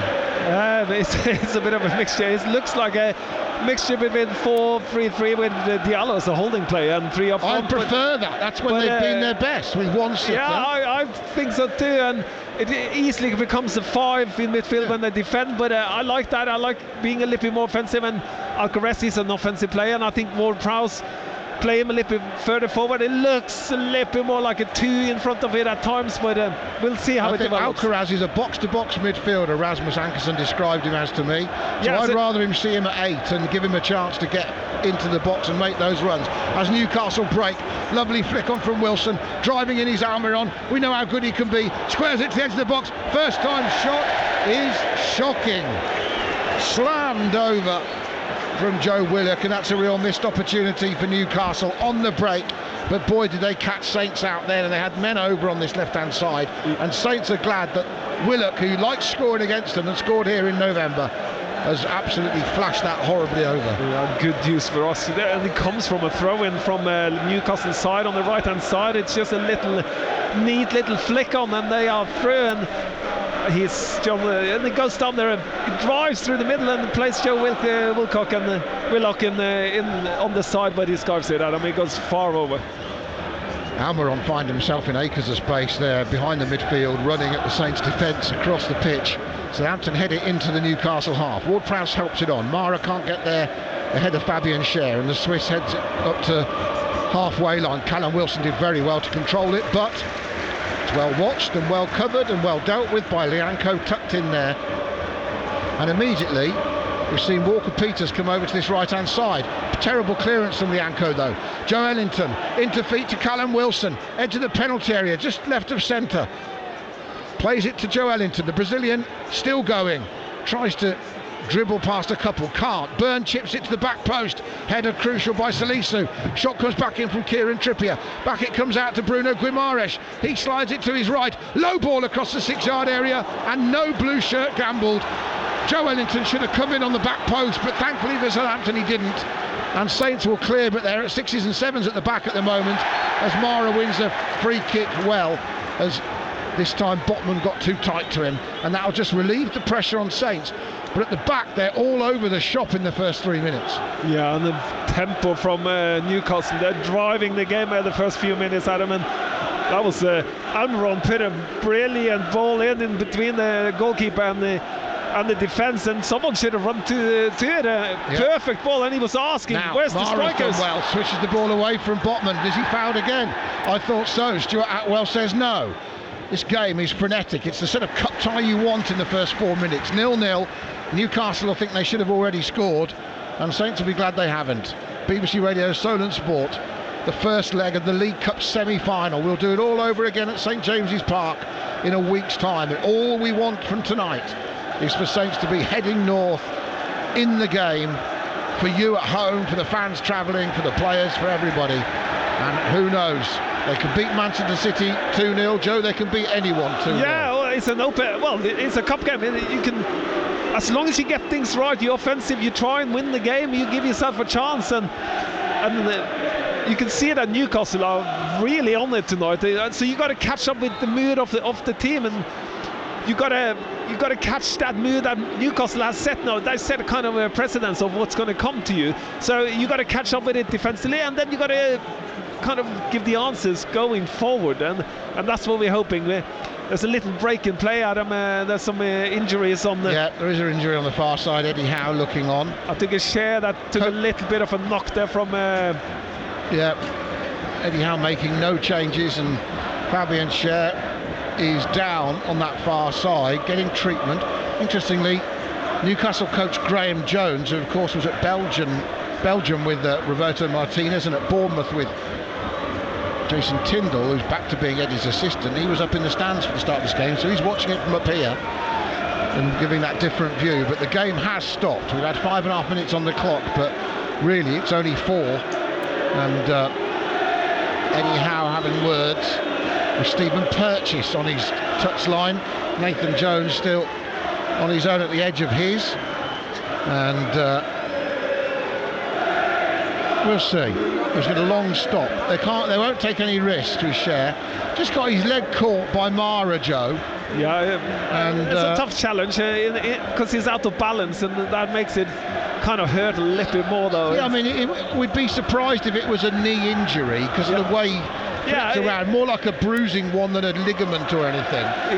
More like he might got a dead, Well, I think he got kind of a rotation in it, so it might be that he's come to his knee. So sometimes in the air it's better when you get tackled when in the air because you will just take a flight of it. But sometimes if you hit it a bit on the bad side, you can get a rotation as well. Yeah, well, he's trying to carry on anyway.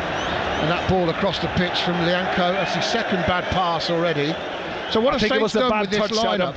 But look, they've gone Walker, Peters, Lianco and Chretissar. Or do you see this is a back three now?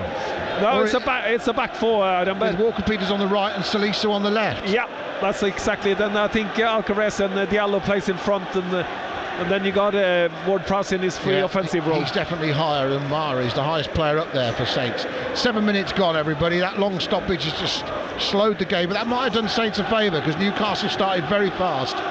0-0. Ball forward. This time spotted by Diallo. Intercepted it. Made sure it didn't go to Almiron. Out on the left-hand side, Southampton trying to attack. Alcaraz into Ward-Prowse, 1-2. The Argentinian plays it out to his left-hand side and the flag goes up. That's disappointing. Mislav Orsic just trying to cut inside, but 30-year-old Croatian World Cup player, he's got a whole line to look along and he should know better. As a rare mistake from Almiron, the Paraguayan, puts it out for a Saints throw. So Saints can put some pressure on Newcastle here. 8th minute, the fans getting well into this. Thankfully, Joe, most of the seats have filled up in the last 10 minutes as well, and that's given away this time by Chretissar. Almiron again the beneficiary. Held up on halfway by Salisu and then gives it away.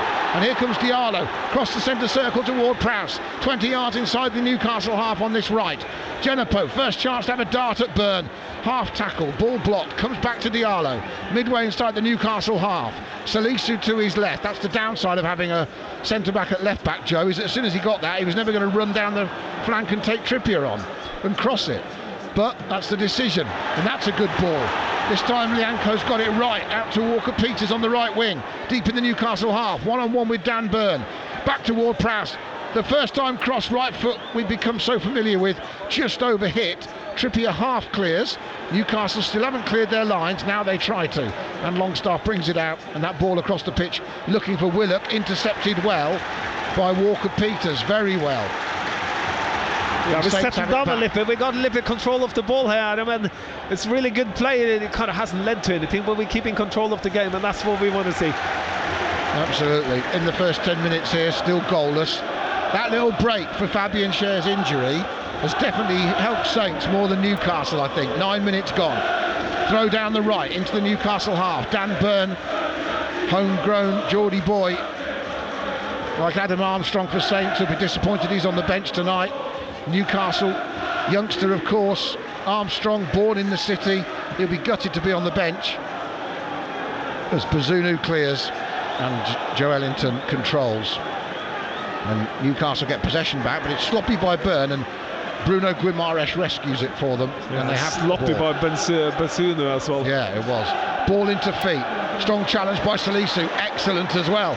Robs Newcastle of the ball. Quickly forward it goes to Ward-Prowse. Here's Mislav Orsic. Chance to run at the Newcastle defence, and back comes the figure of Sean Longstaff to help out Trippier. They work very hard, Newcastle. It's the first thing you've got to match them for, Joe, is the work rate and the way Eddie Howe makes his sides, chase, press, forwards run back and help fullbacks. They really graft.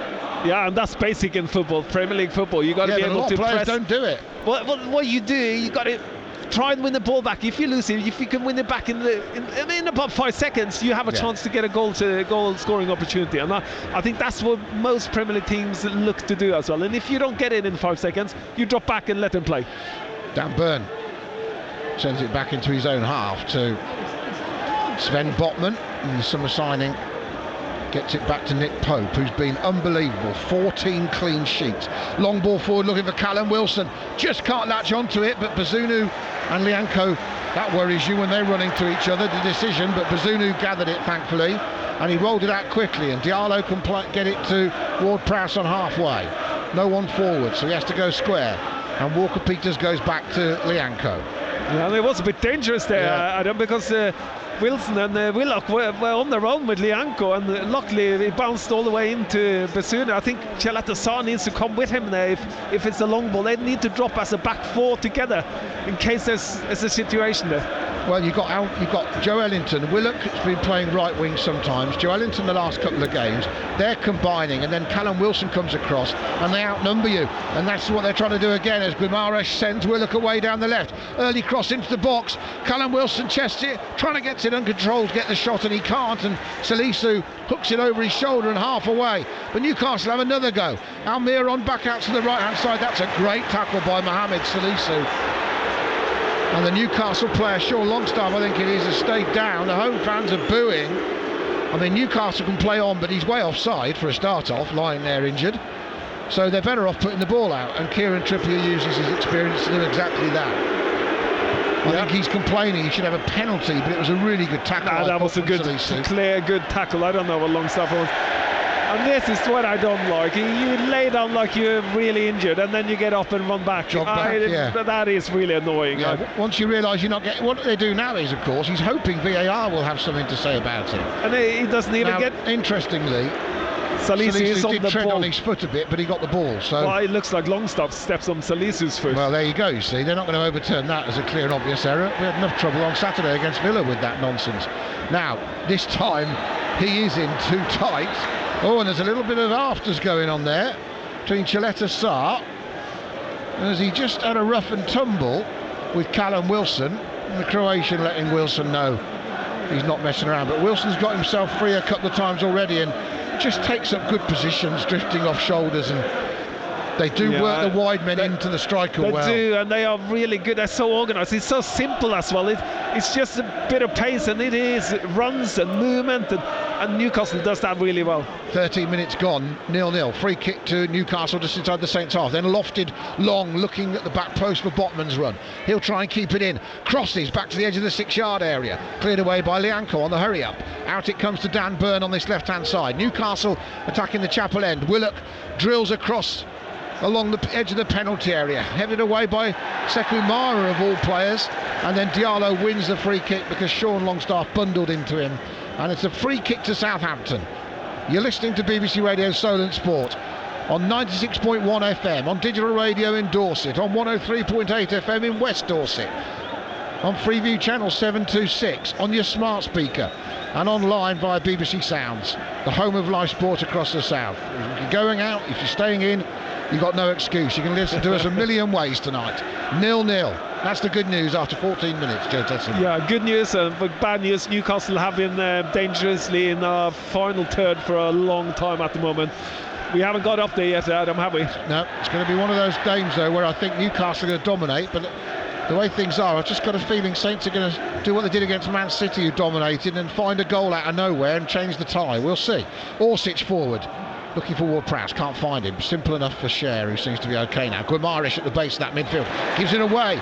Rare mistake from the Brazilian. Mara takes over. Squares it to Ward-Prowse. 30 yards out. Low ball into the box. And then trying to get to it on the run was Alcaraz, who there we saw the box-to-box from the Argentinian. And that was almost the chance we're talking about. Alcaraz, if he'd have just got a good connection on that, it would have been like Mara's against Man City coming in first time, and Newcastle put it out. Yeah, similar situation. And it's a good run into the box, and he is the one that gets the mistake from Newcastle and picks up the ball and plays it to Mara, and Mara plays. Yeah, we're going to get another look at it because Alcaraz made a really good timed run as Saints give it away in the centre circle, and it was just enough of a challenge from Cher to put him off, but he could have made a real name for himself. Good, and you need that, make runs, and it's easier for Ward-Prowse, who can just put it in almost blindfolded. He can just put it in. He knows someone is going to be there. Guimaraes has got it out to the right hand side. Newcastle across the back post, and just Kyle Walker-Peters did enough to put Willock off behind him, because it looked as that cross came flying in from Trippier that Willock might have just headed that in from 6 yards out. Oh, I think Walker-Peters was smart. He kind of just ran past the ball, and Willock went with him, and he went with him, and he went behind them both. good ball in from Trippier, dangerous again in the crossing from the right side from Newcastle again. It's a class act, Kieran Trippier. I don't think he puts in a bad cross, hardly ever. No. Set piece, excellent as well. 16 minutes gone. 0-0 on BBC Radio Solent Sport. Sekou Mara wants a lot of time on the ball, and he just about got it off Joelinton. He was rather lucky. Alcaraz spins away from Longstaff inside his own half. I'll be getting you to keep an eye on him tonight, Joe. For his full debut, the 20-year-old, we'll try and talk about his qualities he started later. really well. He's been good with his passing, and he's linked up with Orsic on the side and Ward-Prowse, and he makes runs into the box, and he looks like a handful in terms of energy. So that's good news so far. Yeah, let's hope so. Fourth official tonight is Thomas Bramall, who refereed a Saints game recently. As this time Willett skips away from Diallo. Now there's 5 blue shirts forward. Out to his right he's got Almiron. Almiron on the edge of the penalty area. Right hand side, looking for support. Gets it behind him from Kieran Trippier. Sends it down the right. That's clever. Willett's got a couple of yards to work in on the touchline. Little first time balls and then cleverly into the edge of the penalty area, and Ward-Prowse read it, got back, and Saints have played their way out of their own half, and suddenly Alcaraz is bursting forward and he tries to send it to Mara, who won't get there ahead of Nick Pope, who in his Dayglow orange kit thrashes the ball back into the Saints half, and the mist still hanging around in front of the floodlights as Joelinton, the former striker, we could say, £40 million signing, gets it out on this left hand side. Referee says play on. He thought he was fouled. Wilson has it. Longstaff makes a run. Walker-Peters pokes a foot out and puts it behind for a corner. Good play by both. This is a proper English football game, this back and forward. This is what we like. You have too many games in the Premier League where it is a little bit sideways, it's a little bit slow, but the good old days, this is like end-to-end stuff. It's literally, as we would say if it was a league game, you it's don't a know where, cup tie. because you don't stop watching it, and it makes you want to watch it as well. If you don't watch it, you're going to miss something. Yep, I have to keep talking. Good luck to you. That's my job. 17th minute, Newcastle corner on this near side there left. Trippier puts it in, curls it to the back post, and Bazunu takes no chances. Double punch out to the far side. Sher will keep it going. Cross in from the right hand side, headed away by Mohamed Salisu. Longstaff back, mopping up for Newcastle with Kieran Trippier, and then in the end they go all the way back to Nick Pope, and the Saints defence pushes out in a hurry as Mislav Orsic goes over to that far side. He's got a job on his hand tonight, maintaining and keeping Trippier and Almiron down along with Salisu. Hard job for Salisu when he's not a natural left back to deal with that double threat, I think, of Trippier and Almiron. They can go inside you, outside you. It's a tough one, Joe. Yeah, very tough job, and a tough debut for Orsic as well. Having to help Salisu on it. I don't know that'll worry him, but I'll tell you what. No. Sargis did well to read a pass forward from Newcastle and get the ball back for Southampton. While Walker-Peters, short of halfway, tries to prod it down the right wing.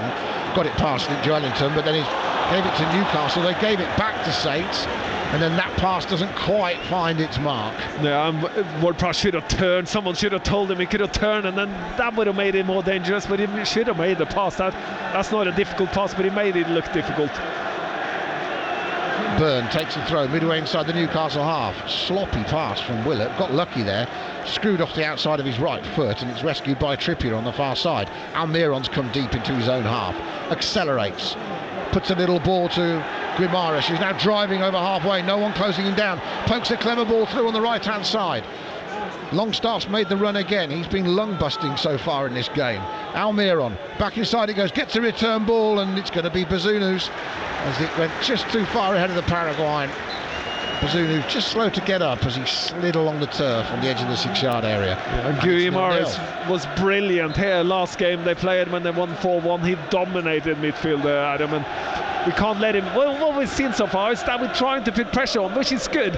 I think that's been positive, and Newcastle have kind of played us out a little bit, but the pressure is there. We are making them work for it. So far, I'm kind of happy with it. It's just a little bit simple at times. They get around us and they play forward, and that's what we need to stop them doing.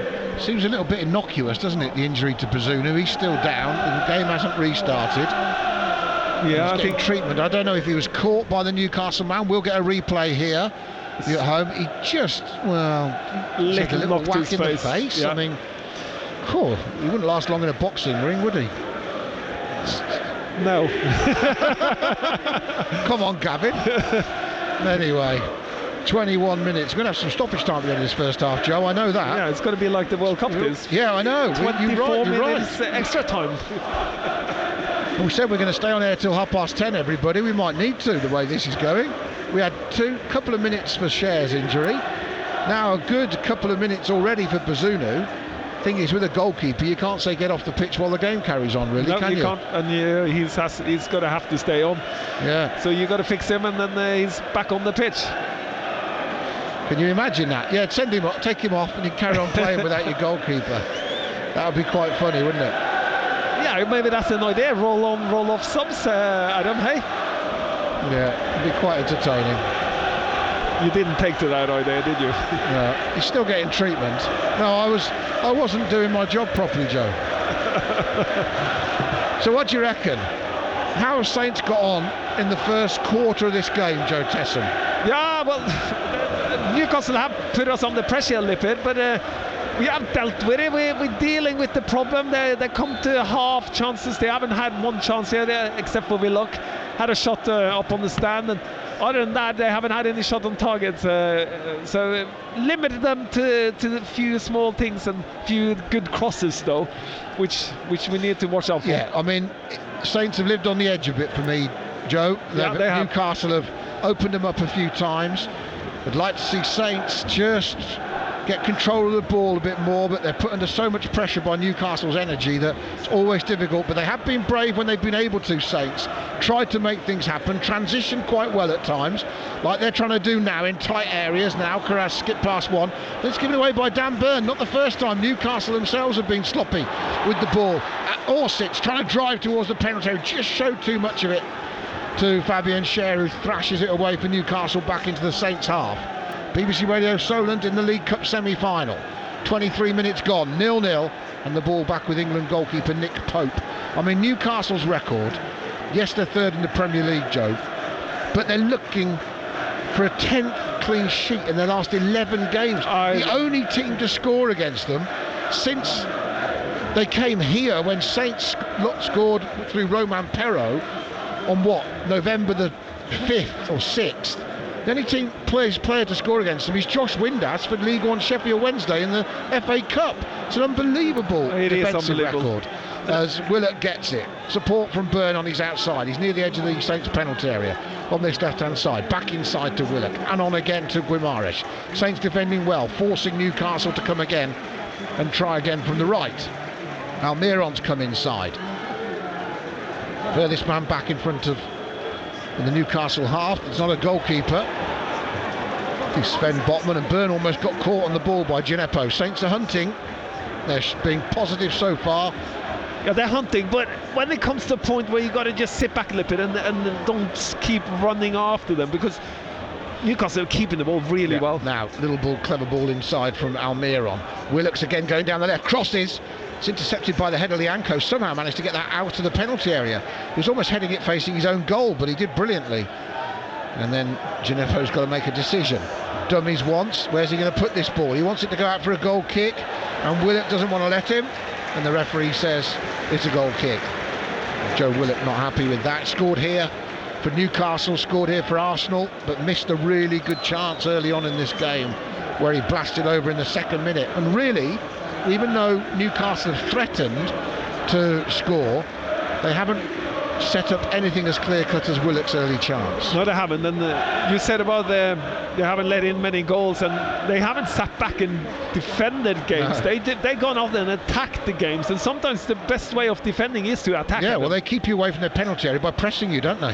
High up the pitch, and they work you and keep the game very tight. Now, good interception by Salisa as Newcastle try to work it down the far side.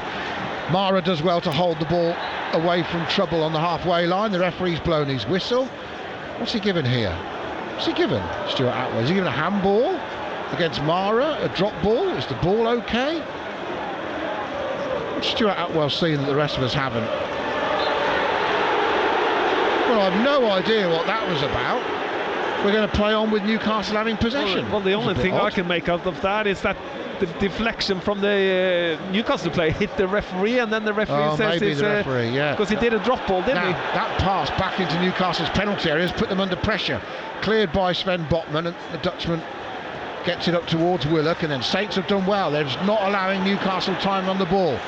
Byrne tells Guimaraes to send it out to the right, where there's some space for Almiron and Trippier, but the ball went forward and Saints dealt with it and defended it, and then it's competed for by Orsic and Longstaff, and then banged down that right wing, looking to get in behind Salisu, who did brilliantly to pluck it out of the sky with his boot, turn away from the attentions of Almiron, and Saints have got possession back, and Bazunu clears, right-footed, down this near side, the right. Genepo will try and put pressure on 6'8" Dan Byrne, and then he's going to roll out a play for a Saints throw on halfway.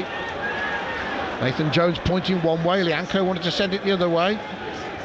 Jones orchestrating, Eddie Howe and Jason Tyndall both on the edge of their technical areas. We haven't seen much of Orsic. He's been involved in a couple of things. He'll try the right things, but lost the ball so far, been a bit quiet on the side, and that's fair enough. You play on the wing. It's a patient game playing as a winger. Yeah, but also he's got to. His defensive duties are mighty, aren't they, as we said earlier? So he's going to spend as much time trying to use his experience and skill to keep Trippier and Almiron at bay as he is going forward, and that's the mental battle. How does he get on top of them with Salisu? Now Newcastle bundle Genepo over right by the edge of the penalty area. Referee's close enough, nobody really argues. Byrne clears it up to halfway, tussled forward between Chileta Sarr and Wilson, and it falls out in the end for Longstaff, who just gets it away from the attentions of one, and he finds Almiron, who's dragged down. The linesman flags, that could be the first yellow of the night. Chileta Sarr could go in the book. He's covering behind Salisu, who was beaten. And what is the referee doing here? It is the yellow card we thought it might be. 28th minute, first yellow of the evening in the first leg of this semi-final. It's Southampton 0, Newcastle 0, but a free kick in a dangerous position for the visitors here at St Mary's. And Almiron's still down, looks in some pain as well.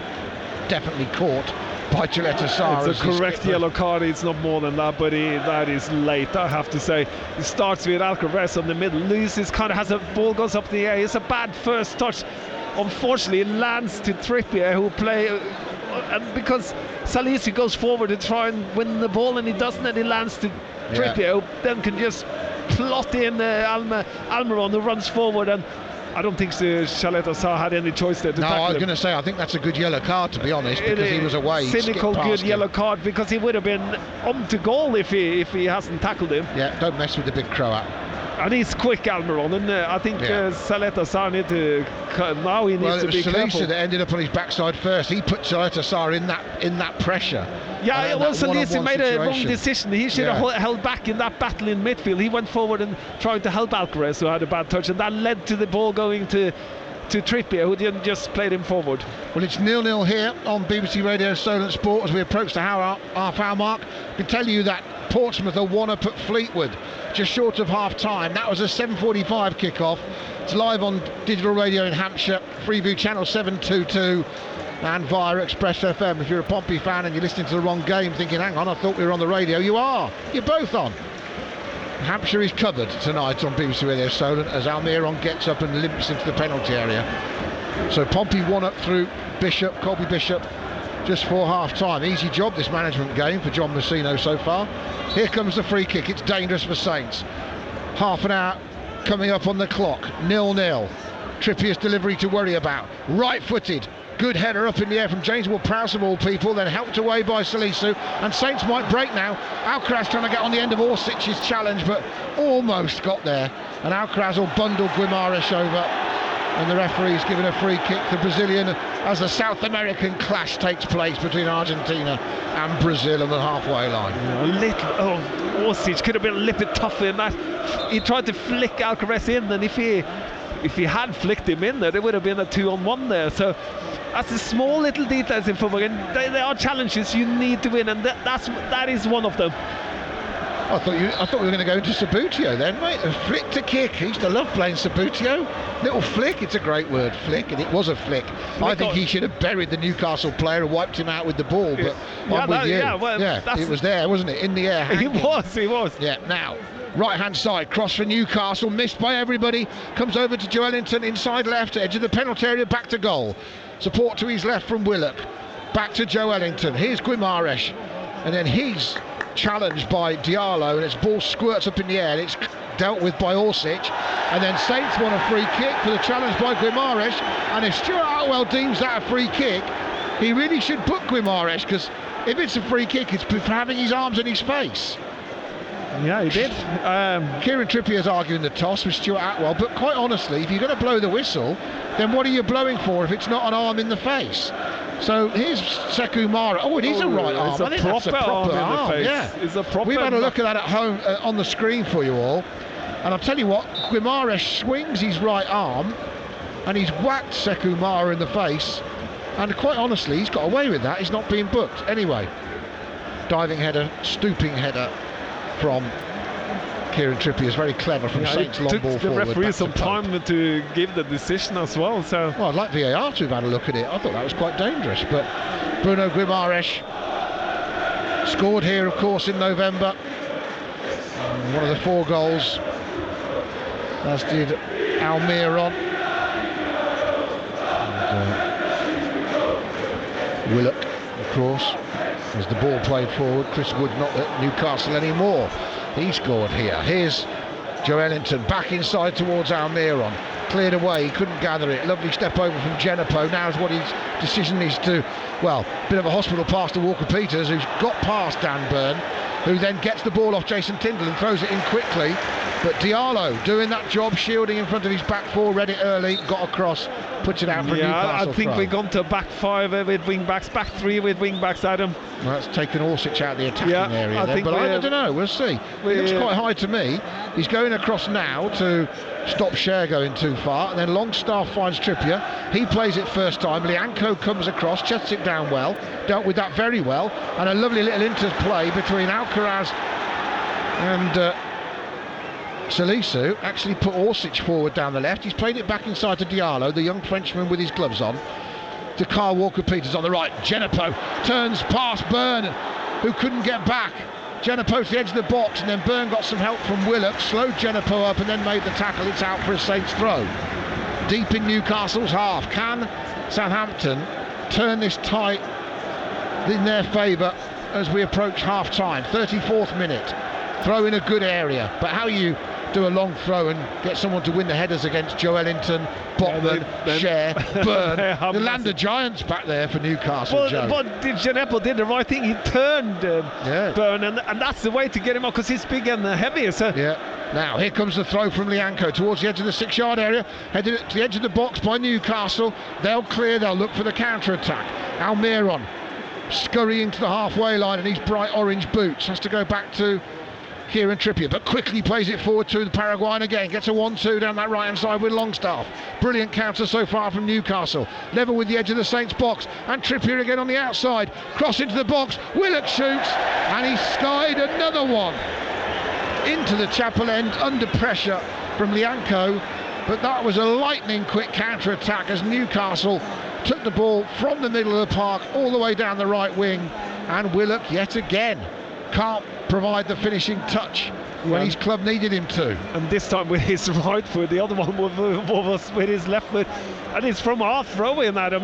We have a long throw-in, and that takes Almiron, runs with the ball beautifully, quick up the pitch, brings Newcastle backwards or up the pitch, and we have to run backwards, turns and play 2 1-2s, one with Trippier, one with Guimaraes, I think it was, on the side, and gets it back, and then he crosses, and then Trippier is overlapping him and puts a good ball in on the back post. It should have scored. He should have at least got it on target there, Adam. It was brilliant play.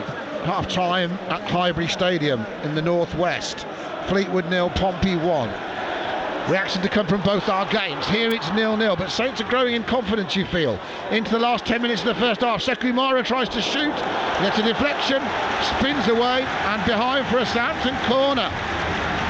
Now the fans have got something to get their teeth into, and they're not going to get that many opportunities, you'd feel, against this team that's only shipped 11 goals in 20 Premier League games.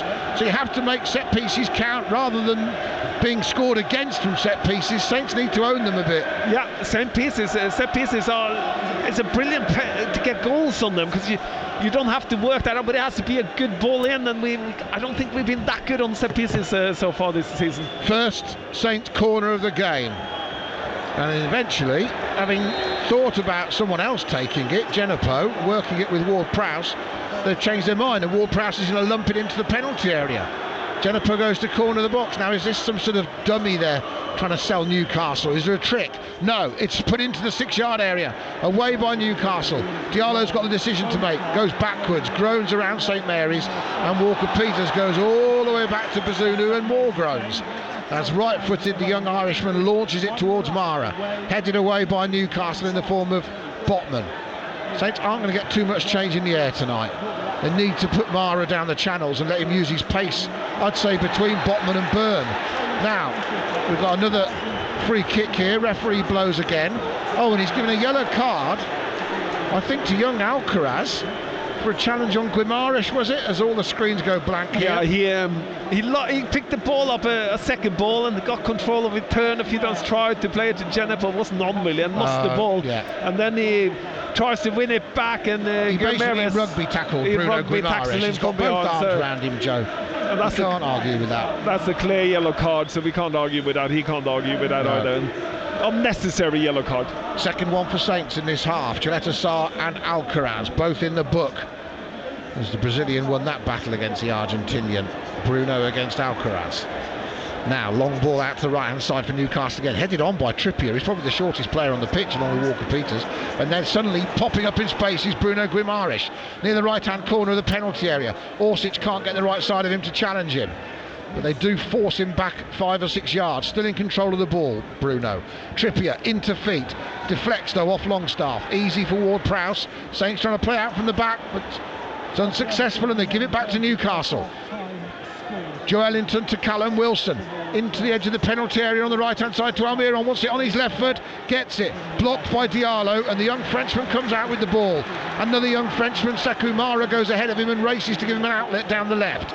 He can't quite find him. It's well covered, but the ball out of play, and it's going to be a throw into Saints, 20 yards inside the Newcastle half, on the far side the Southampton left, and even that cheer there for Fabian Schär putting it out just shows that the Saints fans are starting to really get behind their team. Yeah, and they're starting to believe a little bit that they could have a good night. Yeah, and you've got to believe in that, and we're keeping the game going. We're probably not the best team at the moment, but we're keeping it going. We're defending with our lives at the moment, and that's what we got to do in bad spells. So well done so far for doing that. Yeah, and the fans are noisy again. Newcastle fans, of course, will try and be noisy, but Saints fans at the moment doing their best to get their side to half-time, all square. Newcastle on the break though, down the left, have got other ideas. Willocks into the penalty area, goes inside Lianco, narrow angle, right foot shot, saved, the follow-up blocked, and then eventually put in by Joelinton. And the referee has blown for a free kick, and it won't count. And Stuart Atwell has seen something in the penalty area. Bazunu made a great save initially from Willock's shot with his left hand. There's a Saints player down in the 6-yard box, but that is a goal that is being disallowed by Stuart Atwell. Now, he's seen something, the Saints player down injured. Yeah, I'm a little bit unsure why he disallowed the goal. I didn't actually see. It was so many players in the brilliant play by Wilson. Kind of skips the ball on the left-hand side for Newcastle, holds the defender away, and Willock can just run into it, drives in, take Lianco, and he goes past him. I mean, the shame is for Bazunu, in a way, is that his save counts for nothing, but it does count for something, because had he not saved that, it would have been 1-0. After the initial shot, there's a Saints player down, I think it's Wilson they're going to penalise for fouling Salisu in the 6-yard area. I don't think. I mean, literally, he didn't. He just tried to take a shot. No, I think it hits Joe Linton's hand before he has a shot, and that's what the referee's given. That's well spotted, Joe Tessum. Not Joe Ellington, Joe Tessum. Joe Tessum. Joe Linton handballs, and Joe Tessum spotted it. Spots it. Joe Tessum wins that one against Joe Ellington. Good stuff. It wasn't a free kick on Salisu. No. It was a 50-50 ball, and a Newcastle player wins it, and Salisu blocks the shot. So Salisi does well there, but then the block leads the ball to go into Joe Linton's arm, and before he has a shot and put it in. I think Wilson will be disappointed he didn't score, Joe, when he was in front of Salisi. He almost missed the ball. Yeah. But the good thing is, Saints have had a life. It's still 0-0. Block by Salisi there, because that blocks Wilson from Put scoring. Wilson off, yeah. And it was a very good save from Gavin Bazunu with his outstretched left hand low. As Willett, for the third time tonight, tried to give Newcastle the lead. 41 minutes gone, 0-0. Drama at the end of the first half, but Saints all square still. I'm sure Newcastle are being not frustrated yet. It's a two-leg tie, but if they keep having all these chances and not taking them, there'll be an element of that. Saints just need to take one as Lianco blasts the ball towards Genepo, but it's a poor pass. And it's out for a Newcastle throw right in front of Eddie Howe, just inside their own half on this near left-hand side. We are having to defend a lot here, Adam. Newcastle has really got a good system going. They play long balls, short balls. They run in behind. They come short. They're really doing a lot to make this a good game. Now that's a poor pass from Kieran Trippier, who then wants some help to his left-hand side, but he's going to have to stay in and commit because Diallo's driving towards the penalty area. Squares it to Alcaraz. He does like a shot. 25 yards, and Pope almost makes a mess of it. Spins off his hands and goes out for a corner. Could have gone anywhere. Saints fans starting to believe. Alcaraz with the shot. It might have bounced just in front of Nick Pope, but he almost made an absolute hash of it. Good shot, kid. That swerved everywhere, that shot. And it is on almost 25-30 yards as well, and he saved it, but good shot. And that's what we need. We need someone to just make a decision, take a shot. Yeah, have a go. And if you can shoot like that, you can shoot anytime. That was a good shot. The upshot of that shot is a corner from the right. Ward-Prowse, outswinger, no white shirts near it. Comes back out to Diallo, squares it across to Orsic. Can he put a cross in? Mislav Orsic does towards the back post, but Nick Post comes off these line quickly, spotted that, could see what Orsic was trying to do. And Saints have won it back. Willett's giving it away. Back inside towards Genepo, but it was a poor pass in the end. And Newcastle got away. It starts to smell almost smells like fireworks around the seats at the moment. Newcastle analysts rushing down next to us, and coach Graham Jones to go and give Eddie Howe the facts and stats for the break. We've got 2 minutes of normal time left. I think there'll be plenty of stoppage time. Yeah, there should be. There's been a few injuries, so absolutely. There's a couple, probably 5 or 6 minutes extra time here, Adam. Almiron and Trippier working down the right. Longstaff's been left free inside the penalty area, pulls it back for Byrne, who got his first Newcastle goal against Leicester in the quarter-final, of course, and then his pass is poor, and they've just been sloppy like that, Newcastle, which has been good for Saints. Few misplaced passes, few errors, and it's going to be, as the Saints analysts in front of us, they head down to give the videos and the details for the team to see. 90 seconds to go, but I reckon we're going to have 5 minutes of stoppage time. It should be at least 4. I go for 6. 6, okay. Any advance on 6? Anyone at home? 0-0. Nearing the final minute of the first half of regular time, and the referee still messing around. He's actually going to book Kyle Walker-Peters for time wasting, I think, in the first half of the game. That's quite something. I've never seen that. No one was arguing or wanting him to take the throw in. Well, the ball falls nicely for Ward-Prowse just over halfway. Genepo out to his right. Walker-Peters, he just drops it off to on the halfway line on this right wing, faced by Joe Ellington. Lobs one over the top. It's not a bad ball, you know. Nick Pope has to come out of his area, heads it clear, wipes Genepo out, and the referee's either going to give the throw or a free kick, but Pope got the header.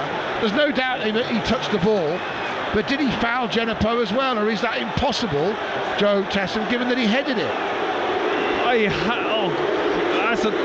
No, the problem here is that Nick Pope comes out and is attacking the ball. Genepo is running the other way with his back to him, and he flies over his body just to head it. He gets it though, but I mean, he wipes Genepo out. So is it a foul? Maybe not, or is it dangerous play? I think I would classify that as dangerous play because he runs straight through the player. He jumps straight through him. He wins the header. That 4 minutes. Tough decision for a referee, by the way. But it's brutal because he takes Genepo down with him in the header. It's a good ball over the top in the end. Genepo's been absolutely wiped out by Pope. Let's hope he's okay, though. He's been laying still since... I'm not surprised. Since he was taken out. I can add to that. He's not the biggest lad, is he, Moussa Djenepo, or the strongest, so he'll have felt that. And Nathan Jones and his coaches have some thinking to do. They might need a substitution before the break here. Romeo Lavia's on the bench. It's always when it clashes like that. I think he will be all right. Luckily, it's from the angle it was taken. He might have winded him, Joe. Could have done anything. As long as he hasn't hurt his head and he's not concussed or anything. Yeah. He's sat up now. They need to check him, of course. He's still sat on his backside on the turf, but he's sitting up rather than lying down.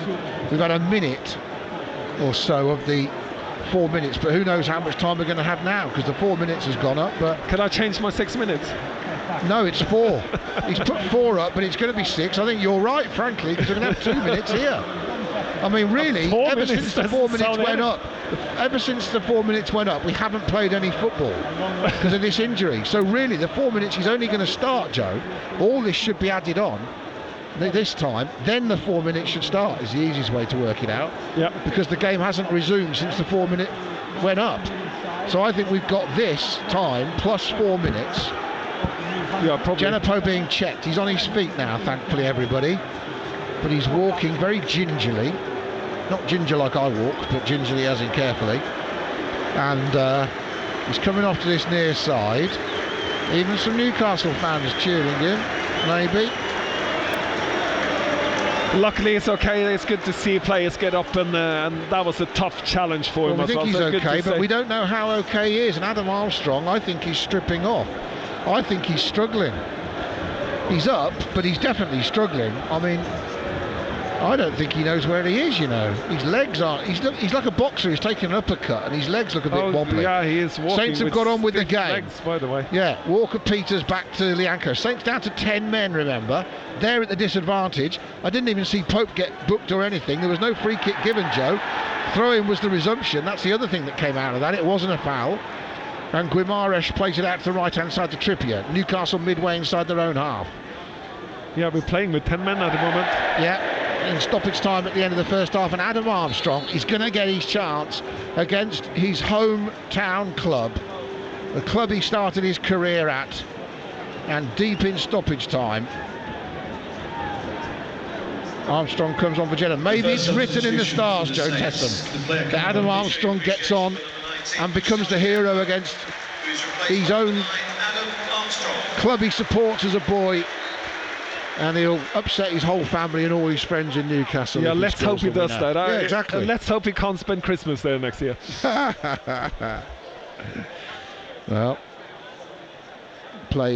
ball is back in play. Newcastle over halfway. Good tackle by Adam Armstrong. Just come on the pitch, took it off Joe Ellington. He's not happy about that. Now, Walker-Peters driving towards the right-hand corner of the penalty area. Ward-Prowse is out wide on the right. Gives it back to Walker-Peters. The two England men combining.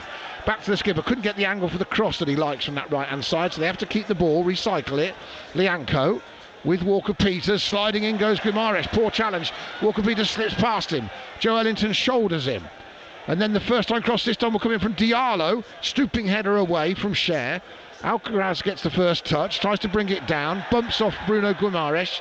Got to be careful now, Alcaraz being on the bent in the book, of course.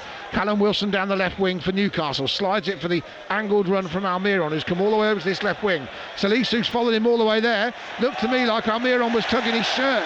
Referee says play on, because Salisu came out with it, and then they got a bit lucky because his clearance was terrible, and Byrne headed it against Adam Armstrong, and then Kyle Walker-Peters gives it away, and it's relentless in stoppage time. Back with Cher, Botman in support. Newcastle back in their own half. Saints giving as good as they get against Newcastle in the first half. No doubt the visitors have had the best chances, all of them falling to Willock before Joe Ellington handled the ball ahead of slamming it in the net for a disallowed goal. But Saints have stuck with their tasks. They've battled hard and given Newcastle no quarter, and they're doing everything they can to ruffle the Toon feathers as Armstrong plays a good ball down the right. Sekumara might get a chance to run here at Botman. Goes inside him, back challenging because Bruno Guimaraes. I think he wanted to get it onto his left foot and have a pop, didn't he? But I'd like him to really put the defender under pressure there, Joe, and gone one-on-one with him and made him make a decision right on the edge of his penalty area. Yeah, and Bothman is big and heavy as well. He's not the slowest in the world, but you think for Sekumara to take him on the outside, make him run and at least make him struggle. He didn't. He made it easy for him. Went inside and kind of went into the trap that he set him. He wanted him to go inside because there were another play in there. Yeah, and we know he's got a right foot because the way he scored against Man City. So I'd like him to have tested Botman on his outside. Yeah, should have gone on the outside there. Now, low ball in towards the Saints penalty area from the right angle from Trippier. We've had 4 minutes already of the stoppage time. So what's left? As Diallo almost gets caught in the ball. Newcastle, like Man City, as soon as they give it away, they just close in on you. As Sekumara holds off a strong challenge and then goes past that challenge from Cher. Really good skill, but then ran into too many shirts and gave it up. And Newcastle have it back deep in stoppage time at the end of this first half here. 3 yellow cards to Saints, and Stuart Atwell brings the first half to a close. And I think it's fair to say, so far, so good for Southampton. Newcastle have had the more clear-cut chances. They've created the better openings, but Saints have battled and fought every inch of the way with them, Joe Tessam. They have had to battle, and they have to dig in, and they have defended with their loss, and that's what we wanted to see. And you've got to do that against good teams. You've got to be a little cynical, sit back and ride off what's coming, and then maybe in the second half maybe you get a little bit more of a chance because maybe you're taking off the energy that they have used to get and put pressure on us. So good start in terms of the scoreline. Maybe not the best in football, but we're in the game, Adam, and that's what counts. Absolutely. Newcastle will be disappointed they haven't scored, but Saints have repelled them so far. At half-time in the first leg of the League Cup semi-final at St Mary's, it is Southampton 0, Newcastle United 0. This is BBC Radio Solent Sport.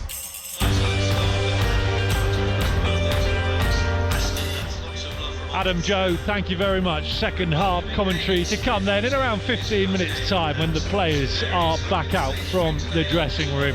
Remember, you can hear it tonight on BBC Sounds if you've got the app on your smartphones and tablets, and you can hear it on your smart speaker as well if you ask it to play BBC Radio Solent. Coming up during this half-time break, we'll run you through the scores from elsewhere this evening, and we've got a couple of cricket interviews to bring you as well. If you want to have your say on that first 45 minutes for Southampton, at Solent Sport on Twitter, please. 08000 321 333, the WhatsApp number. Make Solent the first word. Do the same if you're sending us a text on 81333 as well. Stick your name on there so we can give you a shout out like Glenn's done from Gosport. He says we always end up playing the refs and the opposing team as well. Glenn, thank you very much. What do you make of that first 45 minutes then? Good atmosphere inside St Mary's this evening. It's been a pretty good game so far as well.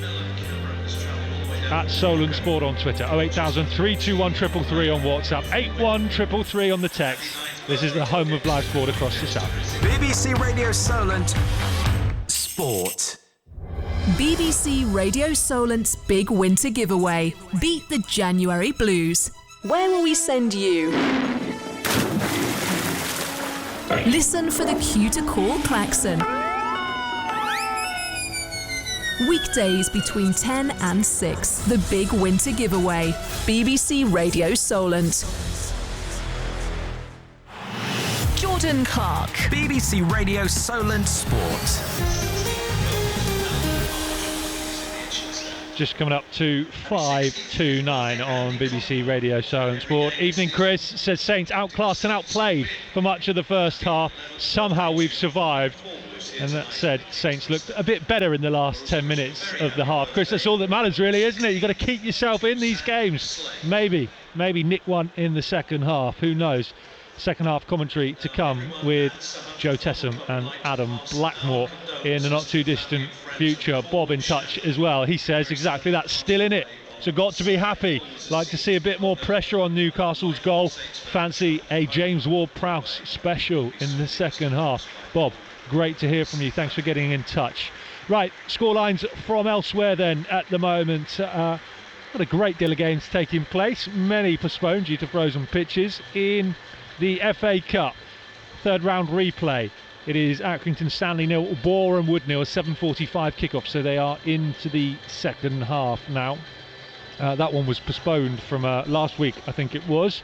In League One, we have got live commentary ongoing from the Highbury Stadium on Hans DAB and Freeview 7-2-2 this evening, where Portsmouth are 1-0 up away at Fleetwood for a Colby Bishop goal. Elsewhere it's Bolton 1, Forest Green Rovers 0, Ipswich 4, Morecambe 0, MK Dons 0, Shrewsbury 0, Port Vale 0, Derby 0, and Wycombe 2, Oxford 0. In League 2, Carlisle 2, Hartlepool 1, Colchester 0, Salford 0, and Stockport 0, Bradford 0. And in the National League this evening, it's Bromley 0, Dagenham and Redbridge 1, Chesterfield 0, Altrincham 0, Gateshead 0, Wrexham 0, Maidstone 0, Aldershot 1, and Oldham 1, York 0. If you're looking for some football tomorrow evening, then you can catch Eastleigh in action, providing the weather warms up a bit, I think, and the pitch at the Silver Lake Stadium thaws out. They are at home to Barnet. That game was moved, due to be played tonight, but they made the sensible decision, with the pitch still frozen, to move it back 24 hours. It's a 7:45 kickoff at the Silver Lake Stadium. I know the Spitfires would appreciate your support if you fancy some football tomorrow evening. In terms of National League South, well, none of our teams in action tonight. Havant and Waterlooville and Weymouth were both due to be playing, but their games postponed due to frozen pitches. Havant and Waterlooville were meant to be away at St Albans City, and Weymouth at home to Hampton and Richmond was postponed less than an hour before kick-off. I think it had initial pitch inspection and then the second pitch inspection, with the referee deeming it unplayable in the end. And none of our Southern League sides playing tonight either. Dorchester Town against Beaconsfield postponed. Not even their artificial 3G, 4G pitch surviving the cold weather tonight. And AFC Tottenham against Frome in Division 1 of the Southern League postponed as well. And fair to say, Frome not very happy about that game being postponed. This is the second time this month that match has been called off within an hour of kick-off. The AFC Tottenham against Frome fixture. AFC Tottenham tweeting that despite passing a pitch inspection earlier on this afternoon, the officials decided that this evening's fixture should be called off. Tottenham saying they're gutted to postpone the game for a second time at such late notice, especially midweek after the prior inspection. Frome's assistant manager, I've seen taking to social media as well to say how unhappy he is with the decision, having his players and coaching staff, and I'm sure supporters as well, travelling from Frome for the game this evening. It's happening a lot at the moment, especially in non-league football, with teams desperate to get these games on, get the revenue in, the people through the gate, leaving it as late as possible to try and make sure the match goes ahead, and then the referees turning up at the ground and saying no chance, not happening. Hopefully the weather will warm up soon and it won't be a problem for much longer. BBC Radio Solent Sport, that's your latest scorelines then from elsewhere this evening. Remember, you can get in touch, have your say on that first half of football for Southampton against Newcastle in the first leg of their League Cup semi-final this evening here at St Mary's. Phil's listening in the chapel end. Phil, good evening to you. Great to have you with us tonight. I'm assuming you're listening via BBC Sounds on your smartphone. He says perhaps Saints should give the ball back and play with a parcel. They might be better at pass the parcel. Phil, thank you very much for that one tonight. Hello as well this evening to Johnny Lionheart on the WhatsApp. Says feeling confident that we'll nick a goal in the second half. Come on, Saints. And Steve says the ref is dishing out yellow cards to Saints when Gineppo gets wiped out. Absolutely nothing, Steve. Thank you very much for your message as well. Right, let's look ahead to some warmer times, shall we, and have a bit of a chat about the cricket. Because yesterday, young left-arm fast bowler Jack Campbell signed his first full professional deal with Hampshire. 23 years old, made a name for himself in last summer's Royal London 50 over competition, where he took 17 wickets. Had played a handful of games for Durham when previously at university there, but he grew up and played age group and academy cricket here in the south. He's been speaking to Kevin James, and after signing his new deal, he said he's looking forward to the summer now. To be able to then get my first contract of this club's amazing feeling. I can't really wait for the season to start getting going now.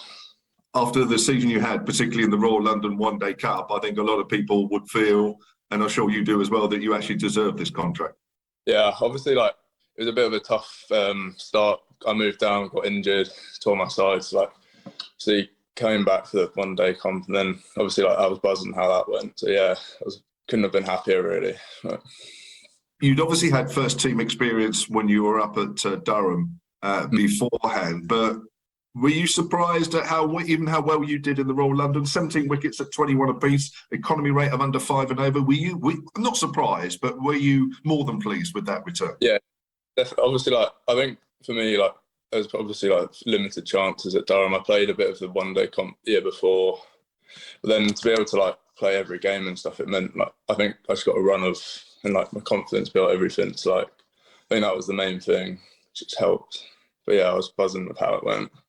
You had a couple of really good games sort of fairly early on in that competition. You 4 for 44 in that win at Beckenham against Kent, and then you followed that up with 3 for 17 against Northampton, the Isle of Wight. You must have felt almost on top of your game at that point, would you? Yeah, I was really happy then. I think the key for it is I changed a bit of my action with Graham Welsh, and that just kind of made everything seem so much easier for me. So that was the main thing which helped, and I just got so much confidence in my bowling from that. So what did he change there, Jack? Because obviously a lot of people are crediting him with what he's doing with James Fuller at the moment and how much an improved bowler that he is, and it sounds like he's doing something similar with you.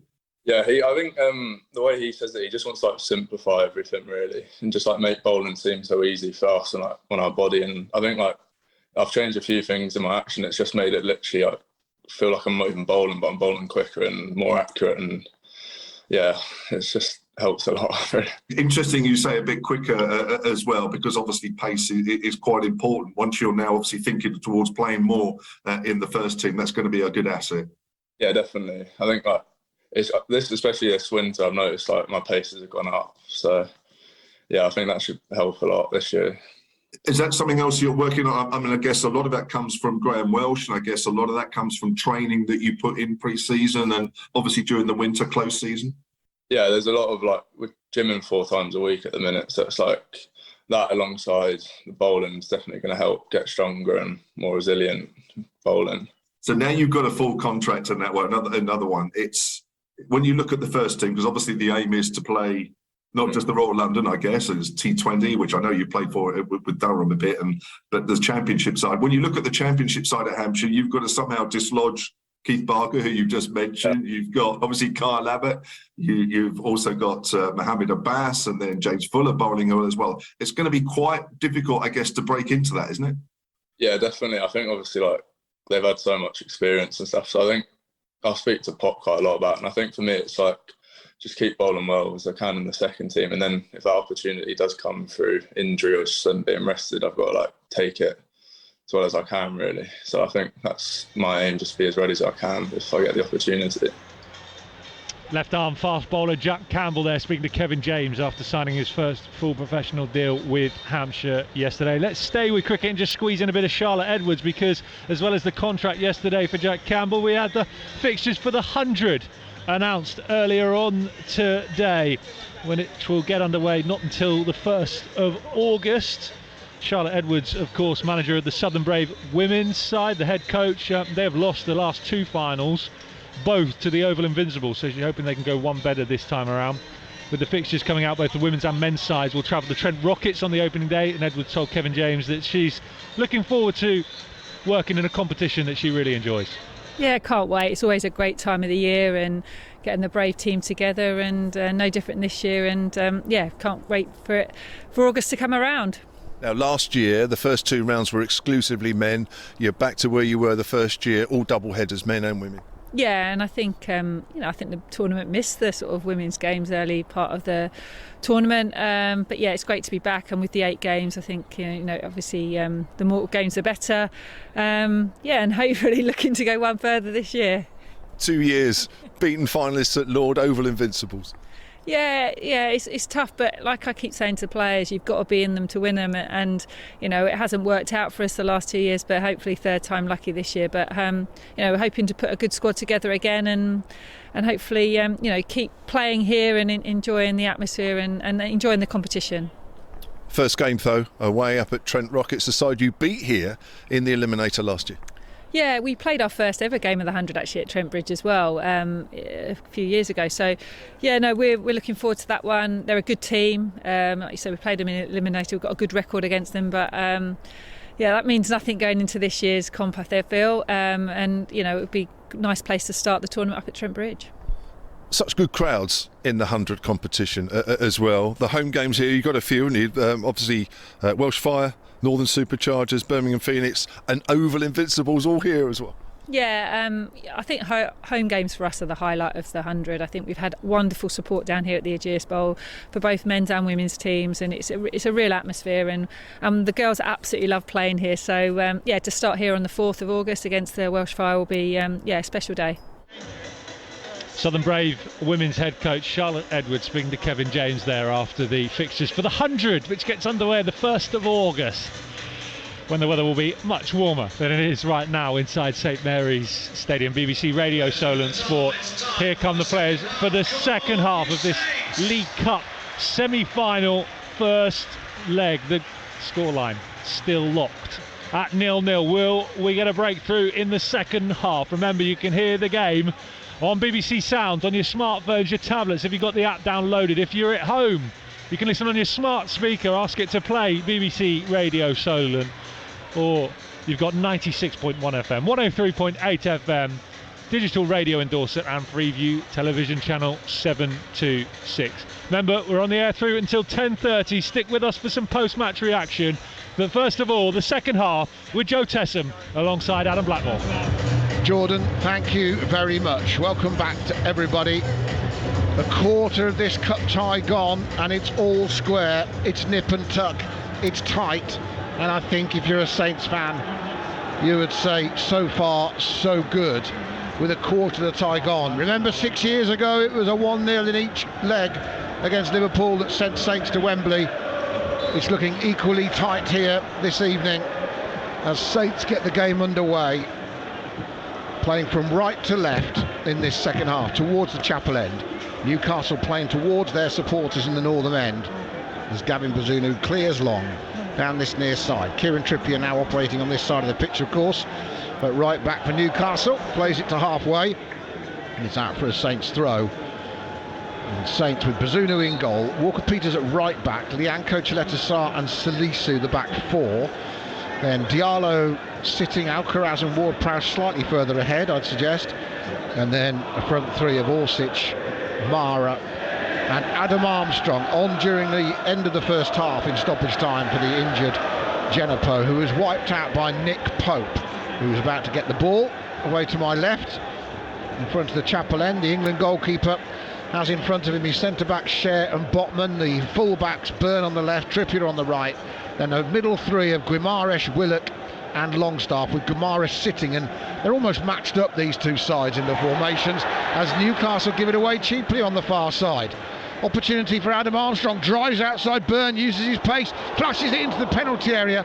Newcastle cleared it away, only half away. Ward-Prowse has got it back, wants a free kick, doesn't get it, and Newcastle will try and break down the left-hand side. Now Miran's popped up on the far side, that's the left, and he's gone streaking past Salisu, who's trying to get back to him. They're going foot for foot, it's crossed at the edge of the box, shot fired into the Saints fans in the northern end by Longstaff on the run, possibly should have hit the target.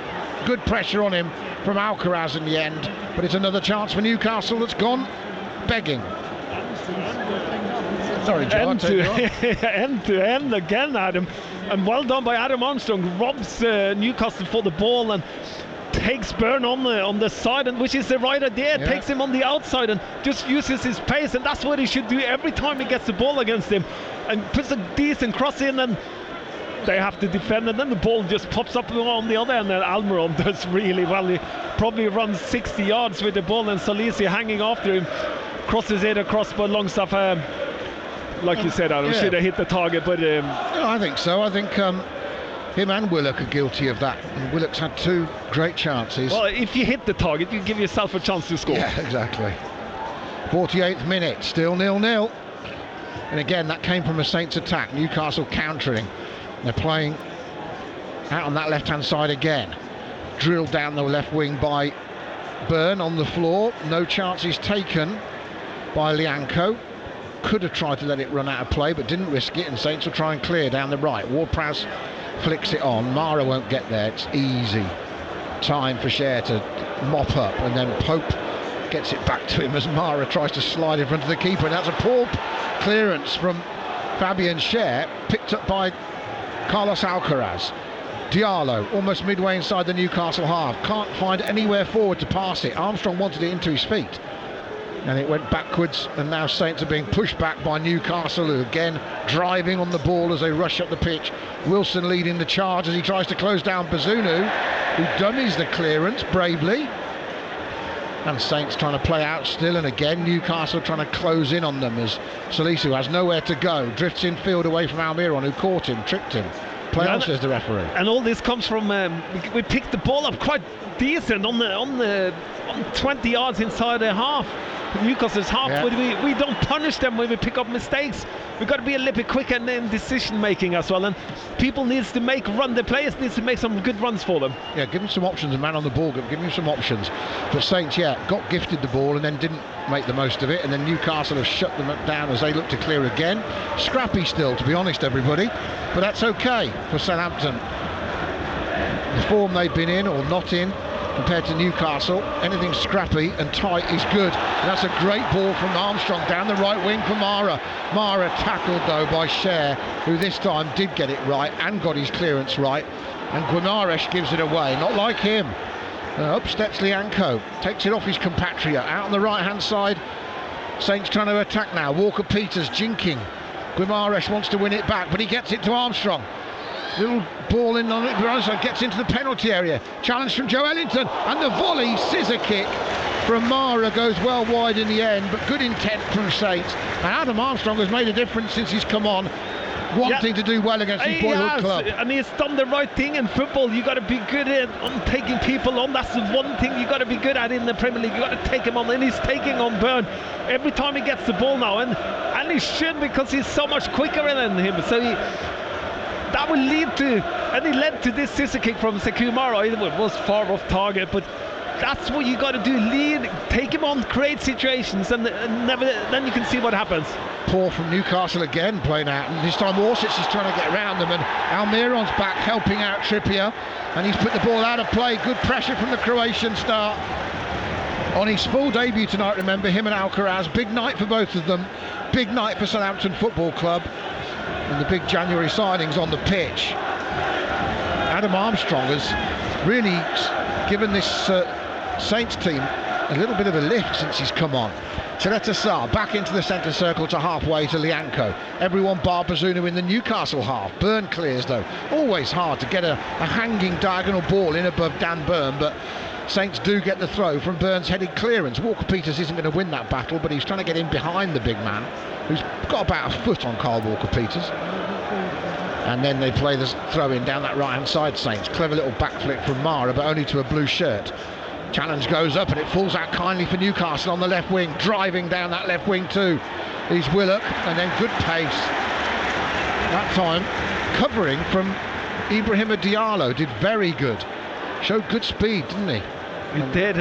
We take it over a little bit what Newcastle did to us first off. We kind of pinned them in a little bit on the final third of that, and that's what we want to see again. And it does really help.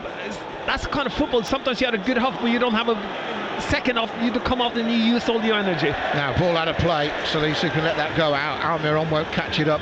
It's interesting with both managers, isn't it? Dan Byrne's playing left back, couldn't get in the Brighton team.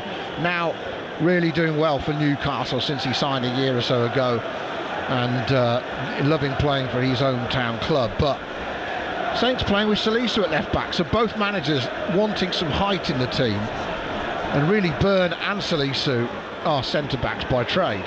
Clearance from Southampton is interesting. It's going to be given away though. Back on halfway, Lianco's a little bit wild with his clearances sometimes and lacking quality, and Newcastle have got it back through Bruno Guimaraes. Almiron on this right hand side, midway inside the Saints half. Newcastle playing from left to right towards the packed northern end. Almiron looking for a 1-2, gets it to the byline in the box, pulls it about the 6-yard area. Got to be! Oh my goodness me! It's been skied over the bar from 4 yards out by Joe Ellington, and that is the miss of the night. It might be the miss of the season, and it's still 0-0 somehow. and someone is smiling down on Saints. Oh, good play with down the right-hand side of his Trippier. Almiron, Longstaff, little 1-2, plays Almiron in and puts the ball on the plate for Joe Linton. And I don't know how it's one of those things in football that he bounces up, but he bounced up perfect for him, Adam, and he should have scored. He's on the 5-yard line, and we're in the game still, Adam. We're still in the game. It's an unbelievable miss from Joe Linton. I was just surprised when I handed to you to talk then that the first thing you said was lovely move. I thought you were going to say, how the heck did he miss that? Well, the football was good. The football was great. It was brilliant for Southampton, wasn't it? Let's be honest. Almiron's cross, but the way they're working Salisu sometimes, Joe, down this right-hand side, makes you wonder. I just think Nathan Jones will be seeing this going wrong and he'll be getting a back five on as quick as he can. Almiron's cross from the right again. This time the shot from an narrow angle into the side netting. And some of the Newcastle fans thought they'd scored because the angle they were at. But it was never looking close from Sven Botman, who was up from the back. They're throwing the big men up now. I think he's going to change it up and put Perro on, something like that. Go 3 centre-backs. What do you reckon? I reckon as Newcastle are just pushing now. It'll be interesting to see how brave Southampton are. I just said that we look like we've been pushing Newcastle back, but Newcastle just responded, haven't they, on the last couple of minutes? And especially with Almiron, he's been absolutely fantastic. We've seen this with Saints, though, haven't we? Where they've started the second halves quickly and then gone behind. We've seen it quite a lot. Had a little 5-minute spurt, 10-minute spurt. Yeah, but then got to be careful, and the fans trying their best to get behind them. And Newcastle probably should have scored another one there, Adam. Probably. You'd have scored it, I'd have scored it. Now, Pompey winning at Fleetwood, but down to 10 men. Welsh international Joe Morrell sent off for Pompey. They're going to have to hang on. Here, Saints are doing a bit more than hanging on. They're 0-0 with Newcastle in this first leg of the League Cup semi-final. And Sekou Mara chests it down brilliantly on halfway. Squares it to Orsic. Ward-Prowse out here with him, but he flips it back inside to Alcaraz, who plays a great ball to Walker-Peters.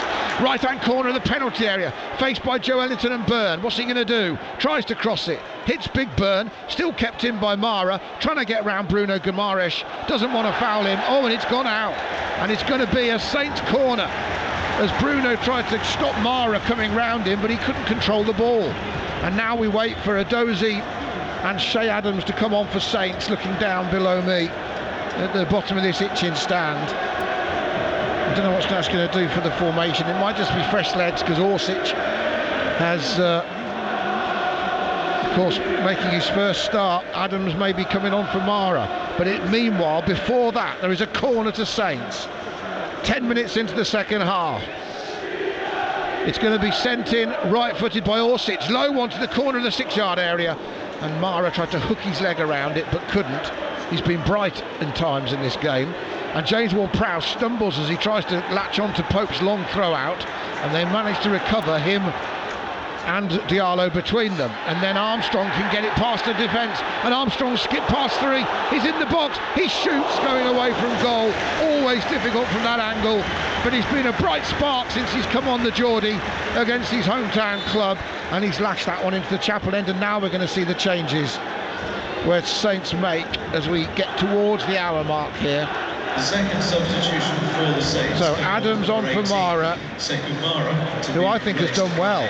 But who's Edozie coming on for? Got to be Orsic coming off. Yeah. And I've got to say, Adam Armstrong, that's the Adam Armstrong I kind of want to see. Turn, take people on, use your pace in the right area, go for a shot. Okay, tough angle, but have a shot. At least then you're doing something positive, and you're breaking up play, and you're making Newcastle defend. And that's what you got to do. When you just stop there and play it backwards, you don't make them defend you. And this is what it just did. Skip past probably 3 players before he had a shot, and that's what you got to do as a striker, and be positive, make things happen. Right, interesting to see where Edozie goes. You can watch this out. As he's on the left side. Yeah, but I'm just thinking how far back or forward he is, whether they've now gone to wing backs, but put him on as a wing back. Right, when you got Perro could do that. Now that long ball from Lianco, searching out Adam Armstrong, and Sven Botman recovered well. He's got pace, the Dutchman, and that's a good ball as well. Remember, he gave the ball away a few times here in the Newcastle 4-1 in the second half to give Saints some hope, and I asked Jason Tyndall about it afterwards. I said, why does he keep giving it away? He said, you know what, he never does. He says he's brilliant with the ball, and that was a great pass from the young Dutchman. Now here's Fabian Schär, who had a good World Cup, plays it into feet.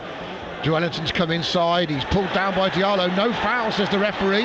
Diallo didn't actually get the ball, so that's a good decision for Saints from Stuart Atwell. Now on that right wing, Walker-Peters trying to attack, but Burns stuck to the task, and it's come off him and out for a throw midway inside the Newcastle half.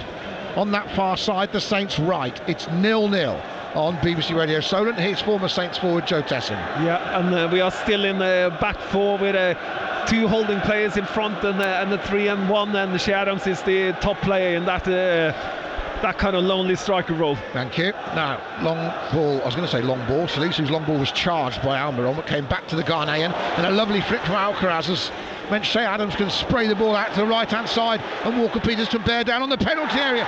Was he fouled there? The referee immediately said no. Former Arsenal against former Spurs, Willock looked to have just perhaps fouled Walker-Peters, and if he didn't, why did Walker-Peters go down? Good question. So, Saints really scrapping with Newcastle for everything. Salisu in first ahead of Almiron, fires it back onto the chest of Botman, who falls over, and Shea Adams can find Adam Armstrong. Now he's been darting since he's come on. Can he dart past Byrne again? This time he checks out, comes back. Inside it comes to Diallo. Don't think he'll shoot. You never know. He scored in the League Cup. It's his only goal for Saints. And Adozie has it on the left wing to Alcaraz, who had that rasping long-range shot that Pope nearly bungled in the first half. Lianco out to Walker-Peters. Good switch of play from Saints at pace, but they get two defenders in front of Walker-Peters. Needs some help. Yeah, and in the end wins a throw. We can say it was the right decision not to give a penalty there. There was a fair challenge, fair body check on it, and he just got in front of Walker-Peters and got the ball, so that's fair play. Now Saints trying hard to pen Newcastle back in from that throw. Newcastle try and clear. It's poor though. Armstrong picks it up. I thought he might have volleyed that from the corner of the penalty area. Looked to dip it, but that's given away this time. Diallo trying to play a good ball forward, but it was a risk. Didn't find Alcaraz, but good covering from Jetta Sarr, who stopped Callum Wilson breaking down the right hand side with a well-timed interception. And we've had an hour on the home of live sport across the south, and we are still at a third of the way through this League Cup semi-final, all square. Now Newcastle attacking down the left-hand side. Willock's got Byrne on the outside, goes to Joe Ellington, works with the big Geordie. Back it goes to Joe Willock, square to the edge of the D, played forward by Longstaff. Could have been better for Newcastle, but it was broken up by Saints, and now they'll try and break. Adozie has it, skips past the challenge, which is poor from Trippier. He's got two inside him. Alcaraz makes a run, and his final ball lets him down as he tried to poke it to Adam Armstrong. Alcaraz's diagonal run I liked in front of him. He could have slipped him down the side, but he didn't, and now Newcastle try and break themselves as the game opens up a bit. Yeah, it should have hit. I think it was Ward-Prowse that was all the way on the other side then. Well, he should have found his man. Alcaraz made a nice diagonal run in front of him. Now Saints just stand off Newcastle here, 25-30 yards from goal. Not always wise. Almiron thinks about darting past Salisu, who's done well to handle him so far tonight at times, needs some help at other times, and then he makes a good interception from Bruno's pass. Well, then he'll head a ball back into the Saints half. Alcaraz needs to deal with it, and does. And then Salisu to feet to Shea Adams, but no fooling Fabian Schär. And then that's a poor ball infield from Newcastle, and Diallo gets there ahead of Joe Ellington, who didn't fancy that 50-50. And Saints will break again. Walker-Peters has got Adam Armstrong on his right. He's into the penalty area, checks back onto his left foot, crosses. And there's hooked over the crossbar with his back to goal by James Ward-Prowse. And he probably took the worst of all the options he had to try and somehow hook it. He could have dipped under it and waited for someone behind him. He could have perhaps tried to bring it down, but he tried to shoot from an impossible angle with his back to goal, and it's a goal kick. Yeah, and well done again. Walker-Peters has had a few good games lately, and he drives down, checks back and crosses it with his opposite foot, and could be a let that go. That I think if you're on the pitch, you got to try and get it, and Shea Adams is behind him. But I think left it for Adams. Maybe he should have left it, but I think Ward-Prowse should go for it. If you're in the box, you go for it. I think that's the only option. Okay, but it's behind him and he's stretching, and I know what you're saying. In the second, you've got a decision to make. Here he is, Ward-Prowse. I'm not criticising him, by the way. He's almost non-criticisable. The Saints captain. He's really the only man. Yeah, and we're having a change of a game, haven't we? Now we're kind of getting into the third of the pitch, and we are kind of dominating possession a little bit. Coming on strong here, Joe. We're coming on. So it is a little bit. It's funny with football games because Newcastle was so dominant first half, but you never get that for two halves, and we kind of turn it around a little bit, and the game is kind of turning into our favour here if we can keep off getting Almiron on the ball. Long clearance from Pope, headed back across the halfway line by Lianco down to this near side. Almiron tries to keep it in. He's got support behind him from Kieran Trippier inside his own half. Good ball for an outlet to Botman, and Botman has Byrne pushing wide on that halfway line. The big giant looks inside to Joe Ellington, who goes backwards, and Saints are doing well in their shape here to press and make life difficult for Newcastle.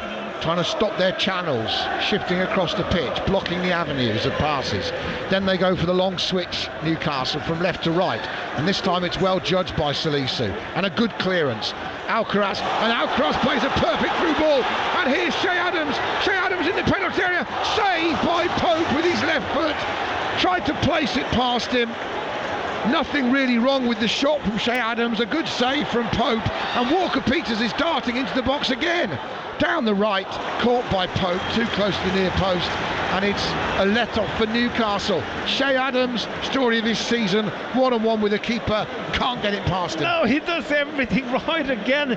Fantastic play by Salisu, who picks up the long ball, plays it to Alcaraz, who turns, plays the ball in between Trippier and the centre half, and Adams had turned and run away and sent him off one-on-one, but he could have gone further at him. I think he shot a little bit early. And it looked like he was panicking. I think if he was in full confidence and scored 10 goals this season, he would have done it differently. I think he would. He had a shot too early. One back by Diallo, and it's played out by Ward-Prowse down the right to Armstrong on the wing. Looks for an early ball, spears it back towards the D, and it's intercepted by retreating Bruno Guimaraes, and he gives it to his compatriot Joe Ellington. His pass is poor, and another Brazilian gets it. Lianco, with his gloves on, gives it back to Walker-Peters, bundled over. Free kick given slowly by Stuart Atwell against Joe Willock. Him and Walker-Peters, Joe Willock and Walker-Peters having quite an interesting battle tonight. They are. And Willock won it in the first half. Walker-Peters is winning it in the second. Yeah, definitely. And Walker-Peters, and this is what I like, and this is why I think Walker-Peters should be a right back, because he attacks so much better from that position compared to being a wing back. He doesn't seem to like the wing back position when he plays there. That's how it looks for me. He might do, but he looks so much better in this role, and he's had a fantastic start to this second half, and gets a free kick, and we're driving forward with him on the side, and also helps that Adam Armstrong had come on the side with him, and he's been taking on Byrne every time he gets the chance. So this is promising, and this is what we want to see, Adam. Let's see if Ward-Prowse can get this on the money. Pompey 2 up with 10 men. Pigot's got a second. Good win for them. 2 out of 2 from Mousinho on the way. Can Ward-Prowse deliver? Right-footed into the box, nodded down by Lianco. On the turn, volley from Adam saved, and the follow-up from Adam Armstrong blocked. And this game has turned in Saints' favour in the last 10 minutes. Lianco shoots over the bar, and Eddie Howe is seeing this first leg drift away from his team. The last 10 minutes has totally belonged to Southampton. Yeah, and we should have scored. We should have scored 2 now. Shea Adams has his second big chance of the night. Turns brilliantly. Yeah, but he's done everything right this time. He's done everything right. Turns and gets the ball around the defenders, and it's a very good save by Pope. He couldn't have done anything different. Well, he could have put a top corner if you are harsh with him, but he does everything right on this occasion. His instinct, turns, shoots. That's what you got to do in the box. Right, 2 substitutes on. Isak on for Wilson, and St. Maximin on for Willock. Joe Ellington goes back into midfield. You can check that for me, Joe, but I think that's right. And St. Maximin, we need another double-barreled name on the pitch. We've only got Walker-Peters and St. Maximin now up against each other down the right, with Ward-Prowse and Chileta Sarr inside them, as Saints try and come forward again. Will Shea Adams get a third chance? Will it be third time lucky? Diallo volleys it up into the Newcastle half, comes back off Shea, who had a tussle in the air with Ward-Prowse, who just caught one in the face, and Eddie Howe making those changes with Saints in the ascendancy. And Ward-Prowse has had a good game. He's taken Gumi areas out of the game, I have to say. Yeah. He's been really smart with how he plays at the moment. He's trod on him, hasn't he? He's made it very difficult. So Saints have had 2 great chances through Shea Adams. First one he should have done better. The second one he did everything, but Pope was brilliant. Cross comes in from the right and Pope catches another one. But Saints, you can feel the confidence growing through the team as this half's gone on. And Alan St Maximin would like to dent that with a long crossfield ball, having drifted along the halfway line. Finds Almiron. Almiron's got Trippier on his outside, twisting a dozy inside and out between the two of them. Trippier held level with the edge of the penalty area and gives it away. And Alcaraz, who put that lovely through ball for Adams earlier, does really well again just to find some space to play.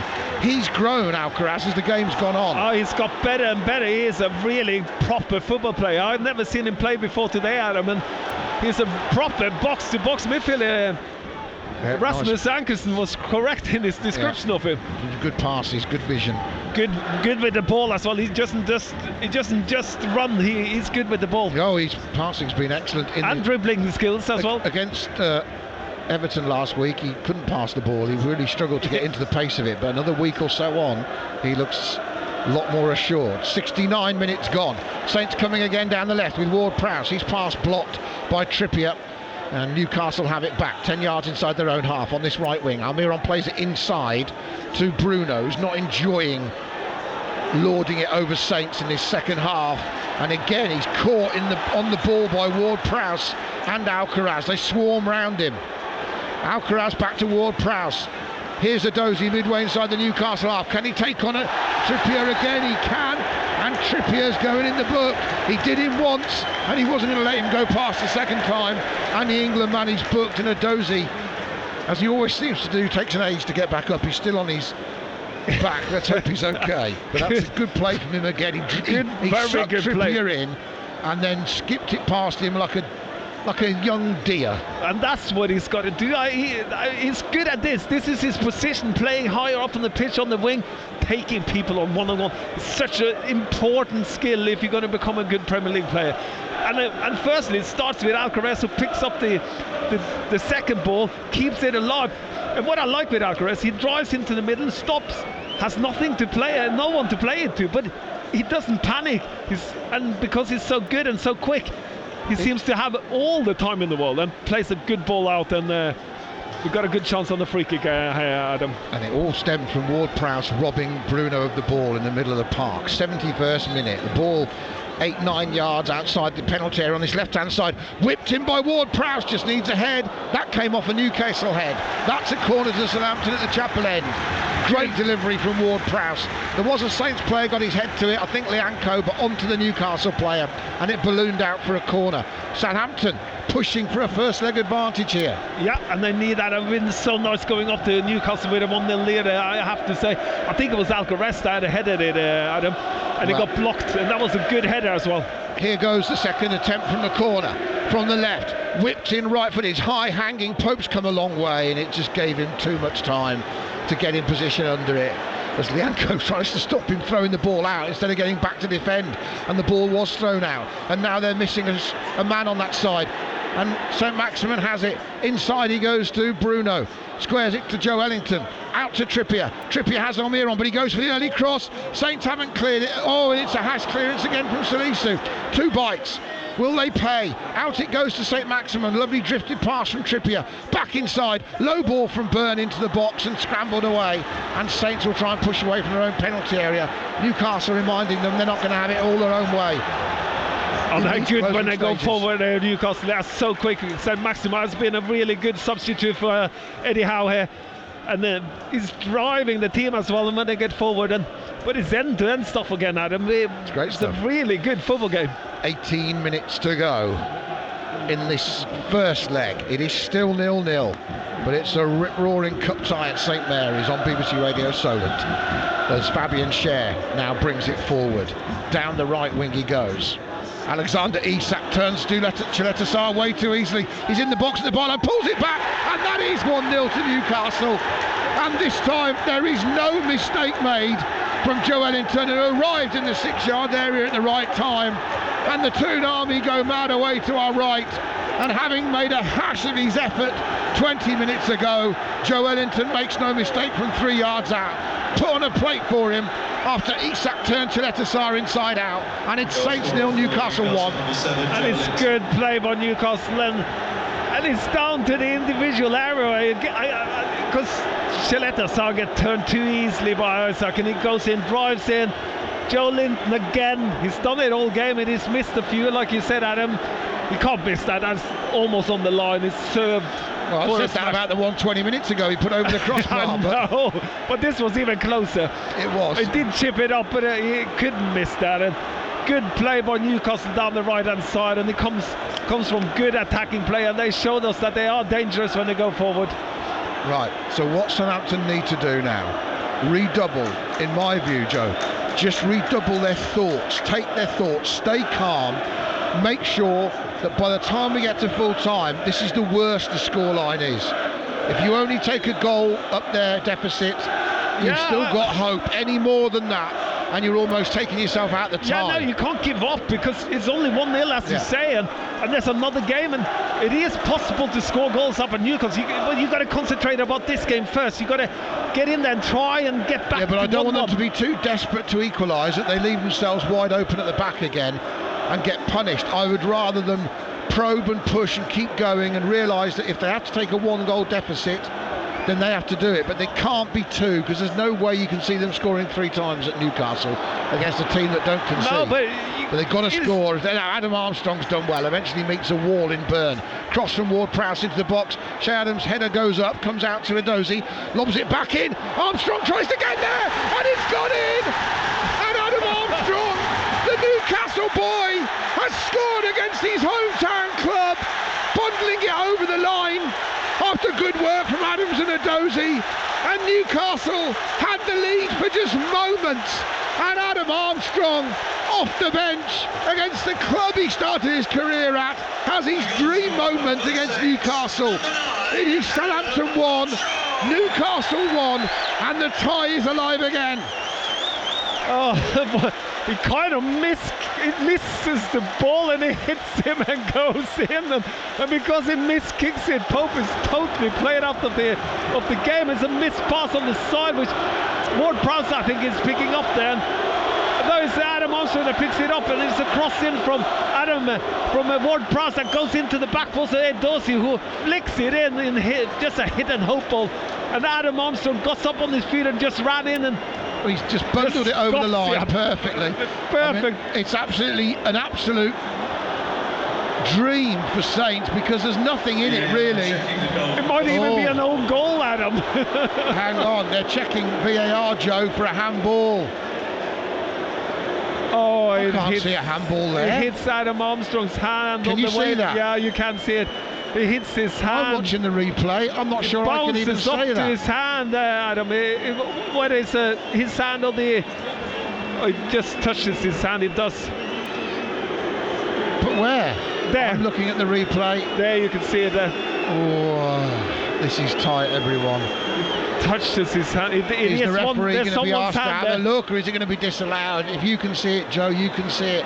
I'm looking at the replay screen and I can hardly see it. He tries to shoot and misses the ball, and then it lands. Look at another go here, everybody. It's come off the Newcastle player. It might have just come off his hand. Referee says free kick, and it's still 1-0, and the celebrations are cut short. It's hit Adam Armstrong's hand on its way to the goal. Decision, no goal. Armstrong is absolutely gutted. Everyone is gutted in red and white. St Mary's is gutted, but Stuart Atwell rules it out. It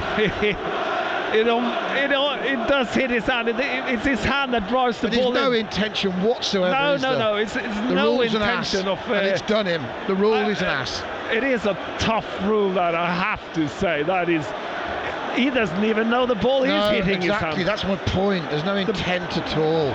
He's having a look on the replay, saying to the referee, it's not a handball. You can see he knocks the ball in with his hand in the end, because Byrne tried to defend the ball and tried to kick it off, and he kind of scruffs it in with his hand. So from the rule is correct decision, but I don't think that's handball. There's never been handball in my eyes. But in your day, it wouldn't have been handball. Never been handball in my day. No, long ball forward by Newcastle. Isak is chasing it, and he might have got it off Lianco, and Alexander Isak has made a handful of himself since he's been on. And all that drama dissipates away from St Mary's with that ruling out of the goal. 12 minutes to go. St Maximin making a nuisance of himself down the left. Bruno tries to buy a free kick. Frankly, should be booked for that. Should be absolutely booked for that, Bruno Guimaraes.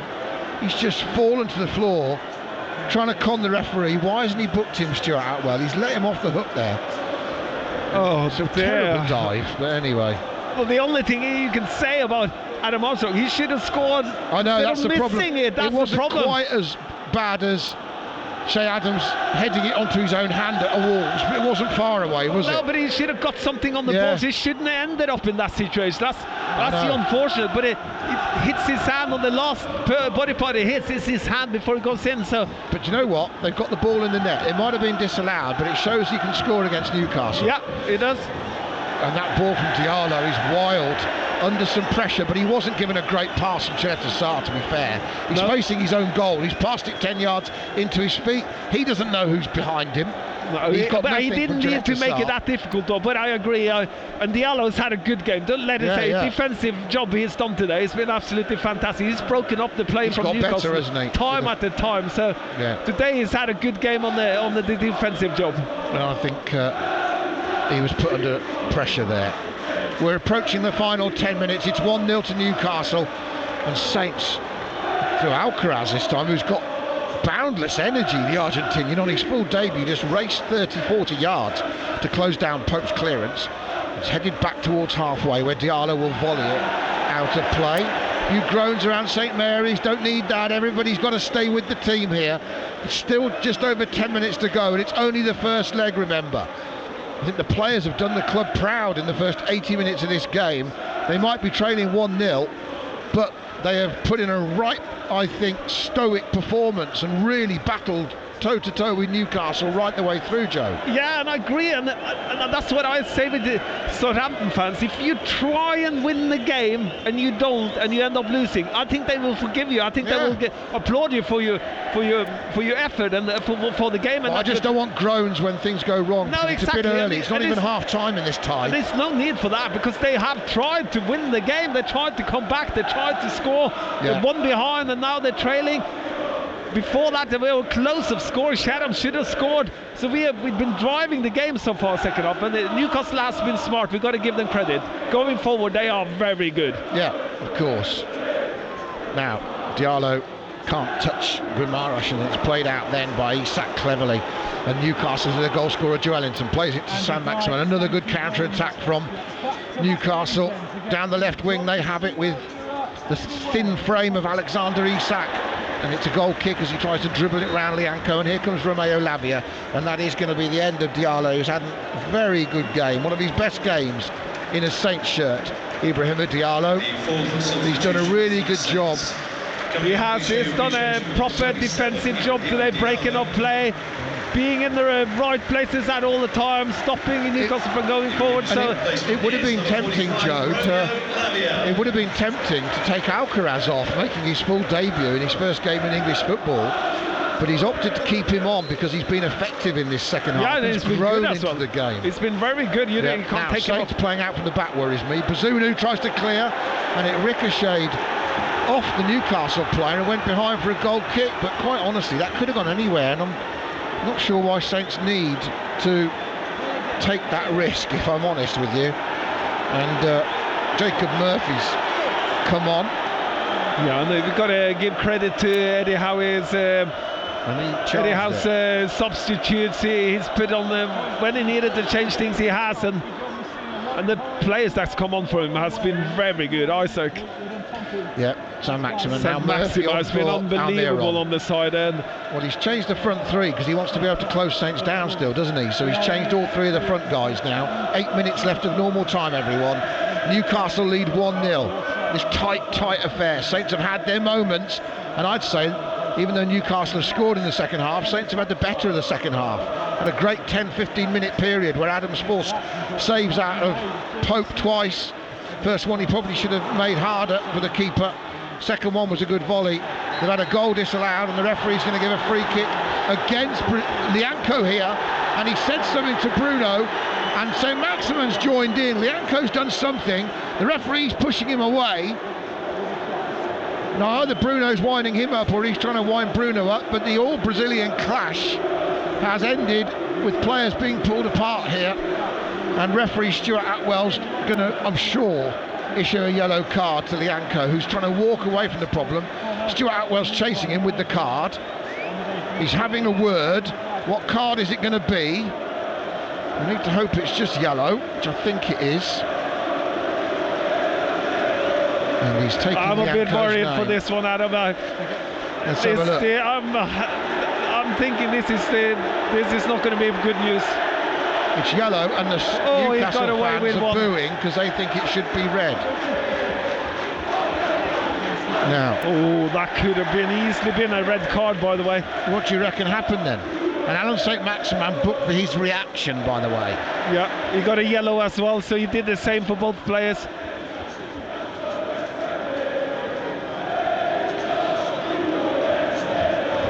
Good. Saints have shown a bit of fight and a bit of attitude in this game, which we know you get off Lianco anyway. He just needs to put a lid on it sometimes. But 6 minutes to go. Newcastle have a free kick. The important thing now is not to concede again. If you have to say, OK, we were unlucky, we could have scored 2 or 3 in the second half and we're going to take the 1-0, take it and stay in the game for the second leg. 2-0's a worry, and Trippier's over this. 85th minute. It's a good 15 yards outside the box. It would be quite some shot. It's more likely to be a cross to the back post, where Sven Botman is battling with Romeo Lavia at the end of that line of players on the edge of the area, and Bazunu takes it. Saints' high line was good then, effective. They squeezed the game up on Newcastle from the free kick. And can they find one more chance? Can they bring the house down in the last 5 minutes to take the scores level to St James's Park in a week's time? Long ball down the left, looking for Edozie. Substitutes have done well. Armstrong's done well. Edozie's done well. Yeah, giving Trippier a hard time, and he's a very good right back, by the way. He is a very good right back. And then Lavia reads that from Newcastle, and it's slipped back to him from Adams. They've taken the ball back off Newcastle, just inside the Newcastle half, and then Lavia wanted too much time, and he was caught by Longstaff, and St Maximin will drive past the Belgian, and he's got full skates on now. The Frenchman skips past two, and Chiretta says he didn't do anything wrong, but I think he's got to be careful. He's been booked, and that's the second yellow card for Duya Chiretta, and he's off. The Croatian centre-back sent off for a second yellow card. St Maximin still down in the D, but he had no real choice. Chiretta, he wanted the score to stay 1-0. St Maximin was in full flight, racing past him, and he's brought him down. And it is 10 men for Saints and a goal deficit, and the game just threatening to fall apart in the closing stages. Joe. Yeah, I don't like things like this. It's no good sportsmanship, and yeah, he gets sent off. What don't you like? Tell people at home what you don't like. They can't see it. He fouls him. It's not an ugly foul or anything. He just tries to stop him, and he does, and it's a clear yellow card. I don't like the reaction from the Newcastle players who are straight in his face and pushes him and kind of wave goodbye to him, and that's not good sportsmanship. I don't like to see that. That's just silly stuff. Bruno, childish. It's a yellow card decision, and he's got sent off. I don't like that at all. Newcastle shouldn't really go into his face. He's going to be sent off for a second yellow card. You don't need to do that. I agree. Jan Bednarek, how about this? What a way to come on when Saints are down to 10 men. It could be the fifth and last substitution for Southampton. They're down a centre-back, but you don't want to be missing a centre-back. You'd rather be missing a forward or something. So it's Kyle Walker-Peters. That's interesting, Joe. Yeah, normally in this situation you take a striker off and you put a defender on. Well, he's actually taking a defender on and putting listen to the boos. Come on, everyone, there's a time and a place. I can understand why, but with 2 minutes, 3 minutes to go in a first leg of a cup tie at 1-0, you don't need to do that. Anyway, this is dangerous. Trippier will fancy it. It's, I would say, a long way out. It's the sort of limit you'd think of a free kick, which we say about Ward-Prowse. So 28, 30 yards, dead straight as well, so he can go left or right. I think Fabian Schär quite fancies it as well. Sean Longstaff goes to the edge of the penalty area. Adam Armstrong marks him. Saints trailing 1-0. 88 minutes tick over. Newcastle players pointing at the Saints wall.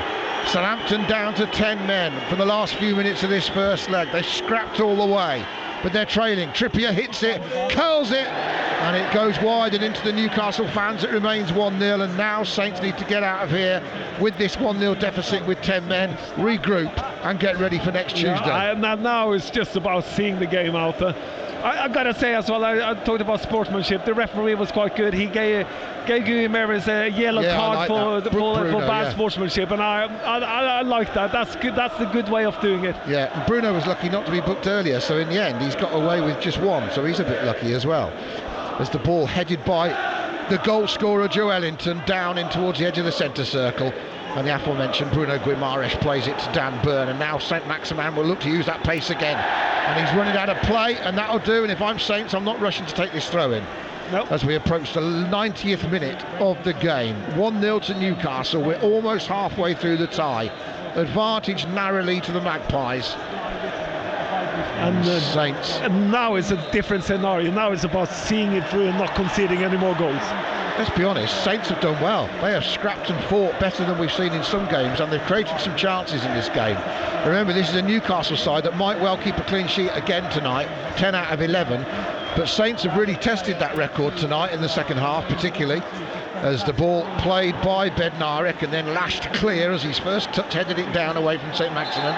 Shea Adams is adjudged by Stuart Atwell to have fouled as he's gone for the high ball and competed for it. Not sure he knew what was happening against that's probably a correct decision as well. Yeah, and it's free kick taken by Newcastle. We're about to enter stoppage time. Fourth official, Mr Bramwell, will check things.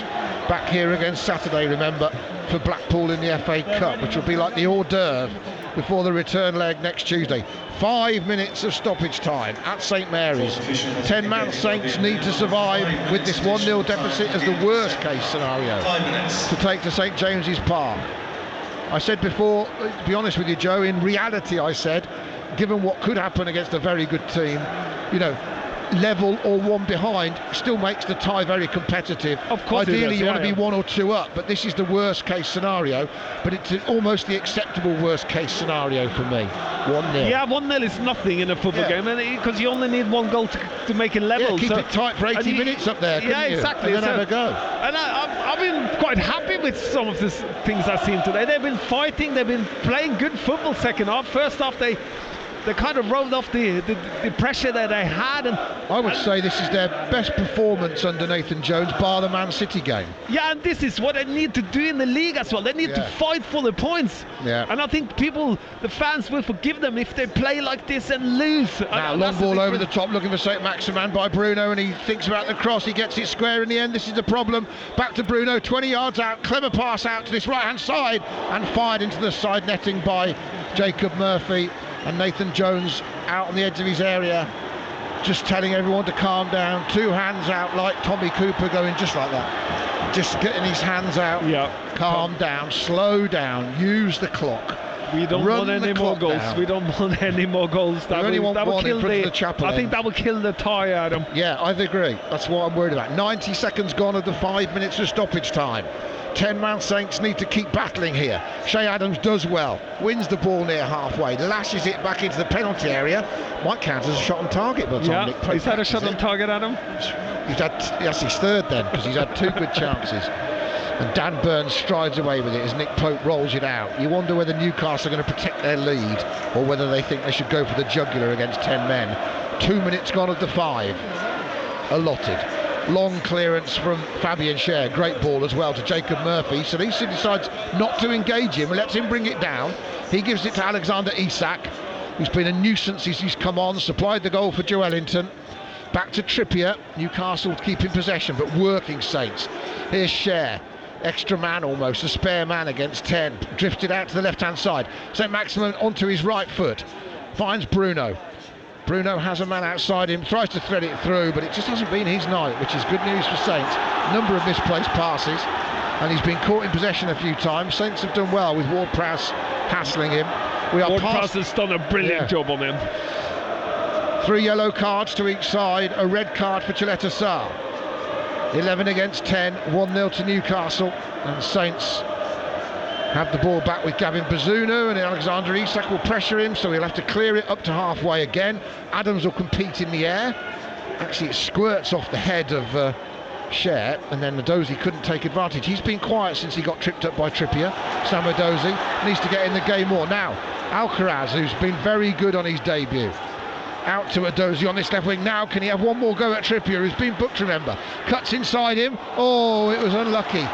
Played a clever ball, but Shea Adams came short and he wanted him to run in behind the defender. Yeah, I think Shea Adams should have stayed in the middle. Yeah. He didn't need to come against him. Ward-Prowse risking a yellow card here, Joe. St. Maximin's pace has hurt Saints since he's come on, hasn't it? Just back to that one, I think Sam Edozie does perfect. He drives in. I don't think Shea Adams needs to come towards him. He needs to stay in the middle, because that's where it will happen. And he drives in, and maybe he could have picked that ball up. I think he could have run off the shoulder of the centre-back, couldn't he? He could have going. Yeah. We have just over a minute left of stoppage time. Saints have had their chances in this second half. They've had their moments, and that's a lovely ball through for Isak. Bazunu's got to do something here. He's gone round him, but it's narrow, and he hits it into the side netting.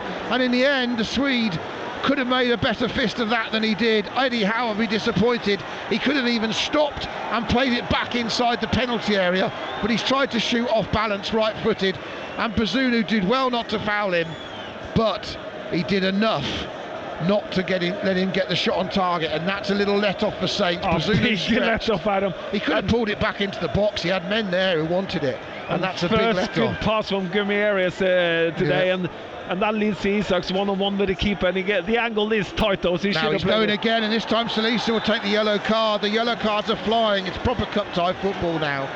There's no way they're getting a second, says Salisu. He'll join everyone else in the book. Yeah, and Isak is very quick, and I don't think he had a choice there. It's clever, Isak. He's playing off the shoulder of the centre-backs all the time. They're just running into space, and they're playing the ball into space, aren't they? And he's now Edozie. Hang on. Edozie and Longstaff having it to do. Lavier decides to come in and help his young mate out. The teenagers getting stuck in for Saints. Good on them. We're past the 5 minutes. If I'm Stuart Atwell, it's probably best just to end this game and get the players off the pitch before he wears his yellow card out. Yeah, we are past 5 minutes of stoppage time, everybody. Newcastle will have a free kick though for Salisu's blatant professional foul. But it's good to see this means something. That's what we want to see, Adam. The fight's been good. Yeah, we've got to have that fighting spirit, because we're going to need this. This is the way we've got to set up against all the teams we play at home from now on. But I like the attitude of the players. Little free kick taken short. Saints have fallen asleep. Trippier will hand it and send it into the penalty area. Heads go up. Lianco wins a crucial header. Shea Adams nods it down very well, and that is it. Half time in this cup tie. Full time in the first leg. Southampton 0, Newcastle 1. Joelinton's goal separates the side. Scored in the 73rd minute. Tapped home. Unmissable from Alexander Isak's cross. And that was a relief for Joelinton, who missed a great chance in the 53rd minute. But in between that, Shea Adams had 2 great chances for Southampton, and just after the equaliser we had the controversy of the Saints goal disallowed by VAR for a handball by Adam Armstrong, when we all thought, and he thought, he'd scored against his hometown club to level things up straight after Joelinton's goal. And if that wasn't enough drama for you, we still had time for a Chileta Sarr red card for a second yellow, and the foul on Alan St. Maximin that stopped him probably doubling Newcastle's lead. Saints are trailing, but at half time in this semi-final they are still in this after one leg. Full time at St Mary's. Southampton 0, Newcastle United 1. Yeah, they're putting new manager John Messino. That leaves Pompey just 6 points now off the top 6, the playoff places. All of a sudden, the league table looking very different again for the Blues. There'll be more reaction to come from Guy Whittingham in just a moment on BBC Radio Solent. A reminder, if you're looking for Paul Miller, he is on the way next after the news for 10. You can get him on BBC Sounds, the smart speaker, and on Dorset frequencies tonight. On the BBC BBC Sounds app. On your smart speaker. Play BBC Radio Newcastle. And on your radio. The sound of the North East is BBC Radio Newcastle. It's 6 o'clock. Here's Miles Ashby. Thank you very much. Good evening. In the past hour, President Biden has confirmed the US will supply 31 Abrams battle tanks to Ukraine. Earlier, Germany announced it would send a number of its Leopard 2 tanks to Kyiv and allow other countries that use them to do the same. President Biden said training would be needed to allow Ukrainian troops to use American tanks. The Abrams tanks are the most capable tanks in the world. They're also extremely complex to operate and maintain. So we're also giving Ukraine the parts and equipment necessary to effectively sustain these tanks on the battlefield. Newcastle boss Eddie Howe says nothing is guaranteed after his side took a step towards their first Wembley Cup final in 24 years. They beat Southampton 1-0 last night in the first leg of their League Cup semi-final. Winger Alan Saint-Maximin came on as a sub and helped change the game. I just want to say the away fan was incredible, helped us a lot. It was important to finish that game with a win. It's a clean sheet again. We play incredible, and I think we just need to keep going and to be focused for the second leg. Newcastle fan Anna Hastings was in the away end at St Mary's last night. We never stopped singing. Everyone was buzzing. It was like being at the cup final, to be honest. So it was an absolute party. I thought first half was okay, but the second half, I think once we made those substitutions with particularly Maxi, it just switched on from there. We were so good, and yeah, electric. The Magpies take the advantage into the second leg next Tuesday. Nottingham Forest host Manchester United in the second semi-final at the City Ground this evening. A man from Northumberland has apologised in court for racially abusing the former Newcastle footballer Ivan Toney online. Antonio O'Neill from Robert Street in Blyth admitted a charge of sending an offensive message at Newcastle Crown Court. The message was described in court by a judge as exceptionally offensive and had racial overtones. The 24-year-old will return to court for sentencing on the 30th of March. A man has been taken to hospital after being hit by a bus in Sunderland city centre. The crash happened at the junction between Borough Road and John Street just before 2 p.m. today. Witnesses told the BBC that it involved a single-decker stagecoach bus which had been turning into the junction. Northumbria police officers and the Great North Air Ambulance are at the scene, and the road has remained closed with a cordon in place. Rail bosses say a northern training school for drivers would help speed up recruitment. The idea was first put forward by transport leaders who want the government to pay for it. Now the train company Northern's told us it makes sense because driver shortages have affected several companies and much of the training is universal. Gemma Stanley is one of the new recruits at Northern. I knew it was going to be difficult. I don't think I quite realised how much it was going to be in such a short period of time, and I think the thing that shocked me the most is the amount of classroom and rules learning before you actually get anywhere near a train. The BBC Young Reporter competition has returned. It's open for 11 to 18-year-olds who have a story to share. Lily, who's 11 and from Northumberland, has contacted us. She and her younger sister are of normal height, but their parents are of restricted growth. Here's her father, John. I also have a growth condition. I'm just under 4'7", but obviously I am short for a dad. Once you have kids, especially when your children are average height, that's probably when we are out and about would maybe notice people a little bit more attention we would bring, if you like. Lily has this message for children who have family with disabilities. No one should be scared or worried if their parents or any member of their family is different. They should also not be worried about asking or just talking to someone, and they should always feel happy about who their family is. The Young Reporter competition is now open. For more information, log on to bbc.co.uk/Young Reporter. And Justin Bieber has sold the rights to his music back catalogue for a reported £162 million. The sale means a fund will get paid each time the artist's songs are played. Serona Elton, a former music executive, says song rights are very attractive to investors. We all think of music as the soundtrack to our lives, and that includes when times are great and when times are tough. And so what is now clear is that assets like music catalogs are what we call recession proof, meaning they continue to generate revenue even when the economy takes a downward turn. Well, let's find out now how the traffic and travel's doing.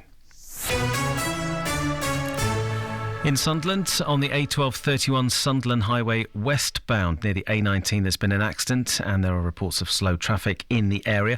Also in Sunderland, on Borough Road in both directions at John Street, the road is blocked due to an earlier accident. There's heavy traffic and a diversion in place for local bus services.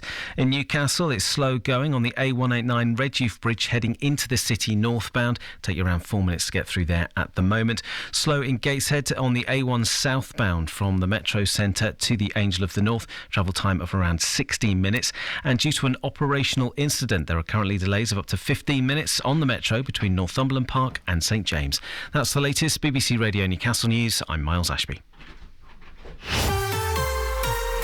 Total Sport. Fantastic result, and the team as a whole put in a massive shift. Felt very comprehensive. It felt like we hopefully turned a little bit of a corner. Not to give the penalty, how would they get that so wrong? That's a team there, when you look at it on paper, should be able to bring the 3 points home. That's all we're interested in. BBC Radio Newcastle. Dominic James in for Simon Pride this evening. Now, it's not very often we've been able to say this, but tonight we're going to be looking back at a Newcastle victory in a semi-final. And yes, I know it's only the first leg and we're only halfway, but can Newcastle fans dare to dream of silverware this season? Well, it's only half-time in this semi-final, but you would have to say we have a tight grip on it. We should have scored more last night, but hopefully we can get the job finished in the red-hot atmosphere of St James's next Tuesday. Yeah, looking ahead, it's a break from the intensity of league action this weekend as we head to Fulham to pit our wits against a Premier League club in the FA Cup. The question for both managers has to be, will the focus be on this game or the remaining league matches ahead? Call with your opinion on 0800 234 6565. Marco Gabbiadini, the excellent striker, taking your calls tonight alongside John Anderson, the former Newcastle United fullback. We're going to reflect on last night's events at St Mary's, where Newcastle secured a slender lead going into their second leg over Southampton. Isak takes it, turns and rolls across and turned in, and this time it's into the net from Joelinton. And as ever, we have both of our club commentators to provide us with the latest news. Nick Barnes has been talking to the Sunderland midfielder Dan Neal. I feel like I'm on a little bit of a good run at the minute. I've started to find my feet a little bit in this division. More of that to come shortly, and it's a Wednesday on TalkSport, so we'll be joined by members of our fans forum after 7 o'clock. We'll play Sport Time of Our Lives as well, but as ever we want to hear from you this evening. Total Sport. BBC Radio Newcastle. Do give us a call tonight. It is free to do so. 800 234 6565. Nathan and Michael standing by to take your calls. You've already heard from them, but a good evening again to Marco Gabbiadini. Hi, mate. And Hi, John Anderson. Dom, how are you? Fresh from Southampton, Ando.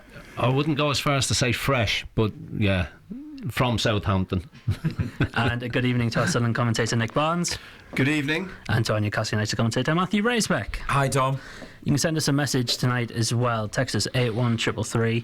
WhatsApp 800321 333. Start your messages though with the letters BBC. We're on Twitter as well. It's at BBC Newcastle, and it's Newcastle United which we start tonight with, and two last night when Newcastle went to Southampton with the aim of ensuring a strong position going into their second leg of the League Cup semi-final. Bruno with a touch and some composure to roll it across, and then it's a dangerous ball across the face of goal from Sean Longstaff that no one got a touch on. What a great ball. Trippier with a cross, Willock at the back post, and it was missed by Walker-Peters, the defender, and Willock couldn't get a touch either, but a great ball in by Trippier. Diallo's turn, played it back to Alcaraz, he's going to go for goal, and Pope has managed to shovel it away and behind. Whoa. That may have taken a touch on the way through. Almiron in the box on the far side, Willock sidesteps his man, gets the shot off, saved, Callum Wilson blocked, and then Joelinton has scored, but the whistle has gone from Stuart Atwell. The goal will not stand. Into the area, 1-2 with Longstaff. Almiron with a cut back, and it's Collier to the back post. And Joelinton is the latest. You can't keep missing missing these type of chances. That's incredible. Isak takes it, turns, breaks into the area away from Chaleta Sarr and rolled across and turned in. And this time it's into the net from Joelinton. Guilty of a bad miss earlier in this second half. He has now scored the goal to make it Southampton 0, Newcastle United 1. This is whipped in towards the penalty spot. Southampton header down and Pope makes a save from Shea Adams on the turn. Edozie back into the middle and then Armstrong, big chance, it's gone in. It's taken a massive touch on the way through. It could be an own goal or maybe it's come back off Armstrong. Stuart Atwell waits. And on the giant electronic screens it says checking goal, possible handball. Referee says no goal. Today I thought we started really well. I thought the opening 15-20 minutes was very good, and then we petered off and we never quite got back to those heights, I didn't feel. But we respect Southampton and we know that they've got quality players, so certainly there'll be no let off from the players. I can see already that they're focused on the next game. The Newcastle United head coach, Eddie Howe, there speaking after yesterday's victory over Southampton in the first leg, and there was just so many chances.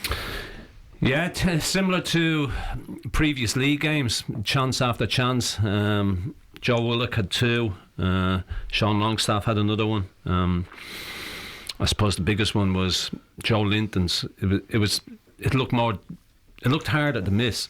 You know, he's 6 yards out, all the goal to hit, blazes it over the top, but made up with it. The 2 substitutions done made it big difference. Isak's movement and pace, St. Maximin coming on, running at people, just gave us a little lift. I thought he would have spoke before the game. I thought he would have started them, actually. Thought he would have freshened it up a bit, but those 2 coming on most definitely gave us a lift. Isak did great for the goal. You know, he's just turned the defender, left him for dead. Great little ball. And Joe Linton wasn't going to miss from a yard out.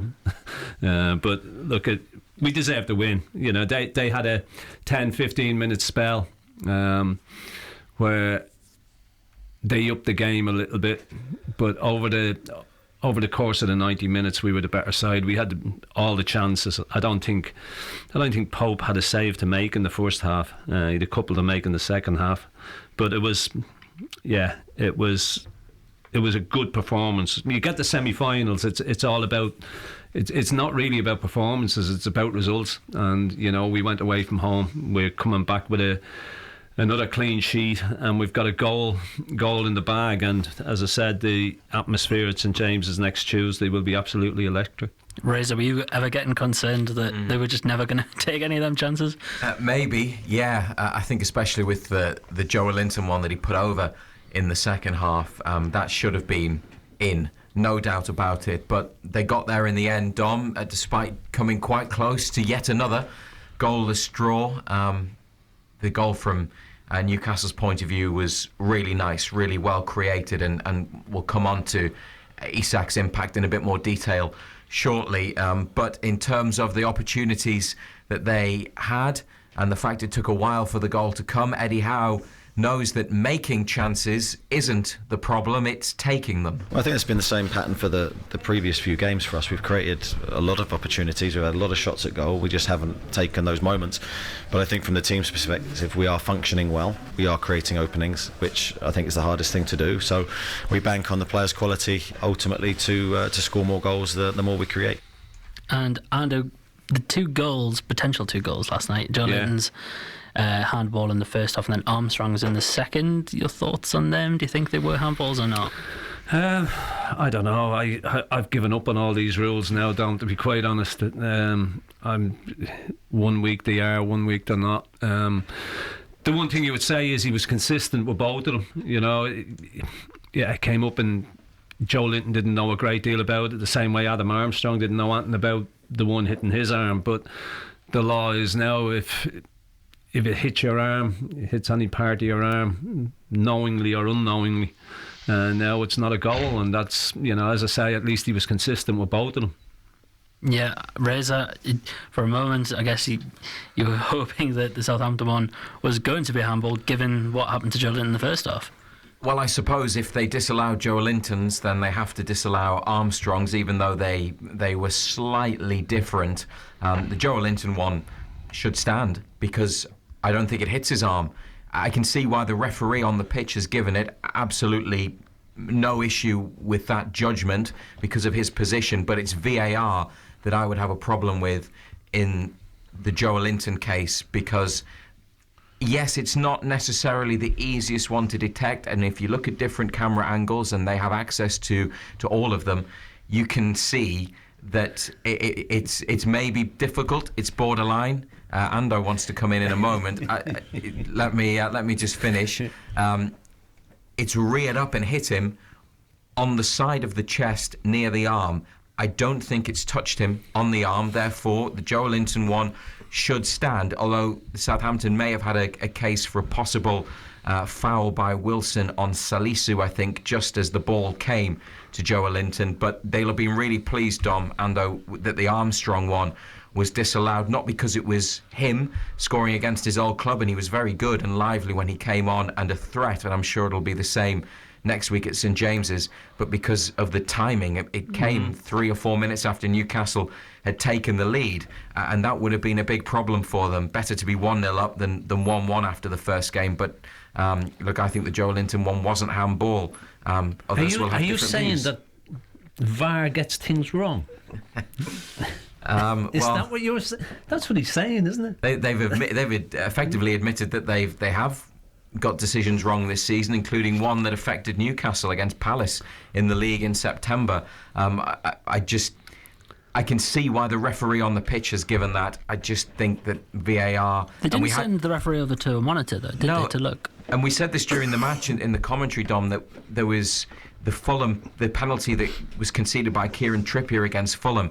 If they look at a different angle, they will see that there's a foul on Trippier before he connects with the attacking player, so it should have been a Newcastle free kick. Fulham should have had a penalty for a foul earlier in that piece of play, so it would have been irrelevant. But I just don't think it was a handball, and I see why a lot of fans were angry about it. But it didn't stop them from winning last night. But they should have won by more, and maybe they would have done if they'd gone 1-0 up in the first half. But we'll never know. Well, that's the main thing, that they did win, and two players that were probably instrumental to winning that game was Alexander Isak and Alan St-Maximin, Reza. Yeah, well, Ando's already mentioned the impact that they had, as has Eddie Howe, and I thought that at least one of them might start the game.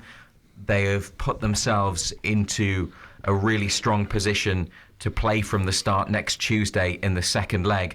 It was actually all three of the substitutes that Eddie Howe said made an impact on the game. Jacob Murphy was the other player that came on. Same three substitutions made, or same three players coming off the bench as at Crystal Palace at the weekend. But this is what Eddie Howe said to BBC Radio Newcastle at full time about the contribution made by Isak. I thought he was excellent in training yesterday. He is getting a sharpness. You could see it today. It's he's going to be a great player for us, I think, for the future and for now. And he's got quality in his feet. I mean, he's unlucky not to score right at the end, but the assist was a magical bit of play. Ando, would you be tempted to bring Isak in for the second leg next week? I would have been tempted to play him last night. You know, we spoke before the game last night, Dom, and I thought it needed freshening up a little bit. I thought we needed fresh legs. I would have started both Isak and St-Maximin from the off last night. I thought they had a huge influence on the game when they came on. They gave us that extra drive and that extra freshness. You could see it in them.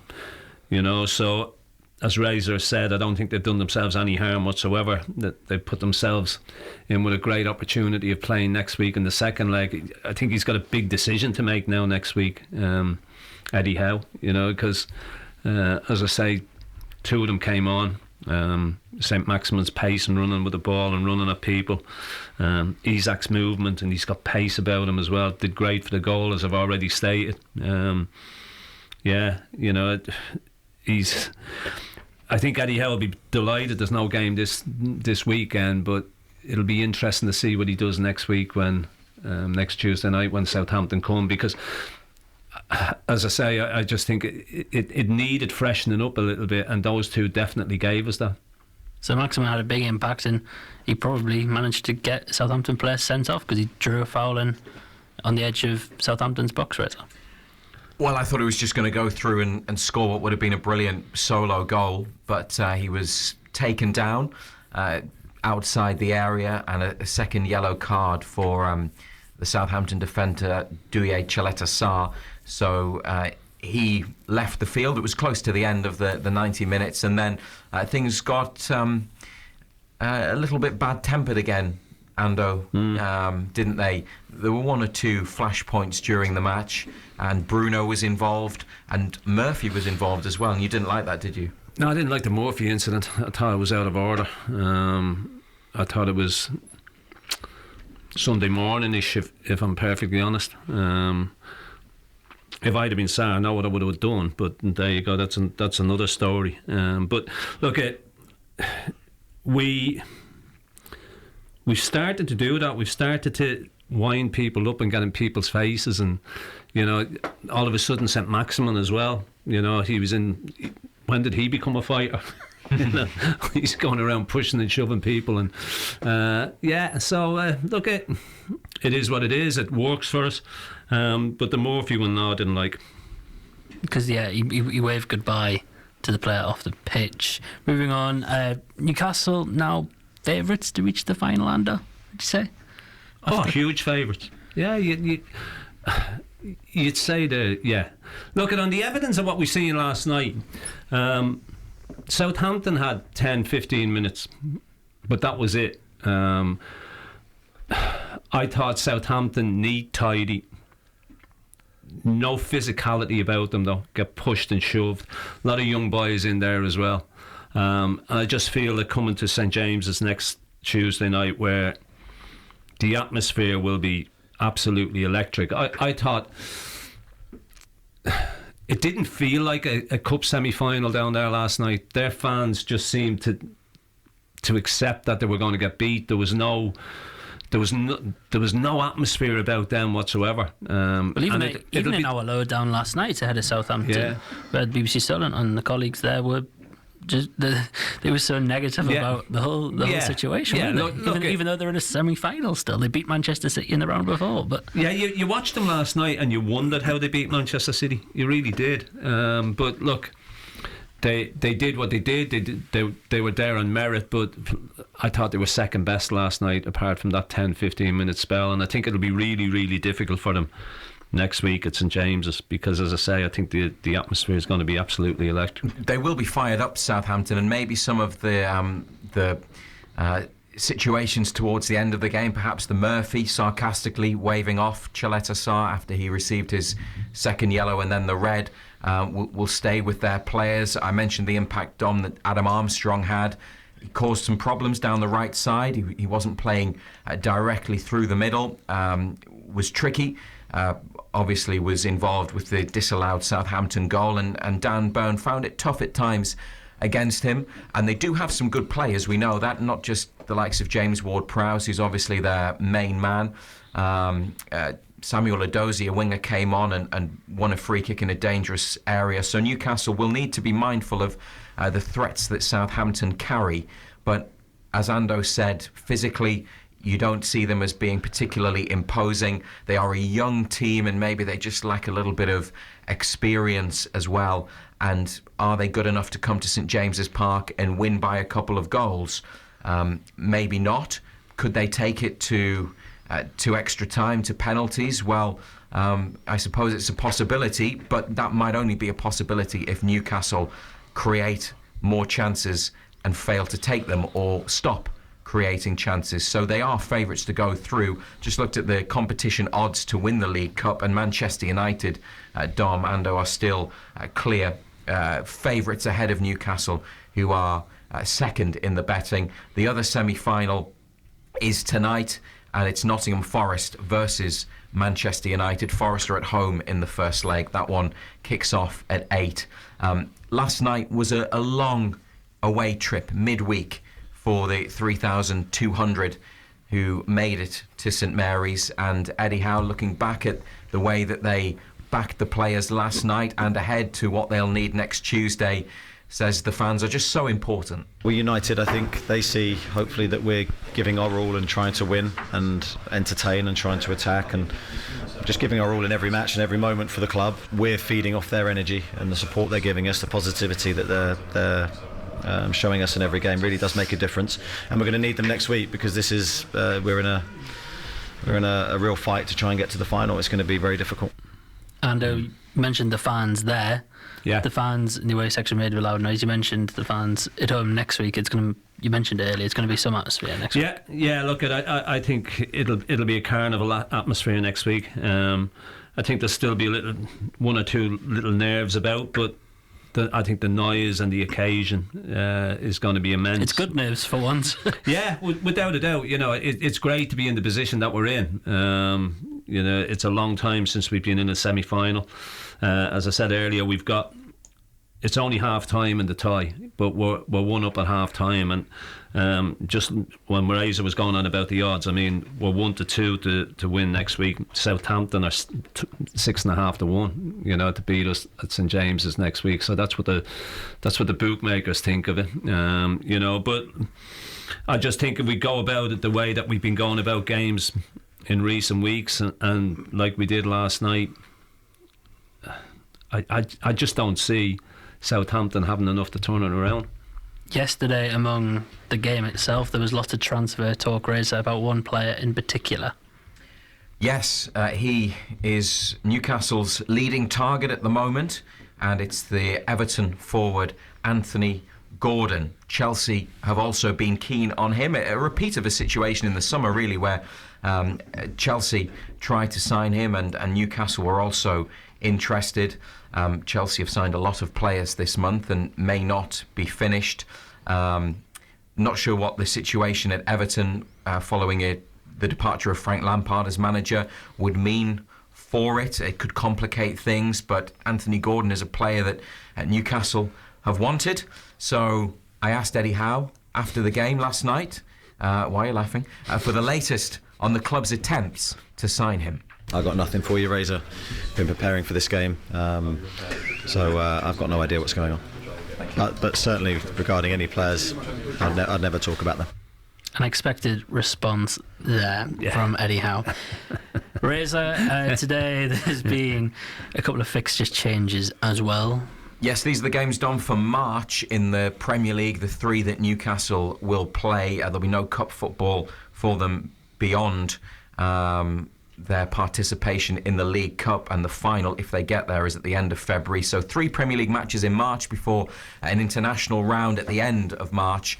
Manchester City away will now kick off at 12:30 on Saturday the 4th of March. The date is the same, but away to Manchester City, a lunchtime 12:30 kickoff, 4th of March.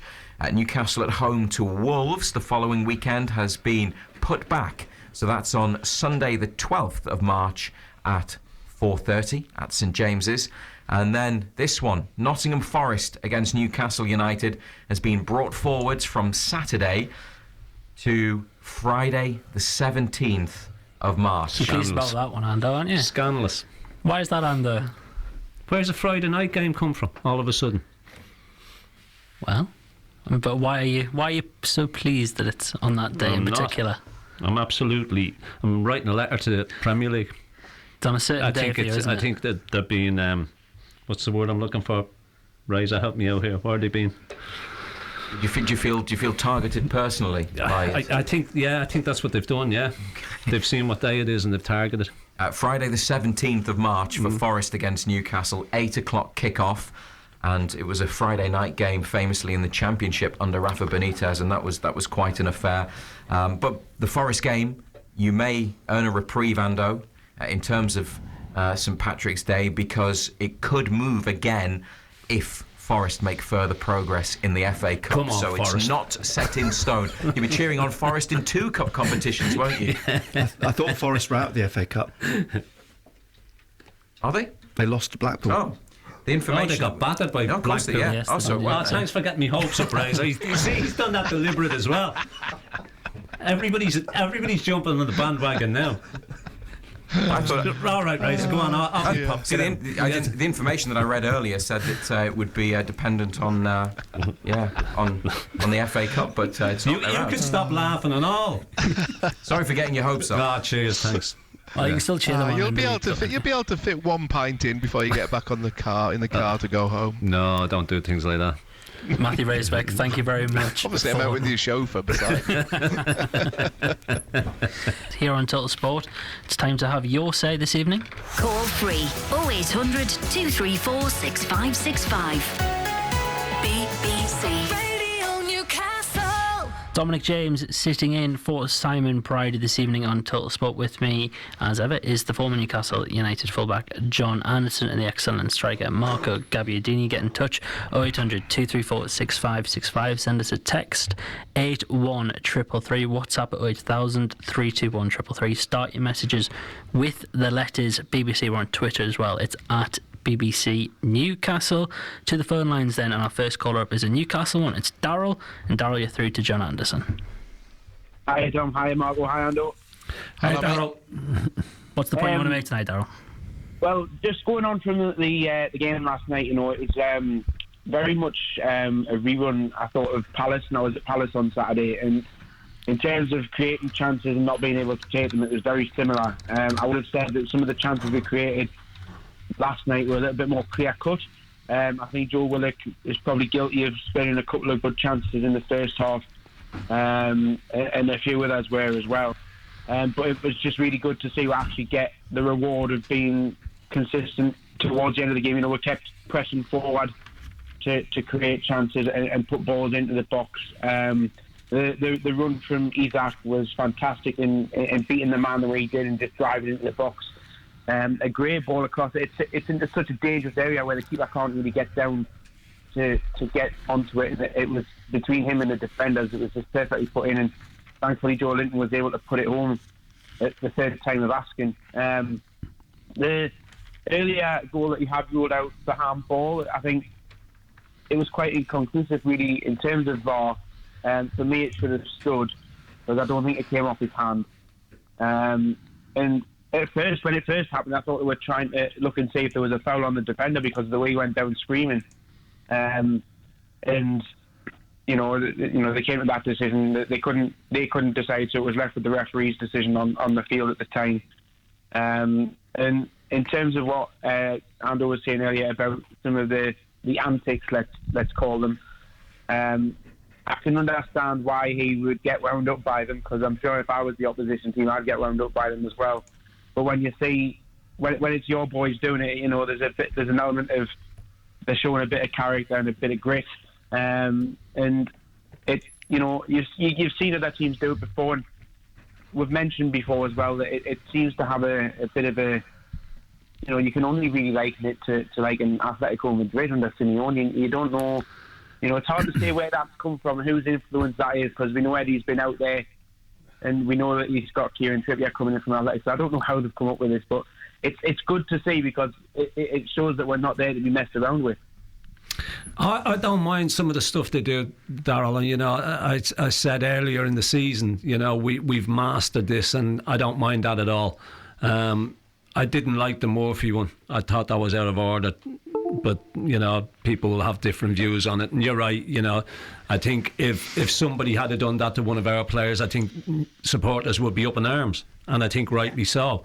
But because it's one of ours that does it, it's all right. But as far as the game went, look, I thought, as I said earlier, I thought they had a 10-15 minute spell during the game.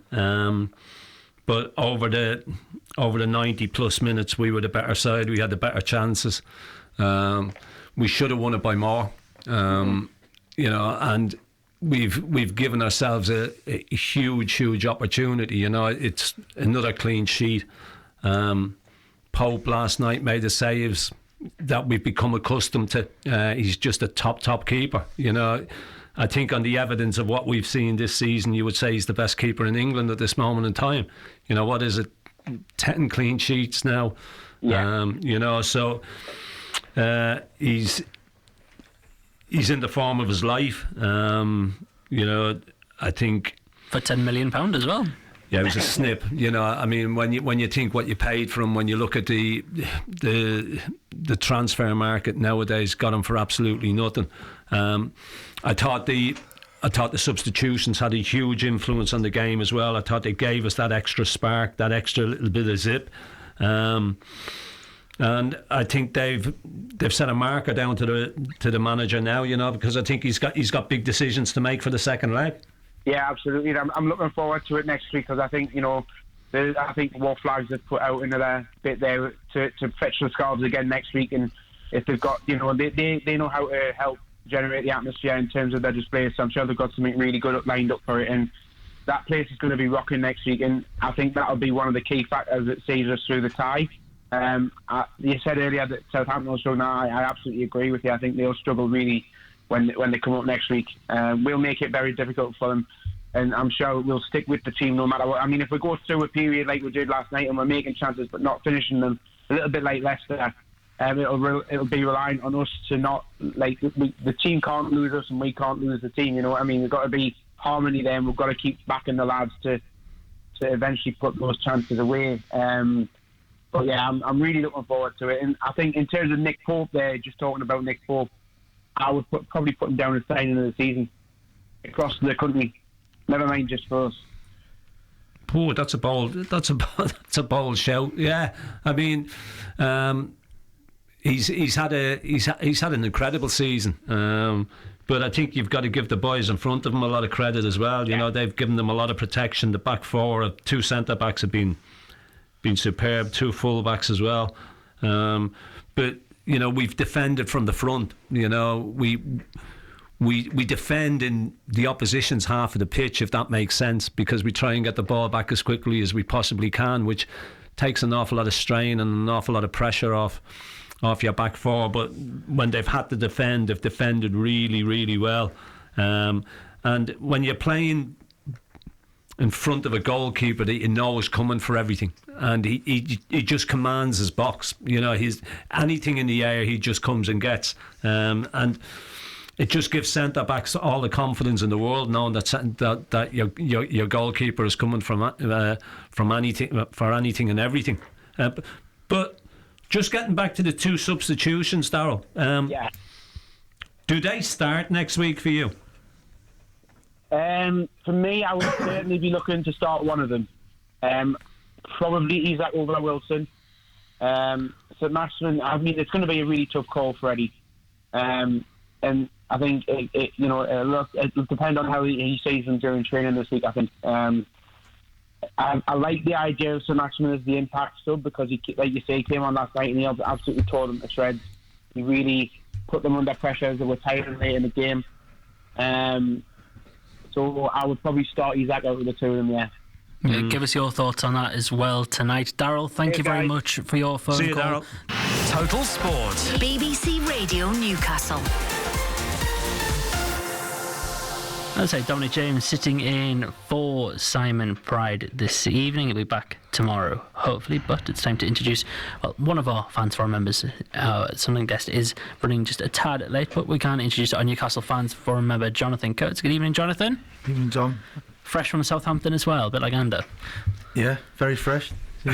Didn't get back to about 3:30 today from yesterday morning, so it's been a bit of a couple of days, really. It must have been some atmosphere to be down there, though, for that game.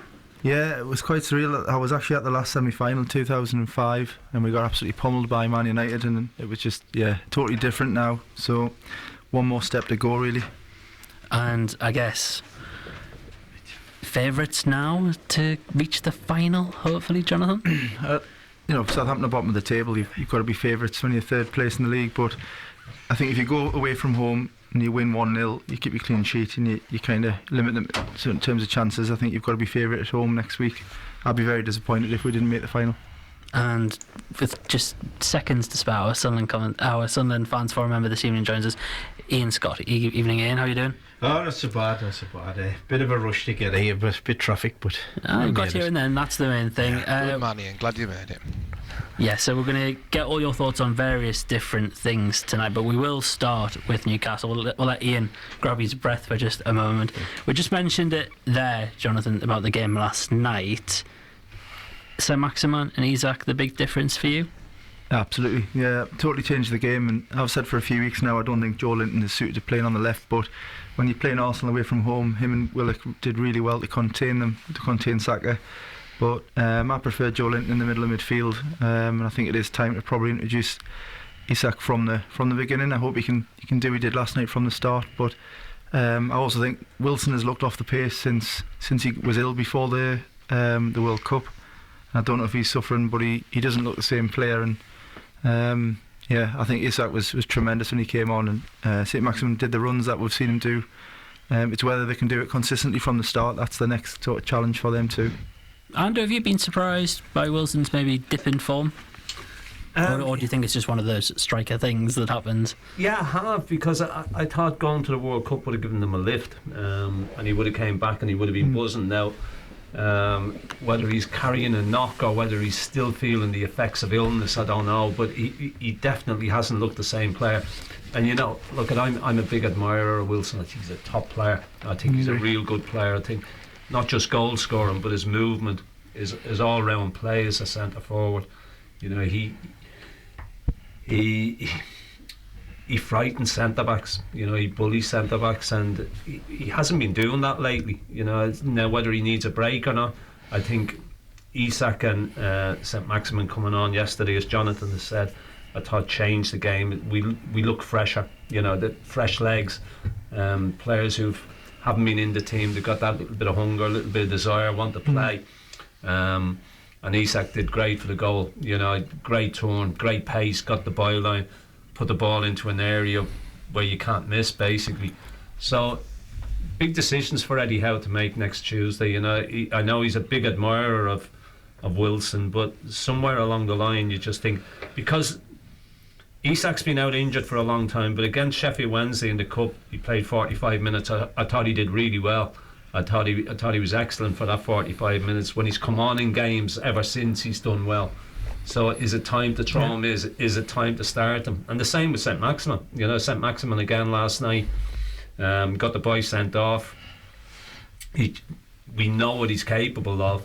On his day he can be unplayable, so big decisions for the manager to make. Marco, you might be able to come on that. If it is a confidence thing for Wilson as a striker, is it about sticking with him and letting him try and get that goal, or is it maybe about time that you take him out of the firing line and just give him...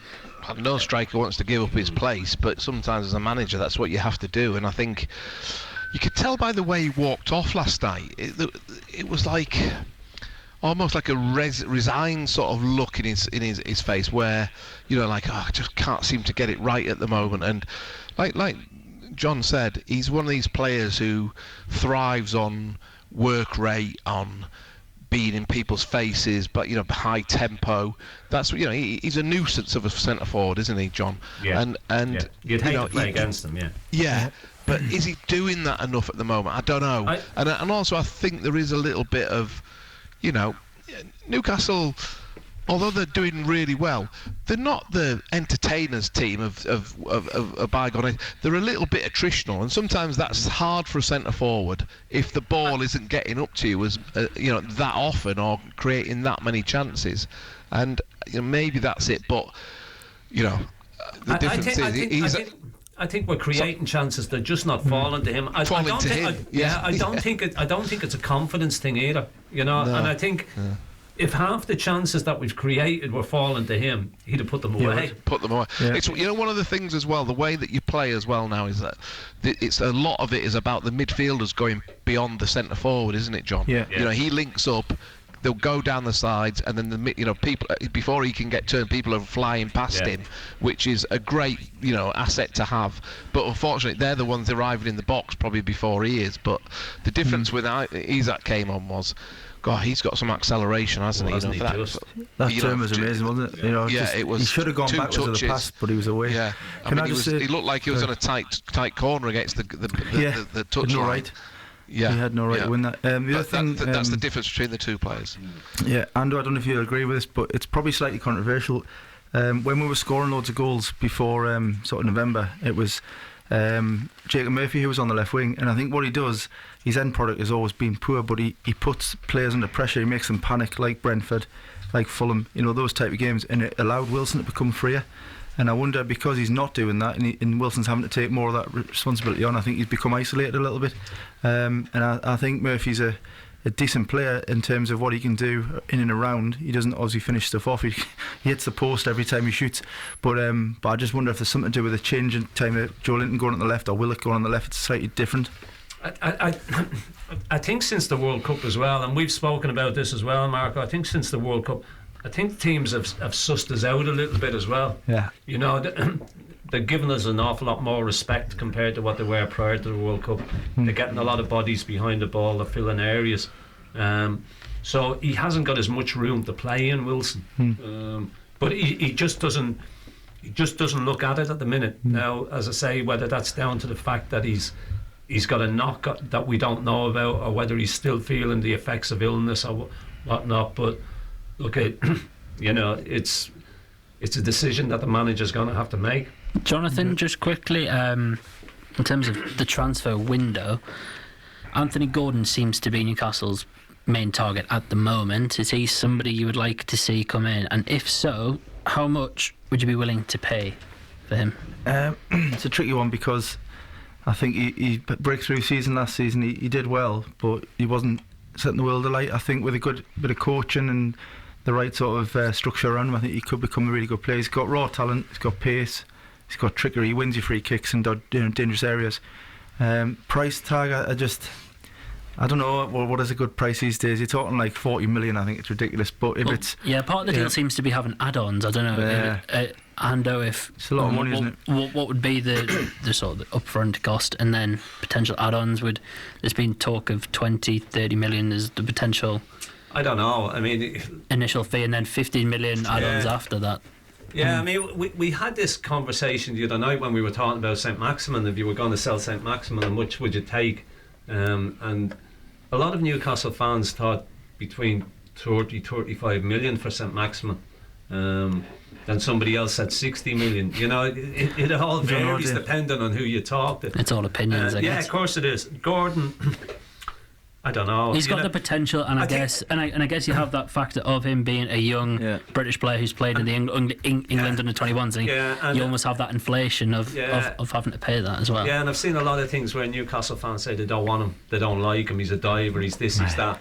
I think he's because of the incident earlier in the season? I think he's one of them players that the majority of opposition fans hate. Craig Bellamy. But if he's in your team, your own supporters will actually love him, because he's one of them. He gets in people's faces, he goes down, he buys free kicks, he rolls around, so I think it's one of them. If he's yours, you think he's great. If you're playing against him, you don't like him at all. Yeah, you'd love the crowd here as well. I think it would get him to play.